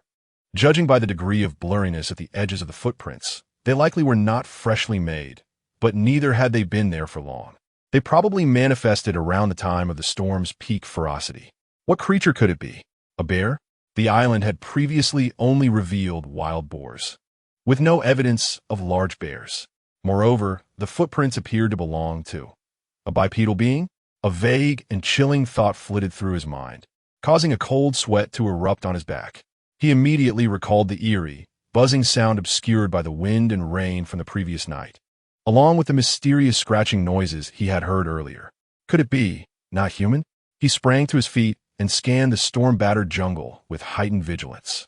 The trees dripped with moisture, enveloped in silence. Aside from the gentle patter of rain, there was no sign of life. Yet he felt as though countless eyes were coldly observing him from the shadowy crevices of the foliage. Rather than retreating immediately, he suppressed his rising dread and cautiously followed the direction of the footprints, tracking them deeper into the jungle for a short distance. The muddy ground bore intermittent prints that ultimately vanished beneath a thick carpet of fallen leaves, battered by the tempest, leaving no further traces. That entity had emerged from the depths of the jungle, wandering perilously close to their campsite during the storm's most violent hours. Chen Mo stood rooted to the spot. A chill more frigid than the rain surged from his feet to the crown of his head. He retreated to the campsite with caution. Lin Wei, upon seeing the grave expression on his face, felt a jolt of alarm. What happened? Did you discover something? Chen Mo remained silent, merely gesturing for her to follow him to the edge of the hollow, pointing to the few footprints that were gradually being obscured by the continuing drizzle. Upon observing the peculiar prints, Lin Wei's complexion turned ashen. What? What is this? A bear? I don't know. Chen Mo's voice was low and somber. First, I can rule out wild boars, and these don't resemble any animal I know. He paused, adding, they must have come last night during the peak of the storm. Lin Wei gasped, instinctively inching closer to Chen Mo, her gaze filled with terror as she peered into the shadowy depths of the jungle. What? What does it want? Chen Mo shook his head. He too was curious. Was it disturbed by the storm, or did it harbor a more sinister intent? This island, while they grappled with maritime threats, had begun to reveal its deeper and more primal, eerie nature. Rain continued to fall, chilling both of them. The fleeting sense of relief from surviving the storm had evaporated, replaced by an all-consuming dread. The enemy was no longer merely those armed individuals potentially emerging from the sea. Moreover, there exists the very land itself, along with the mysteries concealed within its depths, which they are utterly incapable of comprehending. Chen Mo gazed at the vanishing footprints, then turned to survey the chaos of the camp, an area requiring immense effort to restore. His hand fell upon the cold, unyielding grip of the handgun tucked at his waist. A sudden realization washed over him. The lethal power of this weapon might appear insignificant and laughable when confronted with certain entities. Let us return, he finally uttered, his voice imbued with an unprecedented weariness and gravity. First, we must prepare the tent. We need to ignite a fire. They require warmth, illumination, and a semblance of civilization to combat the pervasive, damp terror and the unknown that surrounds them. The struggle for survival at this moment supersedes all else. Chapter 56. Rekindling the fire at some unknown hour, the rain had ceased entirely. The sky remained shrouded in heavy, leaden clouds, pressing down upon the sea, obscuring even a glimmer of sunlight. The humid air, thick with the aftermath of the downpour, felt sticky and oppressive. One wondered if a second storm might follow. Chen Mo tilted his head skyward, surveying the scene. The campsite lay in disarray, as if trampled by the foot of a giant. The collapsed wooden walls, scattered branches, muddy ground, and the shelter that had partially caved in, dripping water, all silently narrated the merciless violence of last night's tempest. Both Chen Mo and Lin Wei stood on the sandy ground, gazing at the ruins before them, rendered speechless, enveloped only by a profound sense of powerlessness that accompanied the notion of starting anew. We need fire. Chen Mo finally broke the silence, his voice hoarse. Without a flame, nothing could be discussed. The chill of the night, especially after the rain, coupled with the dampness, would swiftly drain away the little warmth and strength they possessed. Everything must commence with the spark of a fire. He approached the tin kettle that held half a pot of cold water, emptied its damp ashes and remnants of wood onto the ground, and spent what felt like an eternity sifting through the sand. He unearthed a few pieces of charcoal, perhaps still harboring a trace of warmth, but they were cold to the touch.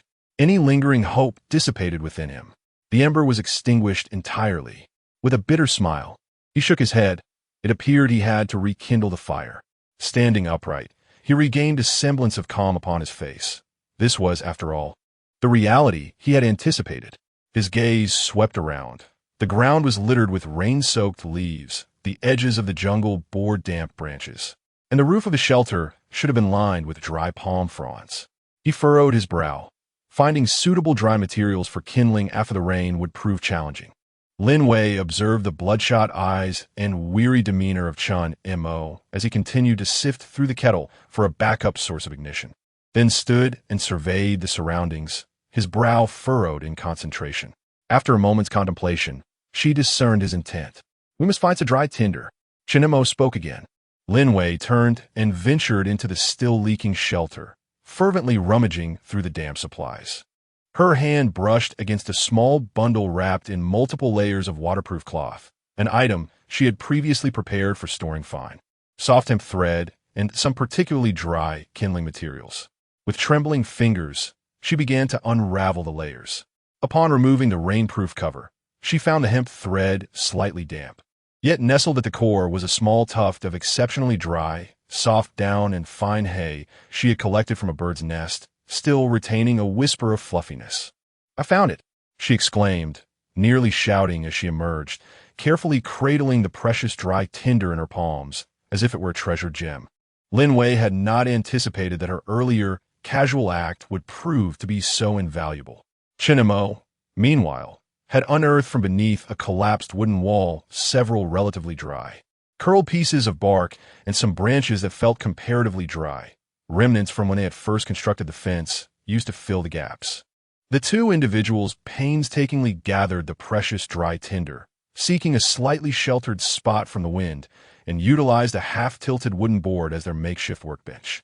Chen Mo knelt on one knee in the muddy earth, carefully arranging the tinder upon a piece of bark, then grasped the magnesium rod, directing the scraper towards it. "Shield it from the wind," he murmured. Lin Wei promptly formed a windbreak with her body and hands, her heart racing. Chen Mo inhaled deeply, exerting force with his wrist, swiftly scraping the magnesium rod. With a crackle, a dazzling burst of bright white sparks erupted, cascading onto the tinder. The sparks extinguished instantaneously, leaving behind a barely visible black dot on the tinder. It was a failure, the first attempt thwarted by the damp air and insufficient tinder. Chen Mo pressed his lips together and scraped once more. With another crackle, more sparks fell, a few landing at the edges of the tinder, flickering briefly, igniting a couple of fine fibers that produced a wisp of nearly invisible blue smoke, only to extinguish again. Lin Wei, tense and sweating in her palms, dared not breathe. Undeterred, Chen Mo adjusted his angle and force, scraping again. Crackle, crackle. He scraped in rapid succession, his movements steady and swift, sparks continuously flying. Beads of sweat trickled down his taut cheeks. Finally, after a concentrated barrage of sparks, several landed fortuitously at the driest, fluffiest center of the tinder. A delicate wisp of white smoke began to rise. Lin Wei's eyes widened in astonishment. Chen Mo's movements became exceedingly gentle. He ceased scraping, cautiously leaned down as if afraid to disturb a newborn, and softly blew towards the delicate wisp of smoke. The smoke thickened. The center of the tinder began to glow red and darken, revealing a tiny, bright red ember. Success! A spark! Chen Mo held his breath, continuing to blow gently. The ember expanded gradually, igniting more fibers around it. And finally, with his persistent breaths, a small flame flickered to life, ravenously consuming the surrounding dry tinder and bark. "Quick, gather the fine twigs," Chen Mo whispered. Lin Wei had already prepared a handful of meticulously shaved, relatively dry small sticks, cautiously adding them one by one to the feeble flame. The flame recoiled momentarily upon encountering new fuel, as if it might be extinguished, but ultimately it began to spread, crackling softly, gradually growing larger. The warm orange glow danced once more upon the cold, damp ruins. Fire!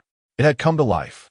The two gazed at the small, yet relatively stable fire pit, nearly overwhelmed with joy, as an immense, ineffable sense of reassurance and accomplishment washed over them, momentarily alleviating their physical exhaustion and mental despair. With fire, there was foundation, the most fundamental resource to confront this harsh world. Such was the confidence bestowed by the humble flame. They carefully relocated the fire to a slightly elevated spot, constructing a temporary fire pit with stones, adding thicker kindling. The flames danced higher, dispelling the surrounding chill and dampness, while illuminating the once muddy faces of the two individuals, now vibrant with life. Chen Mo meticulously cleaned out the half-deflated water flask, replenished it with fresh water, and placed it by the fire to warm. As the heat enveloped his hands and feet, a sense of warmth returned to his body, and he felt a resurgence of strength. He sliced several pieces of smoked meat, skewering them on a branch to roast. The dripping fat sizzled in the flames, releasing a long-forgotten, mouth-watering aroma of sustenance. Consuming the warm food and sipping the boiling water, his numbed body and soul seemed to awaken anew. Next came the task of repairing the shelter. After savoring the last morsel of meat, Chen Mo rose and directed his gaze towards the collapsed refuge. There was no time to delay. Who knew if rain would grace the night? Repairing was slightly easier than rebuilding. He ventured to the edge of the jungle, chopping down a sturdier, more resilient trunk, and gathered numerous vines, making several trips back to the shelter. Lin Wei then took on the role of assistant, steadying the wood and handing over the vines. Together, they removed the cracked beam and, using a spade, elevated the new beam into place, binding it with as many vines as possible, wrapping the connection into a large, intertwined mass. The fallen roof was reinstated. The damaged side was covered with every material they could find: banana leaves, scraps of waterproof fabric, and even that soaked wild boar hide, layered and bound tightly, weighed down to secure it. Chapter 57. Tracking the footprints again after diligently attending to their tasks. The sky had darkened once more. The shelter, though still rudimentary and drafty, had at least acquired a certain structural integrity, providing a basic refuge from the wind and light rain. A new fire crackled in the stone hearth. As the two huddled beside it, attempting to dry their still damp clothing, fatigue washed over them like a tide. Yet this time it bore a sense of justified weariness. Lin Wei gazed into the flickering flames and softly remarked, "It is wonderful to have a fire. Thankfully, we still have that magnesium rod." Chen Mo nodded in agreement, his gaze also fixed upon the fire. The modern marvel of the magnesium rod had proven to be a life-saving asset on this desolate island. The footprints. With a moment of respite, Lin Wei's mind wandered back to the imprints in the muddy ground, and a fresh wave of unease washed over her. "We will address it tomorrow," Chen Mo interjected, his tone imbued with finality. "For tonight, we must sleep. Everything can wait until the morrow." He understood Lin Wei's fears, for he too harbored doubts and anxieties. Yet, at this moment, restoring their strength was paramount. Both needed rest. Only by maintaining their alertness and vigor could they confront whatever challenges lay ahead. He placed the entrenching tool within reach and unfastened his handgun from his waist, setting it nearby. Vigilance was essential, and they needed to be doubly cautious. "You should sleep first," he advised Lin Wei. "I will keep watch for the first half of the night." Lin Wei observed his chiseled profile illuminated by the firelight, revealing traces of fatigue and alertness, yet also an unwavering steadiness akin to a rock. She nodded, wrapped her half-dry clothing around her, and lay down in the driest spot beside the fire. Her body was utterly exhausted, yet her mind was a tumult of thoughts. The terrifying storm, the mysterious footprints, the unknown threats lurking at sea, and the secrets concealed within the island itself flooded her consciousness. However, fatigue eventually prevailed. Listening to the crackling fire and the soothing sounds of the wind and waves gradually subsiding outside, her awareness began to blur, and she slipped into an uneasy slumber. Chen Mo remained by the fire, adding a few more logs. The flames danced, casting flickering shadows in his eyes. He guarded not merely a fire, but also the faint yet resilient hope that had been rekindled on this perilous island. The night stretched on, but he understood that as long as the fire burned, they still possessed a chance. Tomorrow, they must decipher the mysteries behind those footprints in the mud. Perhaps they would serve as the catalyst for unveiling the island's secrets. As dawn broke, the sky remained overcast, yet fortunately, it had not rained. A thin veil of white mist enveloped the campsite, and the air was heavy with moisture and the scent of decaying vegetation. Chen Mo had scarcely closed his eyes throughout the night. Lin Wei had insisted on taking over the watch for a brief period, but he had slept lightly, gripping his handgun, ready to awaken at the slightest rustle. The two shared a simple breakfast of roasted smoked meat and boiled water. Chen Mo rose, his gaze directed toward the edge of the jungle, fixated on the hollow where the peculiar footprints had been discovered the previous day. His gaze regained its customary sharpness and composure. A night of rest seemed to have replenished his energy to confront the impending troubles. It was essential to venture into the woods. As he spoke, he began to prepare his equipment. A shovel was indispensable, along with a multifunctional knife, binoculars, a bow and arrow, and that handgun. He checked the magazine before sliding it back into the small of his back. Lin Wei observed him with a twinge of anxiety, but promptly stood up, declaring, "I'm coming too. My foot is nearly healed. I can keep up." She did not wish to remain alone at the camp, for that unknown weight was far more tormenting. Chen Mo glanced at her but offered no objections, simply handing her the multifunctional knife. "Stay close to me, don't wander off," and maintain silence. Lin Wei nodded in understanding. The two of them, one in front and the other behind, once again crossed the collapsed and scattered wooden walls, making their way toward the jungle. After a night, the water pooled in the depression had receded significantly, and the edges of those peculiar footprints were further blurred by the soaking. Yet, their general outline remained discernible. Chen Mo crouched down, measuring the length and width of the footprints with his fingers, his brow furrowing tighter with concern. "Very deep," he muttered softly, as if conversing with himself. "This thing carries considerable weight." He rose to his feet, casting his gaze in the direction where the footprints had vanished yesterday, toward the thick layer of fallen leaves. The deluge had scattered the leaves in layers, soaking them thoroughly on the ground, resembling a gigantic carpet saturated with water, making it exceedingly difficult to detect any remaining traces. "Let us split up and search," Chen Mo whispered, urging vigilance for any broken branches, displaced moss, or any unnatural signs. "But don't stray too far. Keep me in sight." "Understood," Lin Wei replied, her eyes scanning the surroundings. The two separated, using the depression as their starting point, cautiously fanning out to scour the periphery of the jungle. Lin Wei mimicked Chen Mo's method, her eyes meticulously searching the ground, tree trunks, and the low shrubs. The light in the forest was dim, everything was damp and dripping, rendering the search exceedingly challenging. The ground bore only their footprints alongside various small animal tracks and the chaos left by the elements.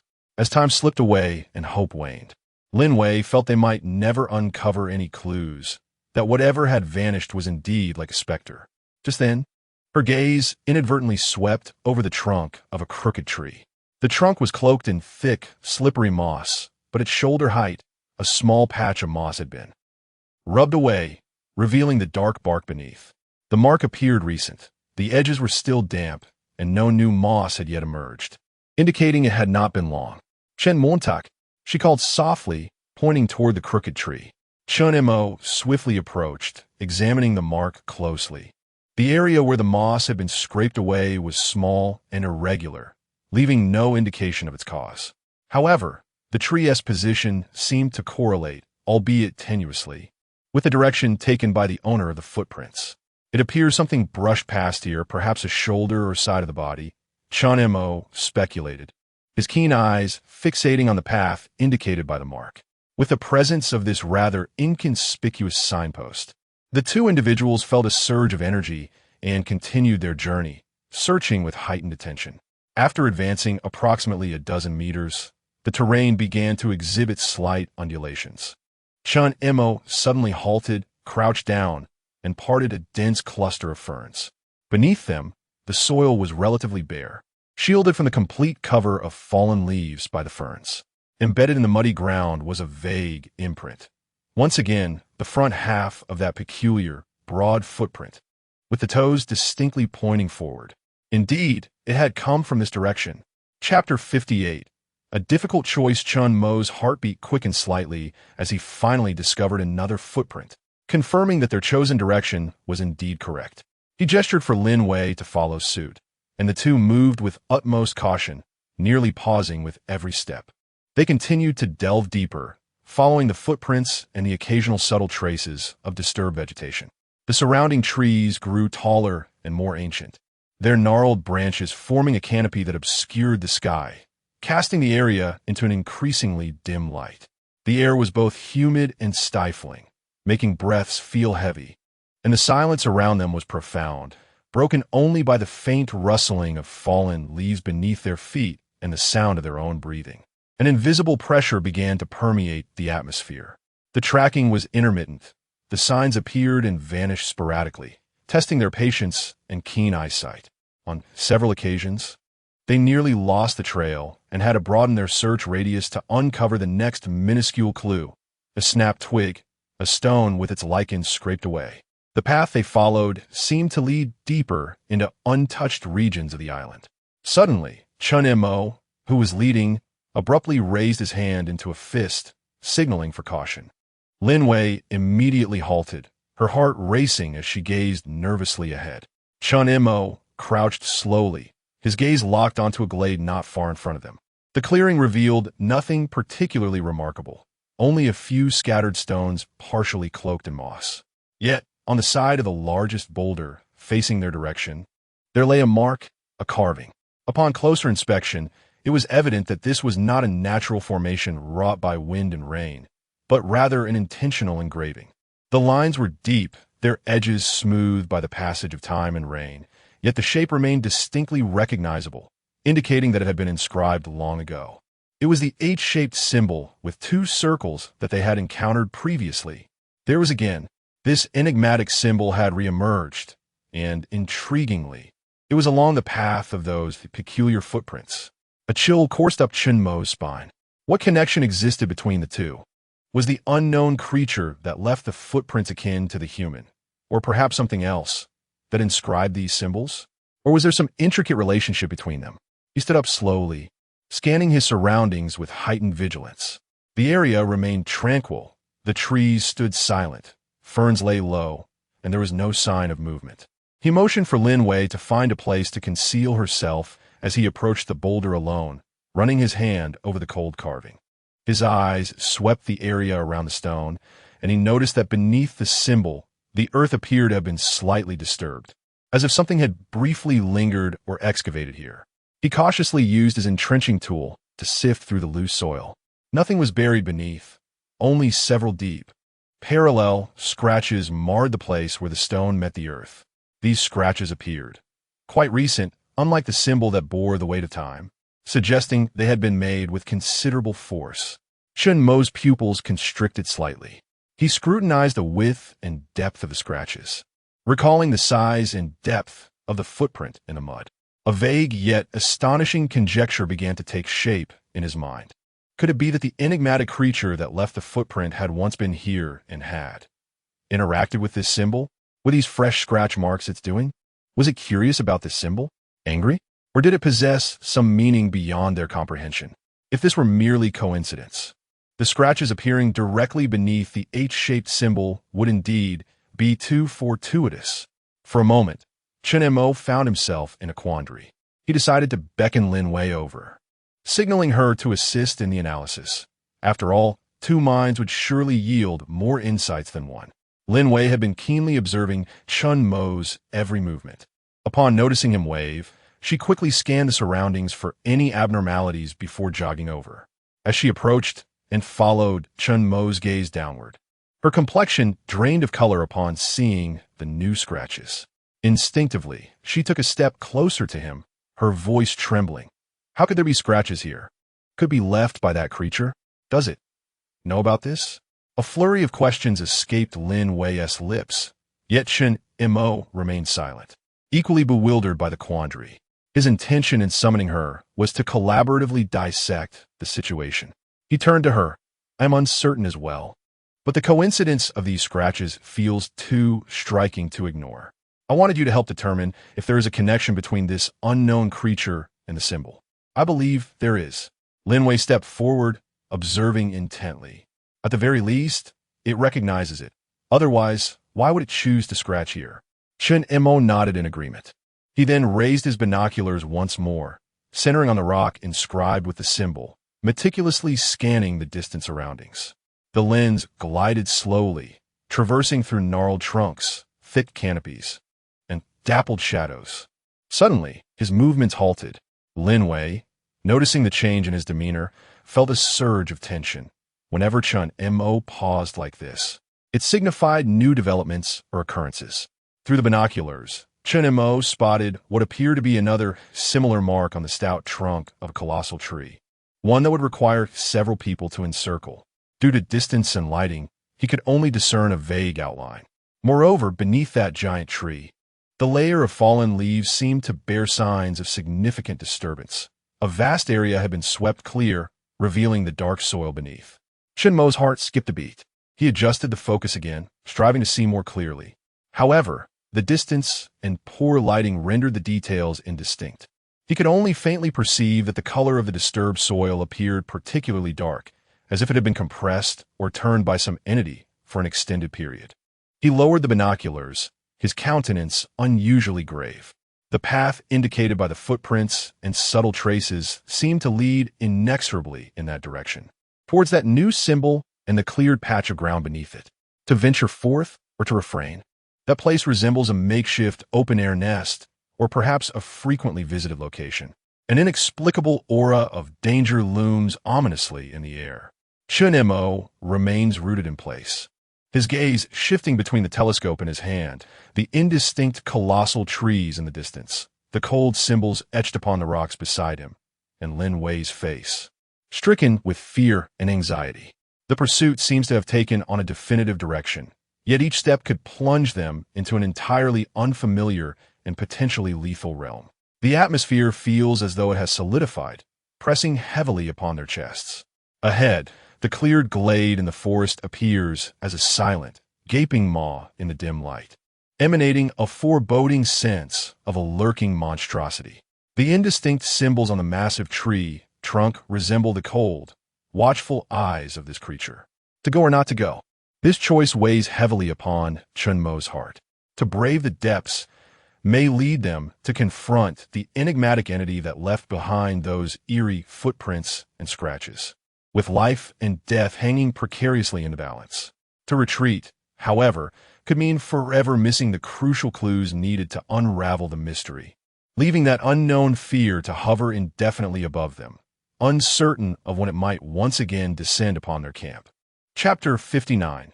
The mysterious metal plate. Lin Wei anxiously observed Chen Mo's profile. His jawline was taut, and his gaze darted between the distant towering trees and the entrenching shovel clutched in his hand, engaged in a fierce internal deliberation. The rhythm of her heart echoed in her chest, for she understood that Chen Mo was faced with a decision. Time ticked away relentlessly. At last, the fingers gripping the shovel relaxed ever so slightly. He exhaled a slow, silent breath, adjusting his center of gravity from an advancing stance to a subtle retreat. His decision was not born of fear, but rather a calm assessment of the situation. This was not the opportune moment. Their strength had yet to fully recover. They remained oblivious to the conditions ahead, and their equipment was insufficient. Despite possessing firearms, their efficacy against unknown creatures remained a considerable uncertainty. More crucially, Lin Wei was beside him. He could not usher her into such an unpredictable peril. He turned his head, subtly shaking it at Lin Wei, then gestured towards their path, signaling a slow withdrawal. The frantic beating of her heart instantly decelerated, replaced by a wave of relief akin to exhaustion. Grateful that Chen Mo had refrained from blindly pursuing further. Instinctively, she understood the necessity of retreating from danger. She nodded in affirmation, and together they commenced a deliberate and excruciatingly slow retreat, akin to a scene from a slow-motion film. Their feet treaded softly upon the damp, fallen leaves, striving to make no sound, yet their eyes remained fixed on the clearing and the towering trees ahead, every muscle taut and ready to respond to any potential assault emerging from the shadows. After retreating several dozen meters and returning to the shelter of the dense trees, they allowed their nerves to slightly relax, though they remained vigilant, hastening their pace towards safety. Only when the contours of the collapsed wooden walls of their camp became discernible through the gaps in the trees did the suffocating sense of oppression begin to dissipate. Back in relatively familiar territory, both felt a profound sense of relief, akin to having narrowly escaped a calamity. Though nothing had transpired, the psychological toll of flirting with the unknown and danger was far more exhausting than the physical strain. Shall we return? Lin Wei's voice was still somewhat ethereal as she cast a questioning glance at Chen Mo. However, he shook his head. His gaze turned toward another direction, the upstream of the creek, the place where they frequently sourced water, not too far from their current location. Let us head to the creek, he stated, his tone regaining its usual calmness. We shall gather some water and see if the storm has washed up anything useful. This was a judicious plan. Their water supplies indeed required replenishment, and following a storm, the coastline and creek often yielded driftwood and debris, potentially harboring valuable resources. More importantly, Chen Mo needed a moment to allow the heightened tension of the previous encounter to ease, transitioning into a familiar, relatively safe task. Returning directly to the camp would only ensnare the two in an atmosphere of restless anxiety. Lin Wei grasped his intention and nodded in understanding. The pair altered their course, heading toward the stream. The path beneath their feet was slightly more navigable than before, a trail worn by their frequent visits for water. The atmosphere remained silent. It was no longer the suffocating silence of confrontation. Rather, it was laden with a weight of unspoken thoughts. Soon, the gentle sound of flowing water reached their ears. In the aftermath of the storm, the stream had evidently become muddier and more turbulent, its water level rising and eroding the soil and roots along the banks. Chen Mo took on the task of drawing water, vigilantly scanning the upstream and downstream areas, as well as the opposite bank's thicket, only filling the water pouch once he confirmed it was safe. Meanwhile, Lin Wei meticulously searched the nearby shoreline, hoping to uncover some treasures washed ashore by the current. She used her entrenching tool to sift through the tangled weeds and broken branches brought by the water, her eyes carefully sweeping across the muddy riverbank. Most of what she found consisted of rotten wood and stones, lacking any significant value. At that moment, a glimmer distinct from the earth and stones caught her attention. It was partially embedded in the muddy bank at a bend in the stream, revealing only a small corner, reflecting a faint, cold metallic sheen in the dim light. Chen Mo, she whispered urgently, pointing towards the reflective spot.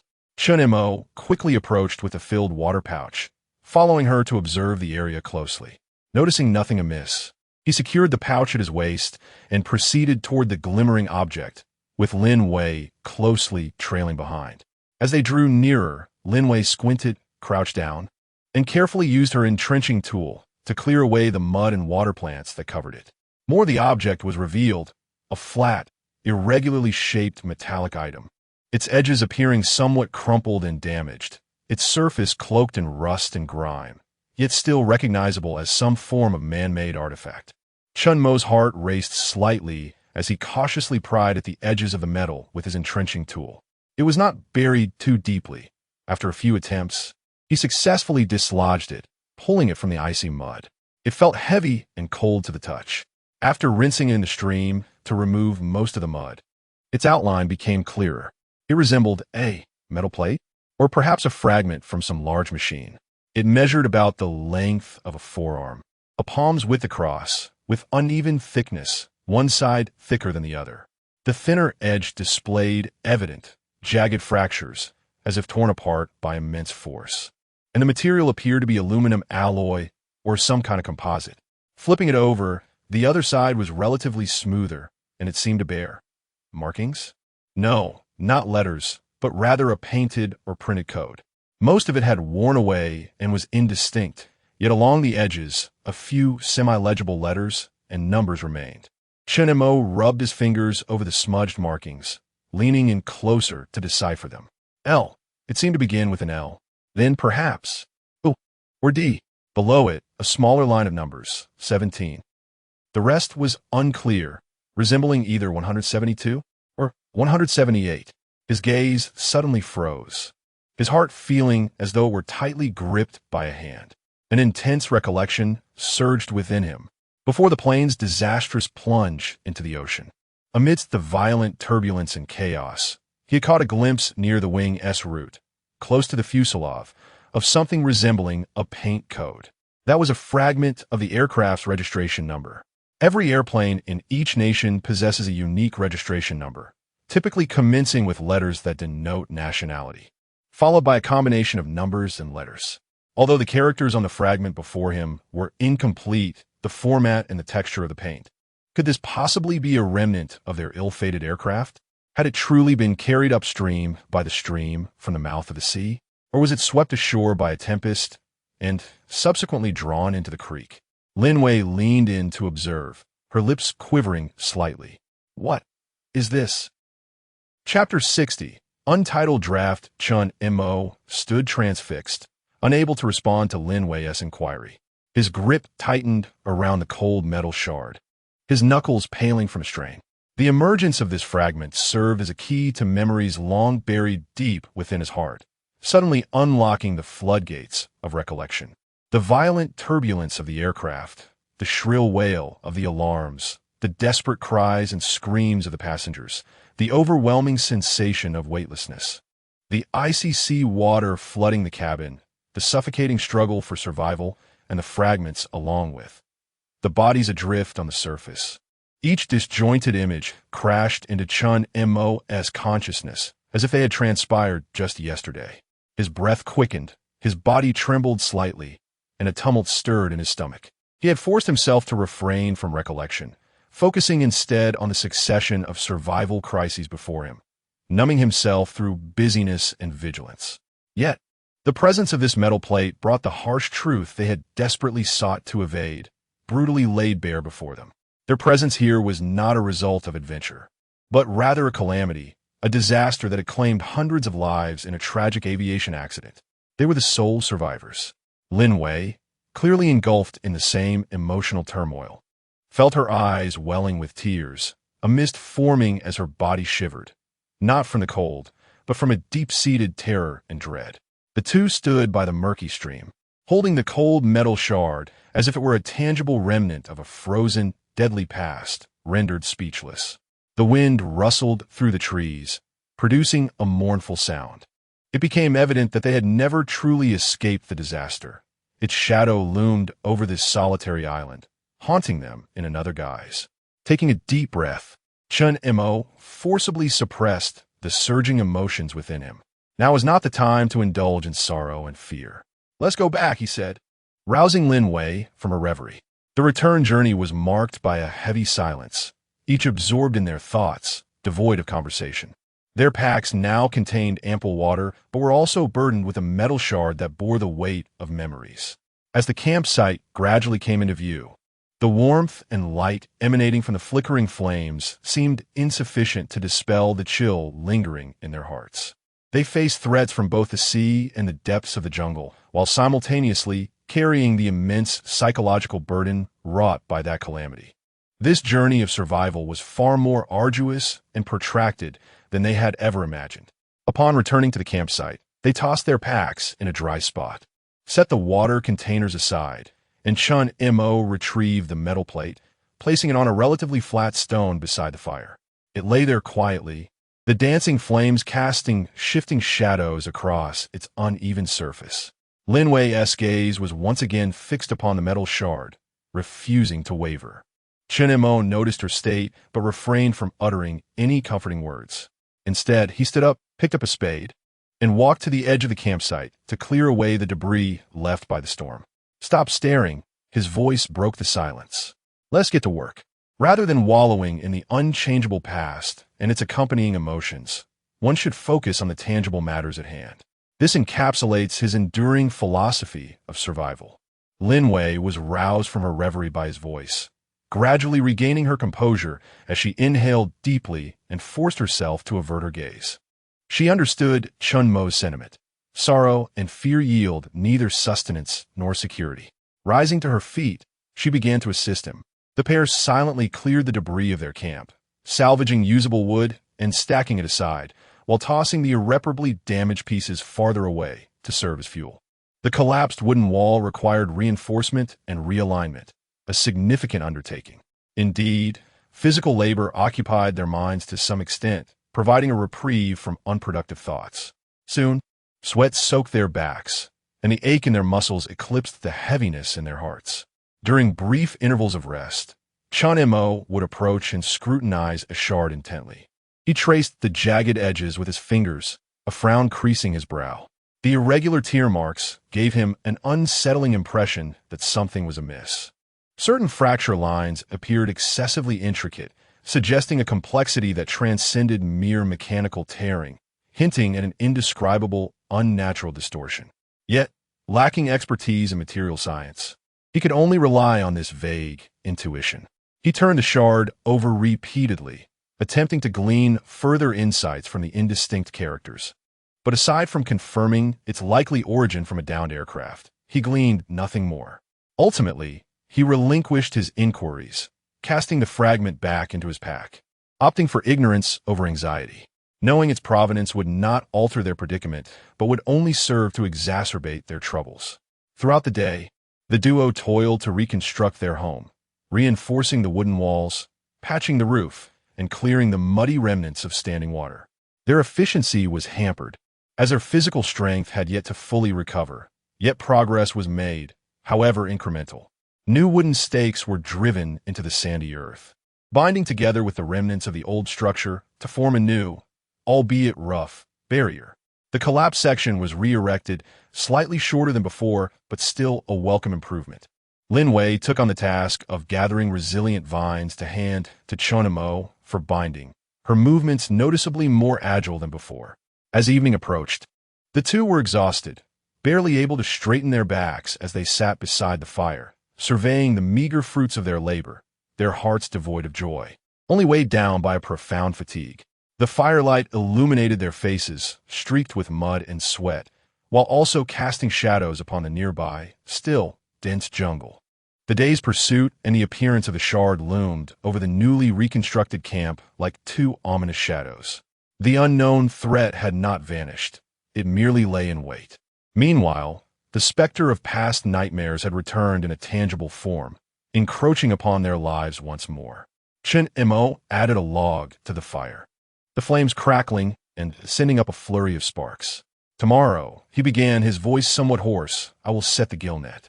This was both a diversionary proposal and a practical necessity, for their supplies of cured meat and compressed biscuits were dwindling, and they required a stable source of sustenance.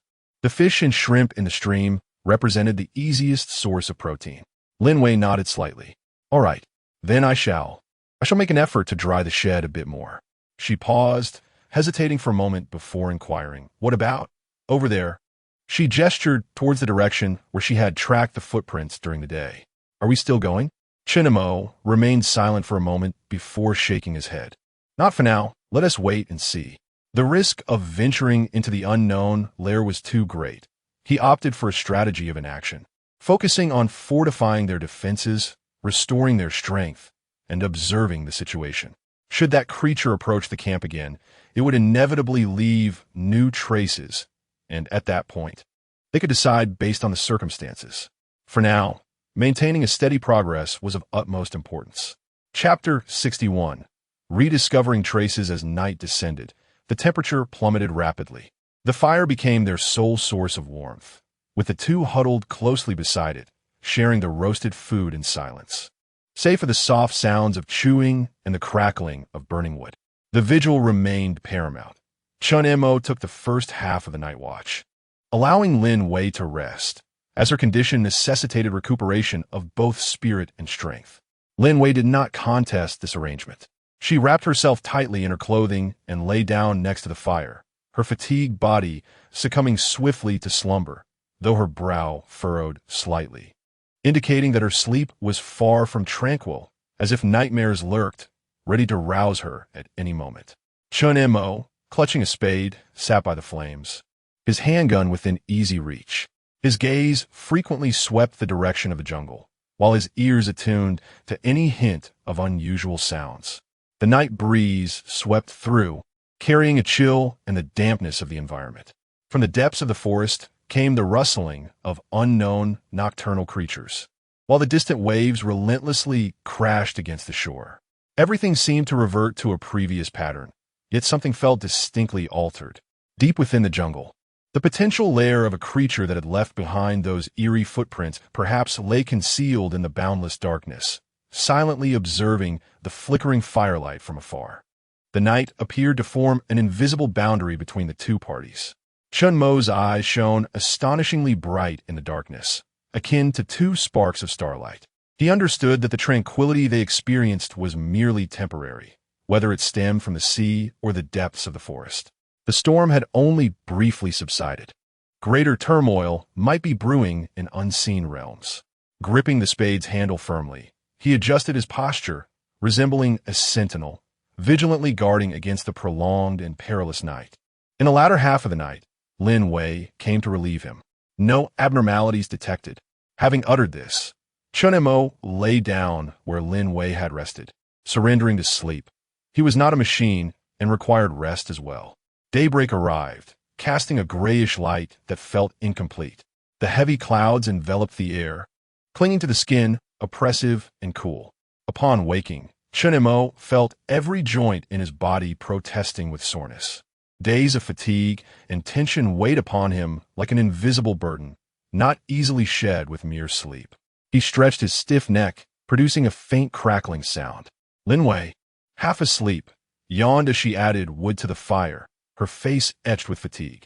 During the latter part of the night, she had been tightly wounded with anxiety, unable to let her guard down in the face of the unknown creature.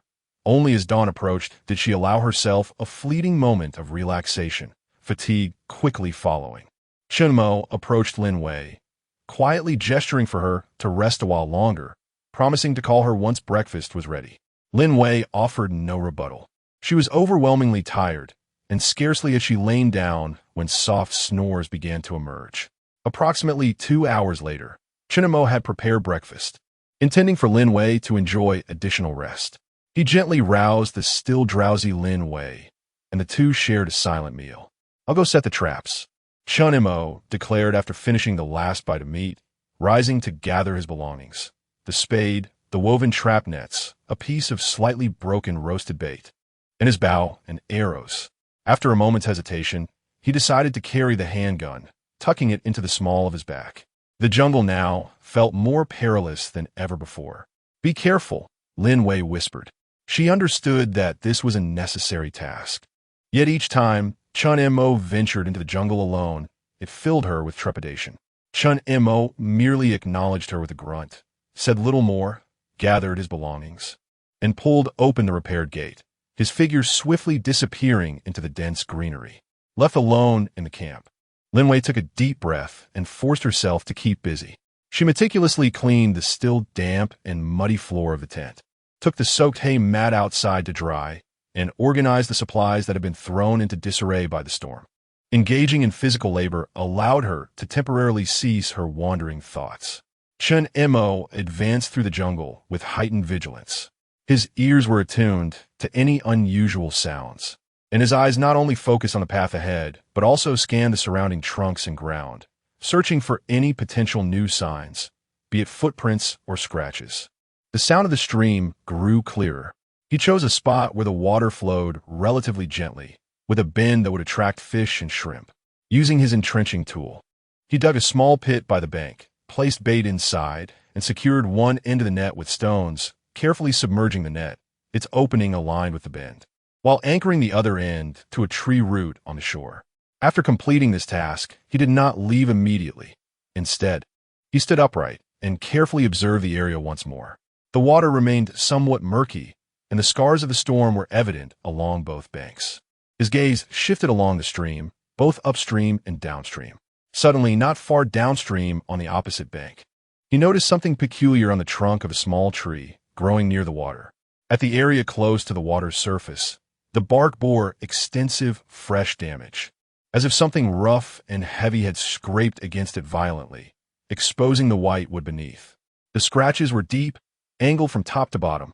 These marks bore a striking resemblance to the fresh scratches he had seen at the base of the Symbol Rock yesterday. Without hesitation, he waded across the stream, the icy water rising to his calves. Upon reaching the opposite bank, he crouched down to examine the scratches closely. Indeed, the depth, width, and the sense of raw force were remarkably similar. Moreover, these marks were very recent. The sap from the damaged area had not yet fully congealed, indicating they had been made in the past day or two. Something had been here. It had moved along the stream's edge. A chill ran down Chen Mo's back. Instinctively, he scanned the surroundings with caution. The dense jungle was eerily silent, save for the gentle flow of the stream, suppressing the flutter of anxiety within him. He began to search meticulously around the small tree as the center of his investigation.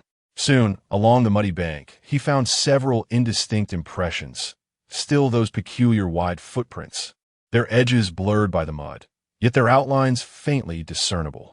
The footprints extended several steps downstream along the bank before vanishing into the rocky shallows. Had it followed the stream? What was it doing? Drinking water? Or something else? Chen Mo's heart raced. He no longer hesitated and immediately began to cautiously trace the direction in which the footprints had vanished, moving downstream. The stream grew more turbulent. its banks littered with jagged rocks, making it increasingly difficult to discern clear tracks. Yet, relying on his instincts and the general direction he had been following, he soon discovered fresh scrape marks on a protruding rock face. The creature's movements appeared erratic, sometimes veering into the thicket and at other times returning to the water's edge. Yet its overall trajectory undeniably followed the stream downstream. A thought flashed through Chen Mo's mind. Downstream led to the estuary. It was in the direction of their campsite. Could it be that its objective was the campsite? Or was it merely a coincidence that it moved along the waterway? A profound sense of unease seized him. He quickened his pace, no longer meticulously examining each mark, but rather gauging the general direction with vigilance as he hurried downstream. He needed to ascertain the creature's movements. As he approached the estuary, the vegetation gradually thinned, and the ground became strewn with sand and stones, making the footprints once again elusive. However, those fresh scrapes occasionally appeared on the rocks or tree trunks along the shore, serving as waypoints guiding his path. Chapter 62. Upgrading the sanctuary walls, he emerged from the final thicket, and before him lay an expansive vista, the relatively open tidal flats near the estuary.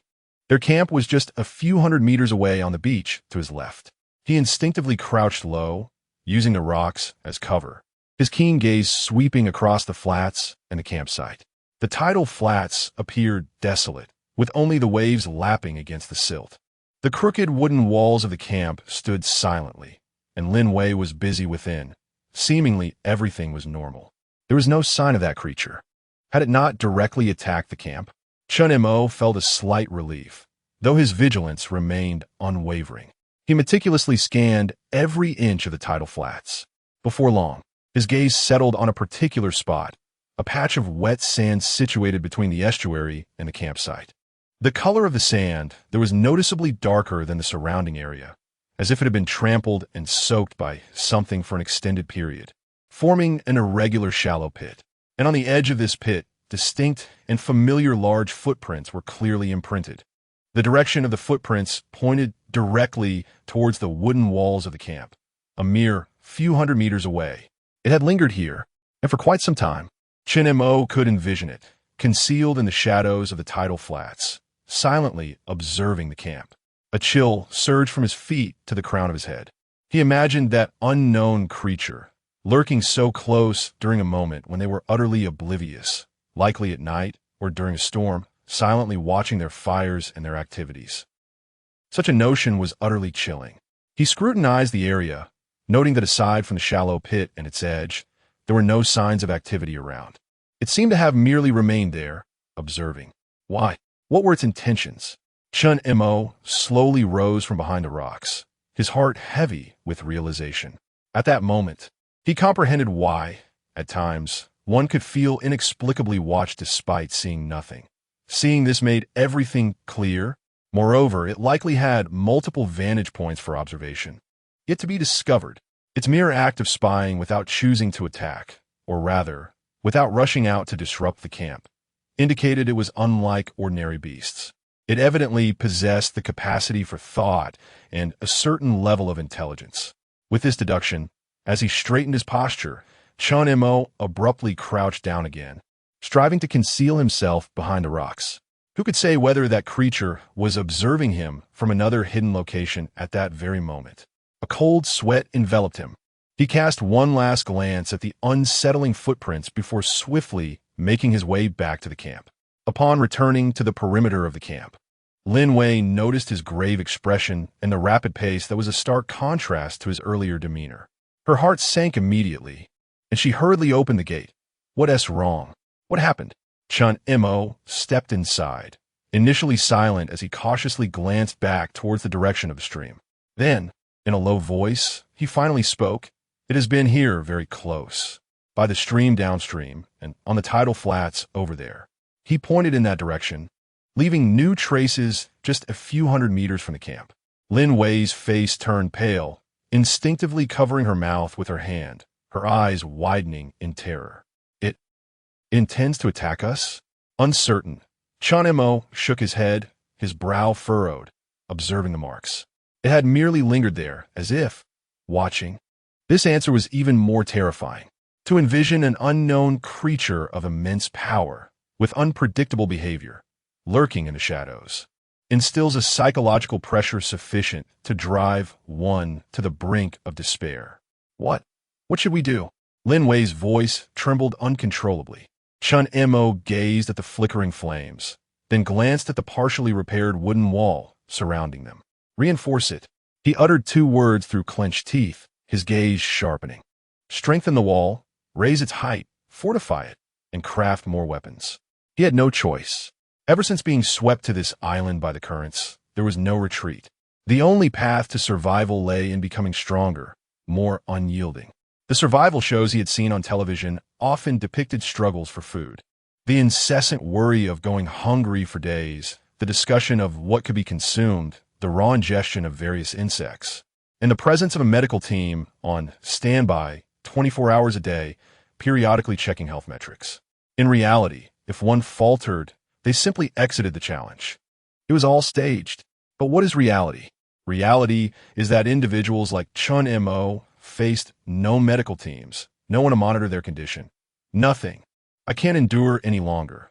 I want to go home. There were no helicopters or other means of transport to whisk you away.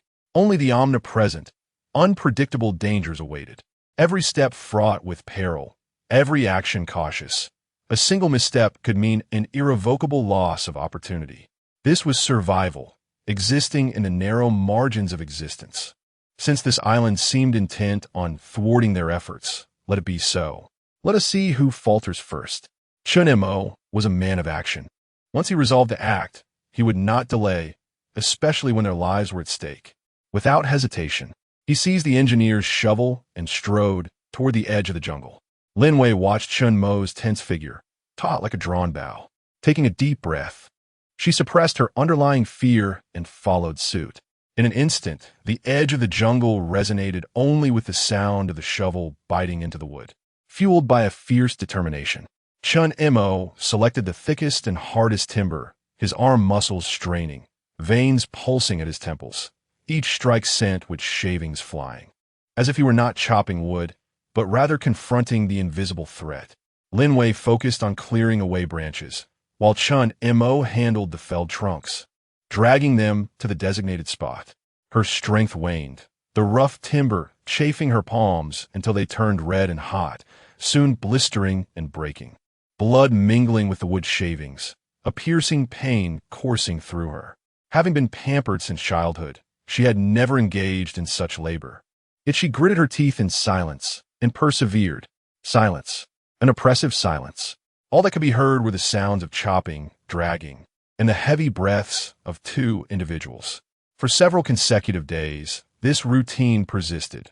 When fatigue set in, they would pause to rest. When thirst arose, they quenched it with cool water. When hunger struck, they feasted on roasted meat. Each night, they returned to their camp for repose. Yet the necessity of taking turns to keep watch remained imperative.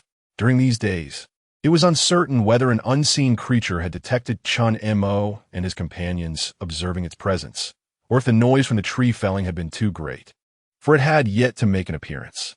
New wooden stakes were dragged back to the camp by Chen Mo, each thicker and taller than the last.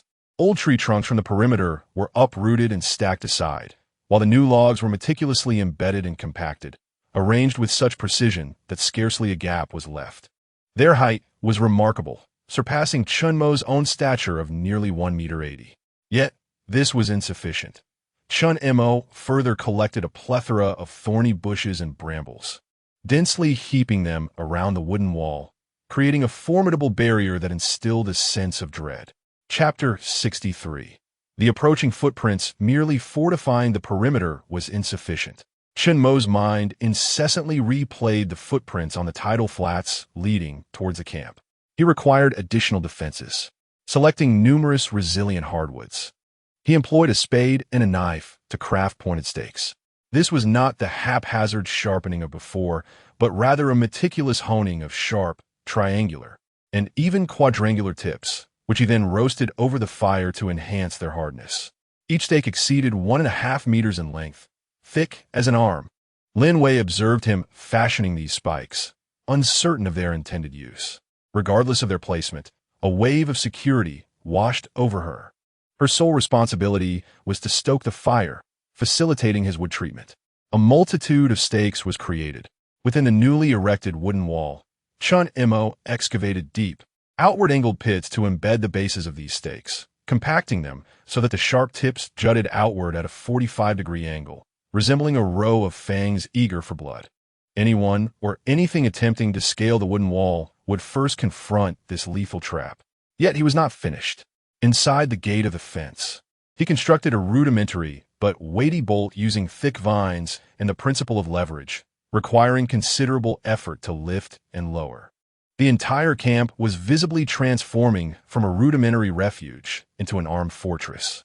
Each piece of wood, each stake, embodied the exhaustion of both individuals and a fierce determination born from desperation. Sweat soaked their bodies repeatedly, the sea breeze drying it into white salt frost, only to be drenched again by perspiration. Muscles ached to the point of numbness, and wounds on their hands reopened, healed, and reopened again. Lin Wei was nearing her limit. Her stamina, far inferior to Chen Mo's, was sustained solely by a fierce will to survive. While dragging an exceptionally heavy log, her legs buckled, nearly causing her to tumble to the ground. Chen Mo reached out to steady her, his grip strong enough to inflict pain on her arm. His palms were rough, scarred, and calloused. "Take a break," he rasped, his voice as grating as sandpaper. Lin Wei shook her head, gasping, "I am fine." She wriggled free and resumed her labor. Chen Mo watched her retreating figure, refraining from further protest, understanding that halting now could extinguish her remaining resolve. The weather remained gloomy over these days. The primary construction was nearly complete. The tops of the new wooden walls had been sharpened into points, emanating a chilling aura that deterred intruders. Each day, they labored to the brink of exhaustion, and by nightfall, when they rested beside the campfire, even their fingers felt too weary to move. Aside from the essential act of eating, it was a time for rest or vigilance, with no superfluous words exchanged. All their energy was devoted to reinforcing and refining their sanctuary. From a moment they resolved to bolster their refuge until now, nearly 11 days had elapsed. The overwhelming physical toil, combined with the absence of any unusual occurrences over the past 10 nights, had led them to lower their guard. That evening, Chen Mo replaced Lin Wei for the latter half of the night watch. As per his routine, he patrolled the inner perimeter of the wall, stopping intermittently to survey his surroundings. Like the preceding days, nothing seemed amiss, prompting him to return to the fire. At that moment, a faint and peculiar sound faintly drifted through the air. It resembled a kind of friction, very, very soft, intermittent. Chen Mo's body instantly tensed, leaping silently like a cheetah, darting toward the wooden wall, pressing his ear tightly against the gaps in the timber. Lin Wei, who had just lain down and was beginning to drift into slumber, was startled by the noise Chen Mo made, anxiously rising to her feet and holding her breath. The sound emerged once more, a soft hissing, almost imperceptible. It bore a striking resemblance to the scraping noise heard earlier that night. It had reappeared, or perhaps it had never truly left, merely causing a sound by inadvertently brushing against something in a certain part of the island. Chen Mo maintained his posture, listening intently for a long, interminable time. Yet, the sound did not return, as if it had sensed their movements and had once again concealed itself. He slowly straightened up, his expression dark and foreboding. His gaze swept over the recently fortified wooden wall, bristling with sharp stakes, then ventured into the depths of the forest. This barrier could thwart the beasts lurking within the jungle. But could it withstand that incomprehensible entity whose movements were enigmatic, only manifesting in the shadows with the faintest of sounds? He was uncertain. They had done all that they could. As for whether it would suffice, they could only leave it to fate. He returned to the campfire, resuming his seat, no longer concerning himself with whether that sound would reoccur. As dawn finally broke, tearing through the darkness, and as visibility gradually improved, allowing him to discern the scenery beyond the wooden wall, Chen Mo was the first to rise. Lin Wei soon followed, coming to stand beside him. His eyes were bloodshot, his countenance appeared somewhat pallid in the morning light, yet his gaze was strikingly lucid and sharp. He needed to ascertain the source of the sound that had emerged from beyond the wall the previous night. I will venture outside to investigate, Chen Mo declared to Lin Wei. Her face still bore the pallor of lingering fear. I will accompany you. She could not bear the thought of being alone for even a moment. Chen Mo did not object. He opened the heavy, thickly reinforced gate of intertwined vines. The engineer's shovel held before him, cautiously taking his first step. Their eyes were immediately drawn to the area where the sound had originated the night before, the sandy ground beyond the shorter segment of the wall on the left. The sand was scattered with traces, including their own footprints from yesterday as toil.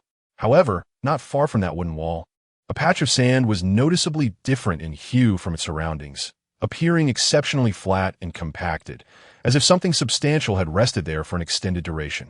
At the edge of this compressed, sandy area, several indistinct yet familiar impressions caused Chen Mo's heart to plummet. They were the peculiar, oversized footprints, clearer than those he had seen by the stream and the mudflat, perhaps due to the finer, softer texture of the sand here. The direction of the footprints pointed directly toward the wooden wall. The nearest one was less than 10 meters from its base. It had stood there last night. A chill coursed up Chen Mo's spine. He crouched down, carefully inspecting the closest footprint. The depth of the footprints indicated that their creator's weight far exceeded that of an ordinary person. The shape remained peculiar, with broad soles and indistinct toes. Yet the sense of otherness was even more pronounced. Lin Wei also observed this and instinctively took a step back, covering her mouth with her hand as fear surged anew in her eyes. Chen Mo's gaze followed the trail of footprints. He discerned that the direction of these prints led towards the stream downstream and into the thicket. The incoming tracks appeared relatively vague, but those departing seemed somewhat hurried and disordered. This time, they were alarmingly closer to the camp. Chapter 64. Taking the initiative, Chen Mo rose to his feet, his gaze directed towards the direction where the footprints vanished into the dense foliage. The jungle, bathed in the gentle glow of dawn, appeared tranquil and damp, shrouded in a veil of white mist, seemingly a sanctuary. Yet, beneath this facade of safety lurked unsettling secrets. What were its intentions? No one could say for certain. A series of disturbances, whether intentional or accidental, drew ever nearer to their refuge, as if it were probing for something. It was akin to lying down to sleep at night, only to hear an unknown creature rapping at your door. When you opened it, nothing awaited you. And this cycle repeated itself. Chen Mo's expression darkened with palpable tension. The incessant disturbances wrought by this enigmatic entity had tormented him for days. If they did not swiftly discern its nature, their mental fortitude would surely crumble. The pair retreated to their camp, securing the door behind them. It will return, won't it? Lin Wei's voice trembled with trepidation. Yes. Chen Mo's response was curt, a single word, for he had little else to offer. He approached the fire pit, adding a few more logs, the flames crackling yet failing to dispel the chill that gripped his heart. The two shared a silent breakfast, the smoked meat in their mouths resembling wax, seemingly serving only to replenish their strength. What shall we do today? Lin Wei inquired. Chen Mo lifted his head, his gaze sweeping across the fortified wooden walls, his expression hardening with renewed focus. Fear would not resolve their predicament. It would only hasten their demise. We must proceed. He uttered two words. The walls remained insufficiently high and sturdy. The barbed wire area was too narrow, and traps were too few. He picked up a spade. You go check the fish trap and see if there is anything caught. Be cautious, don't wander far, and remain alert. Securing food was still their paramount duty, and finding Lin Wei a relatively safe task would help her distance herself from her state of panic. Lin Wei nodded. Venturing to the stream was indeed preferable to remaining in camp, lost in anxious thoughts. At least the view was more open. She grasped the multifunctional knife, slung the water pouch over her shoulder, and opened the gate, making her way towards the stream. Meanwhile, Chen Mo remained at the camp, resuming his seemingly endless fortification project, felling sturdier trees, sharpening points, and reinforcing the weak points of the walls. Lin Wei hurried along the familiar path to the stream, her steps brisk, occasionally glancing back with unease. A morning breeze swept through, cool against her skin, raising goosebumps. The stream appeared slightly clearer than the day before, yet the water level remained high and the current swift. She cautiously approached the eddy where Chen Mo had set the trap the previous day. Grasping the vine anchored to the tree roots, she exerted force to drag the trap ashore. It was heavy, a successful catch. Indeed, the trap contained several fish, each about the size of her palm, wriggling desperately, along with a few translucent shrimp. Though meager, it was sufficient for a meal or two. This small triumph served as a faint, heartening stimulus, lifting her spirits ever so slightly. She swiftly emptied the fish and shrimp onto the bank, found a broad leaf to wrap them, replenished the bait in the trap, and submerged it once more, also filling her water pouch. Upon completing her tasks, she dared not linger and promptly turned to retrace her steps. Just as she was about to exit the stream's vicinity and return to the relatively open expanse of the sandy shore, her gaze inadvertently swept across a section of mudflats on the opposite bank downstream. There, something appeared notably amiss. She halted, squinting to observe more closely. The once smooth mudflats were marred by several chaotic furrows, as if something substantial had been violently rolling and struggling upon them. The traces were remarkably fresh, the mud still soft, with clear edges. At the center of this disarray, there were several distinct and deep footprints, deeply embedded in the muck, perhaps distorted by some vigorous activity. Lin Wei's heart raced. Had it come here after leaving the camp last night? And here, it seemed something had transpired. It appeared agitated, or perhaps injured. This thought filled her with an inexplicable thrill, yet deeper dread surged forth. If it were wounded, might it become even more ferocious? Would its wrath be more severe if provoked? She dared not linger any longer, nor delve into further contemplation. Turning swiftly, she nearly sprinted back to the camp's enclosure, urgently pounding on the door. Chen Mo, Chen Mo, open the door.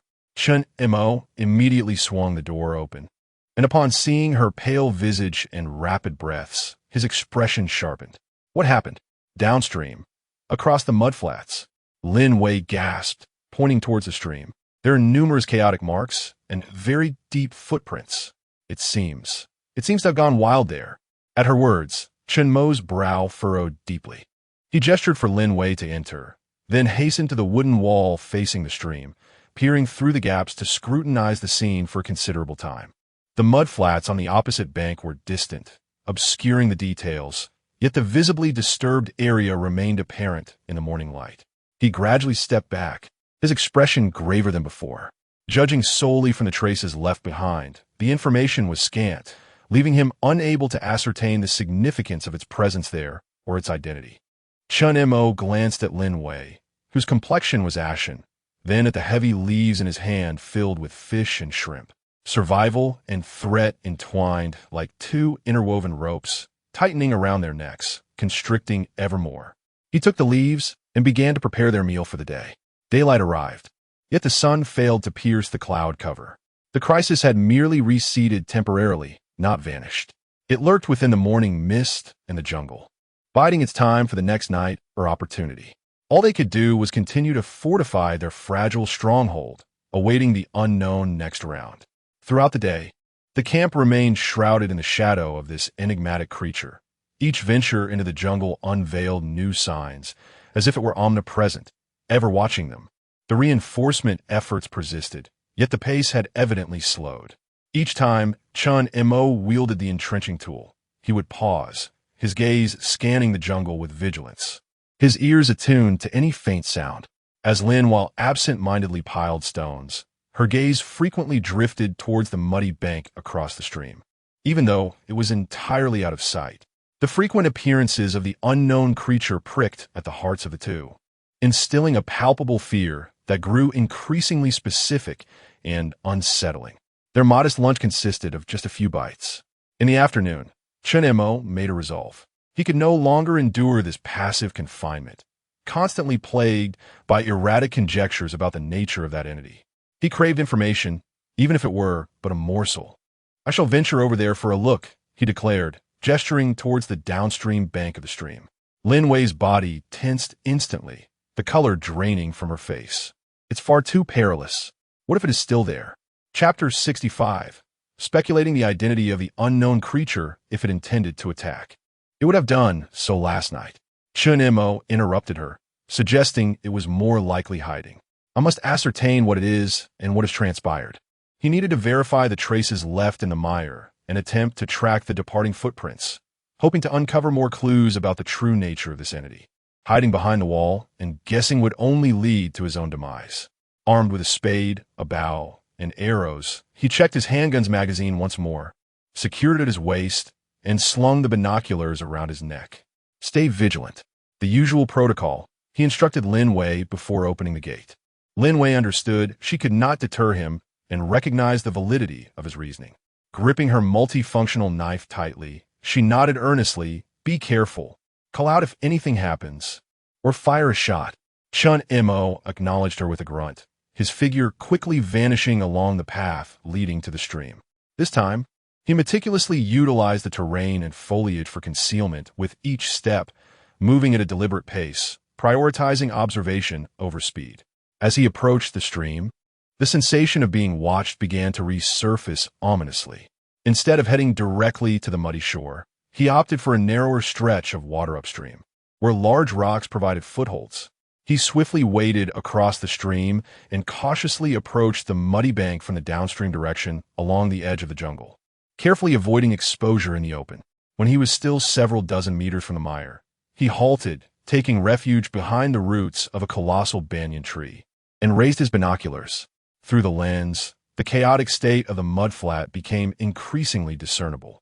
The sludge was upheaved, forming a disordered swamp, with massive scratches and drag marks crisscrossing the area, as if a minor mudslide had just transpired. Amidst this chaos, several deep footprints emerged with greater clarity. Zooming in, he could discern minute textures and folds at the base of the prints. These were no known shoe soles. They resembled a thick, coarse paw with some kind of keratinous folds. Chen Mo's heart rate quickened as he adjusted the focus for a closer inspection. The shape of the footprints was indeed peculiar. Broad, with toes that seemed capable of separation, yet not rounded like those of a bear's paw. There was a faint resemblance to a hybrid of a toe and a palm. The big toe appeared distinct from the others, capable of opposing movement. This feature struck Chen Mo like a bolt of lightning, igniting a flicker of memory in his mind. He suddenly recalled having seen similar footprints depicted in a documentary or perhaps an appendix of a wilderness survival manual. Could it be a primate? A large primate? Such as an orangutan? However, as soon as this thought emerged, he dismissed it. Impossible. The geographical location of this island. It does not align. Common orangutans are predominantly found in the tropical rainforests of Africa and Southeast Asia, and their size seems incompatible. These footprints appear far too large, and their behavioral patterns are entirely dissimilar. Although gorillas possess immense strength, they're typically intimidated by humans and do not exhibit such peculiar and targeted behavior. Yet, the distinctive features of the gripping toes were strikingly evident. Suppressing his astonishment, he continued to observe. At the edge of the mudflat, near the jungle, he discovered several drips of dark, semi-coagulated stains, blending inconspicuously into the mud, but discernible upon closer inspection. Were these traces of blood or merely muddy water? The distance rendered it impossible to ascertain. Aside from the footprints, there appeared to be no other obvious remnants, such as fur, on the mudflat. Chen Mo set down his binoculars and inhaled deeply. The information was scant. He needed to draw closer. He cautiously emerged from behind the banyan tree, utilizing every rock and bush along the shoreline as cover, inching ever closer to the mudflat. The air was thick with the pungent scent of mud and an elusive, indefinable odor. As he approached, the harrowing signs of struggle on the mudflat came into sharper focus. He could even discern the hue of the disturbed silt churned up by immense force. Just as he was about to surge forward for a closer inspection, mere meters from the edge of the mudflat, his gaze was suddenly drawn to a spot at the very fringe, almost engulfed by the shadows of the jungle. There, on the half-dry, viscous mud, he noticed not only a complete, deep footprint, but also a half handprint. It was deemed half because it was exceedingly indistinct, resembling a massive impression with discernible outlines of the palm and elongated finger marks. The fingers were splayed, deeply embedded in the mud, indicating an intense force or perhaps agony. The size of the palm print was nearly identical to the adjacent footprint. The coexistence of hand and footprints so closely together was astonishing. Chen Mo's breath caught in his throat. The conjecture regarding large primates surged back into his mind with increasing clarity, becoming ever more undeniable. He could no longer conceal his excitement. He sprang up from behind the rocks, taking several strides to the edge of the mudflat, crouching down. His gaze fixed intently on the handprint and the nearby footprint. Indeed, though indistinct, it was undeniably the outline of a primate's hand. Enormous, with thick, elongated fingers.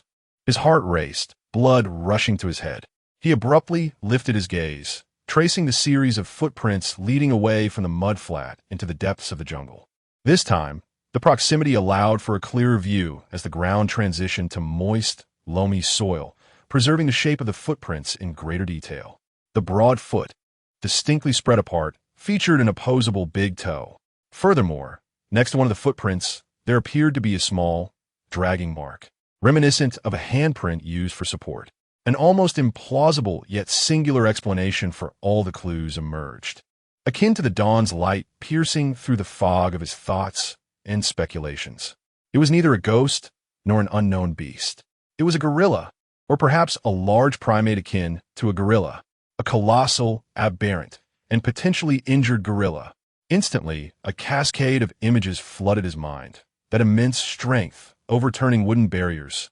That uncanny climbing ability, approaching stealthily. The possibility of its omnivorous nature, a curiosity towards the campsite, as well as the intellect and curiosity that primates might possess, far exceeding that of ordinary beasts. Perhaps even a degree of malice? The indistinct silhouette glimpsed in the darkness that night, the pronounced shoulders. The fleeting glimmer. Could it have been a minuscule reflection of light from its eyes in the distance? Everything seemed to coalesce into a tenuously logical explanation. Chen Mo abruptly rose to his feet, his chest heaving, astonished by this sudden realization. He staggered along the trail of footprints, plunging into the edge of the jungle. The prints, scattered across the layer of fallen leaves, remained unmistakably directed toward the island's deeper, more rugged interior. After scarcely pursuing for 100 meters, he halted abruptly beside a thicket of thorns. Hanging from the brambles were several long, coarse, dark red strands of hair. Cautiously, he pried one loose with the tip of his entrenching tool and placed it in the palm of his hand. The hair was lengthy, with a rough texture, bearing a hue reminiscent of deep brown tinged with red. This was nearly the final piece of evidence. Clutching the red strand, Chen Mo stood still, his emotions a tumultuous blend. Fear had not entirely dissipated. A massive, erratic, potentially enraged gorilla remained an exceedingly perilous entity. Yet, compared to the previous terror of an entirely unknown monster, this fear had become tangible, recognizable, and even manageable. He understood the terrifying power of gorillas and recognized their intelligence, their capacity for mimicry, and even tool usage. Typically, they should avoid human contact. Why was this particular one so different? Was it inherently aberrant? Or had something on this island influenced it? Or perhaps, was there a connection between it and those ancient symbols? Countless questions continued to swirl in his mind, yet the greatest enigma, the owner of those footprints, seemed to have been unveiled. He cast one last glance into the shadowy depths of the jungle where the prince disappeared, decisively turned, and hastily retraced his steps. He needed to convey this revelation to Lin Wei. What they faced was not an ethereal specter, but a formidable and tangible adversary. Knowing its identity strangely alleviated the weight of pressure he felt. Chapter 66. Seeking the nest upon returning outside the camp's enclosure, Chen Mo observed Lin Wei pacing anxiously within, her demeanor a blend of relief and bewilderment upon seeing him return safely. "What did you discover?" she inquired eagerly. Chen Mo stepped inside, secured the door, and then unveiled his palm to reveal a tuft of dark red, coarse hair. Lin Wei gazed at it in confusion. "What is this?" "A gorilla," Chen Mo stated, articulating the conclusion that had formed in his mind. Or perhaps it was a creature of considerable size, an unfamiliar species of gorilla. The footprints and this hair aligned perfectly. Lin Wei was momentarily taken aback, her eyes wide with disbelief. A gorilla? How is that possible? How could one be here? And that sound, the way it behaved that night. I don't know, Chen Mo replied, shaking his head. But this hair and those footprints cannot be fabricated. It is enormous, potentially larger than any known species, and something is amiss. He conveyed to Lin Wei the traces of struggle he had observed in the mire, the overlapping hand and foot impressions, along with his deductions.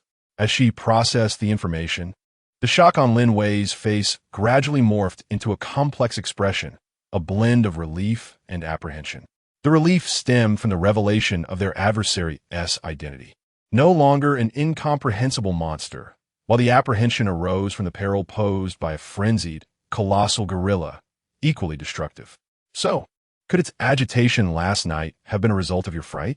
Lin Wei speculated. That is a possibility, Chen Mo nodded, but it could also be inherently problematic. They fell into silence, contemplating the tuft of red hair and the reinforced wooden walls surrounding them. Their adversary had not changed. It remained formidable and perilous. Yet, at that moment, the fear of the unknown within their hearts began to quietly transform. It shifted into a weighty preparedness against a known, yet still lethal threat.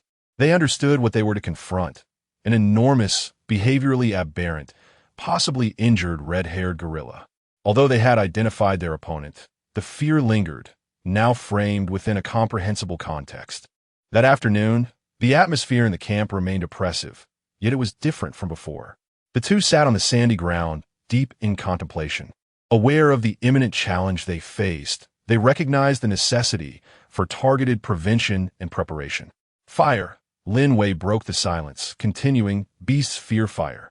We should light several bonfires inside the camp tonight. Indeed, Chen Mo agreed, and sound, a cacophony might deter it. He absently touched the firearm secured at his waist. His expression complex. While gunfire would certainly produce a loud noise, it could also provoke its wrath or expose their presence. Should there be other threats lurking in the sea? Their strategy slowly crystallized through simple exchanges: defense, deterrence, and the creation of barriers.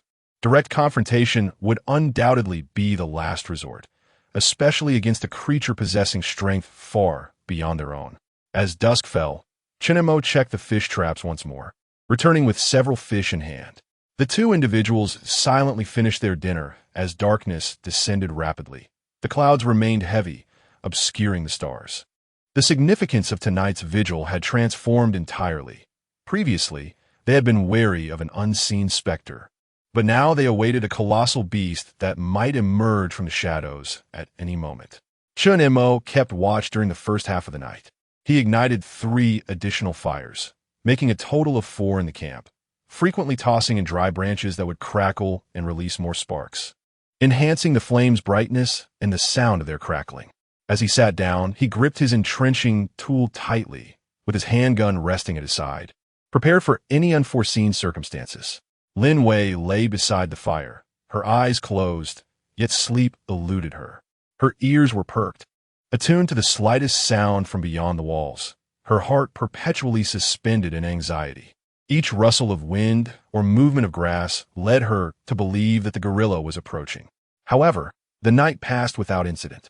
As dawn broke with a pale gray hue, the anticipated attack did not materialize. The jungle and beach were enveloped in silence, save for the sounds of the wind and waves. It felt as though they had braced themselves for a heavy blow, only for their opponent to merely brush past them. The two exchanged a glance in the morning light, each reflecting the fatigue and uncertainty mirrored in the other's eyes. It did not come? Was it deterred by the fire from the previous night? Or was its injury more severe than they had presumed? Or perhaps it was merely biding its time for a better opportunity? This state of indecision proved equally tormenting. In the morning, they inspected the perimeter of their camp, finding no new footprints or scratches. The gorilla, it seemed, had truly not approached again. Chen Mo's brow furrowed tighter. Passive waiting was excruciating and perilous, for one could never predict when or from where it might appear. They needed to take the initiative to ascertain the gorilla's condition, to discover the location and nature of its lair. A thought crystallized in his mind, Yet this initiative bore greater risks. He had to venture once more in that direction, not to the creek, but deeper into the jungle where the footprints had vanished. This decision was fraught with danger.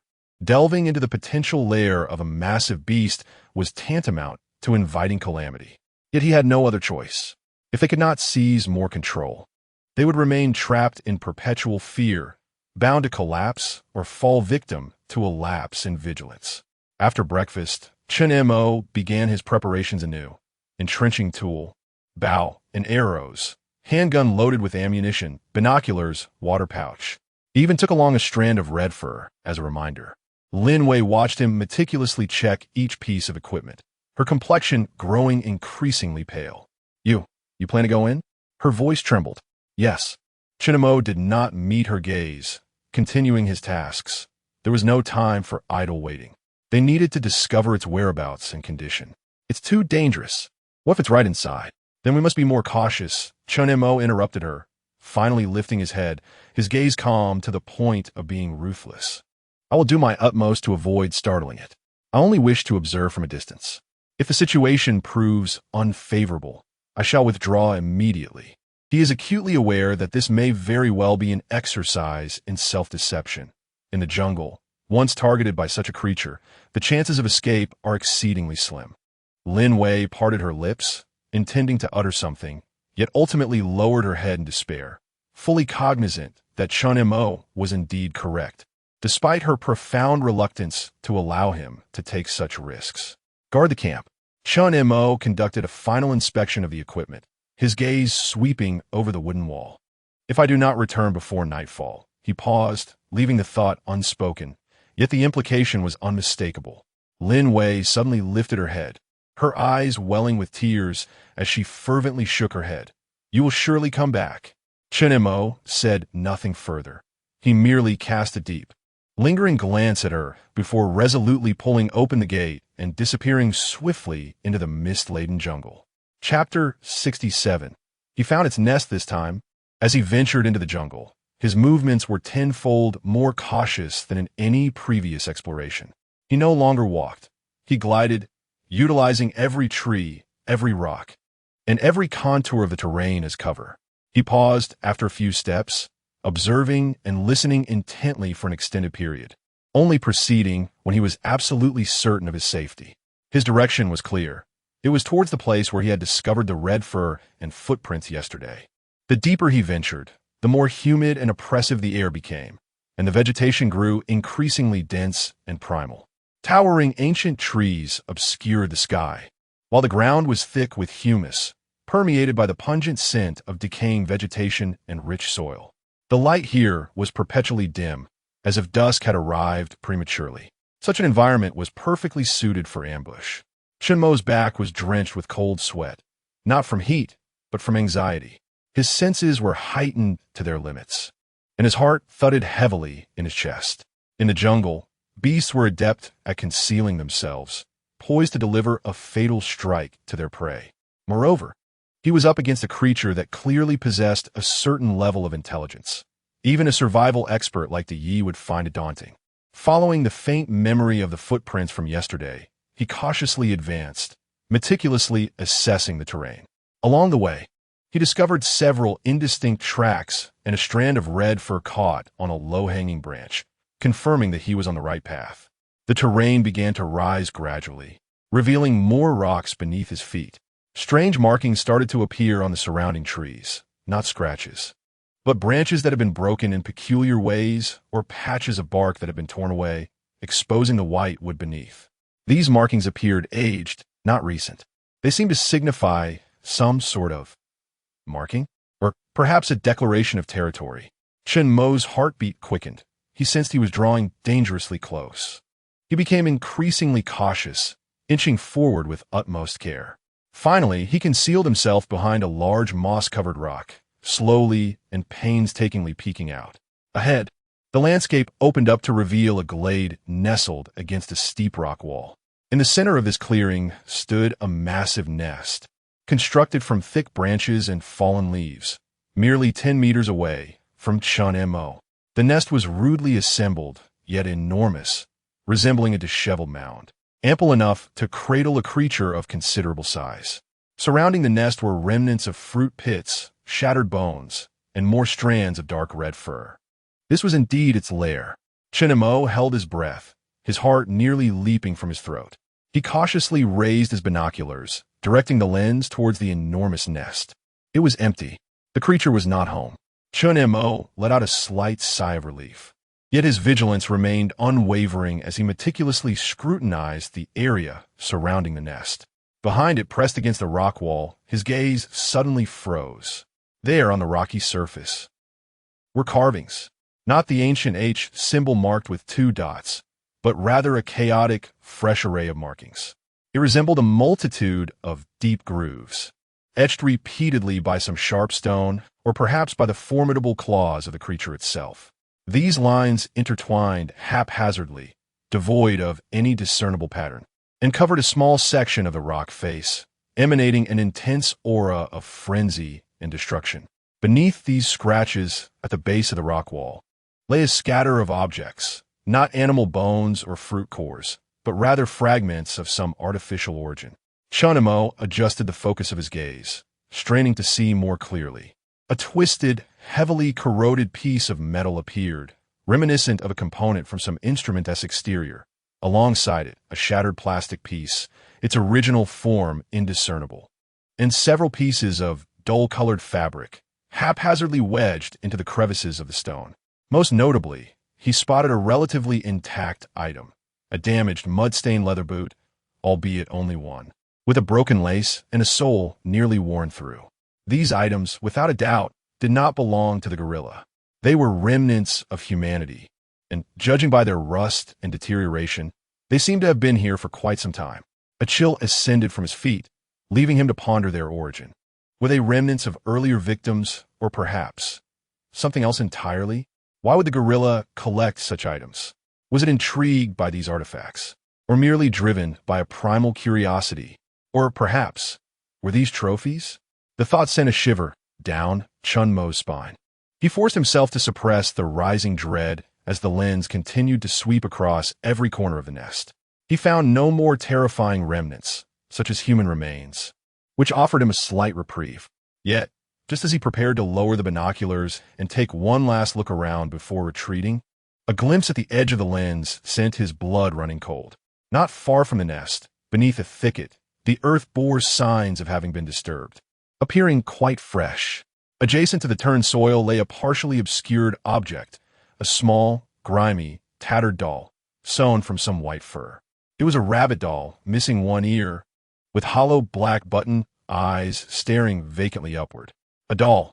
This could not possibly belong to an adult victim. Chen Mo's breath caught abruptly, as a horrifying conjecture coiled around his heart like a frigid serpent. He abruptly lowered the binoculars, unable to bear another glance, his heart racing violently within his chest. Cold sweat soaking his entire body. Without hesitation, disregarding any concern about leaving traces, he whirled around and fled towards the camp with frantic speed. He needed to leave this place immediately. The emergence of that doll felt like the most sinister of curses, shattering all his previous assumptions and hopes. This gorilla was far more dangerous and enigmatic than he had ever imagined. It was not merely a powerful beast. Hidden behind its presence might lie unsettling secrets. Chen Mo practically tumbled back to the safety of the camp's enclosure. His complexion was a terrifying shade of pale, his breaths heavy and labored as though he had just completed a marathon. Cold sweat beaded on his forehead, and his eyes were filled with an unprecedented dread, tinged with a hint of bewilderment. Lin Wei was reinforcing a section of the wall when she caught sight of his disheveled and nearly shattered demeanor rushing back, causing the stone in her hand to clatter to the ground in fright. "What happened? Is something wrong? Is it chasing you?"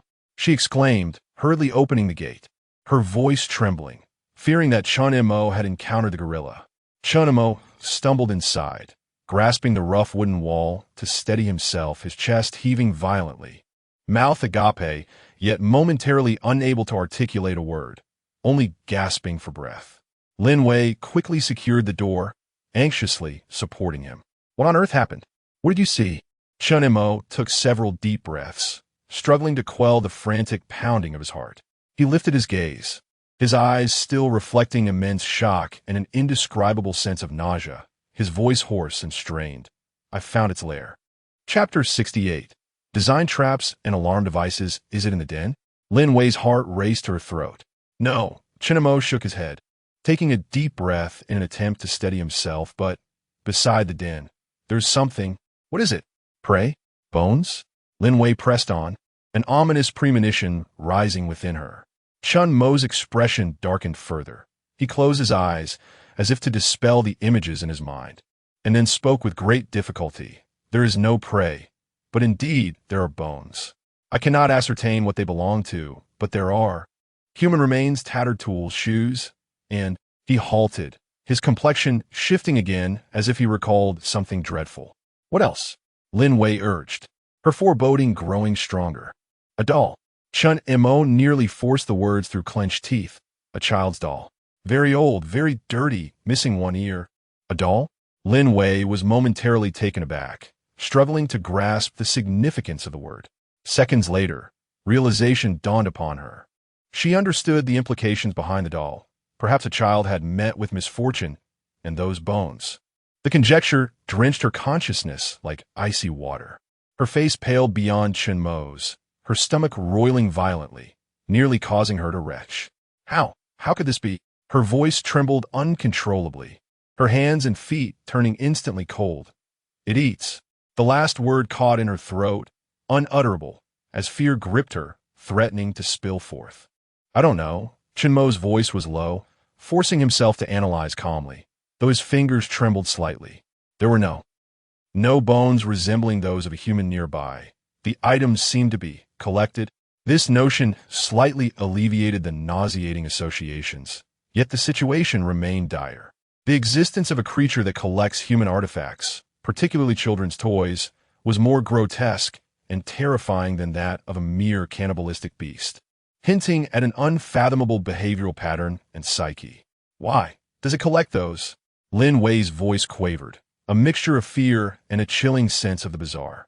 I don't know, Chen Mo repeated, his brow furrowed. Perhaps out of curiosity, or maybe for another reason. He recalled the scratch marks on the rock wall, which did not seem born of curiosity, but rather a form of venting.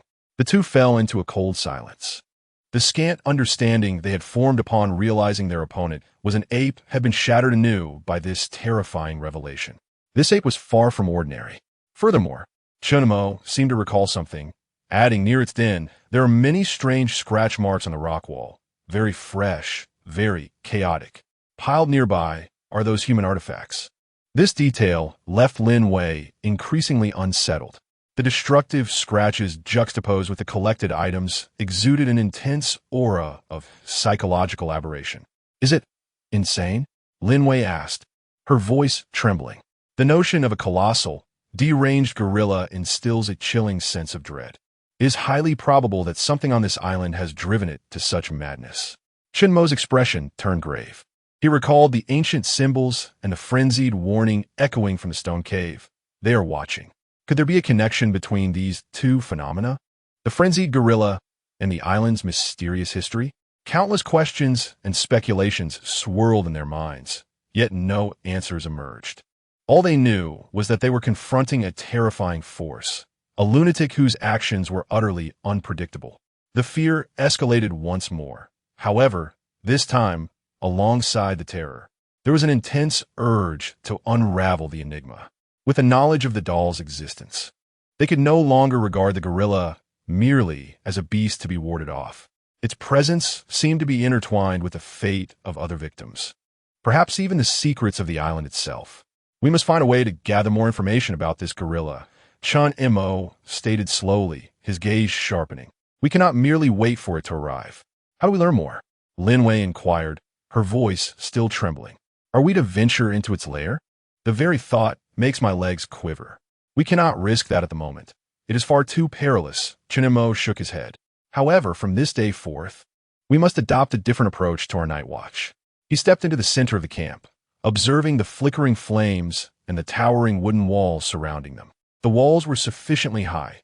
Raising them further would be of little significance. If it truly desired to enter, it would invariably find a way. He analyzed calmly. What we require is an early warning system and deterrence. Grasping a spade, he began to sketch a diagram in the earth. We should establish numerous traps outside the walls, especially near the jungle and the stream. I do not expect these traps to kill it, but they should create a considerable noise or cause discomfort, thereby delaying its advance. We can use vines to create snares attached to objects that produce sound, like hollow logs or metal can suspended in the air. Additionally, he turned to Lin Wei. We must ensure we get ample rest during our alternating night watches. If we continue to operate in this manner, we may collapse before we even encounter the gorilla. It is imperative that at all times, someone remains fully alert, listening intently for any disturbances from the traps. Lin Wei nodded vigorously, her conviction in the importance of a night watch unwavering. Furthermore, Chen Mo drew his handgun from the small of his back, his expression a mixture of complexity and concern. If it truly breaches our defenses, this weapon may be our last chance. His voice carried a hint of uncertainty. He was acutely aware that against such a colossal creature, unless a vital spot was struck, the effectiveness of the firearm was dubious and could, in fact, provoke its wrath further. The strategy shifted from passive reinforcement to proactive warning and layered obstruction. Throughout the afternoon, the two busied themselves according to this new plan. Chen Mo meticulously set up several rudimentary traps outside the walls, including tripwires linked to fallen branches, concealed spike pits hidden beneath the foliage, though unlikely to inflict serious harm. They could cause pain and fright, and simple alarm systems fashioned from fishing line and discarded canned salvage from a beach. Lin Wei was responsible for fortifying the interior of the camp, preparing several torches to be placed around the perimeter, ready to be ignited and hurled at a moment's notice should any situation arise. They also selected a few stout, sharpened wooden poles to serve as weapons for close combat. Despite completing these preparations, the camp did not appear any safer. Instead, it resembled a treacherous nest filled with various lethal traps, permeated by an atmosphere of palpable tension. As dusk descended once more, the night felt even more profound and unsettling due to the day's discoveries. The two shared a meager meal, devoid of any real flavor, and Chen Mo volunteered to keep watch during the first half of the night. He sat beside the fire, yet all his focus was directed towards his ears, which functioned like radar, straining to capture any unusual sound from beyond the walls. Not merely footsteps, but also the faintest movements that might trigger traps. Lin Wei lay behind him with her eyes closed, unable to find sleep. She longed to heed Chen Mo's advice about ensuring ample rest, but her mind was uncontrollably fixated on the image of a tattered doll, missing an ear, which she had conjured up based on Chen Mo's description. Chapter 69. The discovery in tattered garments. Time languidly passed in an atmosphere thick with tension. As the night wore on, Lin Wei arrived for a shift. Chen Mo lay close to the fire and almost instantaneously succumbed to a deep slumber, the kind that follows profound exhaustion. Yet the grip on his weapon revealed that his body remained alert. Lin Wei, curled up with her knees drawn to her chest, sat beside the fire, her eyes wide as she observed the flickering flames, her heart constricted with fear. Every whisper of wind and each crash of waves against the shore sent shivers down her spine. In that darkest moment before dawn, when the world fell silent and even the wind seemed to pause, suddenly, from the direction of the stream, a faint yet remarkably clear sound echoed. Snap. It was so subtle it was nearly imperceptible. It resembled a small stone, dislodged by some unseen force, rolling into the water. The sound was distant. Had it not been for the profound stillness of that pre-dawn hour, it would have gone unnoticed. Yet this slight noise pierced through the silence like a needle, abruptly shattering the tranquility before dawn. Lin Wei felt her blood freeze in her veins. She sat upright, her heart racing, her ears perked like a rabbitess, fixated on the direction of the stream. Was she mistaken? Or had the trap truly been triggered? Her timid nature could not bear the weight, and she anxiously roused the recently awakened Chen Mo. He jolted awake in an instant, all traces of sleep vanishing from his eyes. What is it? There's a sound. By the stream. It seems like a stone fell into the water. Lin Wei's voice trembled, barely above a whisper, her body shaking violently. Chen Mo immediately held his breath and listened intently. Outside, there was still only silence. The two remained motionless for a good 5 or 6 minutes, with no further sounds breaking the stillness. It was as if Lin Wei's earlier perception had been merely an illusion born of heightened anxiety. However, Chen Mo was certain this was no mere illusion. If nothing had passed that way, a stone would not have inexplicably rolled into the stream. The sky began to gradually brighten. Was that sound truly the result of the gorilla's nocturnal activities, inadvertently colliding with a stone by the stream? Or had it discovered their trap and was attempting to circumvent or dismantle it? Such chaotic conjectures stirred restlessness in Chen Mo. He longed to rush over and ascertain the situation. Yet reason cautioned him that such an impulsive act could lead to dire consequences. He still harbored hopes of returning to a civilized society one day, and thus he must endure, awaiting the dawn. The darkness before dawn seemed interminable, as did the absence of any further disturbances. The gorilla, or whatever it might be, did not approach any closer. Yet this unresolved waiting drained one's spirit far more than direct conflict would have. The agony of waiting and waiting, helplessly enduring until the first light of day. A chirp from the jungle shattered the camp's silence, and a glimmer of brightness emerged in the eastern sky. The day, however, remained gloomy. Since that storm, the skies had yet to clear. At this moment, Chen Mo's expression was as somber as the dreary weather outside. He could hardly contain his impatience as he dashed out of the camp to inspect the traps laid in the direction of the stream. Everything appeared intact, with no signs of having been triggered, and a meticulous examination of the surroundings revealed no anomalies. Perhaps that sound, resembling a click, was indeed merely coincidental, possibly the result of a nocturnal creature dislodging a stone or the natural descent of loose rocks stirred by the wind and rain. Yet, this did little to assuage his unease. This could not continue. Returning to the camp, Chen Mo shattered the silence, asserting that they were akin to mice trapped in a cage of one-way mirrors, visible to an unseen observer, while they themselves remained oblivious to its presence. This entity, lurking just beyond their reach, could strike with lethal precision at any moment. Lin Wei sat beside the fire, hugging her knees, her gaze vacant. Even if it knows what we are doing, what can we do about it? The sensation of being watched and toyed with was utterly shattering, especially when the observer was a gorilla. Chen Mo's eyes swept across the camp, ultimately resting on the assortment of supplies salvaged from the aircraft wreckage, which had yet to be meticulously categorized. In preparation for the storm and the threat posed by the gorilla, they had only hastily rummaged through food, medicine, and tools, leaving other items largely untouched. "Let us organize these supplies," he suddenly declared, urging them to sift through everything and conduct a thorough examination, particularly of the notebook and any items containing text or images. Lin Wei paused, perplexed by the relevance of this task. "The gorilla is peculiar," Chen Mo explained, his gaze sharp. "It collects man-made objects, especially that doll. This is not the behavior of an ordinary beast. The items found near its den and the scratch marks on the rock face might indicate connections we have yet to discern, perhaps among the belongings of the victims.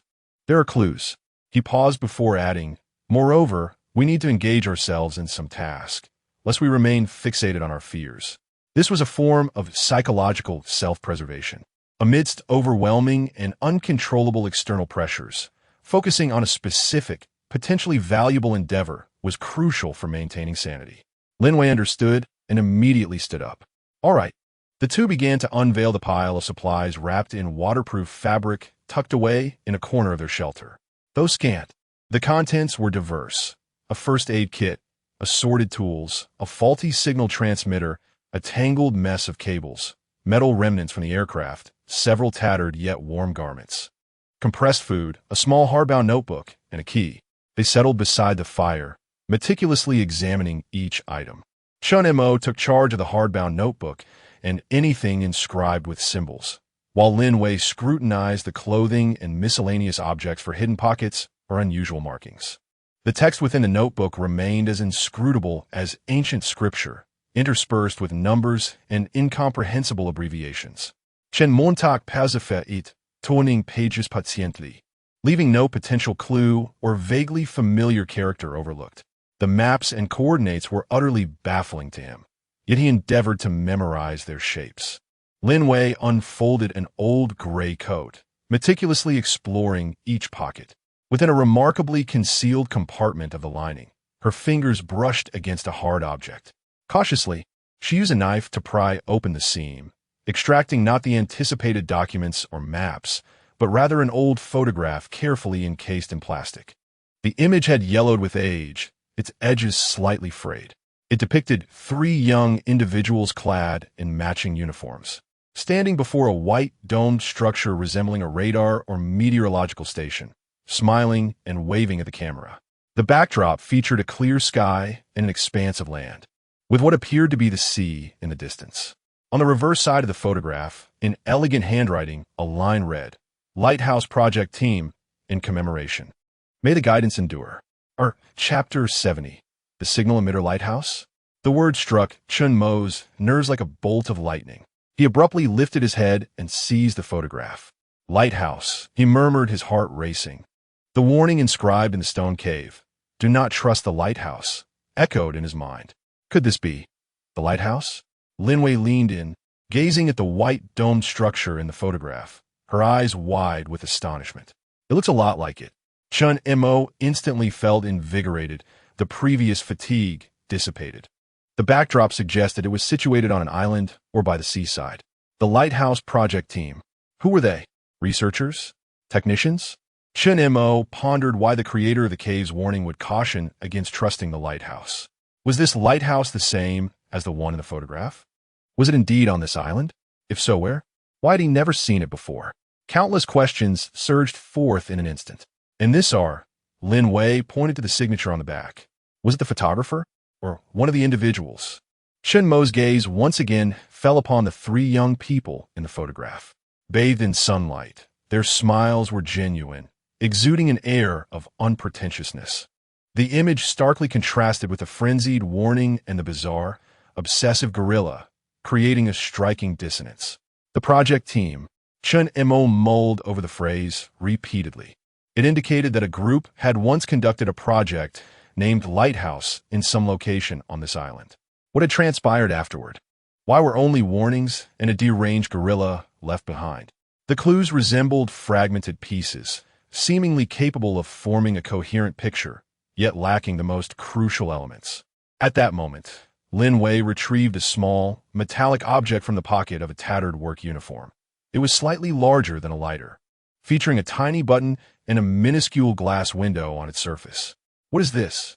she inquired, handing it to Chen Mo. He accepted it, scrutinizing the metallic shell that bore no markings. He tentatively pressed the button. Beep!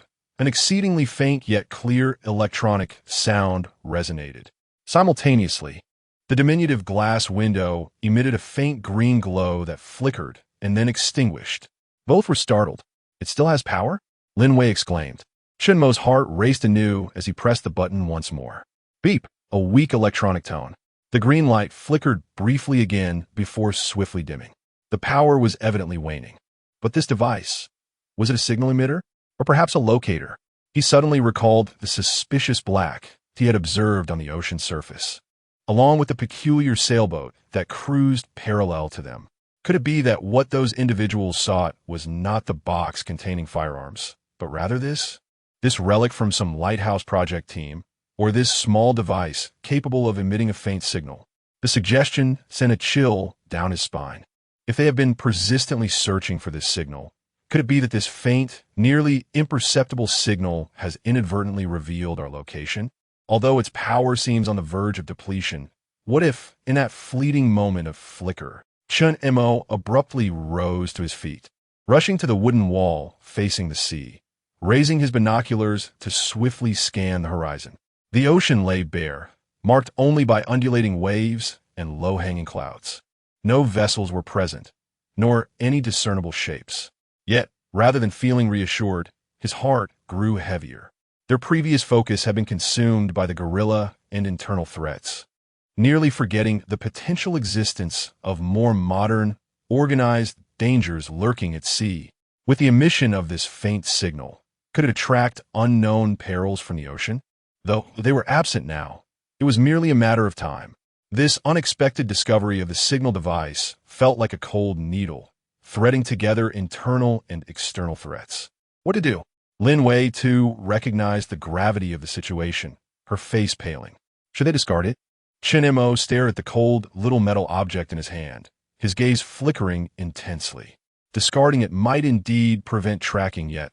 It could also be their only clue to understanding the lighthouse project, perhaps even their sole means of escaping this island. This was an exceedingly difficult decision. Just as he wavered, a deep, resonant hum, seemingly capable of penetrating the skull, emanated without warning from the depths of the island. The sound was not loud, yet carried a peculiar penetrating quality along with a rhythmic pattern. It resembled the low murmur before the activation of some colossal machine, or a resonance rising from the depths of the earth. This sound bore a striking resemblance to the hum they had heard amidst the stormy night. Masked by wind and rain, the two froze instantly, their attention wholly captivated by this sudden, unnatural sound. The noise persisted for several seconds, then vanished as abruptly as it had appeared, leaving the island shrouded once more in silence. Yet both could sense a faint, nearly imperceptible tremor lingering in the sand beneath their feet. Chen Mo abruptly turned, directing his gaze inland, towards the shadowy jungle concealing the gorilla's nest and countless secrets. The sound originated from that direction. The lighthouse? The project? The frenzied gorilla? The eerie hum? In that moment, these fragmented clues seemed forcefully intertwined by the sudden hum. The island's mysteries ran far deeper than he had imagined, and they stood at the precipice of a vortex. That low, eerie hum, akin to a ghost from the depths, had appeared abruptly and vanished just as decisively. The faint tremor beneath them dissipated, as if everything that had transpired was merely a collective illusion. Yet Chen Mo and Lin Wei both understood that it was not. They exchanged glances, each recognizing the incredulous shock and doubt reflected in the other's eyes. This sound, this vibration, was no natural phenomenon. It emanated from the depths of the island. What could have produced it? Lin Wei's voice trembled as she instinctively moved a step closer to Chen Mo, as if proximity could unveil the answer she sought. Chen Mo remained silent, his gaze fixated on the direction from which the hum had vanished, his brow furrowed in a tight knot.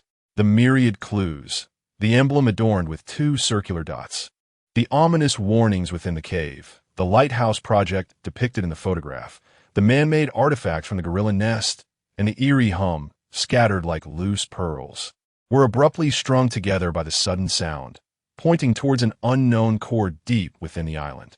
That direction. Chen Mo began to speak slowly, his voice imbued with a chilling curiosity. It aligned roughly with the gorilla nest, but perhaps delved deeper. Is that the lighthouse? Lin Wei recalled the white dome structure in the photograph and the inscriptions on its reverse. I do not know, Chen Mo replied, shaking his head. His gaze was sharp, yet it was evident that it was inextricably linked to the so-called project. The warning from the cave advised against trusting the lighthouse, while this hum seemed to emanate from the very direction of the potential lighthouse, rendering the contradiction itself ominously foreboding. Chapter 71. The artificial base deep in the jungle. Chen Mo cast a dark glance at the miniature signal device in his hand, which remained eerily silent. When the earlier buzzing had sounded, it had shown no response. What connection could this device possibly have with the secrets buried deep within the island? If there was no correlation, then why had it emitted a buzz shortly after I pressed the button? Was it merely a coincidence? Conversely, if there was indeed a link, then why did it not react to the sound? Chen Mo's thoughts spiraled into confusion. The threats from the sea, the bizarre creatures on the island, and this concealed mechanical buzzing combined to form a triad of pressure, weighing down upon him like imposing mountains, nearly suffocating him. Lin Wei gazed at Chen Mo's somber expression, filled with bewilderment and fear. What should they do? Prioritization. Chen Mo's mind raced. The threat from the sea was currently a mere potential risk, for the signal device's power was nearly depleted. The menace posed by the gorilla was immediate and strange, yet it seemed to follow a certain pattern of movement and nest range.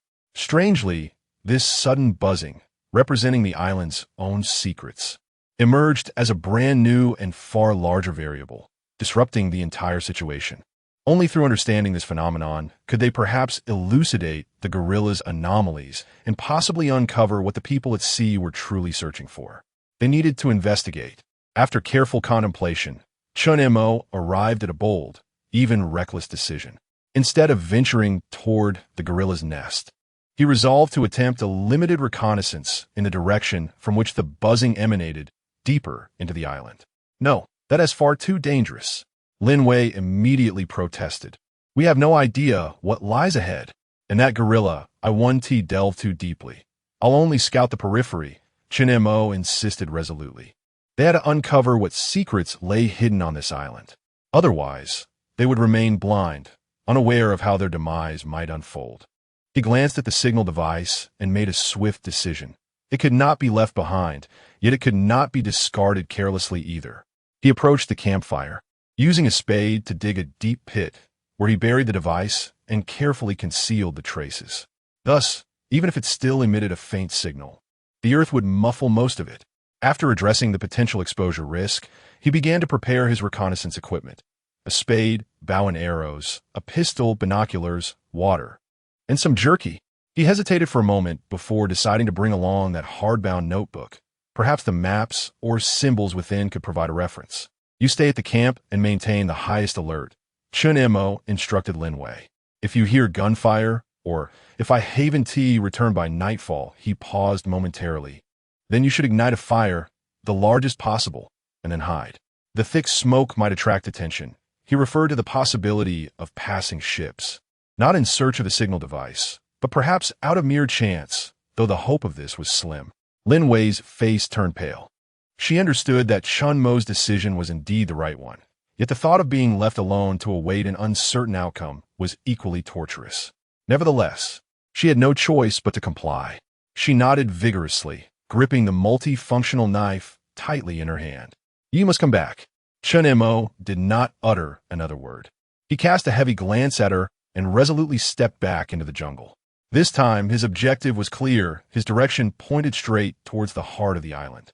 The journey was far more arduous than the paths leading to the stream or the gorilla's den, with scarcely any trail to follow. The vegetation was exceedingly dense, vines entwined, and the ground was rugged, covered in slick moss and concealed pits. He proceeded with utmost caution, vigilant not only for any lurking gorillas, but also for any signs of human excavation or passage. The gorilla's peculiar behavior was likely linked to the secrets hidden deep within the island, suggesting a possible overlap in their territories. The humidity in the air intensified, permeated by a strange, faint scent reminiscent of sulfur and ozone. The trees surrounding him began to take on bizarre forms, some exhibiting evident signs of distortion and charring, as if they had once been struck by colossal energy. Chen Mo's heartbeat quickened involuntarily. He sensed he was approaching something pivotal. After traversing for over half an hour into the depths, the terrain began to rise, revealing more exposed rock. Suddenly, he discerned a faint yet persistent sound. The sound of water? It was not the babbling of a stream, but rather akin to a waterfall, or perhaps some sort of outflow. He followed the sound, cautiously scaling a steep rock face. Upon reaching the summit, concealed behind a gnarled tree, he peered down and was instantly rendered breathless by the sight before him. Below lay a small valley, hidden within the folds of the mountain. At its center was not a natural waterfall, but a colossal, evidently man-made, concrete structure. It resembled an abandoned hydropower station's water channel or the outlet of some cooling system. Enormous, rust-covered metal pipes extended from the mountain, some having collapsed, continuously spilling forth a grayish-white stream of water, emanating faint heat, creating an artificial waterfall that cascaded into a bottomless pool below. The ground and rocks surrounding the pool were stained a peculiar grayish-white, devoid of any vegetation. Behind the pool, affixed to the steep mountainside, loomed a massive entrance sealed by a heavy metal door. The door appeared extraordinarily thick, its surface marred by layers of rust and scorch marks from some form of burning. Its overall structure seemed intact. There were no markings on the door, only a few indistinct, corroded industrial codes stamped upon it. Could the earlier humming have emanated from behind this door? What lay within? A generator? A reactor? Or something else entirely? Chen Mo felt a profound shock. Was this the relic of the Lighthouse Project? It bore little resemblance to a navigational beacon, more akin to a clandestine industrial or military facility. He raised his binoculars for a closer examination. He could discern traces of tracks extending beneath the metal door, long buried under rust and silt. Scattered around the entrance were remnants of broken tools and metal fragments. On the surrounding rock faces, one could also observe signs of unnatural excavations and reinforcements. This place had been abandoned for ages, yet it had recently emitted that eerie hum. His gaze swept across the gray-white ground by the pond, his pupils suddenly constricting. There, near the water's edge, lay several distinct, familiar footprints. They belonged to the gorilla. It had visited this place. Moreover, the tracks indicated it had lingered in this area repeatedly. What could have drawn its interest to this spot? Was it the alluring sound of the flowing water, or perhaps something else that might reside within? Chen Mo suddenly recalled the collection of man-made artifacts and the frenzied scratches on the rock walls within the gorilla's nest. Could it be that some of those items originated from here? From this abandoned facility? Was the gorilla's madness somehow linked to this location? As he remained utterly engrossed in his observation below, he was entirely oblivious to the two faint, cold glimmers of light, almost indistinguishable from the surrounding environment. Silently watching him from the shadow of the dense treetops on the ridge higher up and to his side. Chapter 72. Preparing to seek clues in the gorilla's lair, the gaze from the shadows was cold, focused, imbued with an inhuman scrutiny. Chen Mo suddenly felt an inexplicable palpitation. A chill raced down his spine. He swiftly turned his head to glance at the ridge behind him. The shadows of the trees swayed, and apart from the whisper of the wind, there was naught else. Was it merely an illusion? Or perhaps? Chen Mo paused, observing for a moment. The revelations here were astonishing yet perilous, and coupled with the recent unsettling palpitation, his instincts urged him to refrain from lingering any longer. He needed to return immediately and devise a more prudent plan. He turned to cast a final glance at the heavy metallic door, which seemed to seal away endless secrets and dangers, then cautiously descended the rocky wall, retracing his steps with haste. His heart was heavy on the return journey. The island's secrets far exceeded his imagination. They were not merely stranded on a deserted isle, but ensnared beside a forsaken and potentially perilous unknown facility. With a giant gorilla, possibly driven mad by the facility's influence, lurking nearby. Moreover, there were potential seekers on the sea. The situation was complex to the point of despair. As he returned to the camp's enclosure, weary yet mentally taut, Lin Wei rushed over to open the door. "How is it? Are you all right? What did you discover?" She bombarded him with questions, her face etched with concern. Chen Mo stepped inside, leaning against the wooden wall, exhaling a long, heavy breath, his expression grave. He gestured towards the depths of the jungle, where he had discovered the abandoned facility.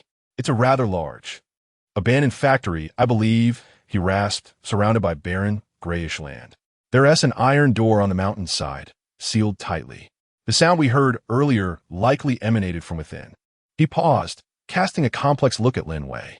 "And that gorilla, it often ventures there." Lin Wei gasped, covering her mouth with her hand.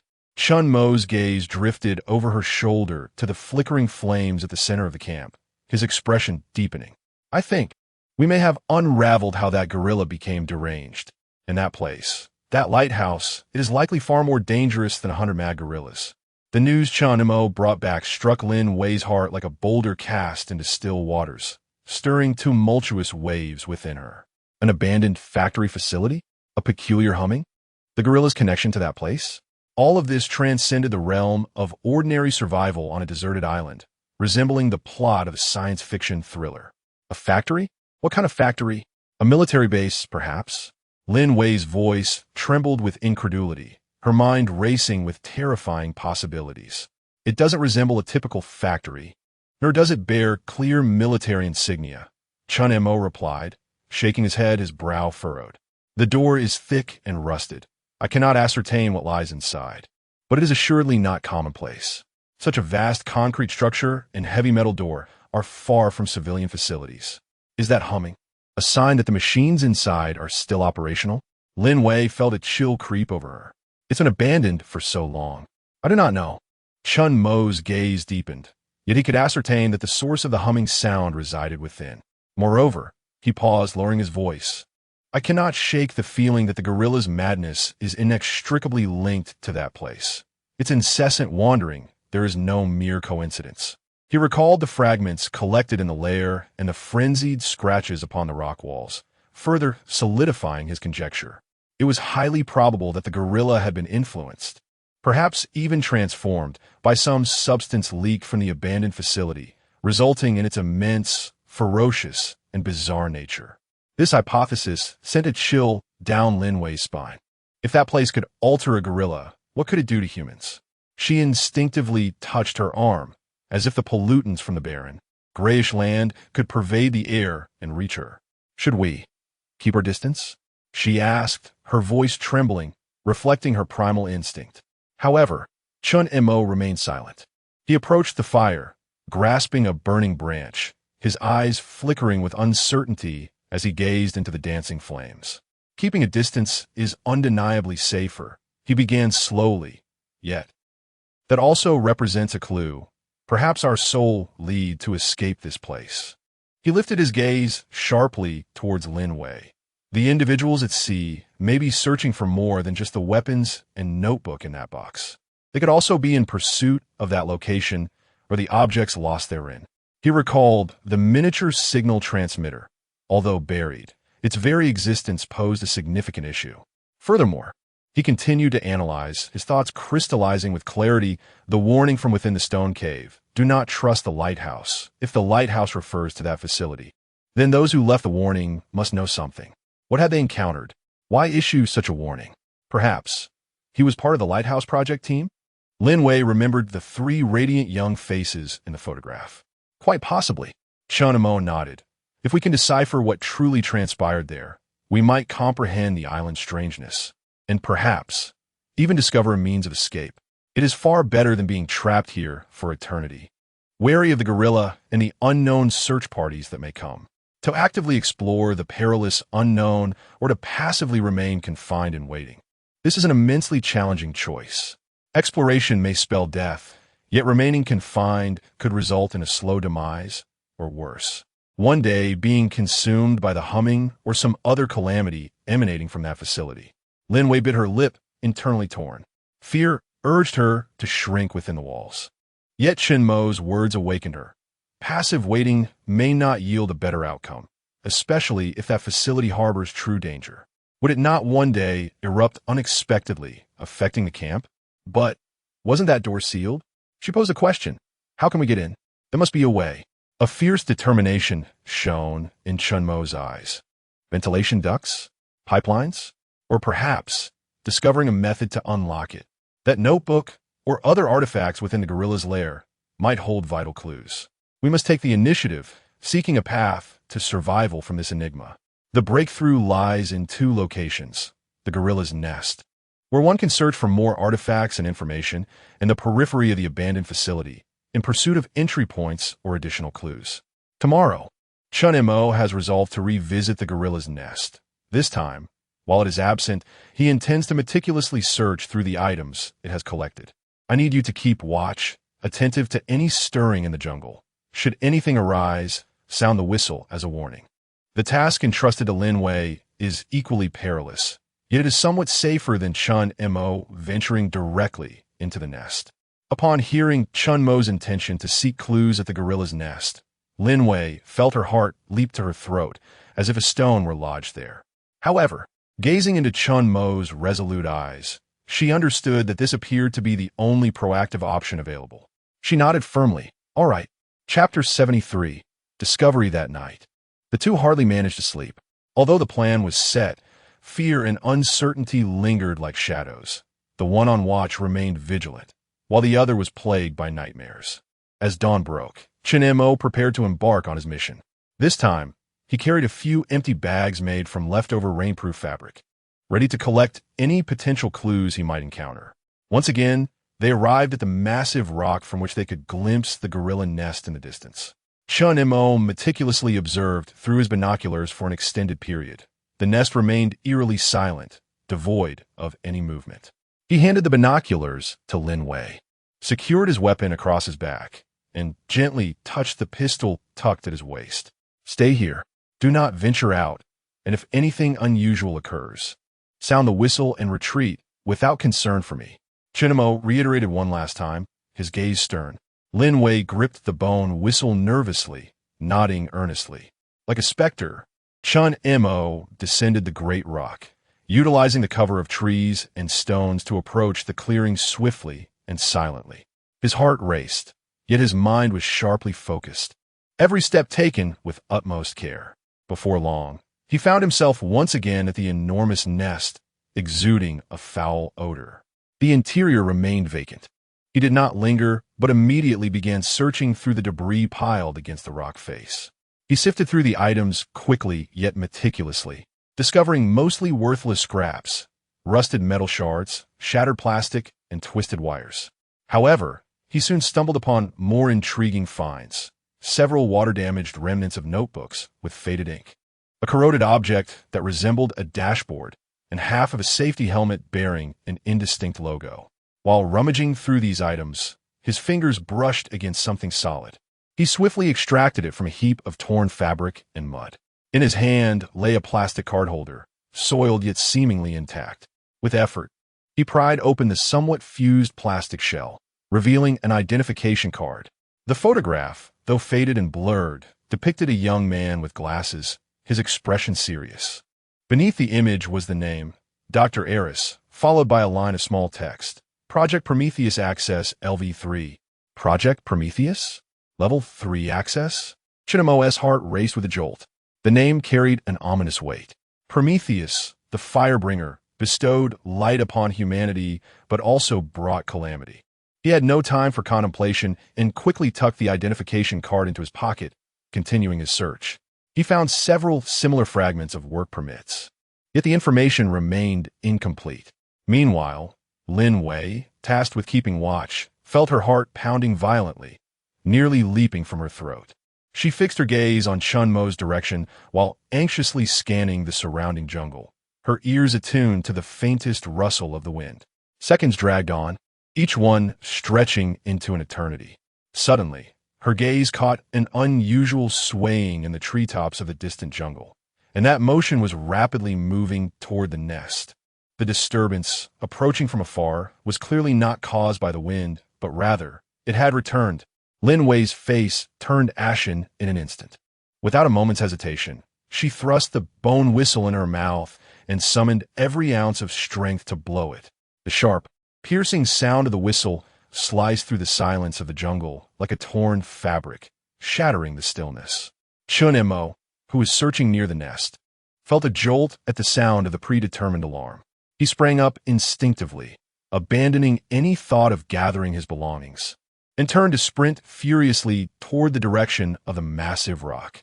As he burst out of the clearing and plunged into the thicket, a savage, deafening roar erupted behind him. The sound was filled with fury and the madness of territorial violation, louder and more terrifying than any before. Following that was the heavy, drum-like sound of thunderous footsteps, accompanied by the crackling of trees being violently snapped. It had discovered the intrusion into its lair and was enraged, pursuing at an astonishing speed. Chen Mo's scalp prickled as he pushed his speed to the limit, dashing through the rugged forest, not daring to look back. He could feel the terrifying pursuer rapidly closing in, the powerful scent of blood and wild rage nearly breathing down his neck. Lin Wei, hidden behind the giant rock, was paralyzed with fear as she witnessed the trees in the distance falling as if cleaved by an invisible axe, a colossal, reddish-brown figure chasing after Chen Mo with incredible swiftness. In her panic, she desperately blew the bone whistle again to help the frantic Chen Mo ascertain his direction. Chen Montak, hearing the approaching roar and Lin Wei's whistle, felt his adrenaline surge. Just as the monstrous claws were about to grasp him, he leaped forward, tumbling awkwardly behind the massive rock. Almost simultaneously, a thunderous crash resounded. The frenzied giant gorilla slammed into the rock with such force that the entire boulder shook, sending debris cascading down. It stood upright, letting out a world-shattering roar, its massive fists pounding against the rock face with a dull, terrifying thud. Its bulging, bloodshot eyes glimmered with madness and ferocity, fixated on the space behind the stone. Chen Mo and Lin Wei huddled together behind the rock, drenched in cold sweat. Gasping for breath, their hearts racing as if they might explode. The terrifying roar and pounding reverberated through the rock, numbing their eardrums, accompanied by a nauseating, pungent scent of blood. They were temporarily safe, but how long could this stone shield them from the thoroughly enraged beast? It seemed they had truly stirred a formidable hornet's nest. Beyond the boulder, the furious pounding and roaring continued for a solid 4 to 5 minutes. The sound sending chills down their spines, as if the very rock might shatter at any moment. Chen Mo and Lin Wei huddled tightly behind the rock, scarcely daring to breathe. Each heavy impact caused their hearts to constrict violently. Lin Wei's face was as pale as parchment, her fingers clenching Chen Mo's arm with such intensity that her nails nearly penetrated his flesh. Meanwhile, Chen Mo gripped his entrenching tool firmly, while his other hand rested on the pistol at his lower back, his gaze fixed intently on the edge of the rock, bracing himself for the worst. However, the frenzied assault ceased without warning. Heavy panting and a low, menacing growl echoed from the other side of the rock. Yet the pounding sounds had come to an abrupt halt. Then came a rustling noise, accompanied by the sound of heavy footsteps, which seemed to circle around the massive stone. The two held their breath, paralyzed with fear. The footsteps meandered for a few moments, and eventually began to recede, accompanied by the crackling of broken branches and that heart-stopping growl, ultimately fading into the depths of the jungle. Had it departed? Chapter 74. A narrow escape back to the camp. The two waited for a few more moments until the jungle outside gradually returned to its natural symphony, the rustling of leaves, the melodies of birds, before they dared to slightly relax their tense nerves. Both collapsed onto the ground, gasping for breath, their bodies drenched in cold sweat. The overwhelming sensation of survival washed over them. It has left? Lin Wei's voice trembled, laced with a hint of tears. It has temporarily departed. Chen Mo replied, his voice equally hoarse. He leaned in attentively, straining to catch any sound from outside, confirming that the ferocious gorilla had indeed vacated the vicinity, before cautiously peering out to observe. The direction of the nest was in disarray, trees toppled as if swept away by a miniature hurricane. On the massive boulder before them were several distinct, alarming indentations and claw marks. We must return immediately, Chen Mo urged, pulling up the nearly incapacitated Lin Wei. It may not have gone far. It could return at any moment. Without daring to linger for another second, they summoned the remnants of their strength, supporting one another as they stumbled towards the camp. Every rustle of foliage sent jolts of fear through them. Upon racing back to the camp, they barred the rickety wooden door with all their might and leaned against the rough wall, finally feeling a semblance of safety, as if they had just walked back from the brink of death. Exhaustion and dread surged over them like a tidal wave. Lin Wei sank to the ground, her body trembling uncontrollably. Chen Mo also slid down the wall, his chest heaving violently, yet his eyes sparkled with an unusual brightness, a frenzied exhilaration born from a state of extreme tension. Carefully, he extracted a plastic card holder from his pocket, his fingers quivering with excitement. "Look at this," he said, handing the identification card to Lin Wei. She took the grimy card, struggling to decipher the photograph and text in the flickering firelight. Dr. Eris, Prometheus Project. Level 3 authorization. She looked up, her eyes filled with confusion and shock.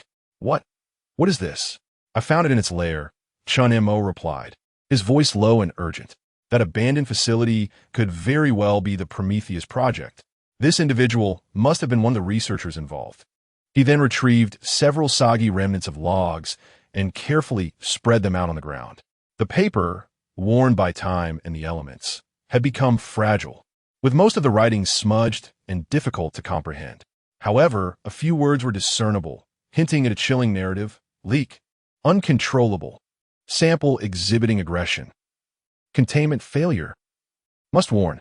These fragmented phrases pieced together a spine-chilling clue. Leak, sample, Lin Wei's voice quivered. Could it be that gorilla is the sample? This speculation sent a bone-chilling shiver through her. Did this mean that the gorilla was not a natural mutation, but rather a result of human intervention? Quite possibly. Chen Mo's gaze was piercing. The activities occurring within that facility were far from ordinary. Something had leaked inside, affecting the organisms present, and perhaps even posing a threat to humans. He recalled the frenzied warning uttered in the stone cave. Prometheus. Chen Mo pondered this name, furrowing his brow. The Firebringer. What exactly had they stolen? What kind of catastrophe had ensued? Clues began to converge, pointing toward a terrifying truth. This island was no mere desolate land, but the site of a colossal disaster, a forgotten epicenter of calamity that might still be slowly festering. The gorilla was a living testament and victim, or perhaps a product, of this catastrophe. What shall we do? Lin Wei felt an unprecedented sense of insignificance and dread. In the face of nature and beasts, one could still struggle for survival, but confronting an unknown disaster, potentially involving otherworldly forces, left her feeling profoundly powerless. Information. Chen Mo asserted with unwavering conviction. We require more detailed intelligence regarding that facility, what transpired there, how to escape, or at the very least, how to avoid being ensnared in this crisis. His gaze again fell upon the identity card. Level 3 access. Perhaps this card could unlock a certain mechanism on that door. It was a daring hypothesis, yet it might be their only means to reach the core at present. But that door is rusted shut. Lin Wei interjected, her mind still haunted by the earlier moment of terror involving the gorilla. There must be alternate entrances, air ducts, maintenance passages, or something else. Chen Mo refused to yield.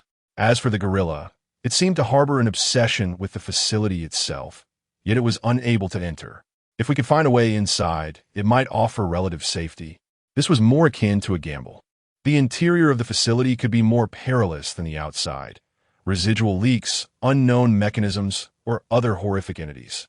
Yet remaining idle was equally perilous. Chen Mo picked up the hardbound notebook once more, flipping to the pages adorned with peculiar maps and symbols. Previously inscrutable, the keyword Prometheus project now lent these symbols and diagrams a semblance of clarity. Could these be structural diagrams of the facility? He speculated, pointing at the lines and symbols. One page depicted a network resembling an air duct system, annotated with incomprehensible codes. Another appeared to be a topographic map of a region, marked at its center with a strange symbol reminiscent of the H with double dots they had encountered before, albeit slightly different. Look at this, Lin Wei suddenly exclaimed, pointing at a sequence of numbers and letters in the corner of one page. This seems less like coordinates and more like a code. The string of characters read, Prom 7 Alpha 0. Chen Mo's heart momentarily skipped a beat. A code? Could it possibly relate to that door? Moreover, Lin Wei turned to another page, where a hastily scribbled equation-like notation read, Sequence Threshold, Emergency Protocol Activation, accompanied by skull insignia. All these fragmented pieces of information pointed toward a colossal secret concealed within that facility. We must give it a try. Chen Mo resolved to devise a way to approach that door, to ascertain whether there existed an electronic lock or a keypad. This card and the string of digits might hold the key. This was an exceedingly perilous plan. Not only would they have to venture deep into enemy territory, drawing near to the domain of that frenzied gorilla, but they would also attempt to engage with a door that potentially harbored unknown dangers. Yet, it seemed there were no better alternatives. Only by unraveling the enigma could they hope to find a path to survival. Tomorrow, Chen Mo gazed at Lin Wei, his eyes resolute. We shall go together. You keep watch for the gorilla and any anomalies while I attempt to access the door. Lin Wei, witnessing the unwavering determination in Chen Mo's gaze and glancing at the clues, realized she could neither prevent nor deter him. Trapped in this place, the ultimate outcome might well be destruction. She nodded firmly, her voice still slightly tremulous yet imbued with newfound resolve. All right. Chapter 75. A shift in plans this time. It is highly probable that they will gain access to the abandoned artificial base. Uncertain of what unforeseen events may transpire within, the two must reorganize their equipment. At that moment, Chen Mo's gaze inadvertently drifted toward a pile of supplies in the corner of the camp. His eyes fell upon a deflated metal canteen, the very one Lin Wei had discovered while collecting salt on the rocky shore. To his astonishment, it bore a bullet hole, something he had overlooked until now. During the tempest, he had been too preoccupied with using it as a container for kindling to notice the detail. Whose canteen could this be?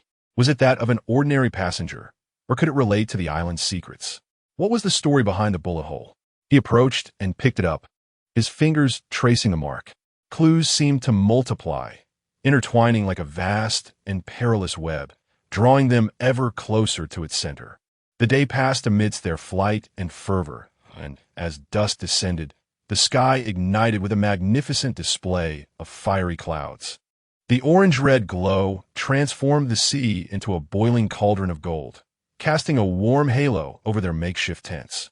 Lin Wei sat beside the fire, skewering cured meat on a sharpened twig, roasting it over the flames that crackled and hissed as the fat dripped, rising in plumes of blue smoke that mingled with the resplendent clouds above.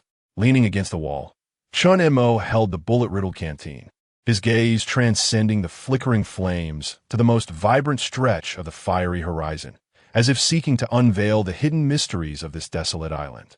The distant waves tirelessly crashed against the rocks, their rhythmic sound blending with the crackle of the fire, infusing the camp with a fleeting sense of tranquility. As dinner concluded, night enveloped them. Tonight, the frenzied guerrilla might very well retaliate against their camp. After some deliberation, the two agreed to keep watch together through the night. Yet until dawn, the island remained curiously quiet. They exchanged glances, each detecting a hint of doubt and a touch of relief in the other's weary eyes. If that guerrilla were to attack, with their mental exhaustion and depleted strength from the day, it would be a formidable challenge to contend with. Let us seize the moment to rest. The guerrilla won't come for now, Chen Mo's weary voice echoed. Already burdened by fatigue, Lin Wei offered no reply, burrowing into the shelter and quickly succumbing to sleep, her soft snores soon filling the tent. Chen Mo too found a spot and, fully clothed, drifted into slumber. Their night watch, coupled with the mental strain and physical exhaustion from the previous day, was overwhelming. It was not until the afternoon sun streamed through the wooden slats, warming their faces, that they finally roused from their profound slumber. This sleep had been the deepest they had experienced since arriving on the island. The tension of recent days had brought them to the brink of mental collapse. Without such restorative rest, they might have risked psychological disintegration. Upon awakening, both felt rejuvenated, their stomachs rumbling in unison. This deep sleep not only alleviated their mental burdens, but also revived their appetites. Chen Mo turned and entered the shed, intending to prepare some smoked meat for roasting, only to discover that the previously hunted wild boar meat had nearly been consumed, leaving behind only a few shriveled strips, barely sufficient for 1 or 2 meals. He picked up the smoked meat and stepped outside the shed, handing it to Lin Wei, signaling her to start roasting it while he went to check the catch in the traps by the creek. Unfortunately, this time the traps yielded nothing, not even a small fry. The results from the traps were a matter of luck, fluctuating between abundance and scarcity, rendering them an unreliable source of sustenance. The compressed biscuits were certainly not an option at present, unless they found themselves in a situation devoid of any food sources on the island, at which point they would prove their worth. Today, venturing to that area was out of the question. Returning to the camp empty-handed, Chen Mo surveyed the dwindling food supplies and made a decision. The issue of food must be addressed first. Lin Wei felt a silent sigh of relief. She lacked the courage to confront the guerrilla and the mysterious facility again immediately. Although foraging for food was arduous, it was undoubtedly far less perilous. Surely, there must be edible plants in the jungle? Lin Wei endeavored to recall the limited survival knowledge she had acquired. Wild fruits? Tubers? Yes. Chen Mo nodded. He had indeed spotted some during their previous venture into the forest, but he had not verified their safety, hesitant to consume anything uncertain. With the wild boar meat available, he had not pursued further confirmation. Today, they would have to search carefully. He took up his entrenching tool and a few empty bags, primarily to seek out tubers to stave off hunger, as fruits were not reliable. The two set out again from the camp. But this time their direction was not towards the perilous depths of the jungle. Instead, they chose to follow the creek upstream, exploring an area of the island they had not thoroughly investigated before. The vegetation appeared to be denser there, with different species of trees. After several days of overcast weather, the skies finally cleared. The sea breeze brought with it a long-forgotten sense of dryness. With the improved weather, Lin Wei recalled the salt pit they had previously prepared by the seaside. Yes, they would check it tomorrow. As Chen Mo wielded his entrenching tool to clear the dense underbrush, he meticulously searched the ground, his gaze primarily fixed on the roots of plants with broad leaves and robust vines. After about an hour of walking, Lin Wei suddenly pointed toward a cluster of vines not far away. That one. Chen Mo, look, doesn't that leaf resemble a taro leaf? Chen Mo approached to inspect it. The plant boasted large heart-shaped leaves and a stout stem, indeed bearing a resemblance to taro. He carefully excavated the soil around its roots with his entrenching tool.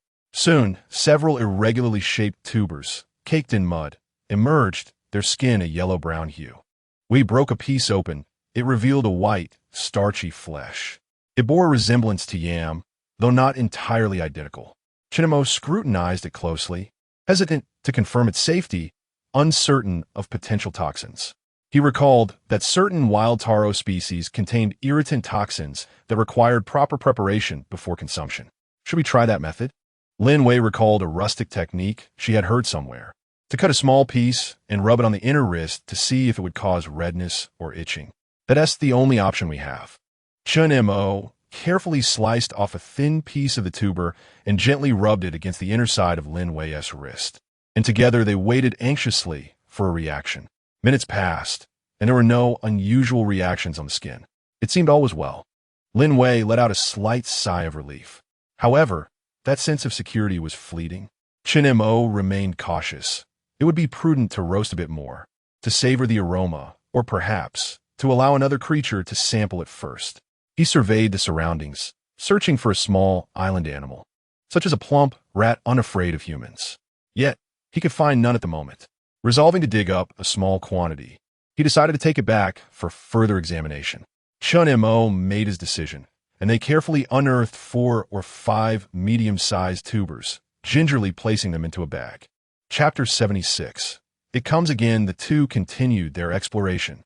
In a low-lying, damp area, they discovered numerous mushrooms, their caps displaying an eerie shade of blue-violet, with a luminescent glow along the edges. Lin Wei crouched down to examine them closely, only to be abruptly pulled back by Chen Mo. Do not touch. The more vibrant the colors, the more potent the toxins. He used a twig to poke at the mushrooms, and upon breaking the stalk, a liquid oozed forth, shimmering with a bluish light. How peculiar. How could such mushrooms thrive in this environment? They exchanged glances, a sense of unease settling in their hearts. Hesitant to collect any, they pressed on, hoping to find something familiar. Not far along, they stumbled upon several different plants. One type of low shrub bore a few hard-shelled nuts. Another featured leaves reminiscent of ginger, and upon digging up its root with a makeshift tool, they detected a faintly spicy aroma akin to wild ginger. However, they dared not sample them, merely gathering small samples for further examination. Their most delightful discovery awaited them on a sunlit hillside, where a cluster of plants thrived. Though the stalks were short and the leaves diminutive, they bore strings of plump, pod-like fruits. Chen Mo opened one pod to reveal several robust, dark green beans. Could these be wild beans? Lin Wei wondered, intrigued. I am uncertain, but they appear more trustworthy than the mushrooms. Chen Mo collected a considerable number of pods, intending to cook and taste them later. After gathering their findings, Lin Wei continued onward, only to be halted by Chen Mo. Let's call it a day. He pointed to the sky, estimating it to be around 4 or 5 o'clock. If we venture any further, we may find ourselves returning in darkness, and the forest at night is far too perilous. They opted not to retrace their steps, but, following Chen Mo's suggestion, took a small detour to potentially unearth more resources, alleviating concerns of being caught in the dark. Their luck did not wane. They fortuitously discovered several wild banana trees, laden with clusters of nearly ripe bananas exuding a fragrant aroma, an encouraging sign of safe fruit. If necessary, they could even roast them. With their bounty in tow, the pair returned to their camp. Though fatigued, they felt a sense of reassurance. In the process of foraging and identifying food temporarily dulled their fears of the unknown dangers lurking around them. They did not hasten to process their gathered food. Instead, they reached a mutual agreement to visit a nearby stream for a much-needed bath. Since arriving on this isolated island, they had not washed, and both were acutely aware of their unpleasant odors. During this time, they took turns standing guard to ensure safety until they had both finished bathing. Emerging from the water, they felt invigorated. Even their steps felt lighter. Seizing the opportunity before nightfall, they approached the salt evaporation pit they had previously excavated. To their surprise, the stone pit contained not less seawater, but more, likely a consequence of the recent storm. With no other option, the two made their way back to camp. As an artisanal method for producing sea salt gradually formed in Chen Mo's mind. However, he did not disclose to Lin Wei that he was uncertain about the feasibility of this method. Upon returning to the camp, they commenced the preparation of the gathered food, exhibiting extreme caution towards the unknown plants. The first was a tuber resembling a yam. After Chen Mo peeled it and cut a small piece, he roasted it by the fire until it was thoroughly cooked, emanating a fragrance akin to baked potatoes. He broke off a small morsel and tasted it himself. The flavor was slightly astringent, yet it indeed resembled potato. After swallowing, he felt no discomfort in his throat. After waiting for half an hour without any adverse reactions, he dared to let Lin Wei have a taste as well. Another half hour passed, and Lin Wei exhibited no signs of discomfort either. Chen Mo then took 2 pieces and placed them on the fire to roast. Not that he was reluctant to eat. A small amount might be harmless. But what if it was too much? Caution was imperative. They even named this unknown tuber yam. While it roasted, Chen Mo produced some pods and had Lin Wei shell a few, while he fetched a somewhat crumpled tin water bottle, poured some water into it, and placed it atop the glowing charcoal to heat. By the time Lin Wei had shelled a small handful, Chen Mo gestured for her to add them to the pot to boil. During the wait, they consumed the roasted yam, though the eating was somewhat comical. They would take a bite or two and pause, feeling reassured before continuing, as if testing for poison. After approximately an hour, when the beans had softened, they finally finished the little they had. Next, they decided to sample the beans. Chen Mo cautiously picked one with a small knife and tasted it. The flavor was mediocre, slightly bitter, yet he felt no discomfort after swallowing. Another prolonged period of eating ensued. It appeared that both the yam and these unidentified beans were edible. As for the bananas, they would be set aside for later. The suspected wild ginger and nuts were temporarily untouched. Although the meal was simple, it replenished their calories and carbohydrates, and both felt their spirits and strength reviving considerably. With tangible food in their stomachs, their courage in the face of danger seemed to return somewhat. As night fell, the stars twinkled above. The sea lay calm, reflecting the moonlight. Had it not been for their perilous situation, this would have been a splendid island night. The two sat beside the fire, deliberating their forthcoming plans. The food issue had been temporarily alleviated, but stability was still lacking. Chen Mo analyzed that they must remember the locations of the yam and beans for regular collection in the future, and they needed to devise a way to catch other prey. Indeed, Lin Wei nodded. Tomorrow I will attempt to use that piece of pigskin along with needle and thread to see if I can fashion a water bag or pouch for convenience. As for over there, Chen Mo's gaze drifted towards the dark depths of the jungle. Once we regain more strength and our food reserves are ample, we must venture there again. That card and password must be put to use. Knowing the source of their food provided them with the confidence to continue exploring.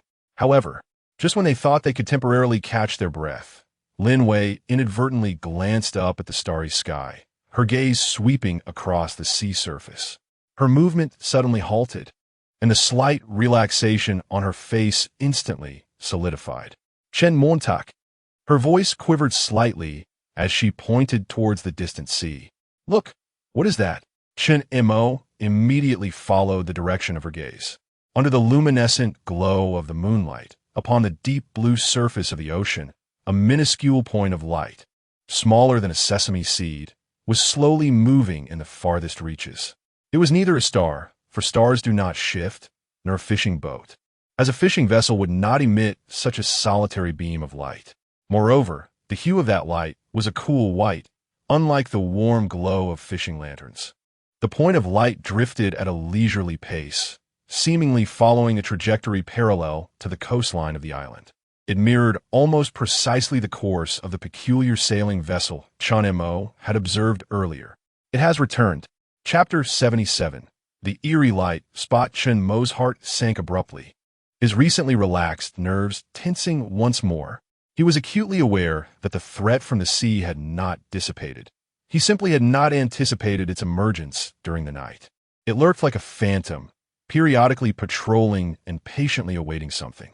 This time, under the luminous moonlight, that cold white light spot appeared strikingly clear and profoundly unsettling. The brief tranquility they had just attained was shattered in an instant. They remained trapped on this desolate island, with the interior concealing madly mutated creatures and perilous abandoned facilities. While on the sea, an enigmatic observer loomed, its intentions shrouded in mystery.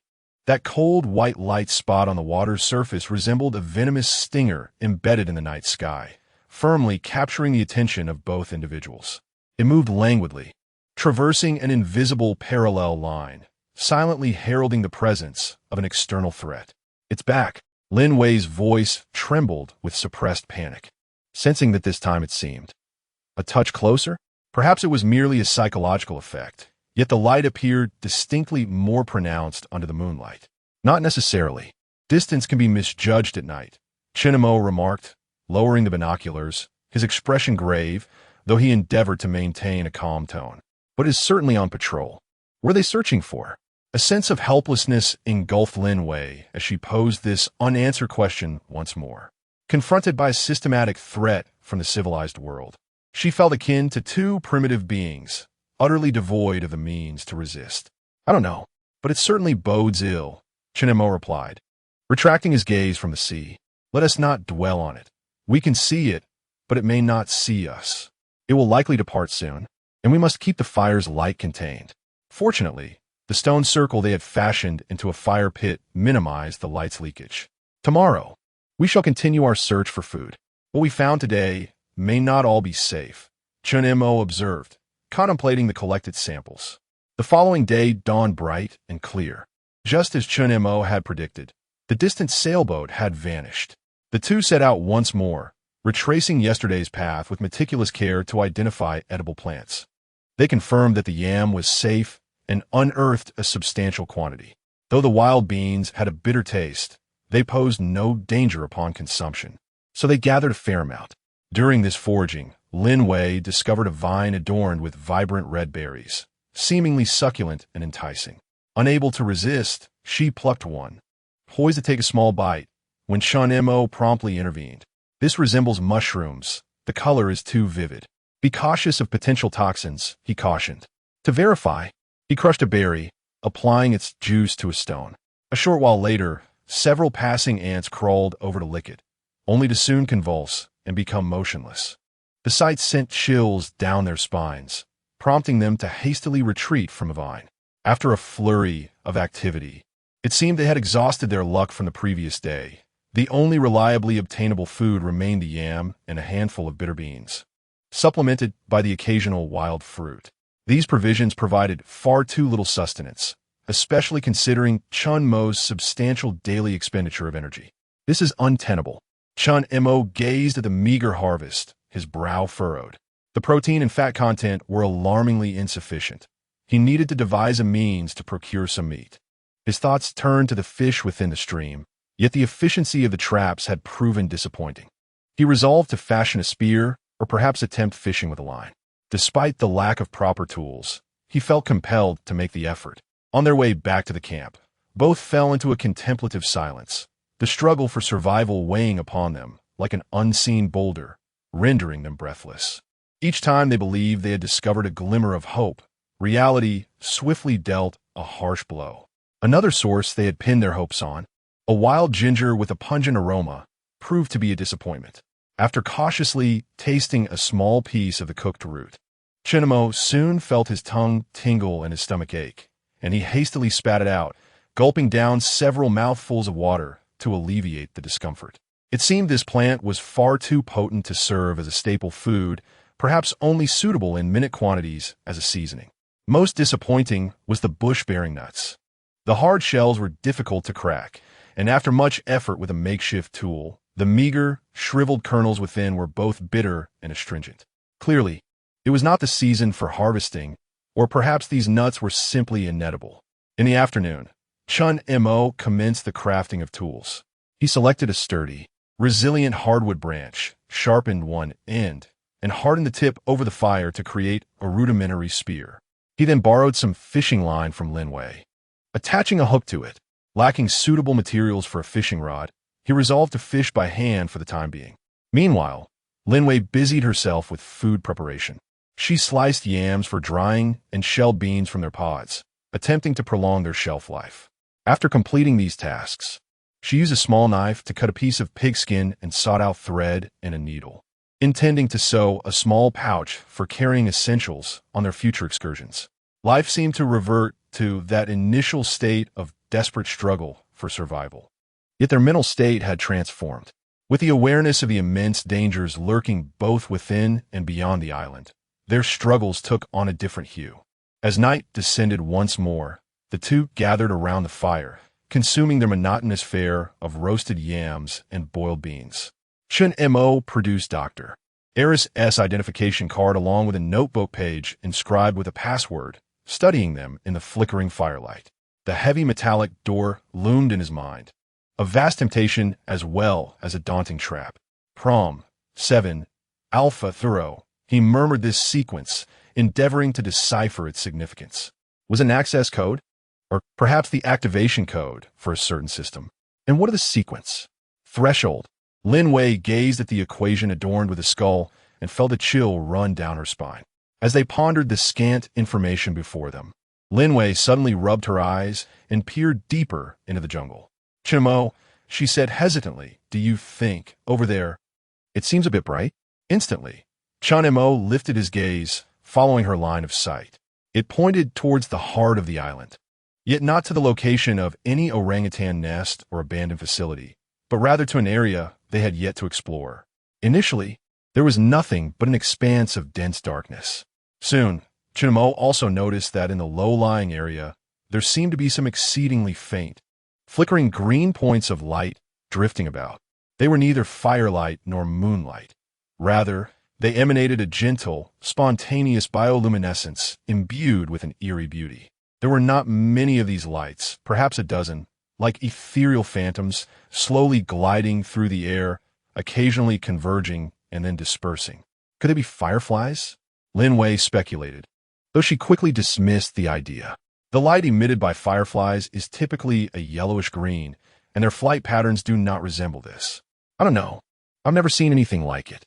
Chen Mo, vigilant, raised his binoculars, attempting to gain a clearer view, but the distance was too great and the light too dim, revealing only a blurred halo. The green glow evoked an intensely strange sensation, beautiful yet ominous. The area from which it emanated was not far from the abandoned facility. Could it possibly be connected to that leak? Lin Wei's voice trembled with fear. It seemed plausible that whatever altered the gorillas could also give rise to these luminous, bizarre creatures. Chen Mo remained silent, fixated on the elusive green lights. The island's strangeness was manifesting in myriad ways. The buzzing, the mutated gorilla, and now these unknown luminescent entities in the dead of night, all pointing towards the sealed Prometheus project. After drifting for over half an hour, the green lights gradually dimmed and vanished, as though they had never existed, leaving the jungle once again enveloped in darkness. Chapter 78. A Pitiful Harvest Tomorrow. Chen Mo lowered the binoculars, his voice heavy with contemplation. I shall venture once more to the creek, to test the harpoon and fishing hook. You, do your utmost to remain near the camp. His original plans had once again been disrupted. The appearance of the unknown, luminescent entity tonight heralded new, uncharted dangers. and he could not risk allowing Lin Wei to wander too far into the dense jungle. Lin Wei nodded, hugging her knees tightly, her gaze fixed upon the dancing flames, her eyes brimming with trepidation for this land. By day, the island appeared serene, yet at night, it seemed to awaken with bizarre phenomena, fraught with invisible perils. They were akin to ants unwittingly lost in a giant's garden, struggling for survival while remaining oblivious to the dangers that surrounded them. The distant glimmers of the ocean, the resonating hums from the hinterland, the mutated gorillas, the eerie green glow of the midnight hour. Countless enigmas and threats intertwined, weaving a vast net, eagerly awaiting their entrapment. The urgency for food remained pressing, yet the more complex dilemma lay in how to survive on this increasingly uncanny island. Chen Mo tightened his grip on the rough harpoon, his gaze once again cast toward the darkened jungle. Tomorrow, he must procure and return with sufficient sustenance. Otherwise, they might succumb to hunger and the pervasive strangeness before they ever reached the threshold of exploration. At dawn, Chen Mo set out, armed with his rudimentary handmade harpoon and hand-line fishing hook. The food reserves in the camp had nearly run dry, making today as catch of utmost significance. He returned to the relatively calm backwater bay. Under the morning light, the creek's waters had become markedly clearer, revealing fish darting amongst the crevices of the stones below. Selecting a suitably deep rock, he held his breath and focused intently, attempting to spear a fish with the harpoon. This task demanded immense patience and precision. Light refracted on the water's surface could create distortions, and the current could skew one's judgment. Time and again, he thrust the harpoon, yet it consistently skimmed past the fish or faltered due to the resistance of the wooden shaft in the water, leaving him watching helplessly as the fish fled in fright. Sweat trickled down his brow, and a sense of frustration began to fester. What appeared deceptively simple proved to be an arduous endeavor, his strength rapidly depleting amidst the futile attempts, while his stomach grumbled in protest, amplifying the hollowness within him. Continuing in this manner would surely diminish his already limited accuracy, wasting energy in vain. He paused, opting for a different approach. Taking a deep breath, he retrieved the fishing hook, affixing a small piece of last night's bitter bean as bait, and sought a feather nearby to serve as a float. He secured it according to the water's depth, gently casting the hand line into the creek, then found a stone to sit upon, feeling for the faintest tremors in the delicate line with his fingers. Time passed slowly. His fingers grew cold and pale from the water's chill, yet there were no indications of fish taking the bait. Perhaps the beans failed to attract the fish's attention, or perhaps they were simply too wary. Just as he was on the verge of surrendering and considering another attempt with the harpoon, a subtle, distinctly different tremor coursed through the line between his fingers. Something had touched the bait. Chen Mo immediately held his breath, every muscle in his body tensing as he meticulously attuned himself to the subtle sensations. The line quivered once more, its movement more pronounced. The fish were probing. He patiently awaited, his heart racing with anticipation. At last, he perceived a distinct downward tug. This was the moment. With a swift flick of his wrist, he aimed to pierce the fish's mouth and quickly reeled in the line. A violent struggle erupted beneath the surface, far exceeding his expectations. However, whether due to the dullness of the hook or an error in timing and force, the struggle lasted only 2 or 3 seconds before the resistance abruptly vanished. The line suddenly felt weightless. He rapidly drew in the line, only to find the hook empty, the bait gone. Damn! Chen Mo couldn't help but mutter a curse under his breath, disappointment and frustration flooding his mind. So close. Reluctantly, he rebaited the hook and cast it back into the water. This time, he waited longer, yet no fish took the bait. It seemed the earlier commotion had frightened away the school. Glancing at the sky, he noted it was nearly noon, and having caught nothing thus far, hunger and anxiety burned within him like twin flames. He had no choice but to seize the spear once more, engaging in the laborious task of thrusting. After several more failed attempts, perhaps by chance or a gradual understanding of the technique, he felt a solid resistance at the spear's tip after a swift thrust. He had struck. Elation surged within him as he swiftly raised the spear, revealing a palm-sized, thrashing silver-gray fish pulled from the depths. Though small, it was indeed a tangible source of sustenance. He carefully removed the fish from the spear's tip and made his way to the shore, where he found a slender yet sturdy blade of grass to thread through the fish's gills, holding it aloft. This modest catch invigorated him, fueling his resolve to persevere. Throughout the morning, he managed to spear 3 fish of similar size, along with one even smaller, hardly enough to fill a gap. For 2 adults desperately in need of energy, such meager spoils were akin to a drop in the ocean, yet better than none. Exhaustion and hunger clouded his vision, compelling him to pause and sip from the stream to stave off hunger before he began the trek back to camp, bearing his meager catch. On the way back, he deliberately took a longer route, hoping to revisit the spot where he had previously discovered yams, in the hopes of unearthing more. As he approached that area, he instinctively surveyed his surroundings with heightened vigilance. Suddenly, his gaze was drawn to a disordered array of marks in the mud nearby. These were not human footprints nor traces of small animals. Instead, there were several clear, deeply imprinted claw marks. Large, familiar, belonging to the red-haired gorilla. The direction of the claw marks suggested it had lingered here, and it appeared to have frantically excavated something. A patch of yam vines was uprooted, tubers dug up, chewed to bits, with fragments scattered everywhere. Was it also foraging for food? And it seemed unusually agitated? Chen Mo's heart raced. He immediately crouched low, scanning the vicinity with heightened alertness, gripping the spear and the few small fish tightly. The jungle was eerily silent, save for the rustling of leaves as the wind swept through. He cautiously retreated, unwilling to linger any longer. Encountering that red-haired gorilla now would undoubtedly spell his doom. Chen Mo hastily retraced his steps back to the camp. The gorilla's territory appeared to be more extensive than he had anticipated, and its temperament exceedingly volatile, which was far from reassuring. Upon returning to the camp, Lin Wei caught sight of his meager catch, a flicker of disappointment crossing her gaze, yet she remained silent, quietly taking the fish to prepare. It was insufficient sustenance. Panting, Chen Mo set down his spear and added, "Moreover, I discovered its footprints near the yam patch. It seems to be foraging, leaving chaos in its wake." Lin Wei paused in her task, her expression shifting slightly. Is it driven by hunger?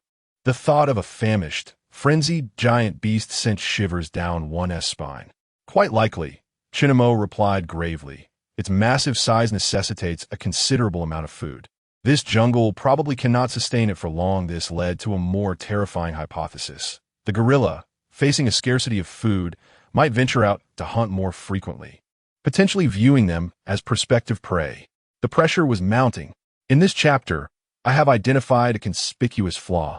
I wonder if my readers can discern it. Chapter 79.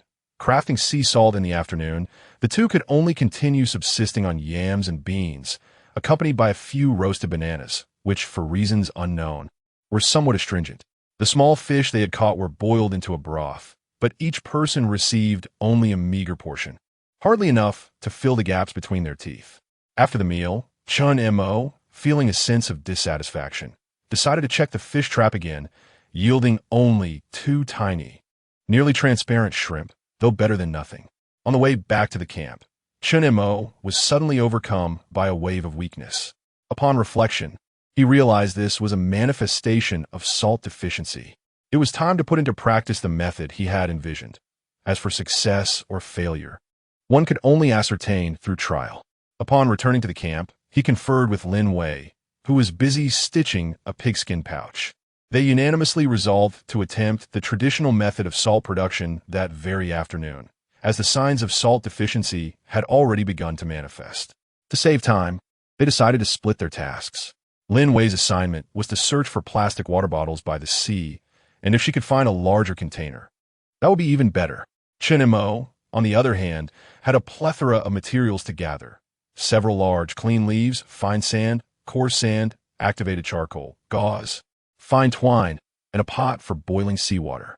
Fortunately, leaves were abundant in this area. As for sand, it goes without saying that the beach was replete with it. All that was required was to wash it thoroughly. Activated charcoal was also available, ready to be crushed into fine granules from the campfire. They also had gauze and twine among their supplies. However, they were lacking a pot for boiling seawater, which necessitated a compromise, using a slightly dented tin kettle as a substitute, resulting in merely a few extra boiling sessions. Chen Mo meticulously gathered and organized the necessary items, now awaiting news from Lin Wei. During the wait, he prepared a substantial amount of firewood, for this would be a project that would consume considerable resources. Time passed slowly, and Lin Wei had yet to return, causing Chen Mo to feel a twinge of concern. What if she had encountered danger? Just as this thought crossed his mind, and he stood to take a step, he spotted Lin Wei appearing within his line of sight. She cradled several bottles in her arms, and behind her, a large white plastic bucket was secured with rope, dragging along as she made her way back. Chen Mo hurried forward to meet her. "Wonderful!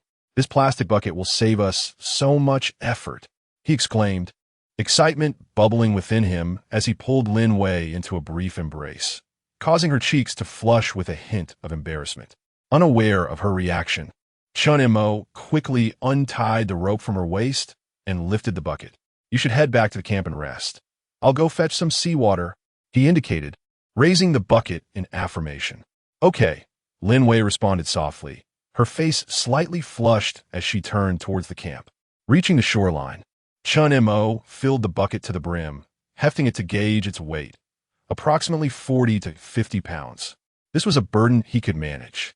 With a determined effort, he hoisted the bucket onto his shoulder and set off towards the camp. Though the distance was not great, by the time Chen Mo arrived at the camp with the bucket, he was breathless, gasping for air, his back aching, and his clothes completely soaked through. After resting for a considerable time, he finally began to feel a semblance of relief. "Perhaps I should drink some water," he muttered to himself. Lin Wei observed Chen Mo emerging from the shelter and hastily handed him the water pouch. "Thank you." Chen Mo stepped forward to accept the pouch, taking several hearty swigs before exhaling deeply. "What must I do next?" Lin Wei awaited the delegation of tasks from him. Chen Mo instructed Lin Wei to boil seawater, a relatively simple task involving placing a half-collapsed iron kettle over the fire, adding seawater, and scraping the crystals off after the water evaporated, placing them on leaves. After clearly explaining the boiling process to Lin Wei, Chen Mo busied himself with his own tasks. Firstly, he needed to prepare several filtering containers, specifically the 6 plastic water bottles that Lin Wei had found. He neatly cut the bottoms off 3 of them with a knife, leaving the other 3 intact for holding water. Before utilizing the containers for filtering and holding water, they needed to be thoroughly cleaned. To save time, Chen Mo carried the 6 water bottles along with 2 piles of coarse and fine sand to the creek at the edge of the jungle for washing. Upon returning to the camp with the cleaned water bottles and sand, Chen Mo found that Lin Wei had already completed the first pot of crystallized salt and was scraping it off with a knife onto the leaves. Satisfied, Chen Mo began assembling the filtration apparatus. He found a relatively flat stone slab and rummaged through the fire pit to gather several pieces of charcoal. Using 2 wooden sticks, he placed them on the stone slab and took a stone of moderate size, pounding it until it became fine particles, which he set aside to cool. Next, he picked up some prepared gauze and, using his knife, cut out 3 small pieces that were just large enough to bind around the tops of the water bottles. He then secured these with nylon string left over from weaving a fishing net. Proceeding to the filtration layers, he filled each of the 3 bottles with coarse sand to about 1/3 of their height for the first layer, which served to filter and support the finer materials above. On top of the coarse sand, he added the finely crushed activated charcoal to a height of about 1/4 of the bottle, constituting the core filtration layer responsible for absorbing minute impurities, colors, and odors from the water. The final layer consisted of fine sand, filling the bottles to the brim, designed to intercept small insoluble particles. Once all 3 bottles were filled, Chen Mo shook them gently to ensure that each filtration layer was even and compact, making certain there were no significant gaps that could compromise the filtering efficacy. After preparing the filters, he gathered 9 uniformly sized wooden sticks, grouping them in 3s to form tripod structures. With his knife, he punctured 2 small holes in the bottom of each filtering bottle, threading nylon string through and tying them to the tripod frames. thus completing the rudimentary filtration devices. The next phase involved waiting for Lin Wei. Approaching the fire pit, Chen Mo noticed a modest amount of crystals on the leaves below and frowned slightly. At this rate, it would take all night to reduce a barrel of seawater into crystals. It seemed he had a busy night ahead. Do you think the salt we produce this way is edible? Lin Wei queried, her brow furrowed with uncertainty as she noticed Chen Mo's approach. The concoction brewed today is unsatisfactory. It is rife with impurities and requires purification before it can be deemed acceptable. As Chen Mo added more firewood, he remarked, "It is not ready yet." As dusk descended, Chen Mo sat beside the fire, occasionally tending to the flames while devoting the remainder of his time to sharpening the harpoon, striving to enhance its edge. Meanwhile, Lin Wei continued her meticulous work of stitching a pouch from pigskin, occasionally rising to scrape the residual crystallization onto leaves, adding water to perpetuate the boiling process. The setting sun cast a resplendent orange-red hue across the sea, enveloping the camp in a fleeting tranquility. As for dinner, it remained unchanged, the same few dishes as always. The evening boiling was a shared duty akin to a watch, with Chen Mo taking the first half of the night and Lin Wei the latter half. At last, as dawn approached, the bucket of seawater had finally been simmered down, the leaves now adorned with a layer of yellow-brown crystals. Chapter 80. Preparations before purifying sea salt. As dawn broke, Chen Mo awoke to find Lin Wei dozing beside the fire, the ground strewn with crystals. He approached the fire, picked up a piece of crystal, and tasted it. It was bitter and astringent, clearly unsuitable for use as salt. Gently, he tapped Lin Wei, who jolted awake, turning her head sharply. Upon recognizing him, she exhaled in relief, her tense body relaxing. "Ah, it's all boiled." Lin Wei yawned, gesturing towards the crystals on the leaves. "What should we do next?" "We'll discuss it later. It's still early. You should rest in the shed for a while." "I'll check by the creek," Chen Mo replied, grabbing his spear and turning towards the thicket. "Be careful," Lin Wei said as she entered the shed. Before long, Chen Mo arrived at the spot where he had placed the fish trap. Lifting it, he discovered only a small fish, no bigger than his palm. It proved once again to be disappointing, just as unstable as before. Could it be the wrong location? He pondered, carrying the trap upstream along the creek to the place where he had last speared fish. The morning forest was enveloped in a damp mist, dew from the leaves occasionally dripping down to dampen his trousers.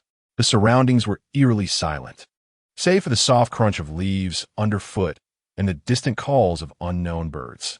As he walked, he remained vigilant, aware that he had traversed this creek many times before. The more familiar he became, the more cautious he needed to be. Accidents often occurred in such seemingly tranquil situations. And this forest, while appearing calm, concealed myriad dangers. After walking about 100 meters, Chen Mo paused, bending down to clear away the rubble and dead branches from the creek bed. He then carefully placed the fish trap in position, securing it with stones to prevent it from being swept away by the current. Straightening up, he shook out his slightly sore arms, his gaze inadvertently drifting towards the distant sea. On the horizon, a small white light flickered into view once more. It moved steadily along a parallel course, seemingly in search of something. When it had arrived, how long had it lingered? Chen Mo stood frozen, his brow furrowed. Each appearance stirred a sense of unease, coincidentally occurring just after he and Lin Wei had relaxed, as if it were deliberately antagonizing them. Had they discovered that the island was inhabited? Why then did it not approach? Chen Montag wondered. Just then, his gaze inadvertently swept across the meeting point of sea and sky. Behind that light from the patrol boat, he was nearly certain it was a vessel. He noticed something peculiar in the far distance.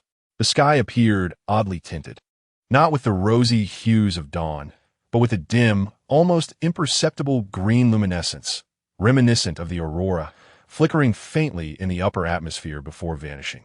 Had his eyesight not been keen, and had he not been fixated on that direction, he might have dismissed it as an illusion.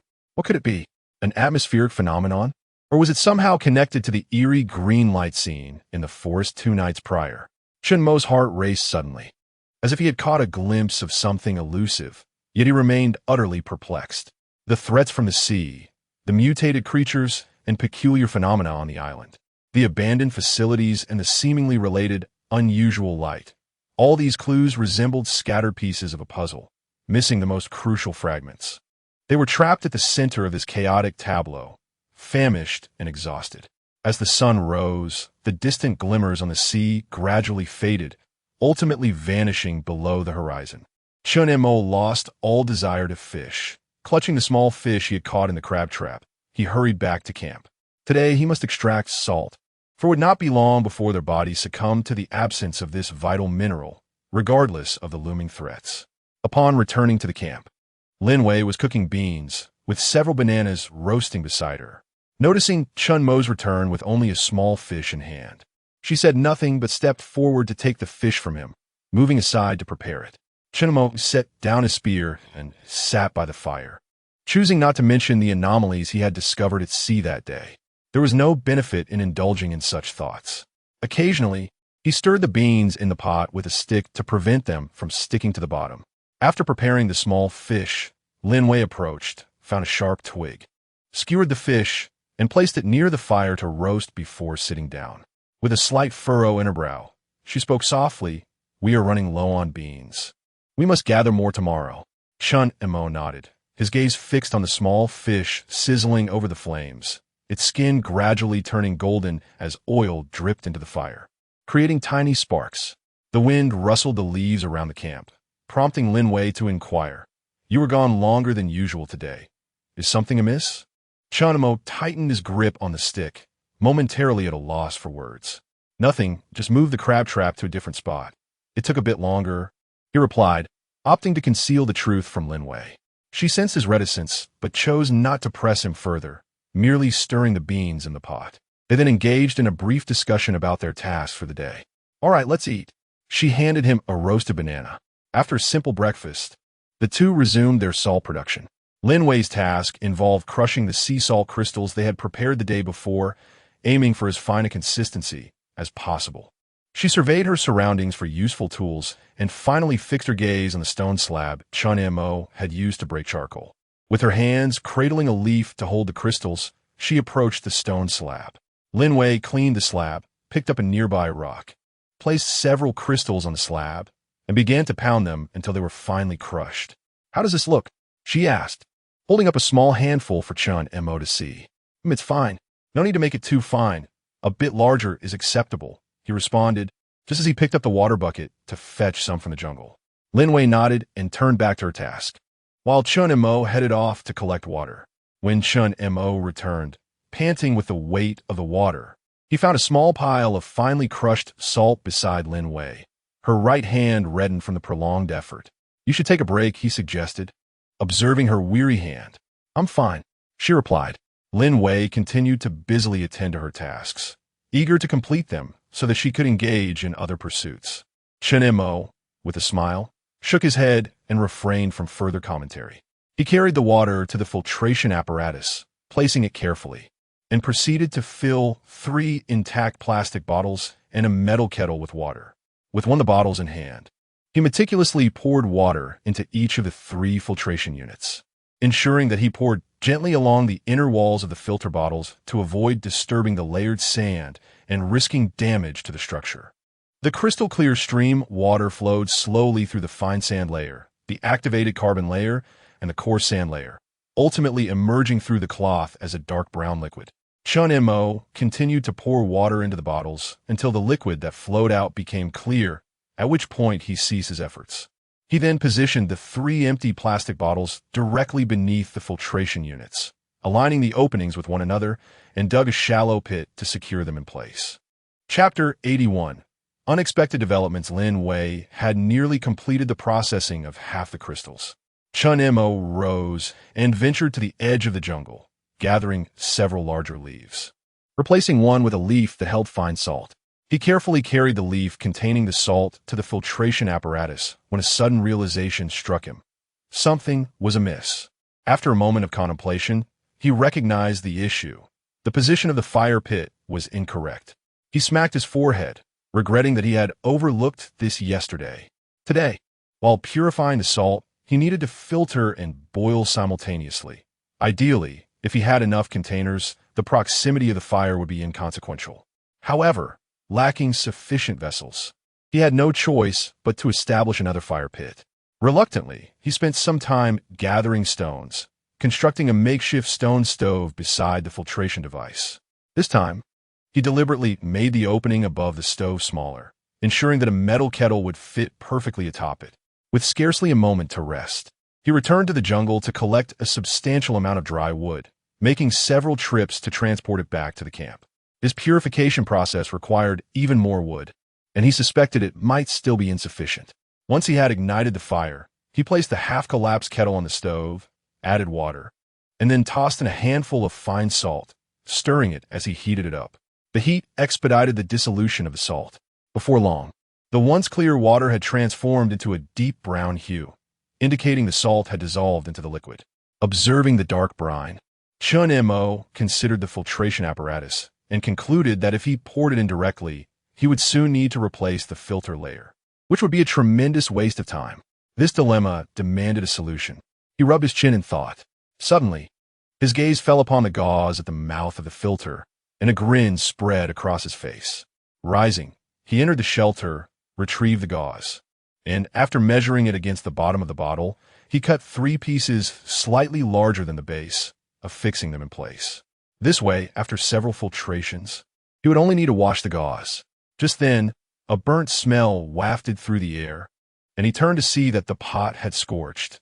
He had been so preoccupied with other matters that he forgot to remove the kettle. Hastily, he set the kettle aside, cleaned it, and resumed the salt dissolving process. Once dissolved, he lifted the kettle and gradually poured the brine into the 3 filtration devices. Watching the salt water trickle through the layers of fine sand, activated carbon, and coarse gravel, it emerged as clear, transparent droplets into the bottle below. Chen Mo exhaled a long, relieved breath. Everything was proceeding smoothly. He continued to dissolve more salt and pour it into the filtration apparatus. As the purified salt water dripped down, the level in the bottle gradually rose. Suddenly, another thought struck him. Where would he store this filtered brine? In a moment of frustration, he lamented the series of mishaps he had encountered that day. Was the lack of salt diminishing his intellect? With no spare containers available, and uncertain if he would find any at the beach, he began to murmur to himself while scanning the surroundings for usable items. His eyes landed on the rainproof tarp atop the shelter, and after a moment's deliberation, he stepped forward and resolutely cut away a large piece from the overhanging section. This would have to suffice for the time being. Before returning to the filtration device, cleanse the waterproof cloth thoroughly. Near the fire pit, excavate a square hole and place the waterproof cloth inside, ensuring it is laid flat and that the edges are sealed to prevent any leakage. Secure the top edges with sand. This will temporarily hold the filtered saline solution. Is everything proceeding smoothly? Lin Wei approached, cradling the remaining finely crushed salt. Merging the 2 piles together, it seems to be going well. Chen Mo pointed towards the bottle beneath the filter, which was nearly full. That's splendid. Today, we shall finally obtain salt and no longer endure tasteless food. A smile graced Lin Wei's face. It's almost noon. I shall prepare the meal. Let us have compressed biscuits today. The kettle isn't boiling. Chen Mo indicated towards the tin kettle. All right, I shall fetch it, Lin Wei replied, turning to enter the shed where she retrieved 2 packets of biscuits, handing one to Chen Mo.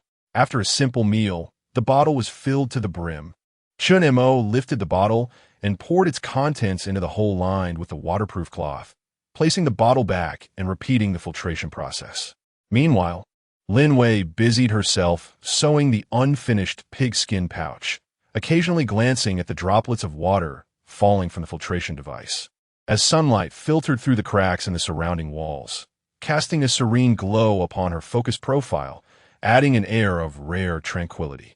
As the sun dipped below the horizon, painting the sky a vibrant red, the final granules of salt dissolved, marking the conclusion of their day-long endeavor of filtering saline.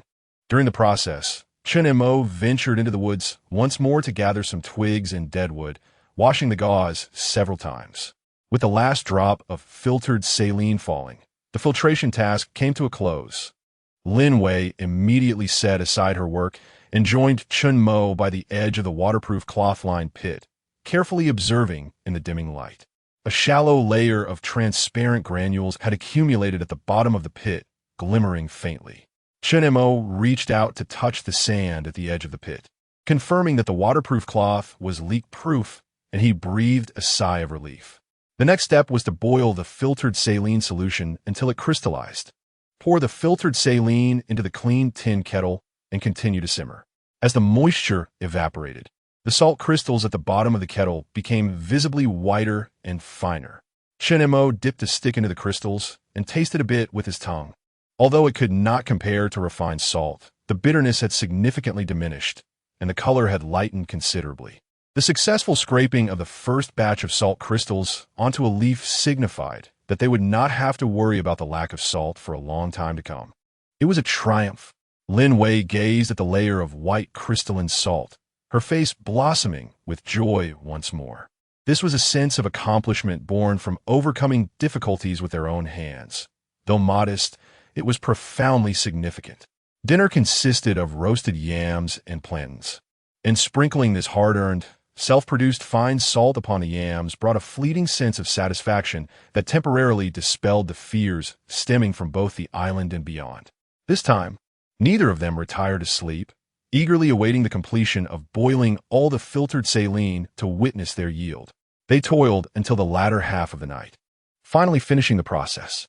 Gazing at the glistening white salt crystals upon the leaves, both felt a profound sense of contentment swelling within them. They roughly estimated that they had obtained approximately a small bowl of relatively pure salt. This substance served not merely as a seasoning, but also as a beacon of hope for the future preservation of food. The entire day, compounded by the late hours of the night, saw them exhaust tremendous energy in the laborious process of salt extraction. However, this island seemed to unfailingly reveal its treacherous nature, just as they glimpsed a sliver of hope. While the two were occupied with tidying up the remnants of their salt-making endeavor, Lin Wei inadvertently cast her gaze toward the spot where firewood had previously been stacked. Suddenly, she let out a soft gasp. Chen Mo, look, Chapter 82. Abundant Ocean Resources. Chen Mo immediately turned his gaze. There, at the edge of the ashes left after the fire, he noticed several half-burned twigs on which clung faint green luminescent specks resembling mold. These were the very items Chen Mo had collected from the jungle earlier that afternoon. The shade of green was strikingly similar to the eerie green lights he had observed a few nights prior, albeit somewhat dim. It was nearly imperceptible unless one paid close attention. At the time of collecting these branches, Chen Mo had paid them little heed, but upon reflection, he realized they were gathered from the downwind area of that abandoned facility. A chill gripped his heart. He hastened forward, using his entrenching tool to carefully sift through the ashes and remnants, scrutinizing them closely. There were not just one or two. Several twigs bore traces of that strange green luminescence on their shaded sides. They were exceedingly minute, resembling spores or tiny powder, visible only under specific lighting conditions. Could these remnants have attached themselves after the appearance of the mysterious green lights? Or were they always present, simply unnoticed until now? What could these substances be that they proved so resilient, surviving the flames that should have consumed them entirely? A sense of foreboding rose within Chen Mo. It seemed that the enigmatic green points held mysteries far beyond their initial assumptions. With a sudden realization, he instructed Lin Wei to step back. Chen Mo carefully gathered the twigs marked with green traces and reignited the fire. He added more wood to intensify the flames, and, as the fire blazed brighter, the green hues gradually faded until the twigs were reduced to ashen white remnants, devoid of any green traces. Only then did he cease adding fuel. After completing this task, both of them stared at the charred ashes with heavy hearts, the earlier joy of acquiring salt now thoroughly overshadowed. This island seemed to take pleasure in thwarting their every effort. Just as they managed to rise, it delivered a harsh blow, sending them crashing down once more. The island was systematically constricting their space for survival. Chen Mo gazed into the darkness that enveloped the jungle and then glanced down at the crystalline salt on the leaves. Exhaling a resigned sigh, the cost of survival was indeed escalating. He shook his head and muttered to himself with a bitter smile from now on. Gathering firewood must be approached with utmost caution. Lin Wei, looking at the utterly consumed ashes, spoke with a tremor in her voice, particularly when she pointed toward the direction of the abandoned facility. Chen Mo nodded gravely in acknowledgement.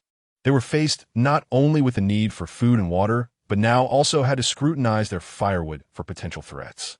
If this green substance had indeed leaked from that location, could it be a virus? Would they soon find themselves needing protective measures even to breathe the air? This unsettling thought struck Chen Mo.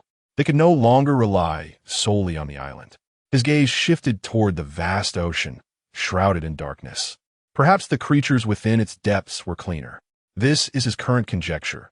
The vast volume and fluidity of seawater may remain untainted by pollution. Of course, this could merely be a wishful thought. Nonetheless, it is worth a try. Tomorrow, I shall venture to the reefs to see if I can pry some shellfish or perhaps search for kelp and sea vegetables, which they had previously overlooked as a source of sustenance. Shellfish are rich in protein and zinc, while seaweed provides essential vitamins and minerals, perfectly compensating for the significant deficiencies in their current diet. Excellent. Let us go together tomorrow, Lin Wei replied, somewhat apprehensively. In just a few hours, dawn will break. You should return to the shelter and rest. We shall discuss everything in the morning, Chen Mo urged, grasping his entrenching tool. And what about you? You've done so much today, let me keep watch. Lin Wei looked at Chen Mo as he approached the wall. I am fine. There should be no further incidents tonight, Chen Mo insisted, thinking to himself that if anything unexpected were to occur now, it would seem that heaven itself wished for their demise. Very well, do take a moment to rest. Seeing Chen Mo was resolute in his vigil, Lin Wei uttered a final remark before retreating into the shelter. In the latter half of the night, as Chen Mo had predicted, nothing transpired, and he dozed fitfully for a couple of hours. At the break of dawn, based on his previous observations of the sailing vessels and the patterns of the tides, Chen Mo calculated that today was indeed a day of ebb. Seizing the opportunity, he called Lin Wei to join him, armed with the entrenching tool, a multifunctional knife, and a piece of waterproof cloth, as they made their way to a rocky area on the eastern side of the island. The landscape was adorned with jagged stones and dotted with tidal pools. As the sea receded, the slick surfaces of the rocks were revealed, encrusted with a multitude of oysters, clams, and various shellfish whose names eluded him. Among the crevices of the rocks, deep green, broad-leaved seaweed thrived. Chen Mo carefully pried open the oysters with his entrenching tool. These creatures clung tightly, requiring deftness to extract. After prying off several, he struck open the hard shells with the blade, revealing the pale, soft flesh within. He hesitated momentarily, but then summoned his courage to consume one raw. The texture was cold and slippery, imbued with a briny flavor, and, after swallowing, he waited for a moment without experiencing any discomfort.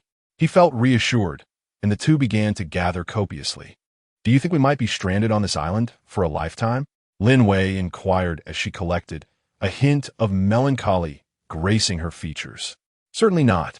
As long as we are alive, one day we shall surely depart from this island. Chen Mo, while prying at an oyster, paused briefly before responding with conviction. Yet, unbeknownst to anyone, a fleeting glimmer of a different emotion flickered in his eyes as he spoke those words. Indeed, it will happen. Lin Wei nodded emphatically, the shadow of her earlier sorrow dissipating, replaced by a resolute expression. As their encouraging exchange continued, the waterproof cloth quickly filled with oysters, clams, and more. During this time, Lin Wei also collected a considerable amount of plump seaweed. With food secured for the moment, the two separated to scour the vicinity, hoping to uncover any supplies that the sea might have washed ashore. Not long after, Chen Mo discovered several empty tin coffee cans. He examined them closely and found them intact. No leaks suitable for use. With these, he could boil water for drinking, eliminating the need to share a tin kettle by taking turns. Continuing his search, he stumbled upon a few broken slippers, yet could not find a matching pair. So he opted not to take them. He pressed on and later encountered tattered trousers and splintered wood. To his utter disbelief, he even found several used sanitary napkins. Chen Mo chuckled awkwardly, marveling at the vast tolerance of the sea. Realizing that further searches nearby would yield little significance, he turned back, simultaneously hoping that Lin Wei might bring some delightful surprises. Upon returning to the rocky area, he found Lin Wei waiting for him, cradling several bottles of mineral water. Chen Mo felt a twinge of disappointment, though it was to be expected. But then, wow, his attention was captured by something lying at Lin Wei's feet. Chapter 83. An unexpected visitor in the night, to his astonishment. It was a cast-iron wok, the very same one typically used for cooking at home. How did you find this? Chen Mo inquired incredulously. I stumbled upon it while searching over there. Something tripped me, and when I dug it out, there it was. Lin Wei gestured towards the direction she had traversed. Is it possible that this wok shouldn't be here? Lin Wei countered, noticing Chen Mo's expression. And no, that's not it. Chen Mo waved his hand dismissively. It's just that items made of iron are usually found resting at the bottom of the sea. Its presence on the beach is rather unexpected. He chuckled awkwardly, then added, could have been washed ashore by the recent storm? Lin Wei pondered for a moment. That is a possibility. Chen Mo nodded in agreement. Regardless, let it be. However it arrived, it is now hours since we have discovered it. This iron wok is quite timely. Let's take it with us. Come on, let us pack our things and head back. Chen Mo declared, no longer dwelling on the matter. Addressing Lin Wei, on their way back to the camp, fortune smiled upon them as they stumbled upon a sizable crab, stranded in a shallow pool due to the tide, which naturally became their captive. Their lunch was extravagantly bountiful, arguably the most sumptuous meal since their arrival on the island. Whether future meals could surpass this one was up to Chen Mo, who chuckled at the jest. A large pot of cooked shellfish to avoid parasites. Chen Mo insisted on cooking them thoroughly, was prepared. Though the meat shrank significantly upon cooking, the quantity was plentiful. The stir-fried seaweed, cooked in lard, had a rather ordinary taste and a hint of fishiness, yet it was delightfully crisp. And then there was the brilliantly roasted crab, its shell a vibrant red. Of course, prior to cooking, they had meticulously cleaned all the stones with fresh water. At last, their meal was imbued with the long-missed briny essence of the ocean. Although still lacking in fats, the high-quality proteins and minerals invigorated them, and they could distinctly feel their stamina and spirits reviving swiftly. If only we had thought of foraging for seafood sooner, Lin Wei remarked, gnawing on a crab leg. Previously, they had been preoccupied by the fear of the unknown, overlooking the vast food reservoir surrounding them. We shall go gather more edible seaweeds and shellfish once the tide recedes, Chen Mo planned, relishing the temporary alleviation of their hunger. In the afternoon, Lin Wei requested Chen Mo to fetch another jar of seawater. After handing it over, Chen Mo set about improving his weaponry. The spear had proven inefficient, and he resolved to craft a more powerful bow. The previous one had been hastily assembled and lacked significant lethality. This time, he selected a type of hardwood known for its exceptional resilience, and with a spade and knife, carefully shaped the bow limbs, then used fire to cure them, enhancing their elasticity. The bowstring was fashioned from the thickest nylon rope, twisted together repeatedly. The crafting of arrow shafts proved to be quite intricate, necessitating straight and smooth slender branches, which were sharpened to a point and subsequently hardened by fire, as the absence of metal tips left them with no other recourse. However, their power remained limited. He was diligently engaged in this task, while Lin Wei continued to sew her leather pouch, all the while tending to the fire where seawater simmered in an iron pot, gradually accumulating precious salt. The afternoon sun shone brightly, and a gentle sea breeze wafted through, imbuing the camp with a sense of bustling yet relative tranquility for the first time. As evening approached, Chen Mo, carrying the rudimentary bow he had fashioned, ventured to the edge of the camp to test its feel. He attempted to draw the bowstring fully, savoring the tension, and, after making some adjustments, knocked a sharpened wooden arrow, aiming at the trunk of a large tree several dozen meters away. Whoosh! The arrow was released, traveling a short distance before weakly embedding itself in the sand, far from its intended target. Its power fell short of expectations, and accuracy was far from achieved. Yet, he did not succumb to despair. This was merely the first step. Enhancements to the arrow and bow limbs, along with practice and aiming, would require time and diligence. Nonetheless, it presented them with a newfound potential for distant self-defense. As he walked over to retrieve the arrow, his gaze was drawn to a fresh mark in the sand. It was a footprint, but not human, nor that of the orangutan. It resembled the track of a bird, 3 toes pointed forward, 1 backward. However, the footprint was disproportionately large, nearly the size of his palm. What seabird could possess such formidable claws? The traces led from the shoreline towards another rocky area, eventually vanishing. Were there large avian creatures on the island that had eluded their notice?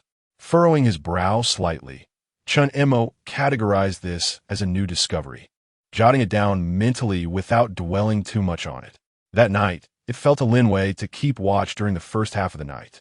Clutching the newly crafted bow, though its utility was limited, it provided a semblance of security. She sat by the fire, her ears alert to the sound surrounding them. The moonlight was brilliant, and the sea lay calm, with no sign of the distant patrolling light, perhaps indicating it was not on duty that evening. In the latter half of the night, Chen Mo, feeling a bit drowsy, was drawn by an exceedingly faint yet persistent rustling sound. It did not resemble the wind rustling through leaves, but rather the sound of numerous tiny claws scraping against wood. The noise emanated from the perimeter of the wooden wall. Instantly alert, he gently roused Lin Wei, who had only recently fallen asleep, signaling her to remain silent. Both held their breath, straining to listen. The rustling seemed to encircle the base of the wooden wall, dense and unnerving, sending shivers down one's spine. Occasionally, a faint clicking sound mingled with it. What could it be? There seemed to be a multitude. Chen Mo stealthily crawled to the edge of the wooden wall, peering through the gaps. In the moonlight, he beheld the sandy ground surrounding the camp, teeming with countless shadows the size of fists. Some were attempting to climb the wall, while others gnawed at its base. Were they giant crabs or some other crustacean? Their eyes glimmered with a faint green light in the moonlight, their movements appearing sluggish, as if drawn by some unseen allure. Was it the aroma of the simmering sea salt, or the remnants of shellfish they had consumed? Or perhaps it was some lingering scent that beckoned them? A chill ran through Chen Mo. He grasped a burning branch and thrust it forcefully through the crevice in the wall. Waving it vigorously, the flames drew near, and those shadowy figures appeared startled, producing a cacophony of clicking sounds as they swiftly retreated, ebbing away into the darkness like a receding tide, vanishing from sight. They came swiftly and departed just as rapidly.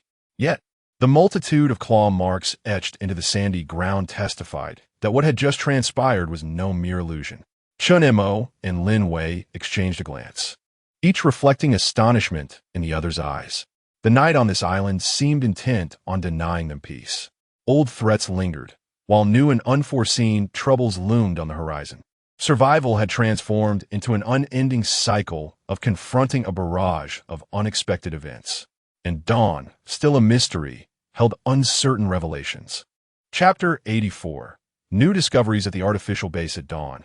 The two individuals promptly ventured outside the wooden enclosure to examine their surroundings. The sand was covered with an intricate array of claw marks, haphazardly strewn in every direction, leading all the way to the shoreline. The density of these tracks suggested a terrifying abundance of fist-sized crabs or creatures of similar nature. While a solitary specimen posed little threat, their sheer numbers could indeed incite unease, particularly under the veil of night. Perhaps the aroma of boiled seawater and shellfish had lured them in? Lin Wei frowned, still unsettled. It was highly probable. Chen Mo, wielding a spade, began to sift through the traces left in the sand, contemplating that in the future, remnants of seafood should be disposed of far away, preferably buried in a pit. We must pay closer attention to such details henceforth. Otherwise, we may encounter unforeseen troubles. Just as we did last night. Lin Wei nodded in agreement. Let us set these concerns aside for now and proceed. Today, we shall continue our coastal foraging. Chen Mo rose to return to the camp for tools. Although it was not a day of low tide, the morning yielded a decent harvest of shellfish, seaweed, and several fish of moderate size. They also ventured to the bean field to gather some pods and yams to bolster their food reserves. After a simple lunch, they resumed their tasks. Chen Mo continued to adjust his bow, fine-tuning the tension of the string, and sought out several sharp stone shards, which he roughly shaped and affixed to a few arrow shafts as tips. Upon testing, it appeared that their efficacy had indeed increased. Lin Wei prepared some fish by curing it with the salt she had made.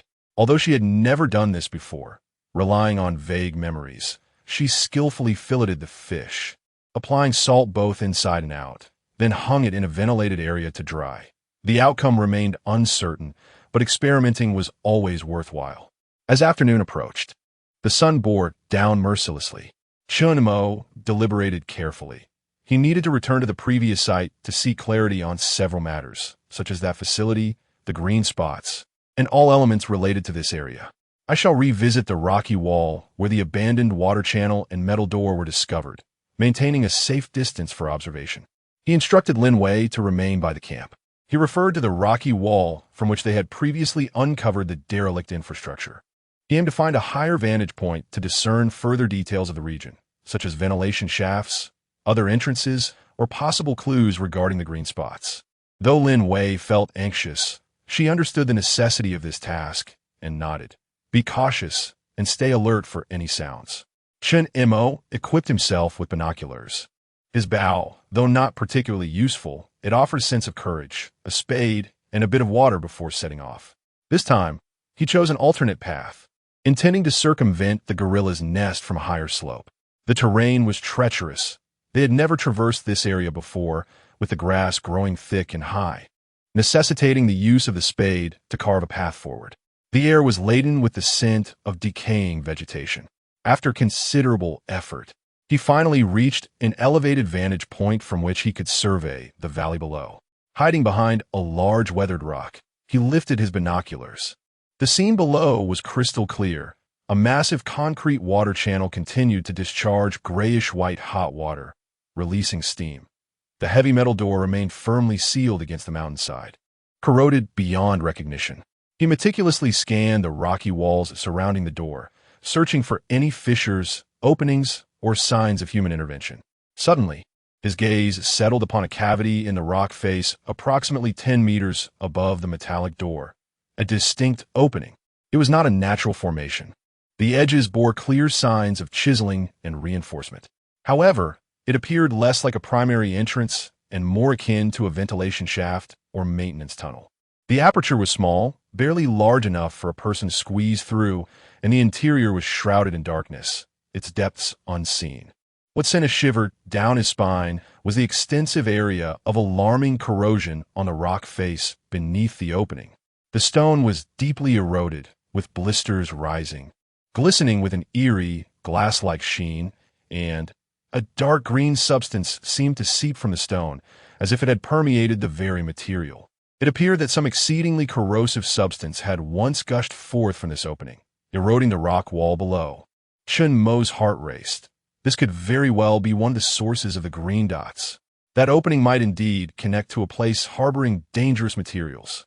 He adjusted the focus of his binoculars, attempting to discern the interior of the cavity, but the light was too dim to reveal anything. The edges of the opening appeared to bear claw marks. Were they left by the very gorilla attempting to climb up? Just as he was intensely focused, a gentle breeze swept through the valley below, brushing past the direction of the opening. Within the wind, a faint yet distinctive scent wafted, a blend of sweetness, iron, and a hint of rust. Chen Mo immediately held his breath and swiftly ducked behind the rocks. Though he was at a distance, the scent was so faint it was almost imperceptible, yet he dared not take chances. Should he inhale too much and succumb to madness like that red-haired gorilla, it would spell disaster. After a moment, the scent seemed to dissipate, and the wind ceased. He cautiously peered out once more. This time, he observed a pile of objects beneath the severely corroded rock face. Not stones, but twisted remnants that resembled metal frameworks or instrument debris. These remnants were also heavily corroded, coated in a thick layer of multicolored rust, rendering their original forms unrecognizable. Unlike the toys found in the gorilla's nest, these remnants appeared to be components of some facility, seemingly discarded after being damaged from within. What had transpired within the Prometheus project? What kind of leak could cause such terrifying corrosion? A chill ran down Chen Mo's spine. The sealed door behind him likely concealed a living hell. After casting one last glance at the disconcerting opening and the corrosion marks, he slowly retreated down the slope, preparing to return to camp. This discovery was crucial. It clarified that the sudden emergence of the green dots that night was indeed linked to this abandoned facility, complicating the prospects of exploring inside further. While the ventilation shaft might provide access to the interior, venturing inside without adequate preparation would undoubtedly be tantamount to courting death. Chen Mo couldn't help but feel a wave of relief.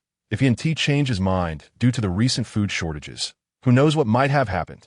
As he made his way towards the camp, he took special note of the surrounding vegetation.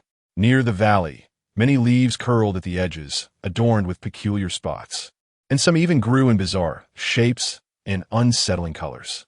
The farther he ventured from that area, the more the plants appeared to thrive in their natural state. It seemed that the pollution in that locale was far more pervasive than they had previously observed. Upon returning to the camp, he shared his observations with Lin Wei. Upon hearing about the corrosive opening and the mutated plants, her complexion paled instantly.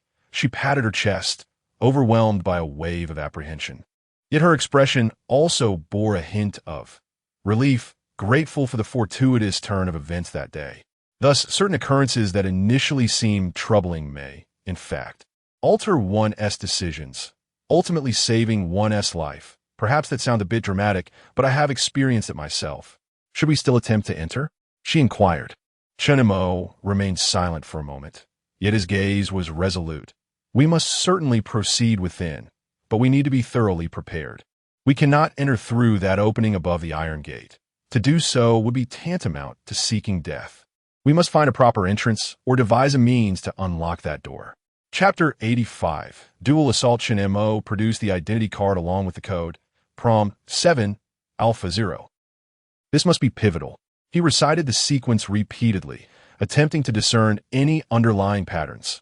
Prom representing the project name, 7 indicating the unit number, Alpha denoting the experimental zone, 0 signifying the level of access, or perhaps it served as an urgent code.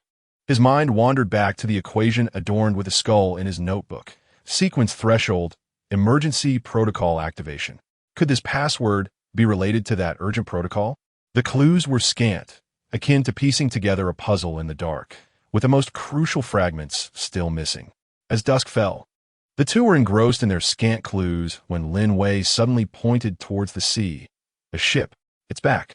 Chen Mo immediately turned his gaze. Far out at sea, that cold white light appeared with impeccable timing, patrolling along its previous course. However, this time, a smaller, dimmer red light flickered just above the water's surface, vanishing almost immediately. The position and movement of that red light. It certainly was not a star. Could it possibly be some sort of signal light? Or perhaps a drone? Chen Mo furrowed his brow. It seemed the adversary possessed considerable equipment. The red light did not re-emerge, while the primary white light continued its leisurely patrol. As night enveloped the surroundings, the lights on the sea gradually receded. Yet tonight, the beach surrounding the camp was anything but tranquil. Shortly after nightfall, the eerie rustling and clicking sounds that had unnerved them the previous night resurfaced, seemingly more frequent than before. Countless shadows emerged from the sea, encircling the wooden walls, beginning to scale and gnaw at them. Chen Mo wielded a torch to drive them away, and they retreated momentarily. However, merely half an hour later, they returned, seemingly relentless. After repelling them for the third time, Chen Mo's expression shifted. Something was amiss. He scrutinized the dark beach. These creatures did not appear to be merely lured by food. Rather, they seemed to be testing us. The intervals between their attacks were decreasing, and with each retreat and return, their points of climbing and gnawing shifted, as if searching for the weakest spots in the wooden defenses. The behavior of these crabs was exceedingly peculiar, exhibiting a relentless determination, and they seemed increasingly acclimated to the flames. Lin Wei sensed it too. When did crabs acquire such intelligence? The gorilla, one could understand, as it belonged to the primate family, but these damned crabs. What kind of island have we stumbled upon? Chen Mo's inner monologue erupted in frustration. At that moment, Chen Mo abruptly turned to gaze into the depths of the jungle. Almost simultaneously, a low growl, suppressed yet seething with fury, echoed from the distant darkness. It was the gorilla. Had it been drawn here by the commotion? This was indeed reminiscent of the adage. Think of something, and it materializes. Are you Chow Chow? Chen Mo internally lamented once more. Their camp had become a veritable hub of activity tonight. Threats from the land and the sea seemed to conspire together, converging upon them. Were they no longer afraid of fire? Lin Wei trembled at the sound of the gorilla's roar, her grip on the multifunctional knife tightening until her knuckles turned white. The flickering flames cast a ghostly pallor across her face. Chen Mo's complexion darkened. He too had discerned the change. The crabs had altered their approach. No longer were they scattered soldiers retreating from pursuit, but rather they surged forward with an unsettling determination, their tolerance to fire seemingly increasing. It was indeed peculiar. The old methods would no longer suffice. Chen Mo swiftly resolved. The flickering fire's radius too confined to deter them. They required a larger blaze. He scanned the camp, noting a considerable amount of gathered dry shrubs and twigs beside the woodpile, and bellowed, "Throw the firewood outside the wall, but keep your distance." No sooner had he spoken than he sprang into action, hurling bundles of firewood beyond the wooden barrier, targeting the areas where the clawing sounds were densest. Lin Wei, suppressing her fear, quickly joined in to assist. The firewood struck the ground not far from the wall, eliciting a cacophony of urgent, crackling sounds, as though the creatures were incensed. Before long, a haphazard line of fuel began to accumulate outside the wooden wall. Chen Mo seized the most robust match from the campfire, inhaled deeply, and threw it over the wooden barrier toward the pile of twigs. The dry shrubs ignited. He cast several more matches in different directions before ceasing his efforts. The flames, fanned by the wind, surged higher, and with a resounding boom, the fire leapt up, consuming the pile of wood. Soon, a modest yet persistent fire wall formed outside the barrier. The flames and thick smoke enveloped the horde of crabs. Following this, a series of explosive cracking sounds erupted, the sound of shells splitting under the heat. A waft of scorched aroma drifted into the camp, oddly pleasant. On the sandy ground, a tumult of scrambling noises ensued, the rustling akin to a receding tide, as the creatures hastily retreated from the fire's range. The flames evidently surpassed their tolerance. Amidst the firelight, charred remnants lay curled and blackened upon the beach, still twitching slightly. It was effective, yet before Chen Mo and Lin Wei could exhale in relief, a sudden roar erupted from the jungle. A whoa! The gorilla had undoubtedly been startled by the sudden blaze. The fire must have provoked it, perhaps even instilling a sense of threat. Heavy footsteps echoed, drawing nearer. It was charging towards them. "Hold the entrance!" Chen Mo's pupils contracted as he shouted sharply, swiftly tossing the remaining firewood outside the camp. In an instant, thud! A large, reddish-brown shadow crashed violently against the wooden wall, causing the entire structure to tremble and emit a creaking sound. It was the gorilla. It had charged directly into the wall. It had completely lost its mind, rising on its hind legs, and, through the fiery barrier, it furiously pounded against the nearby wooden posts, the thuds resonating painfully in their ears. Its bloodshot eyes glinted terrifyingly in the flames, frothy saliva dripping from its exposed fangs. The fire seemed to instill a measure of fear in it, preventing a direct assault, but its sheer brute strength appeared capable of collapsing the wooden barrier at any moment. Without hesitation, Chen Mo removed the bow from his back, knocked an arrow tipped with a stone point, drew the string to its full tension, and aimed at the imposing shadow beyond the flames. Yet, he refrained from releasing the arrow. It was uncertain whether the wooden shaft could inflict any harm, and inciting further ire could lead to even graver complications. "Stabilize the fire. Do not let it extinguish," he shouted to Lin Wei, his gaze firmly fixed on the movements of the gorilla, awaiting the opportune moment to strike. Lin Wei desperately added combustible materials to the fire, striving to maintain its blaze.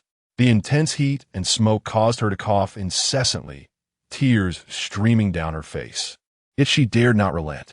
At that moment, Chen Mo suddenly noticed that amidst the gorilla's frenzied pounding, it would occasionally pause, its large nostrils flaring. Was it sniffing something? Chapter 86. Lin Wei's menstrual cycle. Its gaze swept across the charred crab shells on the ground, and it sniffed vigorously a few times, a peculiar expression flickering in its eyes, part disdain, part desire, and tinged with an indescribable emotion. Had it caught the scent of these burnt crabs? Judging by its expression, was it yearning to consume them? Yet, there was also a tinge of apprehension. Before Chen Mo could ponder further, the halted gorilla seemed to grow increasingly agitated. It took a few steps back and then roared, a thunderous sound that resonated through the air as it slammed against the wooden wall. Crack! With a sharp sound. A wooden post, as thick as a basin, splintered under the force of the impact. A breach appeared in the wooden barrier. Although the gap was not large enough for it to squeeze through, it posed a grave threat. The wooden wall's defense was utterly inadequate against such a colossal creature. The gorilla, having spotted the breach, emitted an excited low growl, its massive paw immediately reaching in, attempting to widen the opening. Now was the moment. Chen Mo's eyes turned icy as he seized the opportunity he had been waiting for, releasing the arrow he had held back for so long. He did not aim at the gorilla's solid frame, but rather targeted its paw, which was digging at the gap, a relatively softer spot. With a thud, the arrowhead, though not particularly sharp, embedded itself into the gorilla's forepaw at such close range. A howl of pain and fury erupted from the gorilla, which swiftly retracted its paw, glaring at the wooden arrow swaying from its claw, an expression of pure rage crossing its face. It then grasped the shaft of the arrow with its other hand, yanking it out with a snarl and casting it aside. The injury was not severe, yet the humiliation was profound. More critically, the pain in its forepaw and the sudden assault had driven it into a frenzy. It pushed off with its hind legs standing upright, fists pounding its chest as it roared in madness, abandoning its attempt to widen the breach and instead hurling its entire weight against the damaged wooden wall. The entire camp trembled as if it were about to collapse. Chen Mo's heart sank. His worst fears had come to fruition. That arrow had thoroughly incited its rage. The gap was widening with each impact, with splinters scattering everywhere. Fire! Set it ablaze. Throw it on it. In a moment of desperation, Chen Mo shouted, seizing a burning branch, preparing to thrust it through the breach. But just at that moment of despair, an unexpected turn of events unfolded. The crab swarm that had retreated to the distant black beach, seemingly stirred by the commotion and the scent of blood, for though the wound was minor, it had drawn blood, surged back toward the camp like a tide. However, this time, they did not rush at the wooden wall, but instead charged toward the gorilla, which was relentlessly battering the wall. Countless fist-sized shadows quickly ascended the gorilla's hind legs and back. The gorilla froze momentarily, bewildered, then let out a frantic, furious cry, thrashing its body as it swatted at the crabs, climbing onto its back, trying to dislodge them. The sound of shells cracking under its strikes echoed continuously. Yet, more crabs continued to ascend, gnawing at its thick fur with their pincers. The gorilla was utterly thrown into chaos, roaring and swatting at the crabs while stumbling backward. No longer concerned with ramming the wall, observing the scene, it became evident that the creature was genuinely frightened by the crabs. Both Chen Mo and Lin Wei were taken aback, utterly unprepared for this sudden turn of events. Seizing the opportunity, Chen Mo swiftly grasped Lin Wei's hand, employing a soldier's shovel and spare wooden stakes to desperately seal and reinforce the gaping breach. Outside the wall, the gorilla and the swarm of crabs were entangled in a chaotic struggle.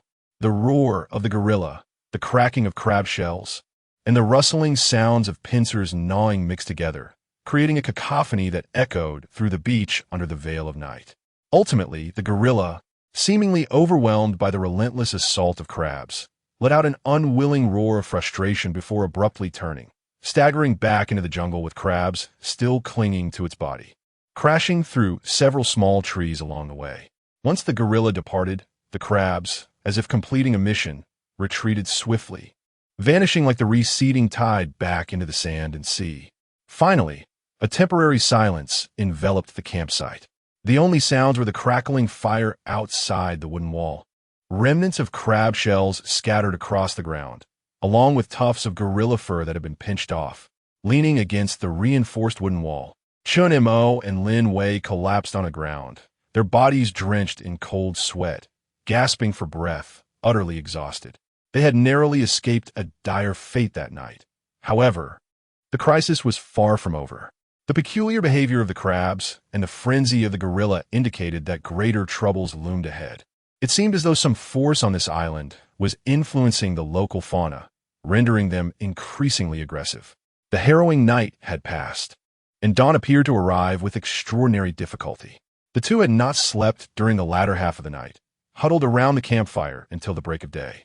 Sunlight pierced through the clouds, illuminating the disheveled beach outside the camp. Charred crab shells, scattered with shavings, sporadic dark red tufts of gorilla fur, and the nearly obliterated breach, all silently narrating the brutality of the previous night. A heavy sense of fatigue weighed down upon the two. Chen Mo steeled himself, immediately inspecting and reinforcing the breach created by the red-haired gorilla. He propped it up with thicker stakes and tightly bound everything he could find with vines, ensuring the structure appeared sturdier than the surrounding area before finally allowing himself a slight sigh of relief. Yet, the unease in his heart remained unabated. The defensive capabilities of this wooden wall were not limitless. Lin Wei assisted by passing him tools, but her movements were noticeably sluggish, her complexion paler than usual, with beads of sweat forming on her forehead. Occasionally, she would unconsciously press her hand against her abdomen, her brow furrowing slightly. Initially, Chen Mo assumed she was merely overwhelmed by fear and fatigue. However, he soon noticed her unsteady gait, which indicated something was amiss. "What's wrong?" He paused his work, frowning as he inquired, "Are you injured?" Lin Wei hesitated, shaking her head, her voice faint. "No. It's just, my stomach feels a bit unwell." Her eyes flickered, betraying a hint of embarrassment. In that instant, Chen Mo understood. He was no naive youth. He possessed basic physiological knowledge. Nevertheless, a frown creased his brow as he contemplated the complications and risks associated with a woman's menstrual cycle on this desolate island, where medical resources were scarce and sanitary conditions deplorable, far exceeding those of normal circumstances. Drinking hot water is essential. Moreover, any physical discomfort, blood loss, or potential emotional fluctuations can profoundly impact one's survival capacity and judgment. The scent of blood, in particular, serves as an exceedingly perilous signal on this island teeming with sensitive and predatory beasts. Troubles seem to follow one after another. Yet there is little that can be done to avert their occurrence, and they must be addressed promptly. Furthermore, if his memory serves him correctly, there are no modern sanitary supplies available here. The resources previously discovered lacked such provisions, but Chen Mo's backpack contained some of his clothing. It remains uncertain if they can be utilized, and even if they can, their hygiene is questionable at best. Chapter 87. The unusual sounds outside the camp. "Come sit by the fire, and remember to avoid cold water for the next few days," Chen Mo said, his tone imbued with a rare and clumsy concern. "I will fetch some hot water." He abandoned all tasks of cleaning and fortifying, insisting she cease her work, and immediately rose to boil water. Grasping the water bag, he gave it a gentle shake. The freshwater supply was dwindling, necessitating a trip to the stream. After the harrowing experience of the previous night, he had not intended to venture into the woods today, uncertain if the red-haired beast might be lurking there. Yet, observing Lin Wei's current condition compelled him to fetch water. Weighing his options, he ultimately plunged into the forest with the water bag in hand. Lin Wei watched his retreating figure, her lips moving as if to speak, but ultimately she merely whispered a quiet thank you, though he did not hear her. She settled by the fire, curling her body inward, feeling the familiar pangs of discomfort in her lower abdomen, and inexplicably reminisced about her large, soft bed. In moments like this, she would lie on her bed and cuddle with her mother, who would affectionately rub her belly and soothe her. Yet now, there was nothing but the vibrant blaze of the campfire before her. The warm flames dispelled some of the chill within her, but the sense of helplessness intensified, magnified by the extreme circumstances, coupled with a profound feeling of being a burden. Chen Mo soon returned with water. adding wild ginger to the iron pot to bring it to a boil. Wild ginger, discovered during their initial foraging for pods, had been confirmed as a usable seasoning. He then poured the concoction into a clean coffee tin for her. Lin Wei accepted the hot water with a grateful expression, the unique spiciness of the ginger providing some relief, though the underlying issues remained unresolved. About those clothes, Chen Mo gestured towards the corner where supplies were stored. Which ones can be used? I can take care of it. Should we boil them for disinfection? He endeavored to maintain a calm and pragmatic tone to avoid increasing her embarrassment. Lin Wei nodded, her face flushing, her voice barely above a whisper. Yes, it would be best to boil them. Chen Mo silently set up the small pot, pouring in the scant remaining fresh water. He rummaged through the corner to find a few relatively clean cotton garments, taking a small knife to cut them into pieces for boiling. As for the size, he was uncertain and could not ask Lin Wei, as it would only deepen the awkwardness. Watching the clothes simmer, he opted to boil them a little longer, believing it would ensure greater cleanliness. He then procured 2 long, thick branches, secured them at a distance in the center of the camp, and hung the boiled clothes with nylon string to dry. Before he could catch his breath, noon had arrived. To care for Lin Wei, he ventured to the rocky shoreline to gather shellfish and seaweed for soup, intentionally adding a bit of wild ginger. As Lin Wei sat beside the fire, observing Chen Mo's bustling efforts throughout the morning on her behalf, her heart swelled with gratitude, a peculiar sensation flickering within her. In the afternoon, Chen Mo was compelled to venture out once more, as freshwater, firewood, and food were all in urgent need of replenishment. He instructed Lin Wei to remain at the camp to rest, locking the door securely and advising her not to venture out, regardless of any sound she might hear. Given her evident inability to travel far, he set off alone towards the stream, this time with a large vessel for collecting water. He remained exceptionally vigilant, not only wary of any potential guerrillas, but also alert to the presence of other predators that might emerge. With his bow firmly in hand and an arrow nocked, the task of gathering water proceeded smoothly. He also checked the ground trap, finding no catch, which he had not anticipated anyway. On his way back with the water jug, he stumbled upon a small patch of wild taro beneath some bushes. Although he recognized it, he exercised extreme caution and only harvested a small piece of the tuber, intending to take it back for further testing using his previous method, uncertain whether this particular variety might be toxic. Better to err on the side of caution. After placing the water jug at the camp, he immediately sought out branches and dry wood for firewood. Following the depletion of resources from the previous night, the wood supply was alarmingly low. If he did not prepare enough today, they would have no means to cook at night. It was essential to gather ample firewood to prevent a recurrence of the previous night as predicament. By the time Chen Mo returned to the camp with the firewood, dusk was approaching. Take a break. You've been busy all day. Lin Wei offered him a water pouch. I'm fine, he replied, taking a few sips before handing it back to her. I'll go check the shoreline again. While foraging along the coast, he exercised great caution, selecting an area of rocks far from the landing point of the crab swarm from the previous night. He managed to gather a handful of shellfish and caught 2 small fish, yet there was no sign of crabs. They seemed to have vanished entirely after their retreat, leaving only remnants on the beach that spoke of last night as chaos. Exhausted from the day's endeavors, Chen Mo returned to the camp with his haul to find Lin Wei appearing somewhat better, leaning against the wall, sewing something with a needle and thread. She was attempting to create reusable sanitary pads from the dried, soft, and clean fabric, her expression focused as she diverted her discomfort through this task. Not wanting to disturb her, he began to prepare their meal. He sliced off a small piece of the wild taro to test using the traditional method, placing it on the inside of his wrist. While awaiting the results, he cooked the shellfish and roasted several yams. Fortunately, after testing the wild taro, it appeared to show no toxic reaction. He cooked a small piece and tasted it himself, confirming it was safe, and thus he felt a slight sense of relief. Another edible tuber had been secured.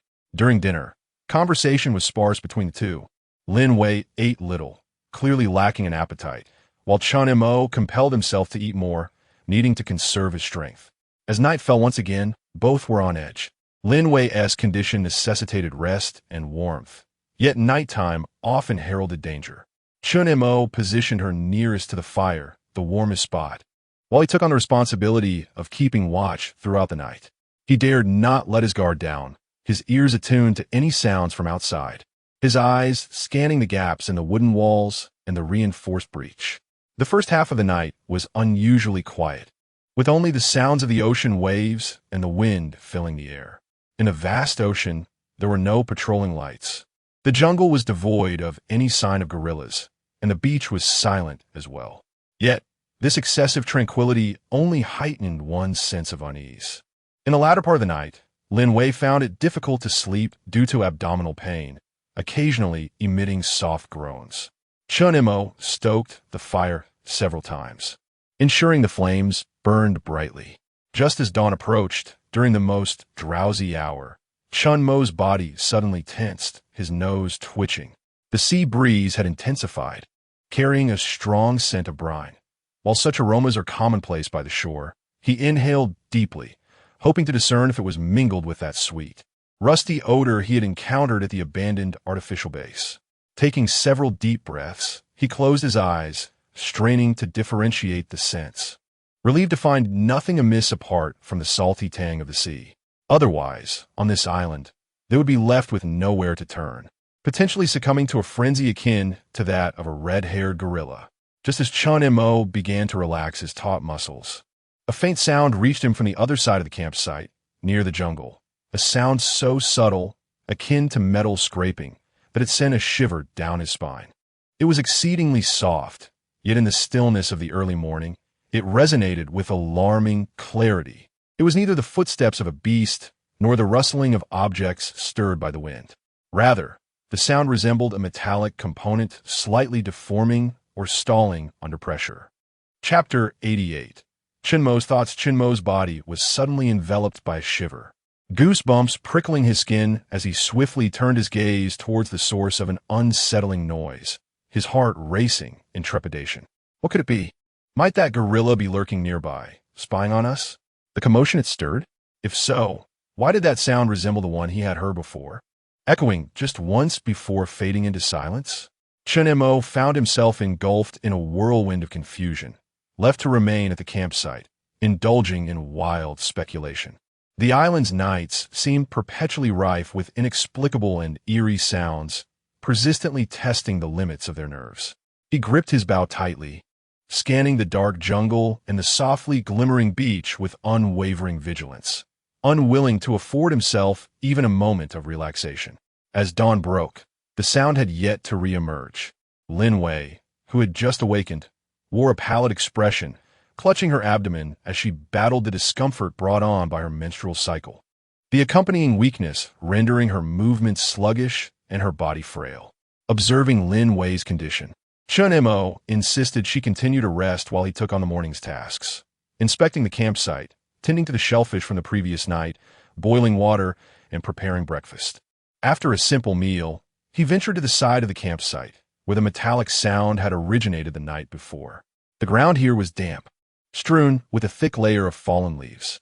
He searched meticulously and soon discovered, beneath a thicket, several fresh, unmistakably large footprints, those of the gorilla. The prints appeared somewhat disordered, indicating it had lingered here briefly. Adjacent to the footprints, on the trunk of a small tree, a fresh scratch marred the bark, a substantial portion of it stripped away. Close to the base of the scratch, nestled within the soil, lay an object partially obscured. Chen Mo carefully dislodged it with the tip of his entrenching tool. It was a palm-sized, severely rusted metallic component, resembling a fragment of a large valve's hand wheel, with several similarly decayed bolts still attached. The jagged break suggested it had been forcefully snapped by the immense strength of the orangutan. The surface of the component was coated in a blend of rust and grime, yet he could faintly discern a blurred industrial insignia. Upon seeing this object, Chen Mo immediately recalled the subtle clicking sound from the previous night. It seemed highly likely that the gorilla had retrieved this scrap metal, perhaps from a refuse pile near some abandoned facilities, and, while wandering at night, had accidentally scraped it against a tree trunk or dropped it, resulting in that faint noise. A false alarm indeed. He exhaled a sigh of relief, though his brow furrowed once more. The gorilla appeared remarkably intrigued by these man-made objects.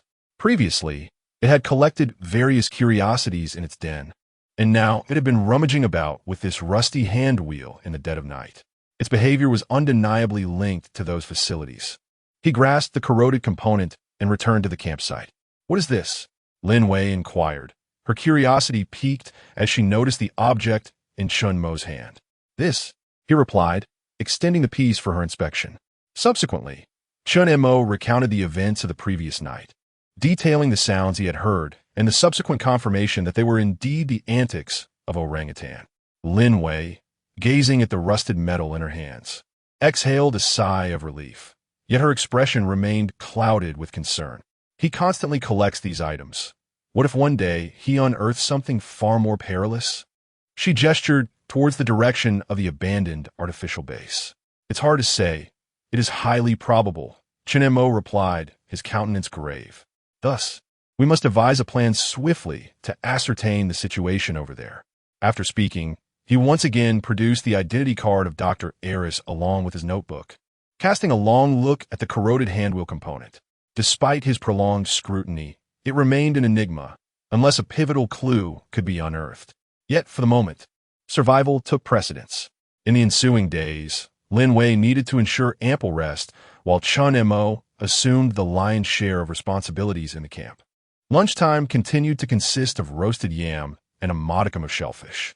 Observing Lin Wei's persistent lack of appetite stirred a sense of urgency within Chen Mo. Prolonged deficiency in diverse nutrition, particularly fats and proteins, would inevitably take a toll on her health. "Today, I will revisit the area where I previously discovered yams," Chen Mo declared while tidying up. "I shall endeavor to unearth more and simultaneously scout for any other edible resources in the vicinity. You stay at the camp, rest well, and sound the whistle should you require anything." He understood the necessity of broadening his search radius to secure additional food sources. Armed with a waterproof tarp, he returned to the yam field that had been ravaged by the orangutan. Chen Mo was taken aback to find the situation had deteriorated further. The creature seemed to have transformed the area into its personal buffet, having rummaged through it multiple times. The remaining yam vines were in disarray, and many tubers had been uprooted or trampled into ruin. At this rate, this invaluable source of starch would soon be depleted by the ravenous beast. "I cannot afford to let this resource vanish. I must take action," Chen Mo pondered, stroking his chin. I could cultivate it myself." He smacked his forehead, chastising himself for not realizing such a straightforward solution sooner. However, this notion momentarily stunned him. To embark on farming in such a perilous environment seemed ludicrous. Yet, upon further reflection, it was not entirely devoid of feasibility. Yams, being tuberous crops, could indeed be propagated via tuber roots. They could select a few small, well-formed yams and clear a small patch of land in a relatively safe area near the camp to plant them, nurturing them diligently. It should yield success. Although growth would require time, once established, it could provide a stable food source, enabling survival even in the absence of provisions for days or longer. Moreover, it would mitigate the risks associated with foraging. With resolve, he set to work. He meticulously rummaged through the disheveled yam field and finally unearthed several relatively intact tubers with sprout points. Wrapping them in leaves, he placed them on the tarp and secured them on his back. Then, using this yam field as a focal point, he ventured outward, hopeful for new discoveries. Perseverance would indeed bear fruit. In the western side of the yam patch, delving deeper into the thicket, he stumbled upon a new patch of yams, thriving splendidly in a sunlit glade where rays filtered through the canopy. Remarkably, there were no signs of damage, suggesting that the territory of the gorilla had yet to encroach upon this locale. He noted the location, refraining from the urge to excavate immediately, opting instead to continue his search, planning to gather some upon his return. On a higher slope, he discovered several wild guava trees laden with ripe fruit, their intoxicating aroma wafting through the air, prompting him to harvest a generous amount. Additionally, he encountered a low shrub bearing a few pale red, berry-like fruits, which differed slightly from those previously discovered by Chen Mo visually. These lacked the vibrant crimson hue of the earlier find. However, he exercised utmost caution, employing his traditional testing method. After confirming their edibility and delightful sweet tart flavor, he collected a few. These provisions represented a vital source of vitamins, crucial for their current sustenance. Chapter 89. Discovery of the great bird's nest. Upon returning to the camp, he had gathered a bountiful harvest, a small pouch of reserved yam seedling, a large sack of freshly unearthed yams, along with a considerable amount of wild guava and crimson berries. Lin Wei, upon witnessing these treasures, particularly the fresh fruit, allowed a faint smile to grace her pale visage. It is rare to find a girl who does not harbor a fondness for fruits, especially under such dire circumstances, where the mere availability of fruit is a luxury. Chen Mo, seeing her delight, smiled in return and proceeded to clean some, presenting them to her. Lin Wei cast a grateful glance at Chen Mo, took one for herself, and indulged in the sweet delight. The tangy juice instantly alleviated the monotony that had plagued her mouth for days, bringing a wave of comfort to her body, as if she were not consuming mere fruit, but rather a miraculous elixir. After savoring several, she finally ceased, thoroughly satisfied. At this juncture, Chen Mo had selected a small patch of land bathed in sunlight, situated near the wooden wall of the camp. This area was not merely sandy. It possessed a rich soil composition, particularly conducive for yam cultivation. Chen Mo embarked on the endeavor of cultivating farmland. He utilized a military shovel to turn the loose, sandy soil, removing the embedded stones, and then meticulously divided the small tubers according to their sprouting positions, burying them carefully.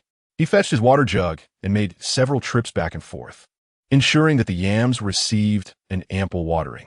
This task, though seemingly straightforward, consumed a significant amount of his energy. Presently, Chen Mo sat before the newly cultivated field, breathing heavily, occasionally wiping the sweat from his brow. Despite the physical toll, the thought of the forthcoming harvest made the effort worthwhile.